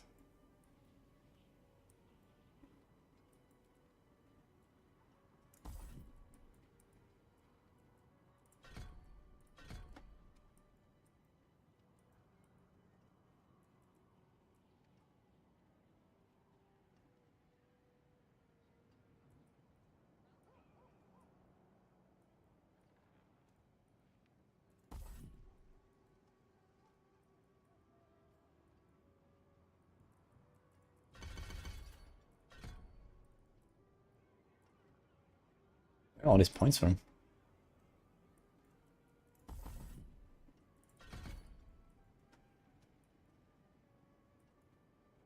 Okay, I have those two. Don't have those three. So this is -3, or rather +3, -2, so I have one left. -3, we're with -2. So this should be 3 then. It's the same, that's the same. It doesn't have Icy Veil either, that's why. What if I take this out and do this? We only have one teleport. I mean, one in Flame Shields.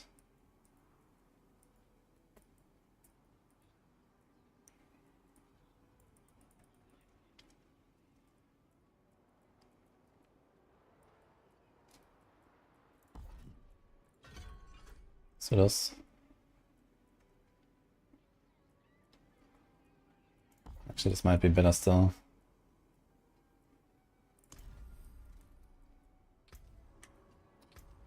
Mana maximum is 103, and it's not actually showing this increase here. We should have 150-ish. And then probably more after this.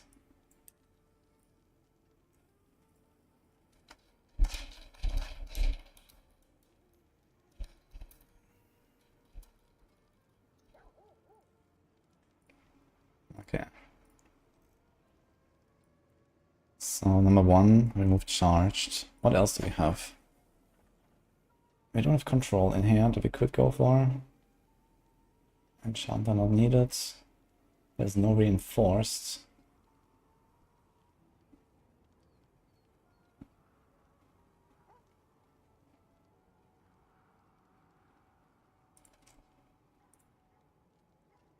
Can we get a reinforced in there? This is stacks there. He already has Elementalist here and he has Unleash here. So you can put Unleash and then Reinforced here. How about that? Let's pass the rare notes. At the very least it was this one. It's just something. I can try. Oh my god. That's the layout though.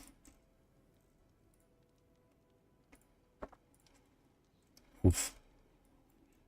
Maybe we can tweak this. What if we try Elementalist?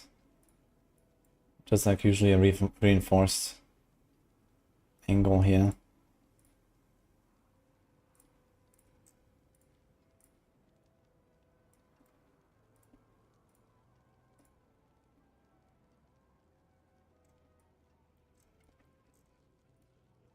Then we do elementalist.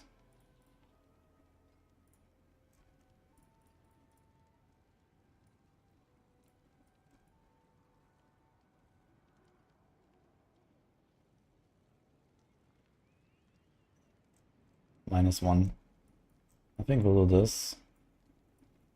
And then Unleash goes here. And then I think I'll just cut this entire thing. This is board 6 and this is board 7. Boom. 1, 2, 3, 4, 5. Actually pretty good pathing out there. Do we have any longer paths? 2, 4, 5. 2, 4, 5. 1, 2, 3, 4, 5, 6, 7. Oh, this is very long. So maybe we should have kept this. Cut this.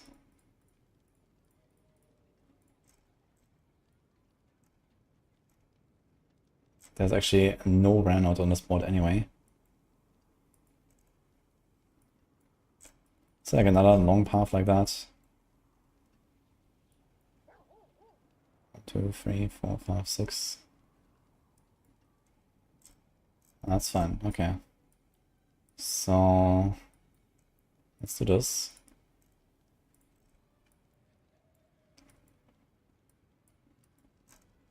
Let's do this.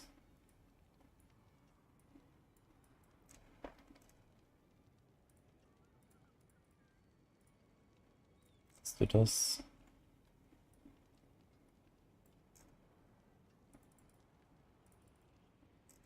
Let's do this.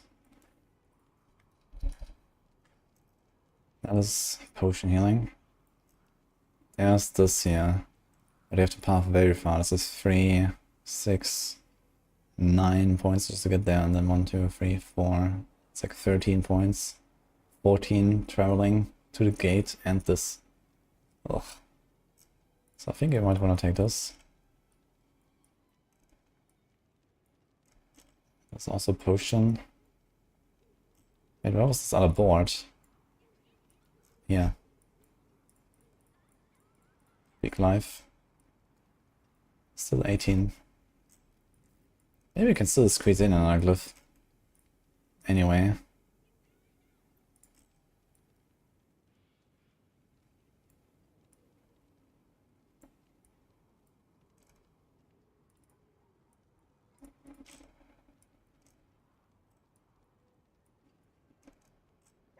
Kind of tough though.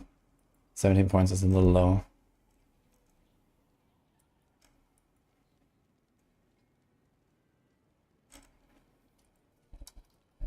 Start here. Damage reduction from burning. 10 is a lot of damage reduction from burning. And if you path down here and take this gate, not too bad. There's also the wound. This is only 4, 5 terminals. This could be possible. So kind of like the idea of both these things. It's also damage reduction from burning, but very shitty pathing.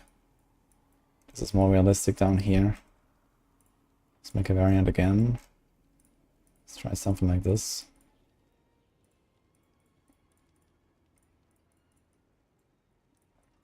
Two, 4, 6. We still have points left over.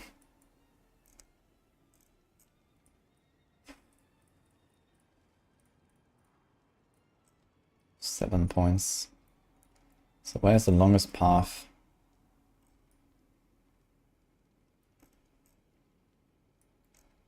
This is 6, 5,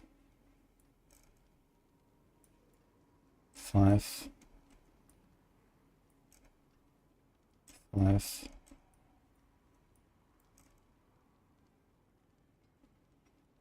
With Flame Feeder there actually with an extra dex that we could change. This is 6. There's 6 here. And then there's 6 here. One of the two can change.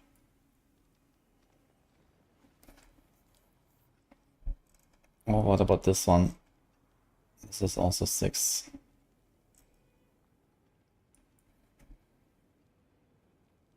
No, it's 5, right? 1, 2, 3, 4, 5. Okay.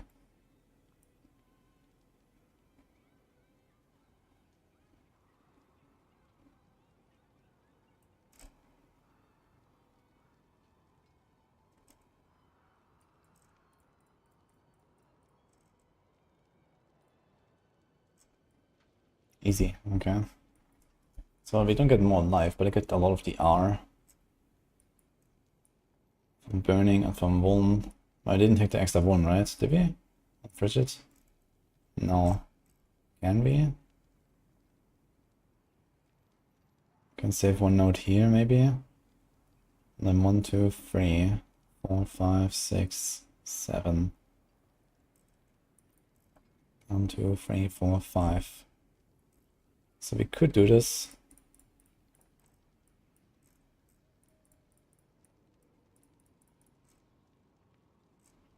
Which node can we move? Can we path through this?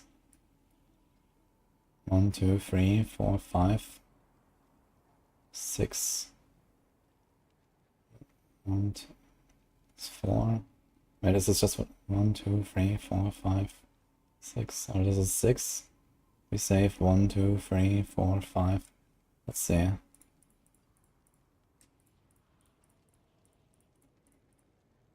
Kind of strange pathing.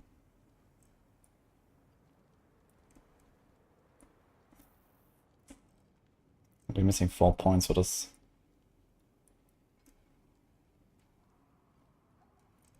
Could get away maybe without a few random non-fizz nodes or something.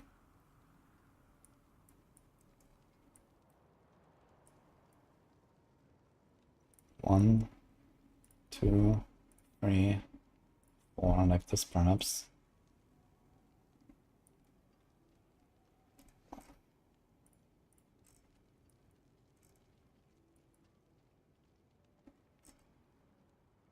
It's a very weird board. Can't I just like take some like elemental summoner, get some life nodes, max mana? That feels kind of nice now. And be done with it. Okay, this is a working board at least. Let's make a variant. Let's gonna try this here. So elemental summoner, pick the life, go in here, put one of the glyphs here, and then remove a cluster somewhere.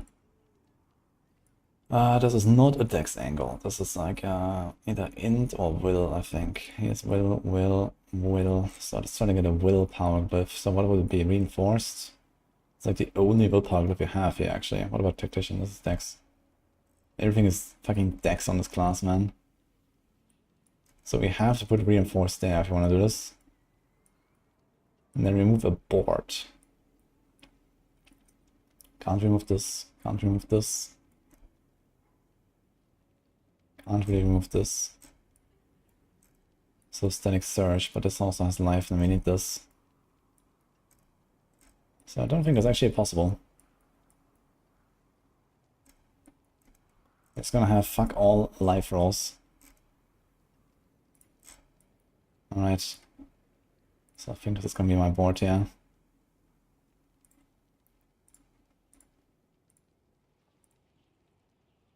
So how does it compare to Northway? We have reinforced, no charge, no destruction. So give up to 12, up to 15.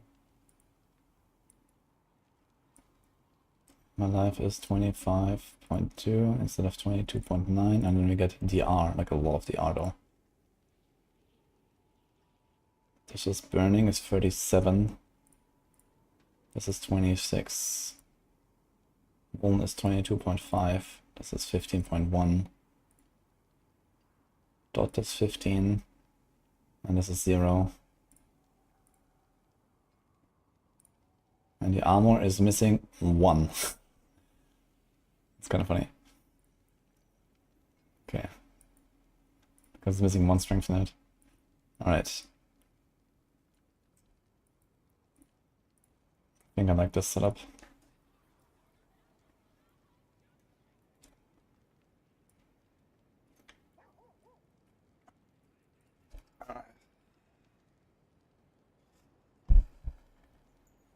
Does close combat key point caps have a Does a close combat key passive have a cap? No. We just go for mostly Dark Shroud Tempers these days though, and maybe one or so Crowd Temper. Since you have so many uniques, you don't really temper much. And this usually means you go for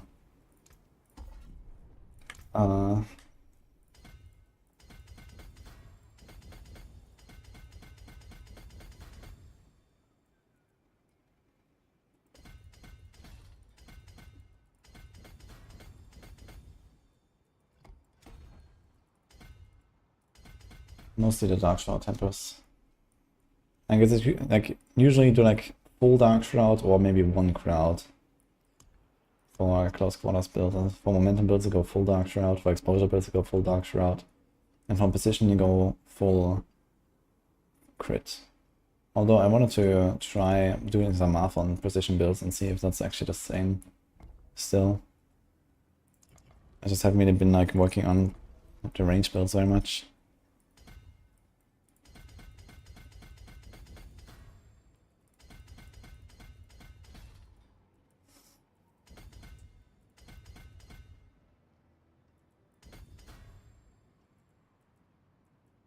Reinforced.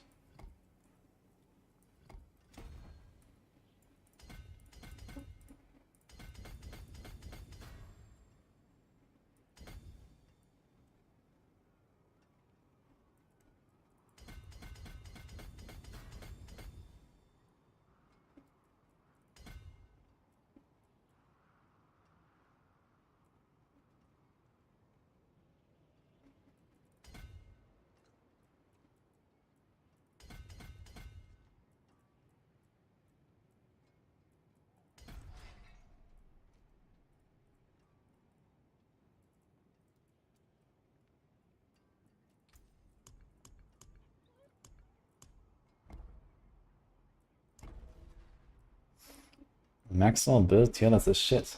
Thanks for your feedback. Do you have any more details on that?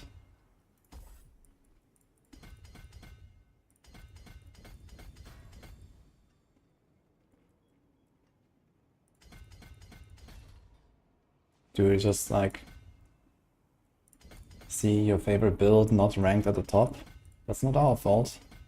Should ask the devs about that.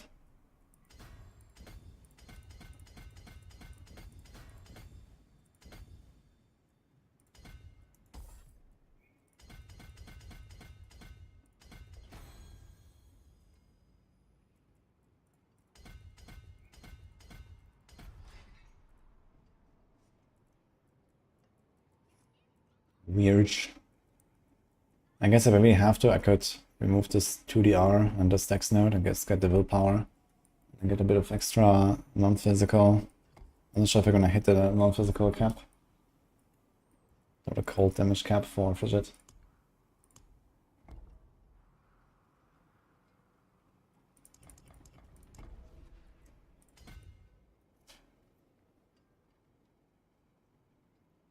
And get the same stuff for 10 billion from a guy with triple GA. That's nice, man. 10 billion sounds actually not even like too much for such a stuff. For like the meta build of the season.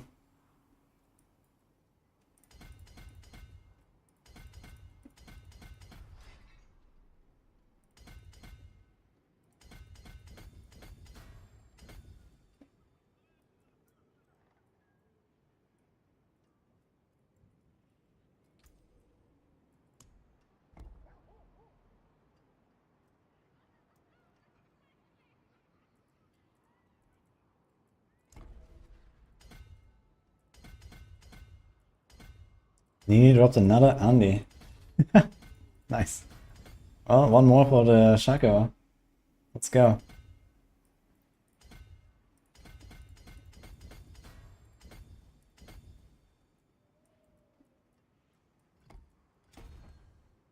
think it's 34. Okay. I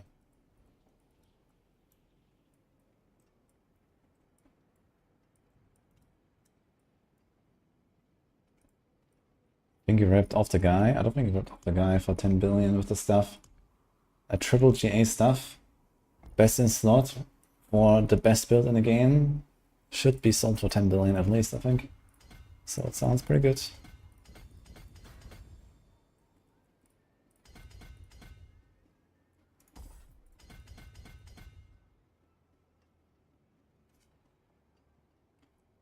I can only change like 1, 2, 3. 1, 2, 3. I guess that doesn't really change anything.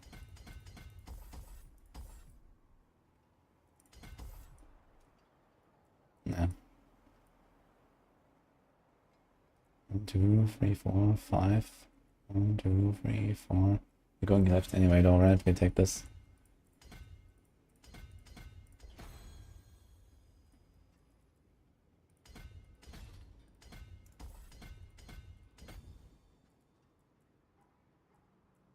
Do I have exploit levels? I don't. I have to go level it. Okay, but then with one more we get this there and we got it. And we have 1 point. Uh-oh. First of all the glyphs. Okay, okay, okay, okay. 5 glyphs. Wait. Is there a board that doesn't have a glyph? I forgot to socket this. This is tactician, right? Uh-huh.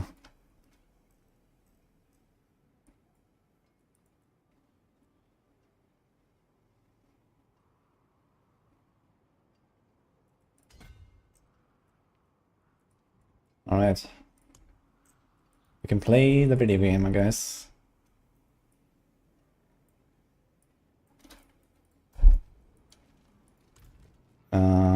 Flame shields? Oops. Let's try Ice Blade enchant a little bit. Let's do this.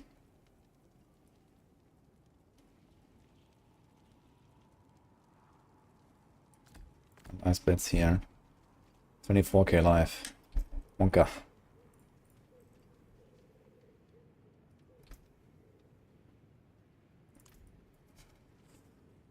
Still can't drop the sword. You wanna go with Doombringer? Doombringer is very optional, Nini. You don't need it. Especially on softcore, I don't think I would really go for it.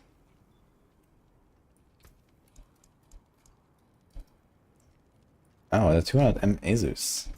Big trade. Okay, let me check only greens. I think here.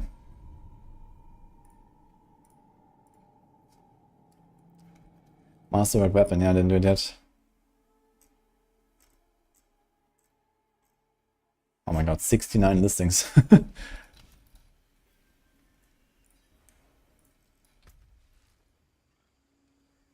Not on this guy.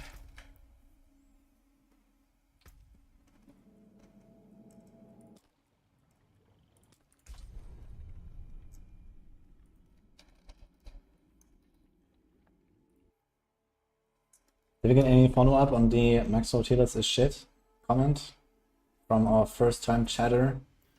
Oh, unfortunately. Unlucky.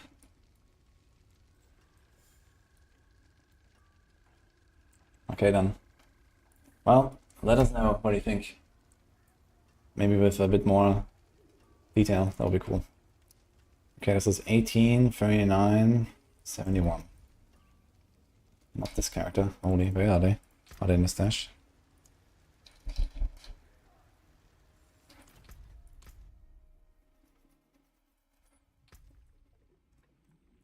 think this guy. Morning, Gary. How's it going? If you think your build deserves a high tier, upload video to the pit ladder. Yeah. I mean, of course, you know, we don't have perfect information with the major tier lists, right? We kind of rely on our testing and also just like, you know, random, you know, people that show us the potential of certain builds or something. And the game is very vast with the amount of builds and everything that exists. And then there's also like this whole like, you know, like the performance of builds is very strongly correlated to the gear level. And compared to Diablo 3, for example, much less to the skill of a player. So, you know, it's very hard to get to the point where a single person can test, you know, like 10 or 12 different builds on a single class, because you just need so much investment in time, you know, to get to the gear level, to get to like the min-max setup, and so on. Yo! Trade is not available at this time, what? Okay. Not this one. 39, where are they?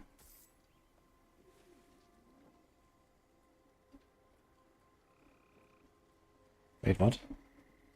Did not put them in my inventory? One sec.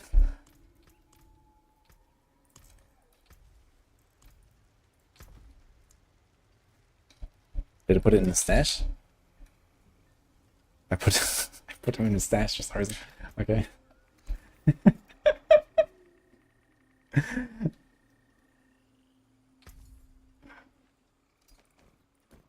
Have it. Ray Loco, thank you so much for the prime, by the way. Okay, enjoy the Asus. Good luck.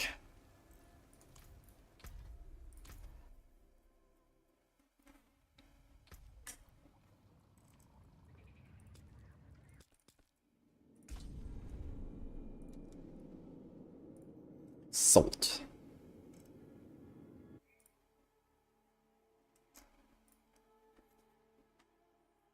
Loving Andarius Rock and Stone Slide. Yeah, me too, man. Actually, I gotta say I enjoyed it. Stone Slide Druid a bit more than Andarius. Stone Slide is like super fun, man. But Andarius is also super cool, so... Okay, we have to masterwork our weapon. Let's go. I guess you wanna hit the double cast, mostly. Let's try to hit it maybe twice. At least once on the first, and then we'll see. So now to spend 100 million for resetting Chakra in order to get Masterwork and CDR. Once? That's unlucky. I mean, it's a 1 in 4, so it should be 20 million in resets. Or rather 15, I guess. Or the first time is free. But, yeah. Usually you can expect something like 100 million to get like a double or so. Like it's a 1 in 16, that's like around 100 million. And then for a triple, yeah, I guess you expect something like 500 million on average for uniques. Okay, let's try to not hit the reroll stat at everyone. On the second. Life. Yodel. Okay. I like it.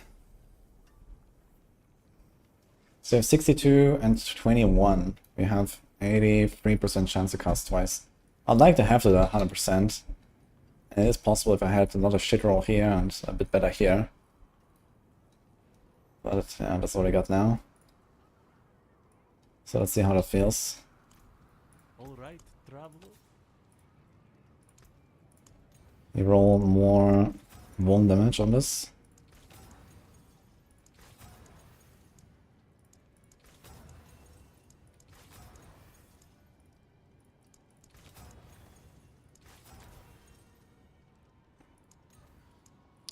See if we can get a bit of a better roll.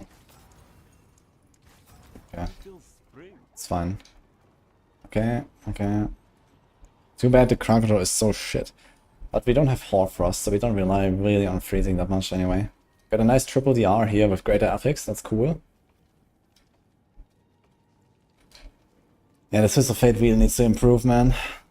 After Tuesday when they fix Beast. Yeah, how's my attack speed? We have 30, 90, and the pot is 100. Okay, we're fine. How's my cold damage? Uh-oh. Alright. So... I think we're doing this.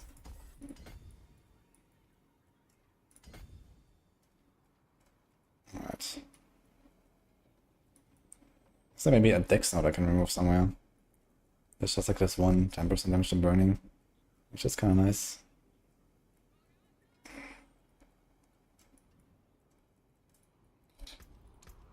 Okay, armor is fine, rest is fine, life is not fine. This even with a hit here, and with a hit here and a greater affix. But it is what it is, man. There's no life on this build. Like, you just can't have life. Okay, so No witchcraft. I put here, Starlight. Only honest magics. Storm Swell. Orange Heralds.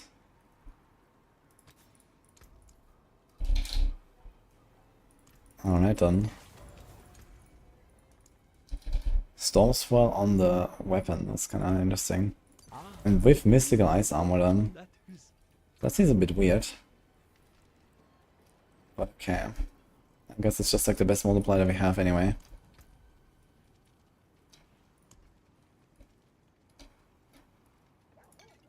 Okay, let's try a dungeon.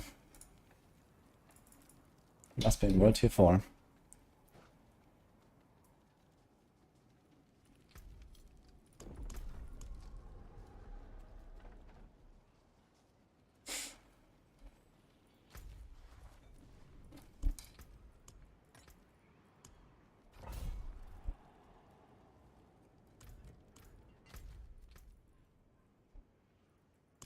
Oh my god. An enemy of GA decks, too unstable.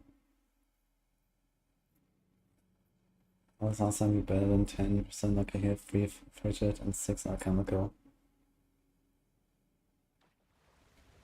I mean, 6 alchemical is required to hit last breakpoint on Barrage. And you have 3 frigid as well. I'll probably just keep that, that's pretty sick, so... Stuff is just popping, okay.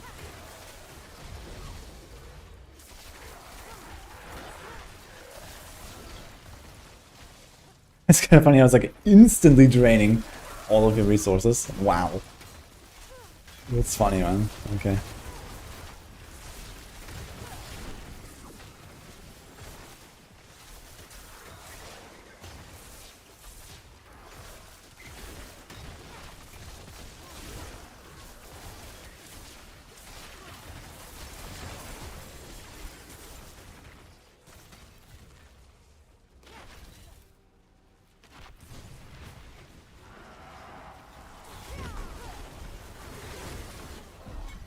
Okay.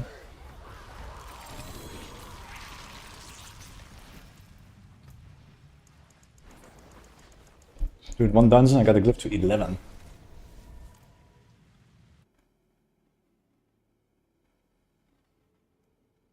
Zweites Bild, Shaco, Doombringer, Arraignment is stronger.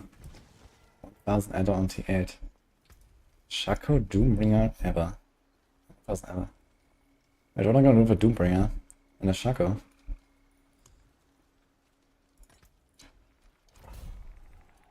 I mean, it makes it very tanky actually, which sounds cool. Maybe I'll try. Just like a pure chain lightning build without the Andariels, I guess.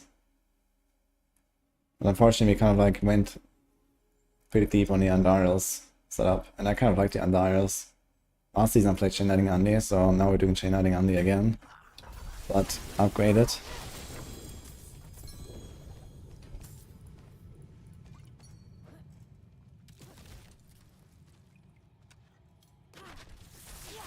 I can update my planner for Stormslide. I think I made a pure landslide build from the PTR, and I actually just used spoilers build lately when I played it.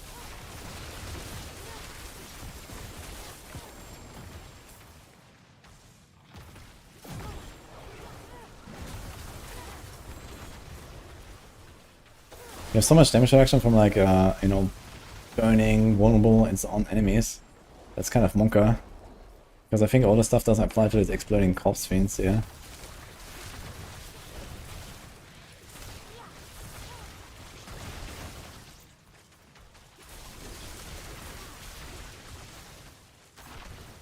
It looks so funny, man, how my wheels goes up and down, man. What the fuck?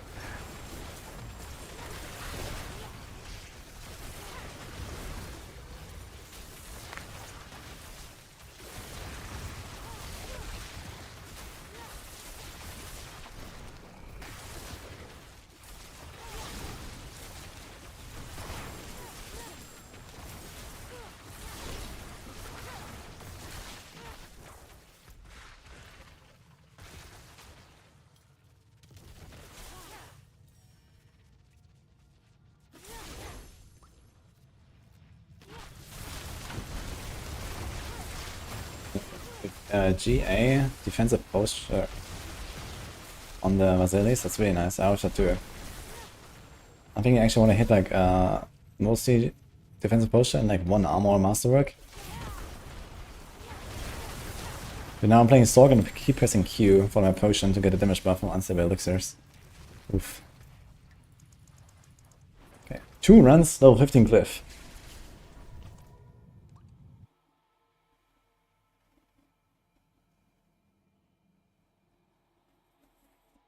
This build can't clear 5 Hellborn mobs of Elderfin Desecrator. Can clear T8 of 2-300 Adder and T7. I'm gonna try some T7, I guess, after the other glyphs and stuff. And I made the setup a bit more tanky. Like 27k life is not very high.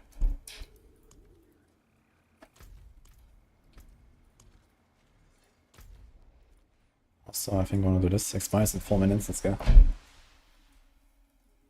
I played some Fireball actually. Not like full endgame setup, but for leveling I did some Fireball and like a bit of farming and Hell Tides and stuff. I like Fireball, it's nice.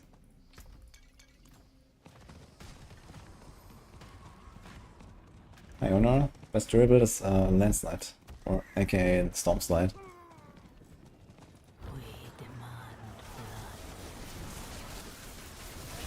It's a bit greedy trying to do the event as well.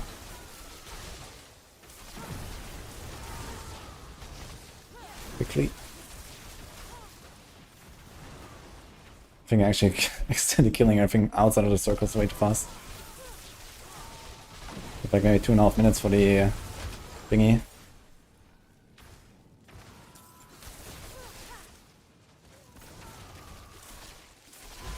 Oh my god. Let's go.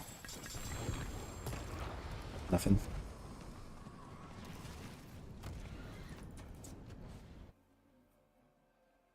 How much more damage you get when you get a glyph from 15 to 21?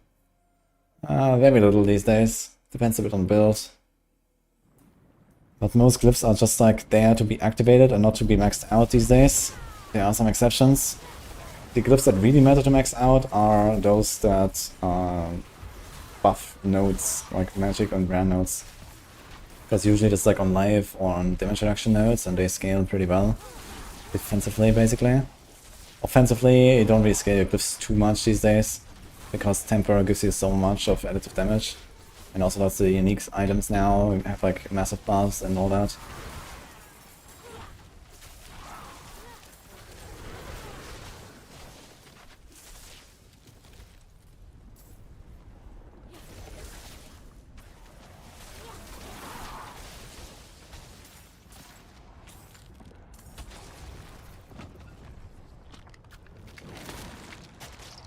Hurry.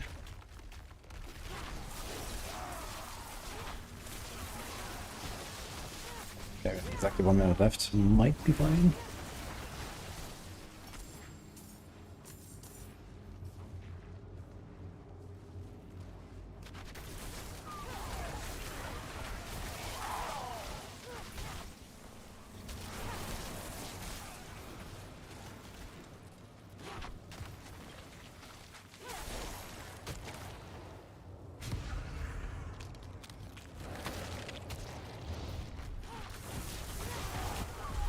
Okay.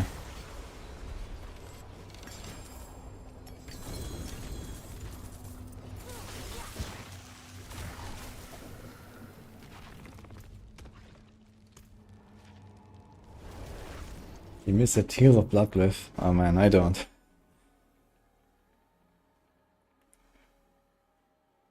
Shaco and Doombringer instead of damage reduction on counter and master max resource and region for more chains. Yeah, I also thought they would go more for the resource gen and stuff. And I guess we'll see how much the Enquiries will actually do compared to our overall damage. But Shaco and Doom are definitely gonna be quite tanky as well. So maybe I'll try to go for like a GR resource and then masterwork it up is like 100% maximum resource, 100% resource gen or something. It's gonna be kind of wild. You could also do resource gen, for example, instead of the movement speed here on the neck. Maybe if I get another neck, I could try that. The glass cannon as well. Can we just save that? Don't ruin all that work.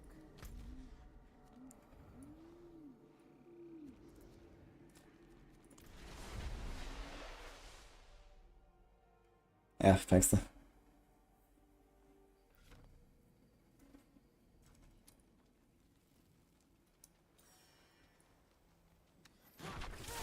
Alright, but should I do Andy Sorc? Now the best Sorc you can play is the Lightning Spear with the Frozen Orb.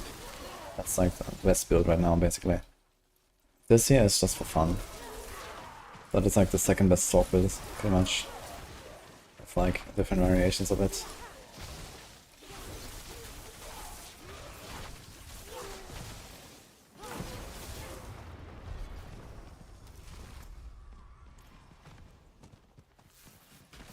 Oh, I should have activated it, I guess.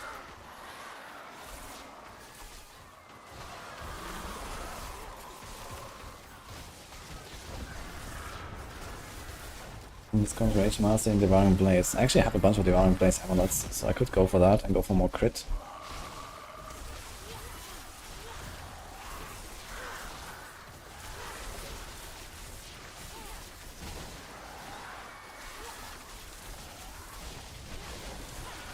I might try that. Sun God. But yeah, what else do I have to change? I guess we can keep the bone damage, it's okay. I'm gonna change the amulet. We will maybe have resource gen. Kind of make up a little bit for the ants. And we can see what happens. Do we keep the Fist of Fate though? We could keep the Fist of Fate. But you don't really need them actually. So you wanna maybe put something like Shredding Blades.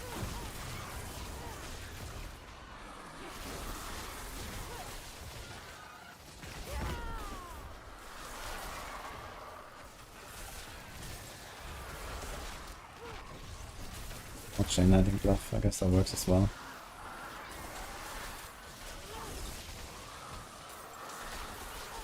Dude, 17 waves? 18 waves? What the hell? Kind of funny we have like these auto-targeting chain lightnings flying around.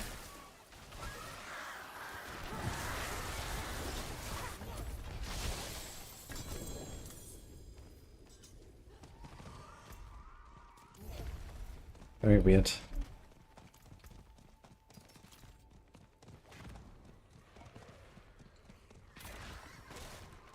We're playing with Raymond as well instead of Tyrells.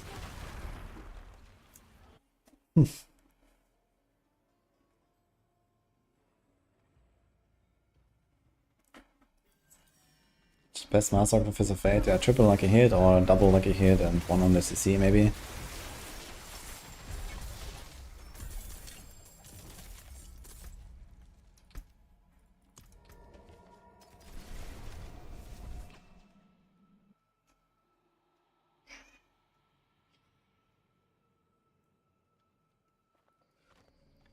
Do like 1 or 2 more dungeons. So I'll finish this real quick.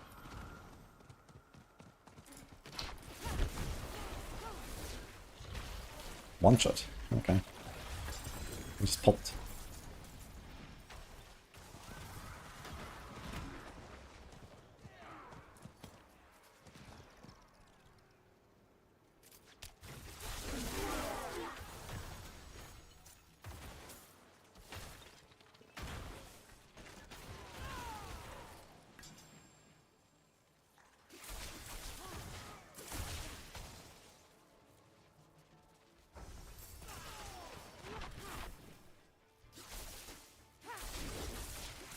I should have gone for Only Power rather than Axial Conduit, or it's almost the same concept.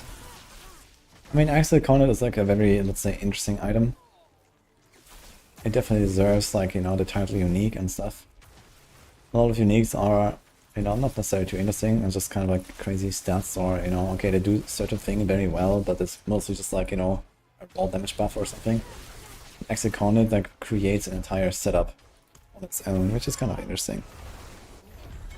Omni Power was really fun though. I really loved Omni Power for Chain Lightning in Season 1. I played a lot of Chain Lightning then. It was like basically one of the only builds that didn't run the Barber. And it was super cool. It is done.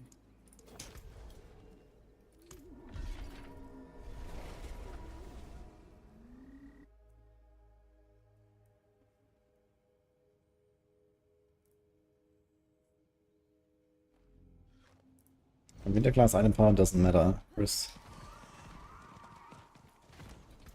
Just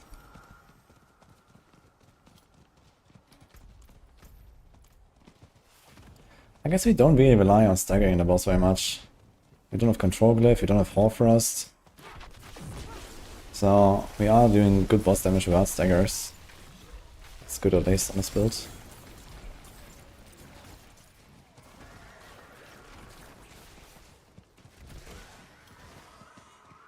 Good job, Gary.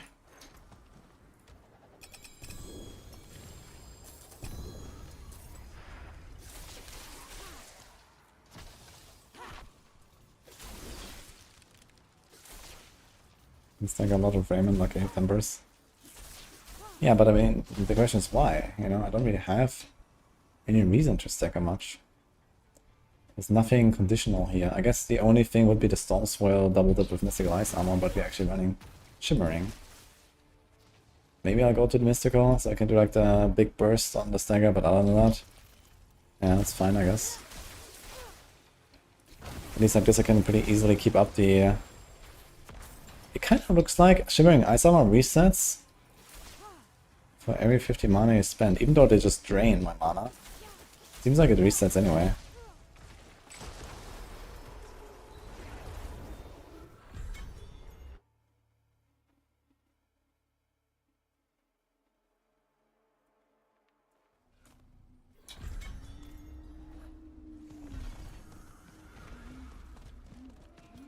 It is done.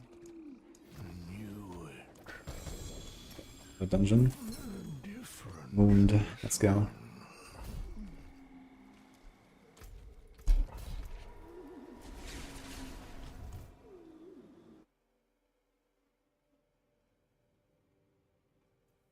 Okay, I'll think about it, Total Soldier.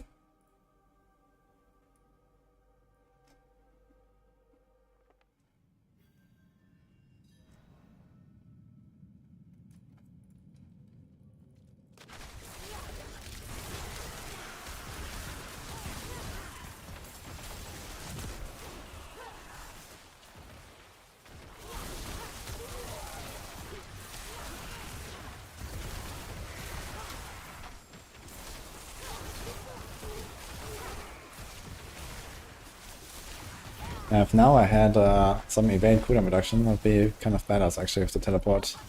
It will go pretty fast. Hopefully that needed in Infernal Hordes. But here it's nice. It also has a 30% damage reduction all the time. If you try to cycle the two teleports.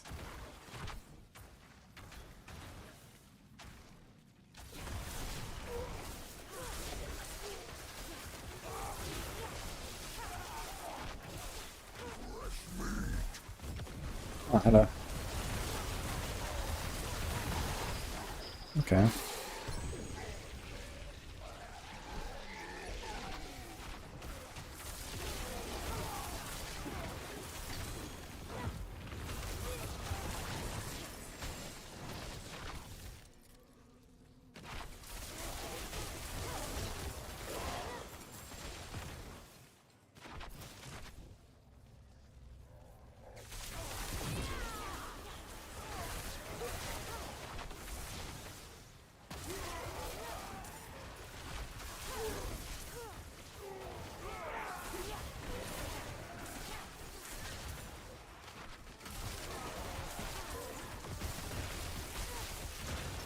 I mean, you do see the Anara box actually doing quite some big chunks here.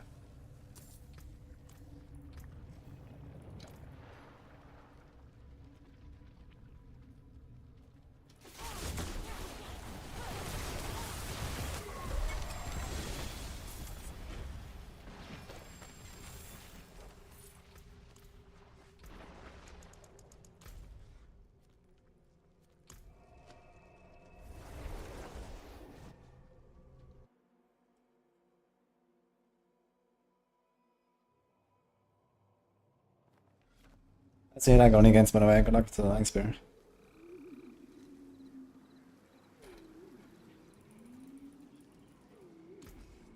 I can break that down.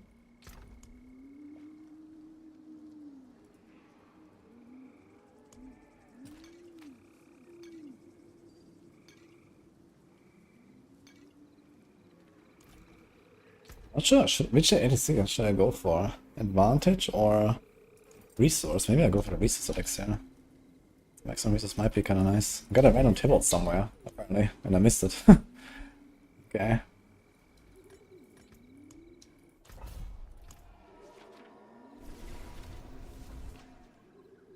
I'll try Horde soon, as soon as I finish the glyph. I have a glyph not leveled.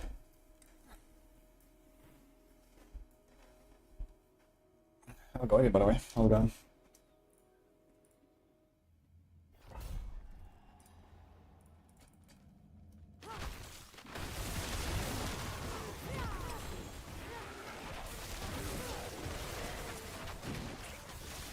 Somehow I'm getting multiple procs of my attacks reduce evade cooldown from the boost. I'm not sure why exactly. Is that from the double cast? What?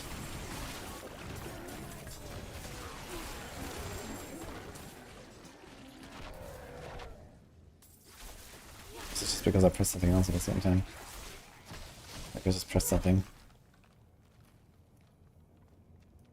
Good open world durables. Just make a different pair of boots. Put slaughter aspect on it. Put spirit per second on it. Masterwork it up. And you're chilling. You don't need wild heart hunger in the helltides.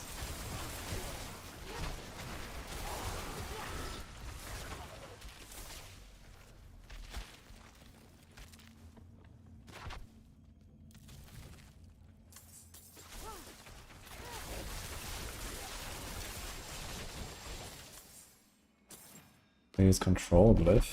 No, I don't actually. I think. Just frame, tactician, reinforce, unleash, exploit.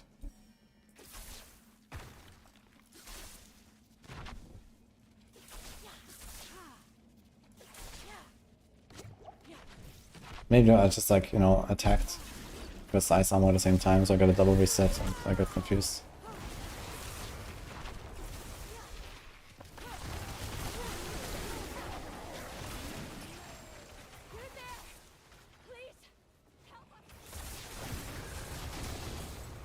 Terrace Mine has no like aid rate, it's just always procs when you have full HP. So it's conditional.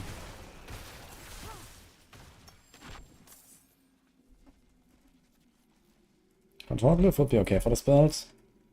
It's easy to stun, freeze, whatever, either if it's a fade or if the boots temper. You can do it.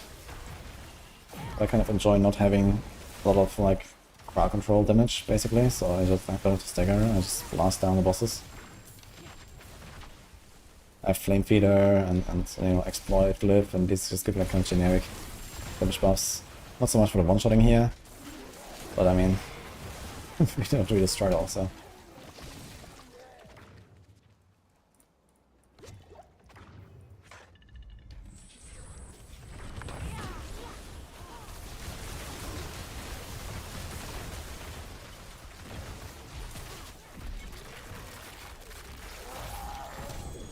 One more should do it.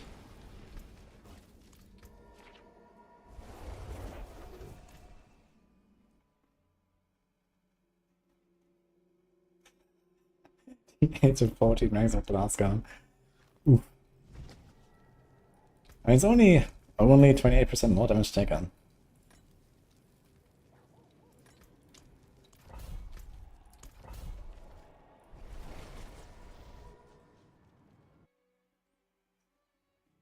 So he uses this resourceful advantage for reduced precision. Great. I guess he also doesn't exactly know which one is the best. I'm just gonna keep going with the advantage.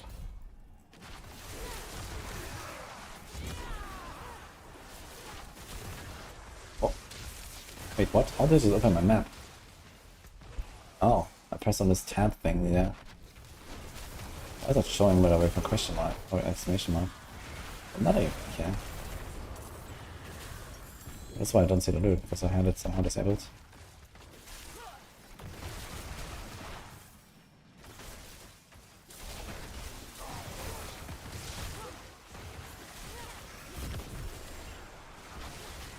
Gotta say, the Andariel's proc rate feels so much nicer this season with the Fist of Fate. It's so much like a hit. Like 56.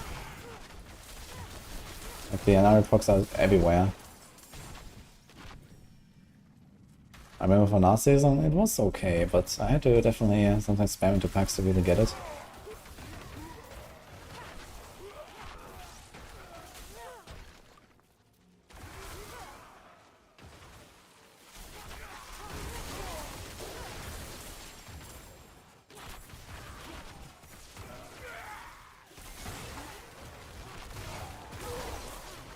This thing is also a stirrup.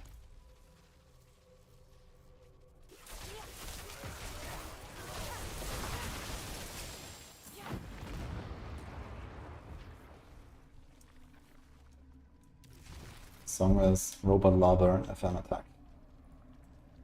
Just play it.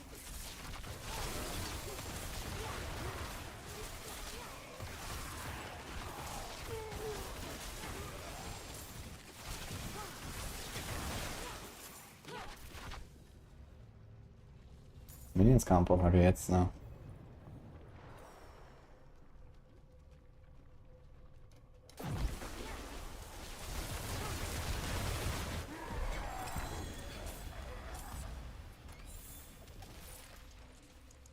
Okay, I got 21.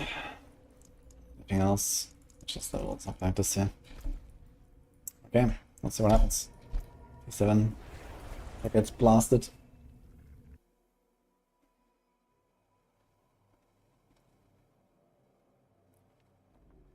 Can you temper Doomblade's damage proc? Even Doombringer? No, the proc is just the proc, you can't influence it.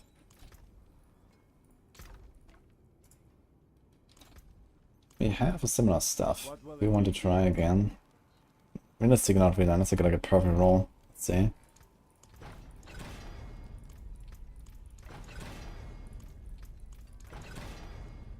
$34, close.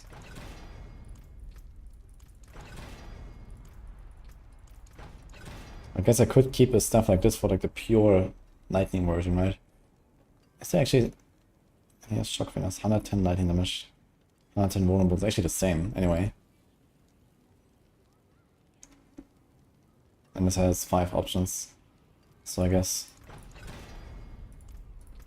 Or crit. Crit can go 170 actually. If we have like, let's say 70% crit rate.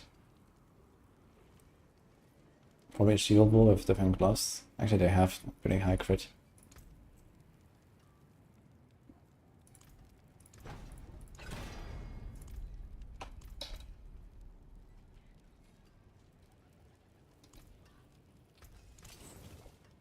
I need to get some water real quick.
I'm back.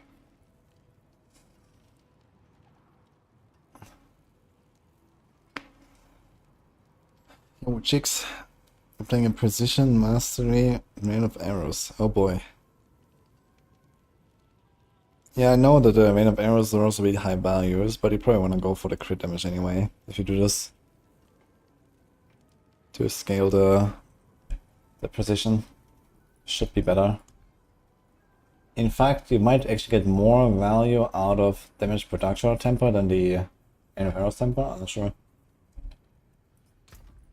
If anything.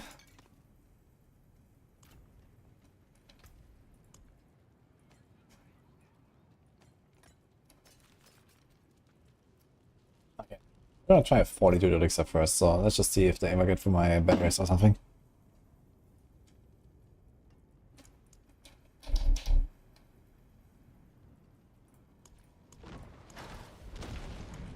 What? Oh, they're down here.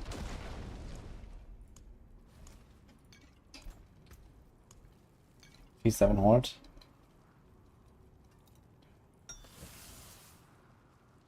With this thing you have 32k life.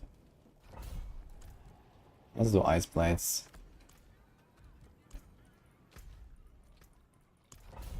We might go for Teleport Shot anyway, just to have the damage reaction. Oh, Barb was on 5, shit. Good time to start this thing. Can I do anything else maybe for 5 minutes? I could see how a World Boss feels. I don't have a whisper for it.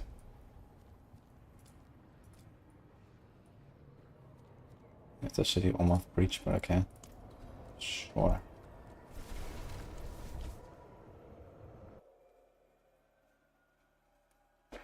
Why would you not temper your free JA staff killers?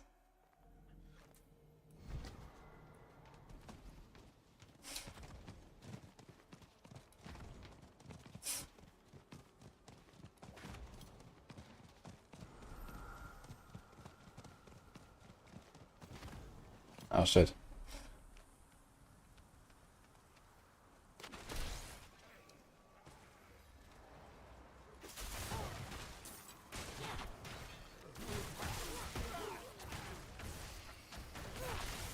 You're scared. Do it.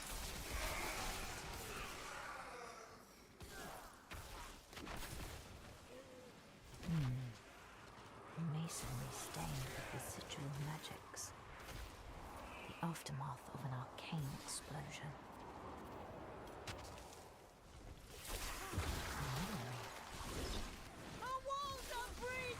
Where's 94 chair? Nini has it right now. She likes it a bit more currently. She says it's look better for her legs. She has like a bit of like a pain in her leg right now.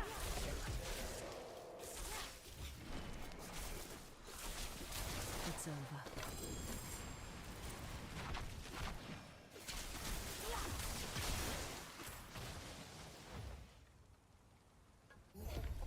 Good luck with us. Let us know how it goes.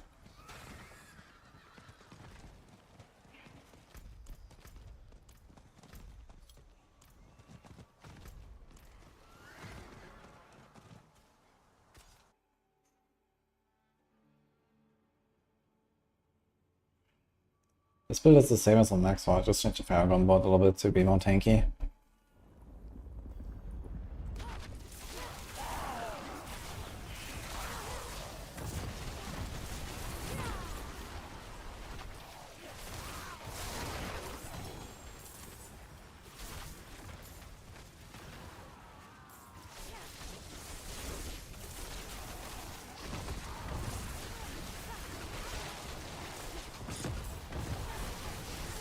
I think Soul Spice don't take as long. I thought this breach would be worse. But it's actually not that bad. For some reason this adder was not picked up. It's not World Boss. World Boss, guys. Oh, interesting. Overlapping Soul Spires. Cool.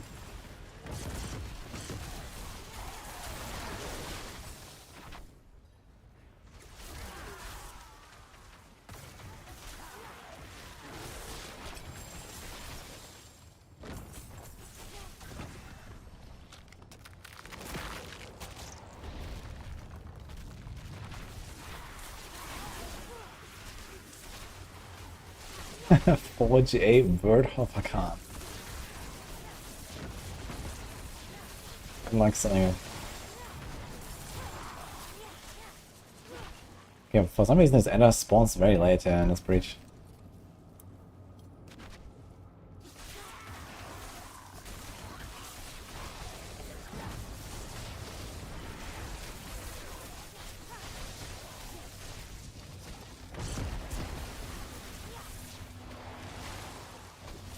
I think I have to do the death animation first.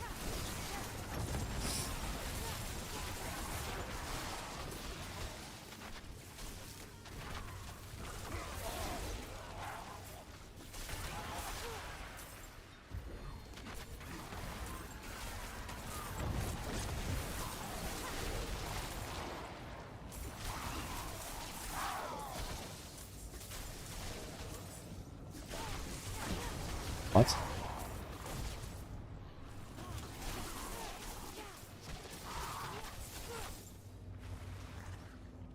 Is the world boss spawn?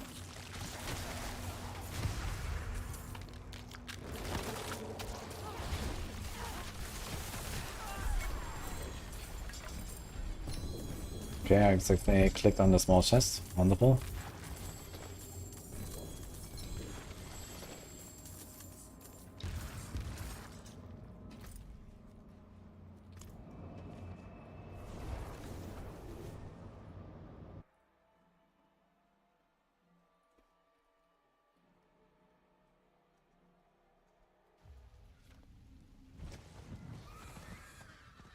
See how it feels against the boss.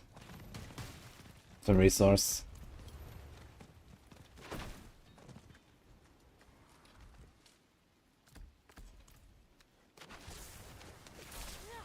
Enough. Okay, what if I just spam?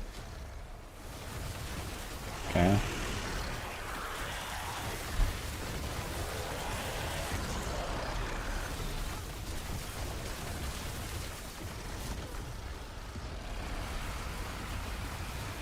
Now look for the beams. Dude, they literally do like no damage. It's crazy.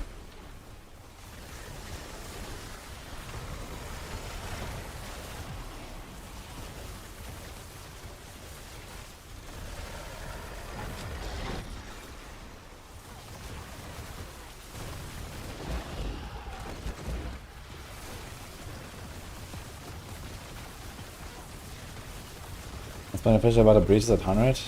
It's 5 Grim Cravers for like 2 minutes or so. I just try to kill some time before world boss.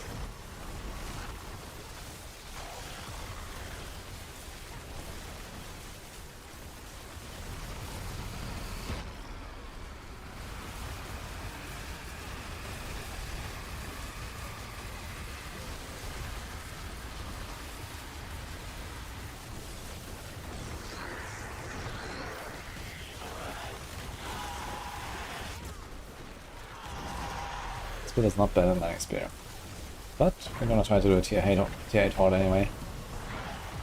Do we have any really important items here that I can lose? I suppose Tarashaving, on the other hand. I guess it doesn't really matter since I'm not planning to play other Sorc builds. Fist of Fate will be improved anyway. The Tyrius Might is probably masterwork, so that would be a bummer. But it's not a triple crit we have to go for, so it's not too bad. The Nars is also not really that bad. Okay. I think it's okay if this character dies. Just have to get Andariel and Tyrius masterwork again. So let's see what happens.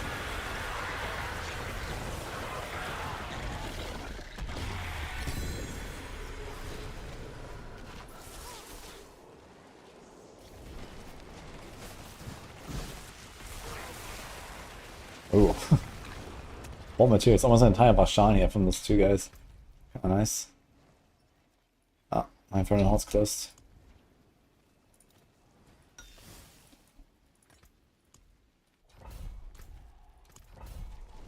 Let's see it. I was gonna try a pit or something. After this, maybe. The T8 on Axiality was good, boss was kinda slow, but not terrible. Okay, that sounds good. Okay, this guy insta explodes. Nice.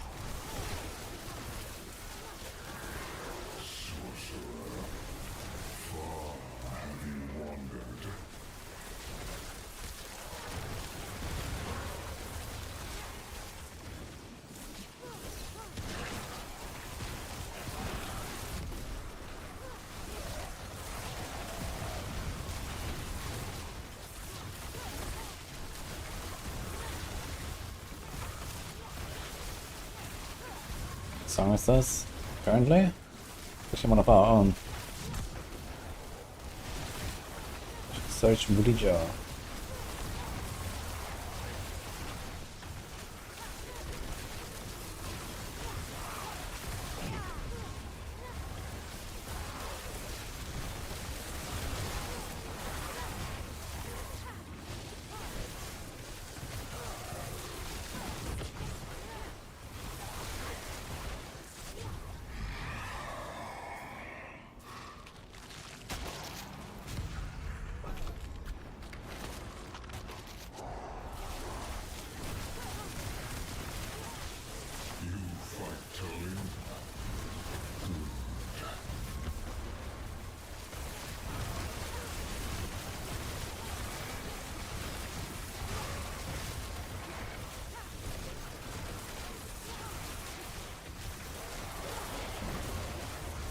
Oh, Sashel. Glad to hear that. Tier 8 of Aerosol is very nice. I actually have some ideas to pump out even more damage with it, to make it similar to the Dariel's rogue, basically. Basically play the Dariel's rogue, but with arrow storms. And I think this could be interesting. So Carl...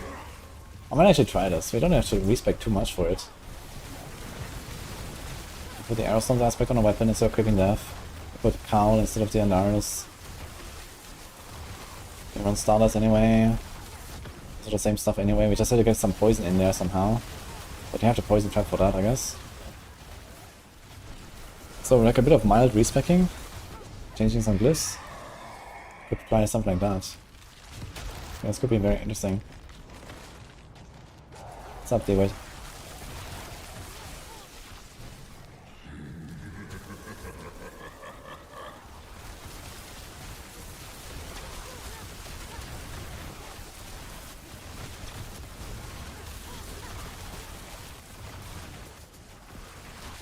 Okay, so AoE damage is very nice. I wonder how the bosses will go, especially on tier 8s.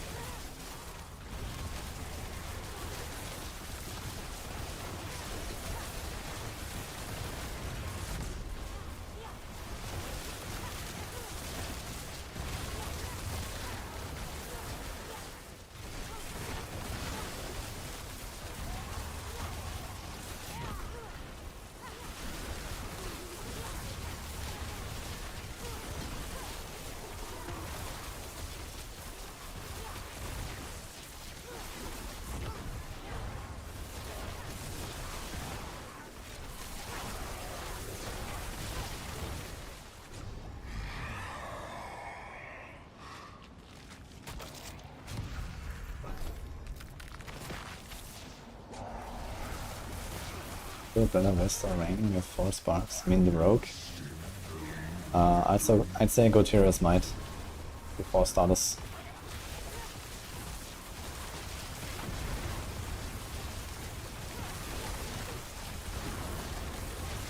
Ultimately you want both, so maybe you can also try to maybe farm a few more mythics and see what you get. Maybe get one of the two and craft the other.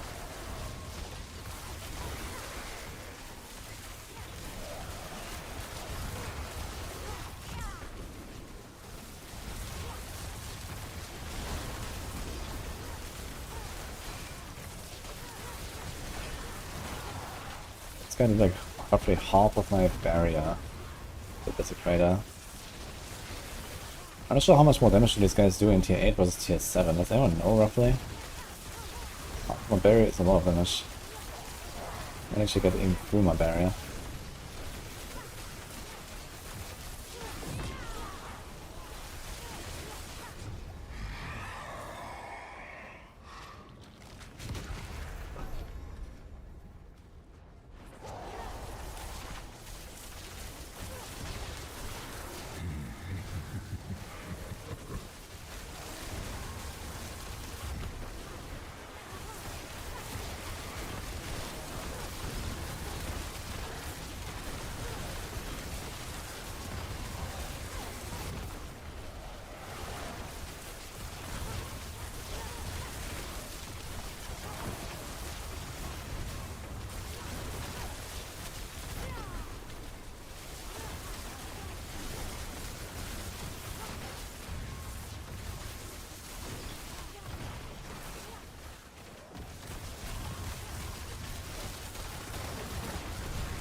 Yeah, I didn't put the chain lightning build in the command yet. But it's the chain lightning from Northflower on Maxwell.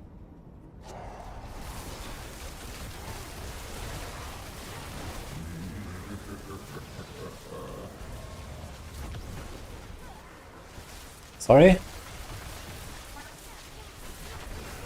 About what? Ah.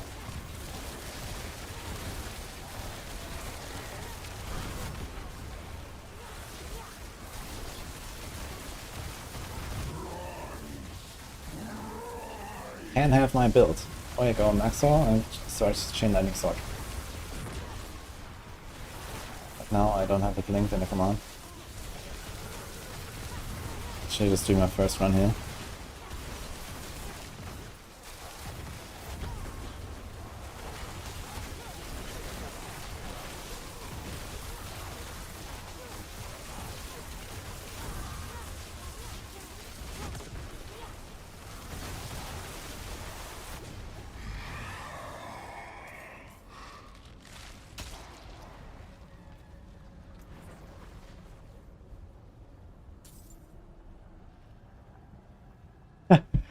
+4 Heartsiger pants. Nini just found. Any buyers?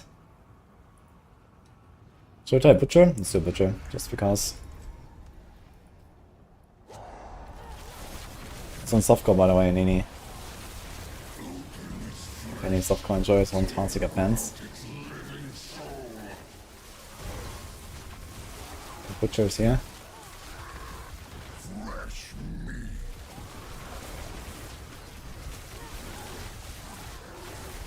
Okay, it does take a little while.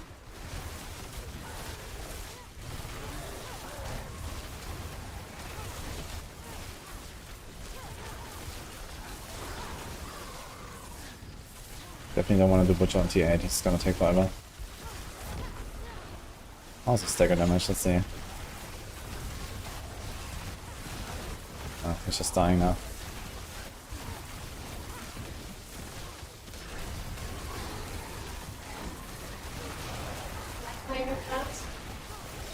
Are you gonna respec? What? Are you gonna respec? No. If I wanted to respec, I would have kept the other ones. Huh. So, anyone wants to buy my new pants? Yeah?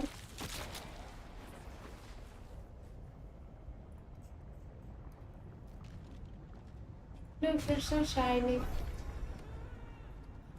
Nini's a goddamn softcore tycoon. Yeah, look. It's very high life. They don't need irony. Uh-huh. They're not even second hand, guys.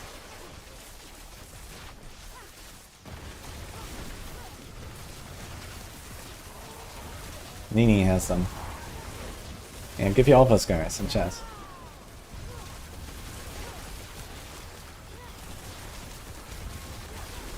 How much did I sell this? How much did you pay the, were the other ones? 2.5. 2.5 billion. And this was 2 GA, right, of decks? Yeah. Okay. Oh, I don't know. It's only 1 GA, so it's not that crazy. But a few 100 million for sure, at least. I think. The price was low for the other ones. True, I guess. Yeah. You should sell for like 5. +1 Hellborn, let's go. Playing Chain Lightning Sorc right now. It's Make a search. very pretty build. And what? Very pretty. Yeah, it does look pretty and flashy. Okay, if anyone wants the pants, I'm here in offers. This also uses Andariels, by the way. Hmm?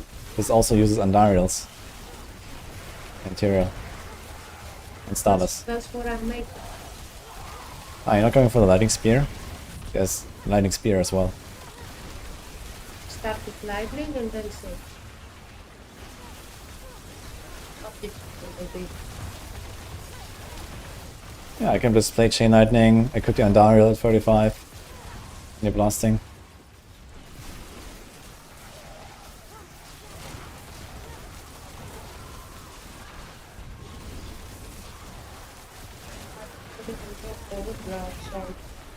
Yeah, it's hard. I tried to, and then I just got one from someone in chat and bought it. How much can I buy that? I don't know, like a normal Umbra, probably not that crazy. I can probably try to buy it from someone in trade. Yeah, how much? I have no idea I've- about trade. I also don't know about softcore prices that much. You should know, you're a streamer. Yeah, but I don't trade on softcore. Ask So. chat. Chat, how much is a good Umbra? Down there. Like non-GA Umbra with not terrible rolls. Oh man, I stacked. Let's go. Not there to stop I'm going. Yeah, look at the damage we do to those bastards. Yeah, but it's Fighting them for like 5 minutes, I'm standing there. really. My bottom. Yeah. Yeah, you really need a dagger. Yeah, Yeah, that's what I'm telling you. It's a sword or a dagger. it's a dagger. Guys, we need an Umbra. 300 to 500 million. Okay. Okay. Giving Uber bans for that sword. So I need to find someone who wants to play Heartseeker who has that sword ready.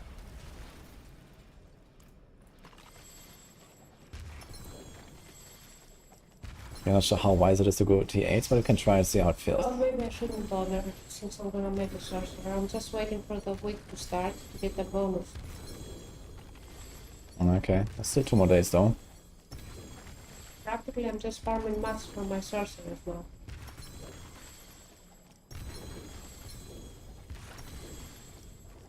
Okay, Dictator Rabbit says he has one that he can have. I need one more Hell type commander. Yeah, there's someone in chat who has a number for you. Hmm? There's someone in chat who has a number for you. You should hear Dictator Rabbit. Send them for 200 million with 5-second roll. That's okay to play. So if you have something like that, then yeah, I think that's fine.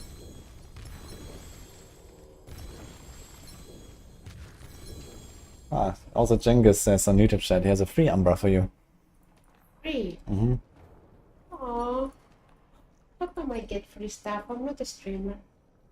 Yeah, but close enough.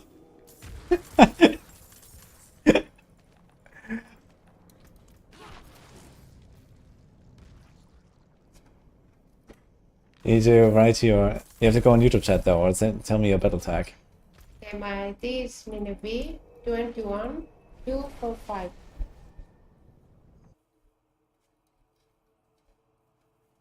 Okay, that's her.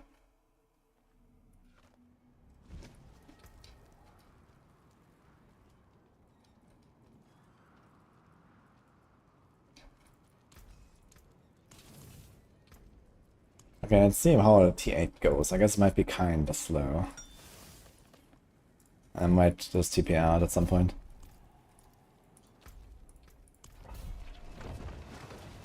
Thank you guys. Ambercracks cannot just drop from the horde chest, but it's mostly there where you get it.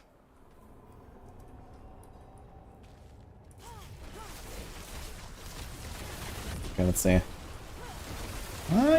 It does melt actually. With more AoE we have more damage. Not just single target. Should be okay. Let's see how the boss fight will go.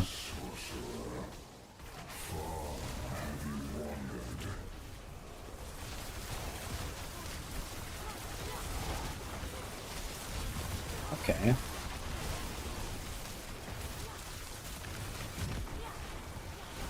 Not too shabby, I think.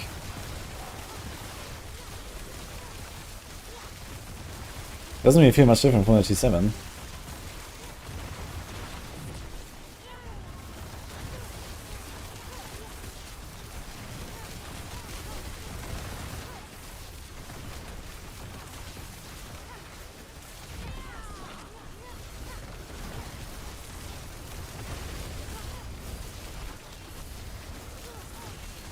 A bit tanky. I had a bit more damage.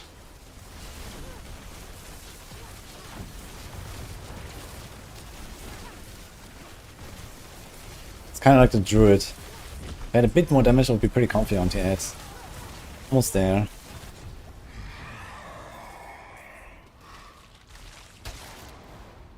Maybe I'm actually too tanky as well, I don't know.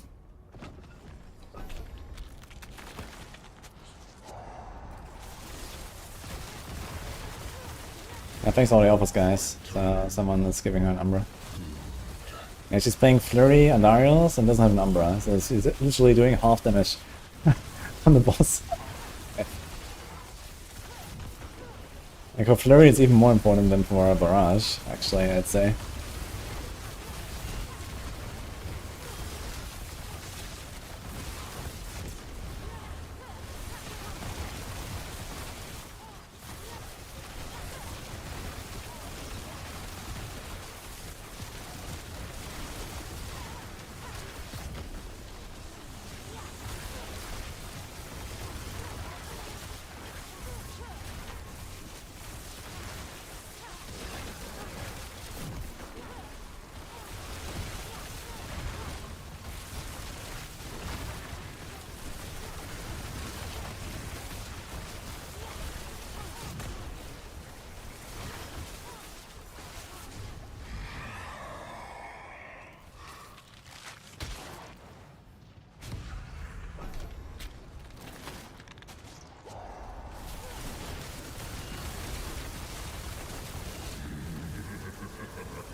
But I should have to check what are the damage ticks. I have no idea like how much life these guys actually have here.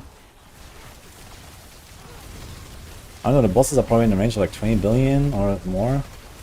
They're quite tanky.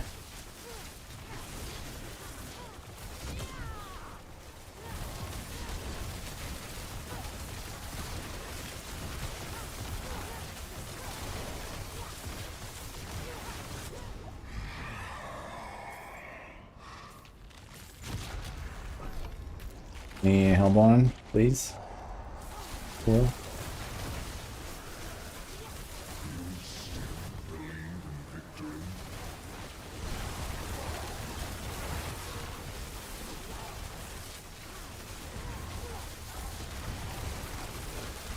Raymond can use these downs, guy. Yeah, with Raymond I can use them for sure, but I'm not gonna do Raymond on hardcore. Like on T7 I got hit by the Desecrator once and he chunked me for like half my barrier, so I'm not sure how much more damage they do here, but I would expect he probably like takes my entire ice armor basically, plus the protection barrier, if he ever hits me. And the thing is he can't even stun these guys, so the Raymond doesn't even work against the Desecrators.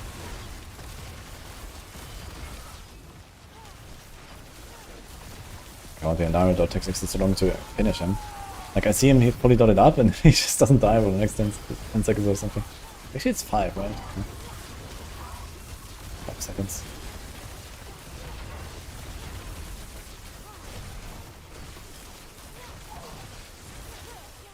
But it's not 10% less DR. I mean, Trader's Might makes you roughly triple as tanky against elemental damage.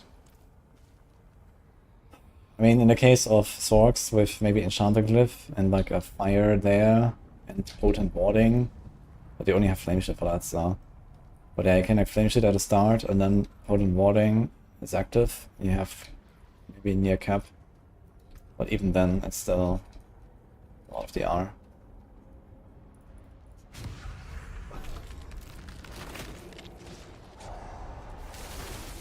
See, that potion is gone, scroll exists, Crystal.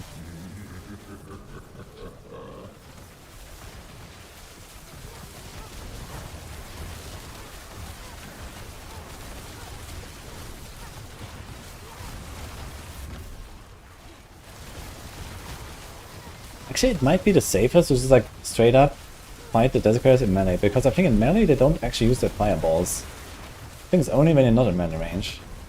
They slam you with their weapon and stuff, but it might actually not be very threatening if you're in melee range.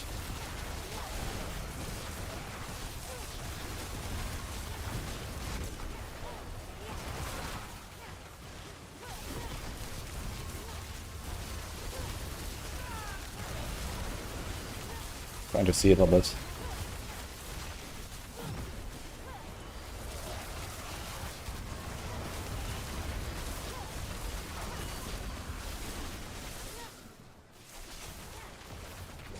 Okay, Shaco and Doom. Okay, Shaco and Doom would make up for the Tyraels, yeah.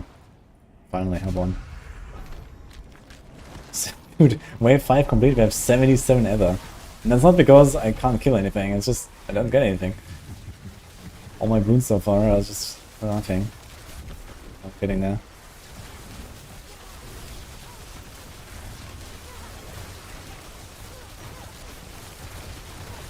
Hellborn art is kinda tanky.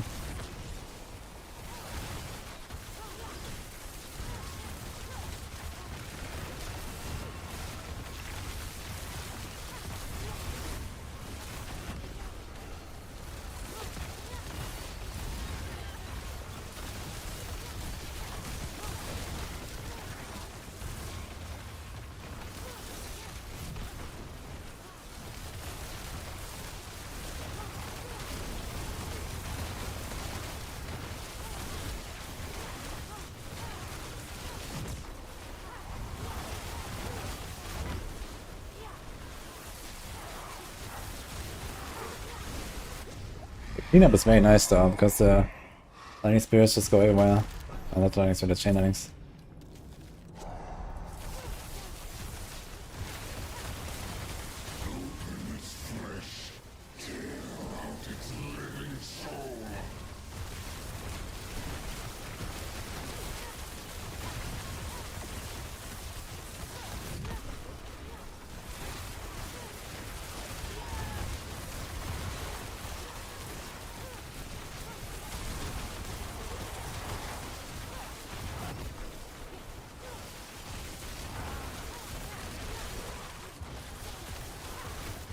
Actually, I realized if you go for more, you're gonna have 3 bosses at the council fight that are all burning nearby and give us ridiculous amounts of healing.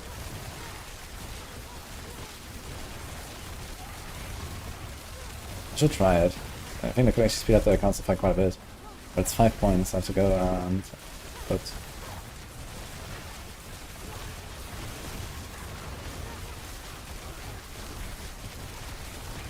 But I know where to get them from, actually.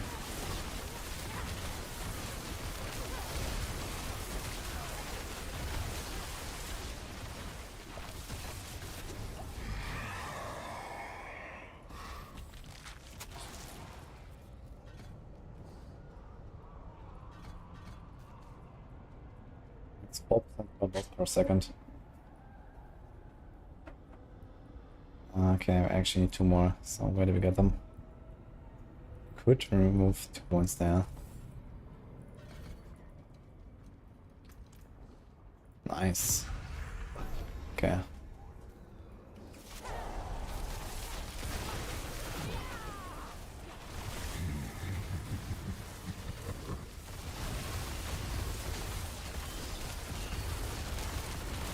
wonder if you're gonna feel a noticeable improvement.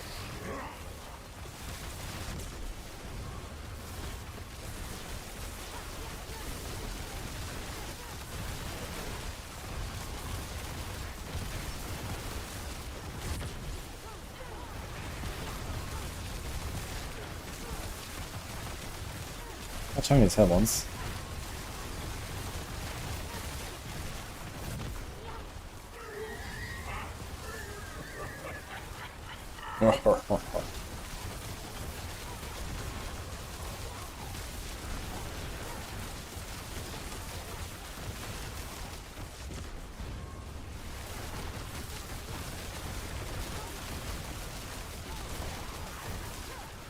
Okay, it's frozen instead of firebolt. Why would you do that? An hider fighting fire damage on bosses. I mean, yeah, if you mostly care about bosses or something, then you could do that. But what's the point of the frozen orb?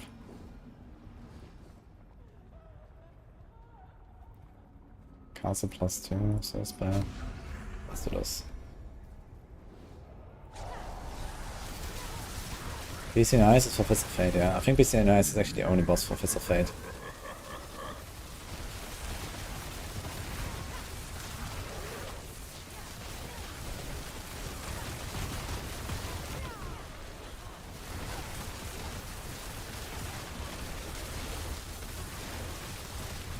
I think this warmth actually helps. I think I feel like I'm doing more damage. Let's just have more resources.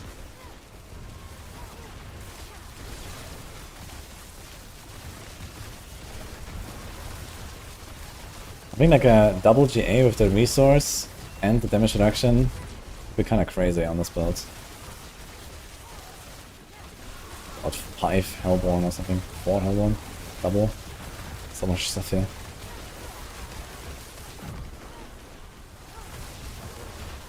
More Hellborn.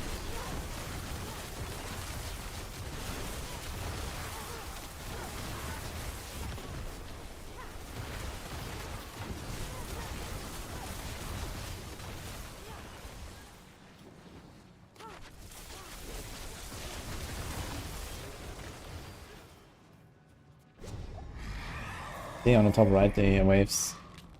We're the last wave now.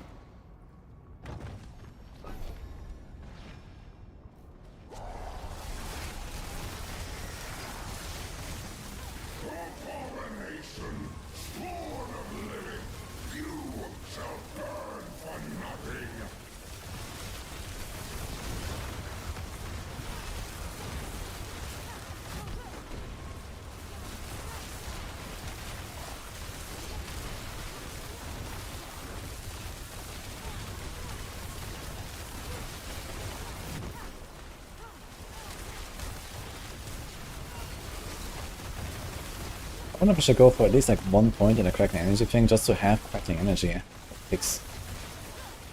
Might be worth it. Because we're mostly relying on like generic multipliers and stuff in this build anyway, so we could just well have a bit of crackle going on. We'll find 1 point somewhere though.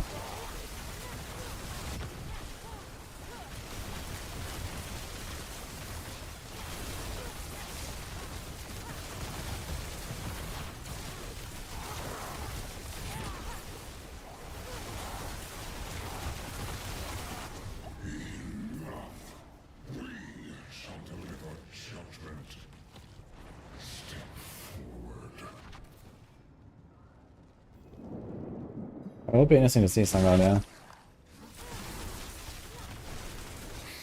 Okay, oh, Rem likes to run away.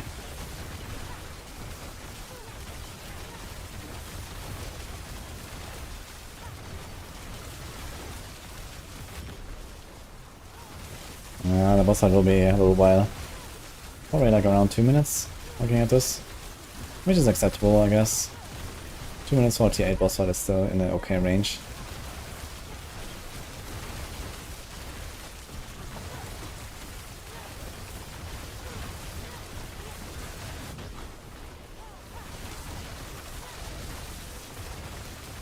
Check it out once again, stand up. Have a Butcher in it. Okay, it'll be interesting to see too. Yeah, Butcher would take basically the entire wave for me, so I'm not gonna take Butcher.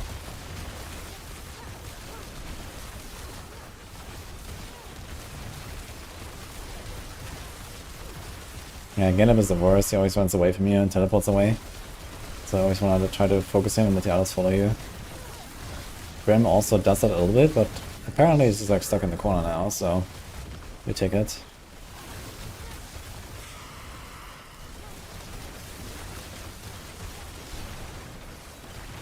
Or maybe it's Wyand I'm thinking about, because he's actually also running around, teleporting around. These guys keep dazing me. But they're very stacked now, that's cool.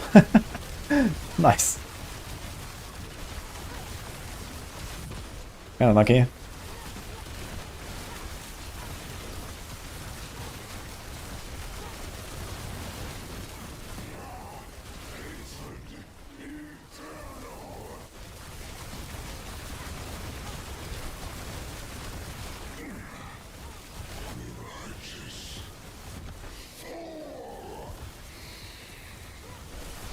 Can't see him, 1v1.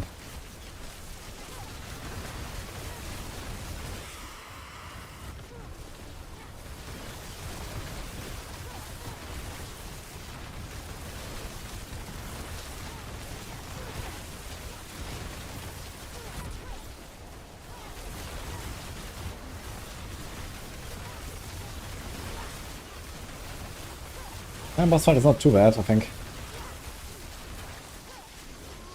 How many Conjuration Master stacks do I have? I wonder. Look like we had like at least 5, 6 or so of these things flying around. GA subterfuge. 6 to innovation. Okay. 5.3 seconds. 11 out of 12. What is this? That's a lot of resources. Okay, let's go.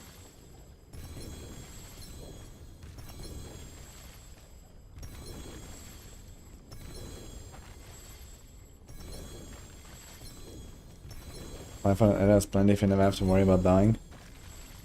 Yeah, I'm not sure if I'm like not worried about dying.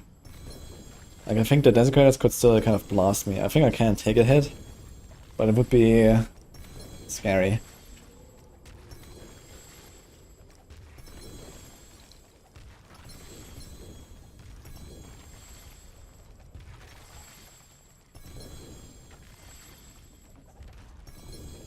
Significant nature craft first landslide.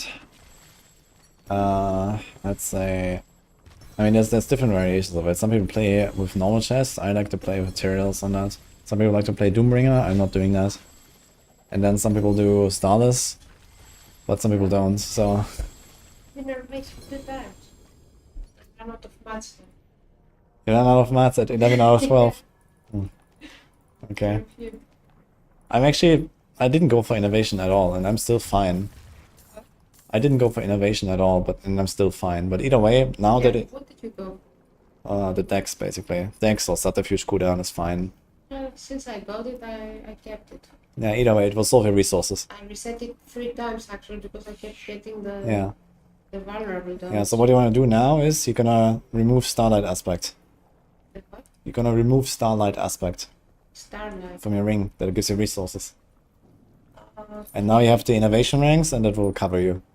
And basically whatever you had on your weapon that you replaced now, you put it on the ring. Which one should I do? Yeah, you're gonna equip this weapon instead of legendary, so you put that on the ring.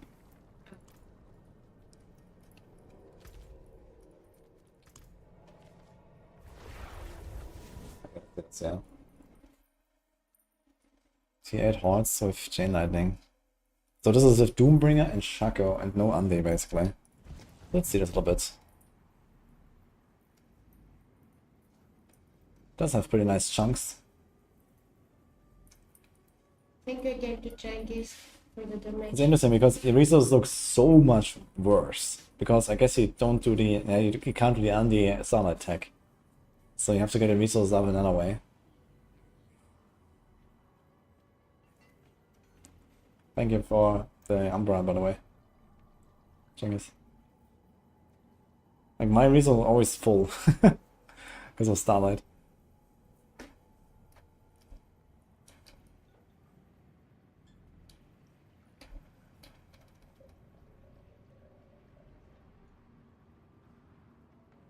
Okay, T8 Butcher. This guy will probably lift the entire wave, right? Let's see. He slowly goes down, but Silence has some nice chunks. Resource empty can cause death, that's scary. Wait, why does it cause death?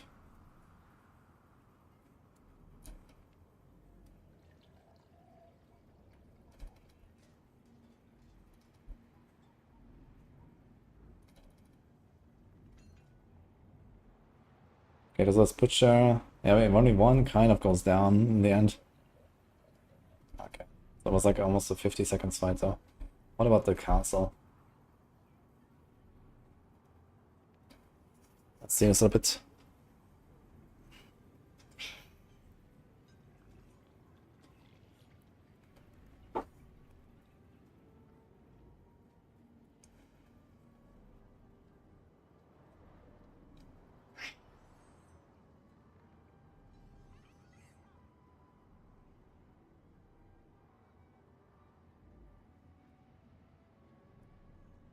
When does the council start? Here's wave 10 finish. Clean up. So 9:45. check like 11:45. So yeah, it's like 2 minutes later. So I think it's actually fairly comparable. But you might be tankier. Maybe not actually. I'm not sure if you are tankier. But okay, Shaco is nice. Gives you the armor as well, so you get an extra stat on the boots. Which I guess is move speed. Then you have Doombringer, which is pretty big defense. Doombringer is kind of comparable to the reals, I would say.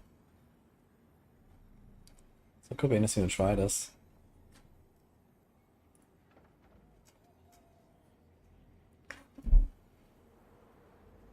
And you have Raymond instead, right?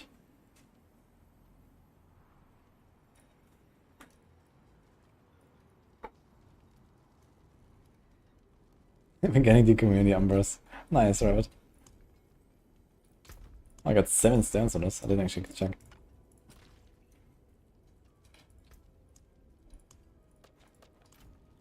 I'll try a bit of pit. I guess we go for teleport enchant here.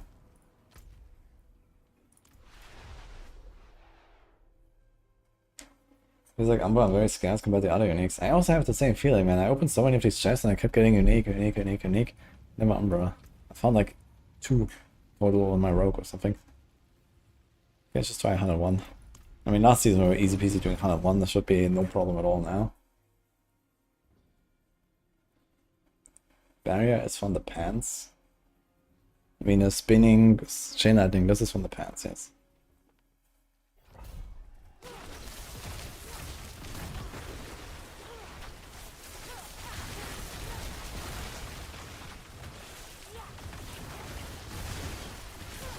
Kind of cool, you just like run around while the chain lightnings are floating. And stuff with melts, okay. Yeah, Shaco is also gonna feel good because of the cooldown, I guess, so that's another perk there. Something like this here, you could go real fast. You have Shaco, teleport, evade cooldown. Yeah, that would be a nice speed farming setup for sure. If you can like blast down the boss in a few seconds.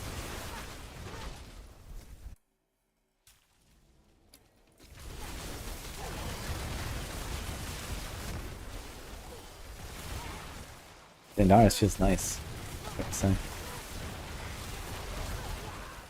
Also, these guys are full stack.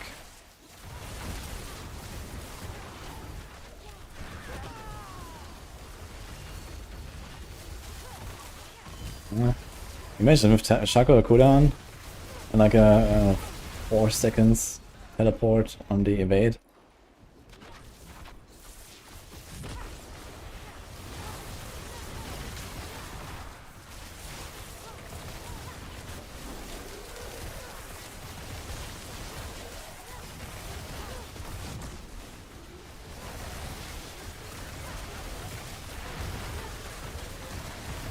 If I do a mystical ice armor, gonna insta kill this guy, I guess, on stagger.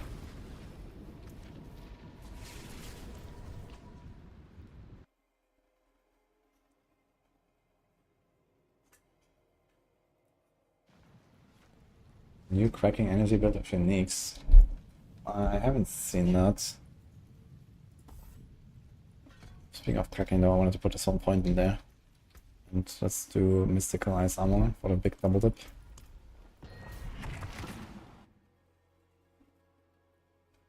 Run lightning spear instead of flame shields with more conjurations, okay. That's also kinda nice. If you're tanky, then you might not need flame shield. If you can tank a desecrator, you're fine, I guess.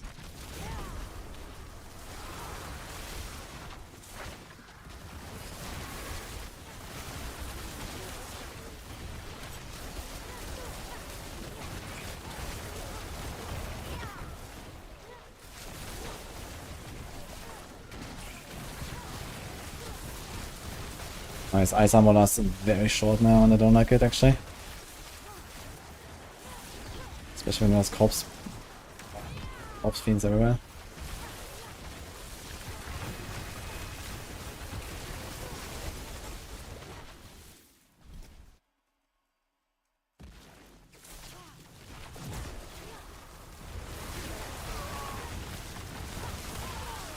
We're 235 million from crackling energy. 235 million, it's quite a lot actually. But I'm not sure how much it takes, and I think even if you have many charges, it only takes like, you know, once on a target, right? It doesn't have to like insta deplete them or something.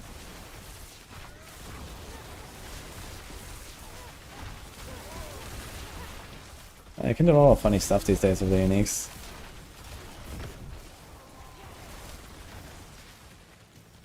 And if you have the GA as a Adoras, you can also go for the insane damage reduction. You can get 81% damage reduction from the Isadora.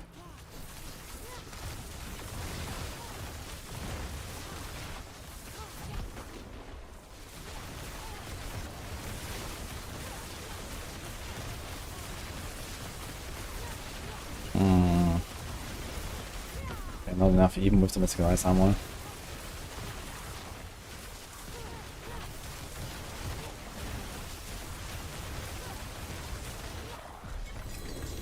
Lost out on the boss.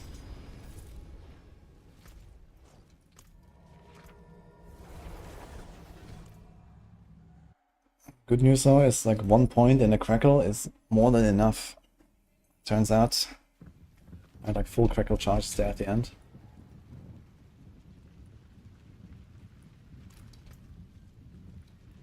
Yeah, have a wee gam. Well, it's not a bad pull, that.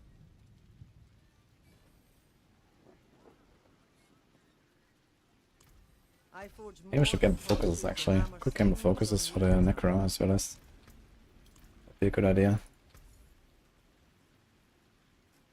Not a bad. Hello, well, shame that. Not a low shining beauty.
Okay, so I think if you go Doombringer, we're gonna go for like probably like an int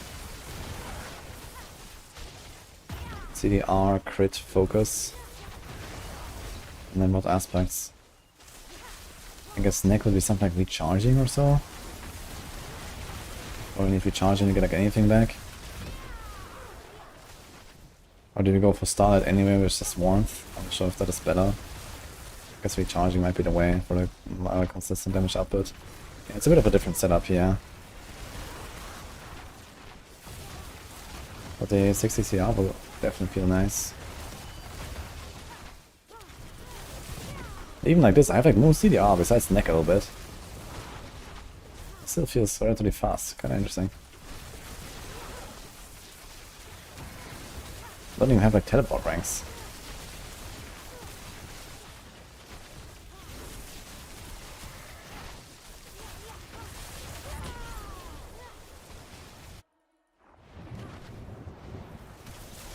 It's this guy again. So this time we have Ultimate Glass Armor, let's see.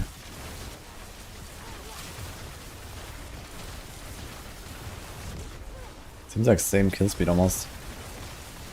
In fact, it seems faster. I'm not sure why.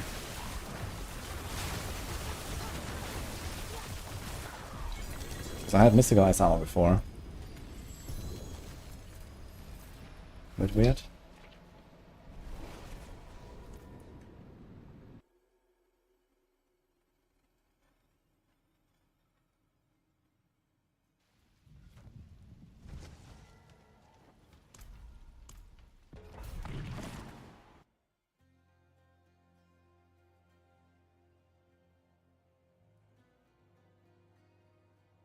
I guess it could also just go Shaco stuff, but then there's no Doombringer, and then Just have like the extra DR from the Shaco, I guess. Which is nice as well. Extra DR and life actually from the Shaco. So that alone will already make you like, I don't know, 30+% tankier. Maybe more actually, more like 40 or 50. Because there's a chunky life roll. Plus the armor roll. So we get a boots roll. That right now could be int. Oh, actually it is int, it could be movement.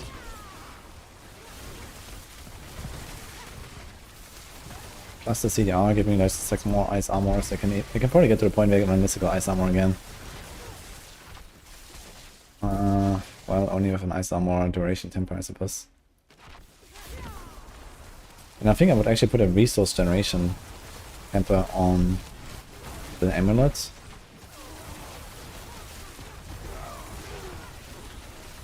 And then I can evade cooldown on the boots.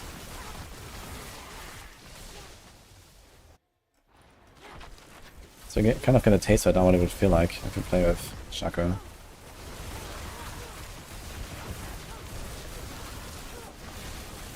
With channeling.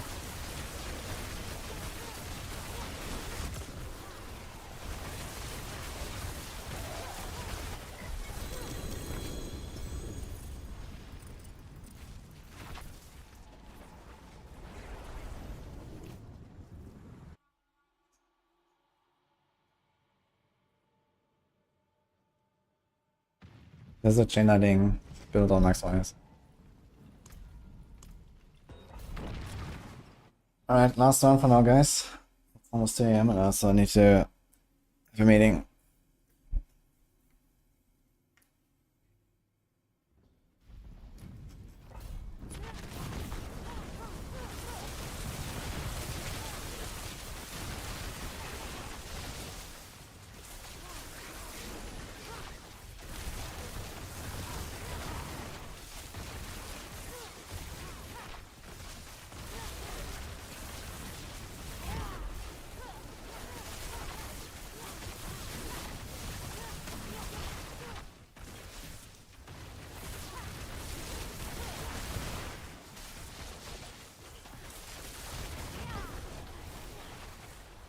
And I guess we're also gonna get a bunch of damage back from just having more conjurations out. Especially if you got the flame shield.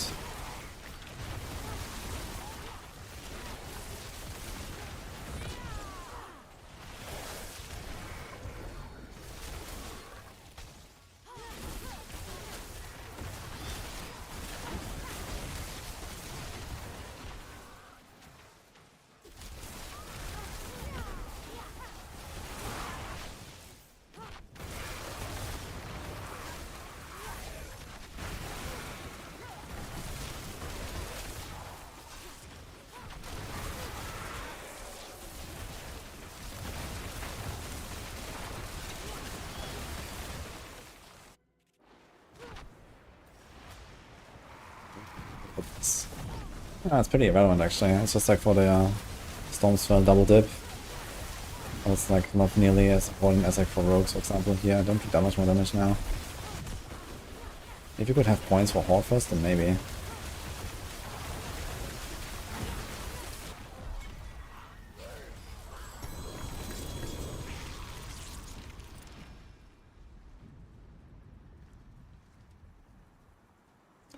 Okay, anyway guys, I'm gonna go.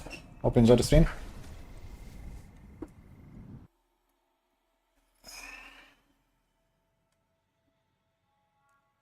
The pants and flurry plants freeze needle can be mobilized too.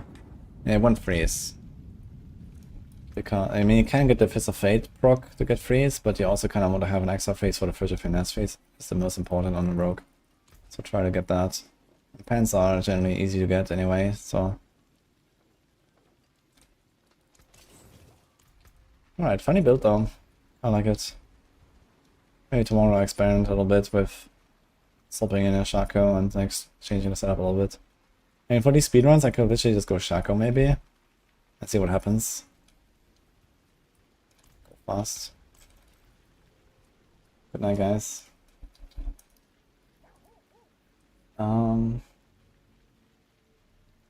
Generate mods. That's very nice.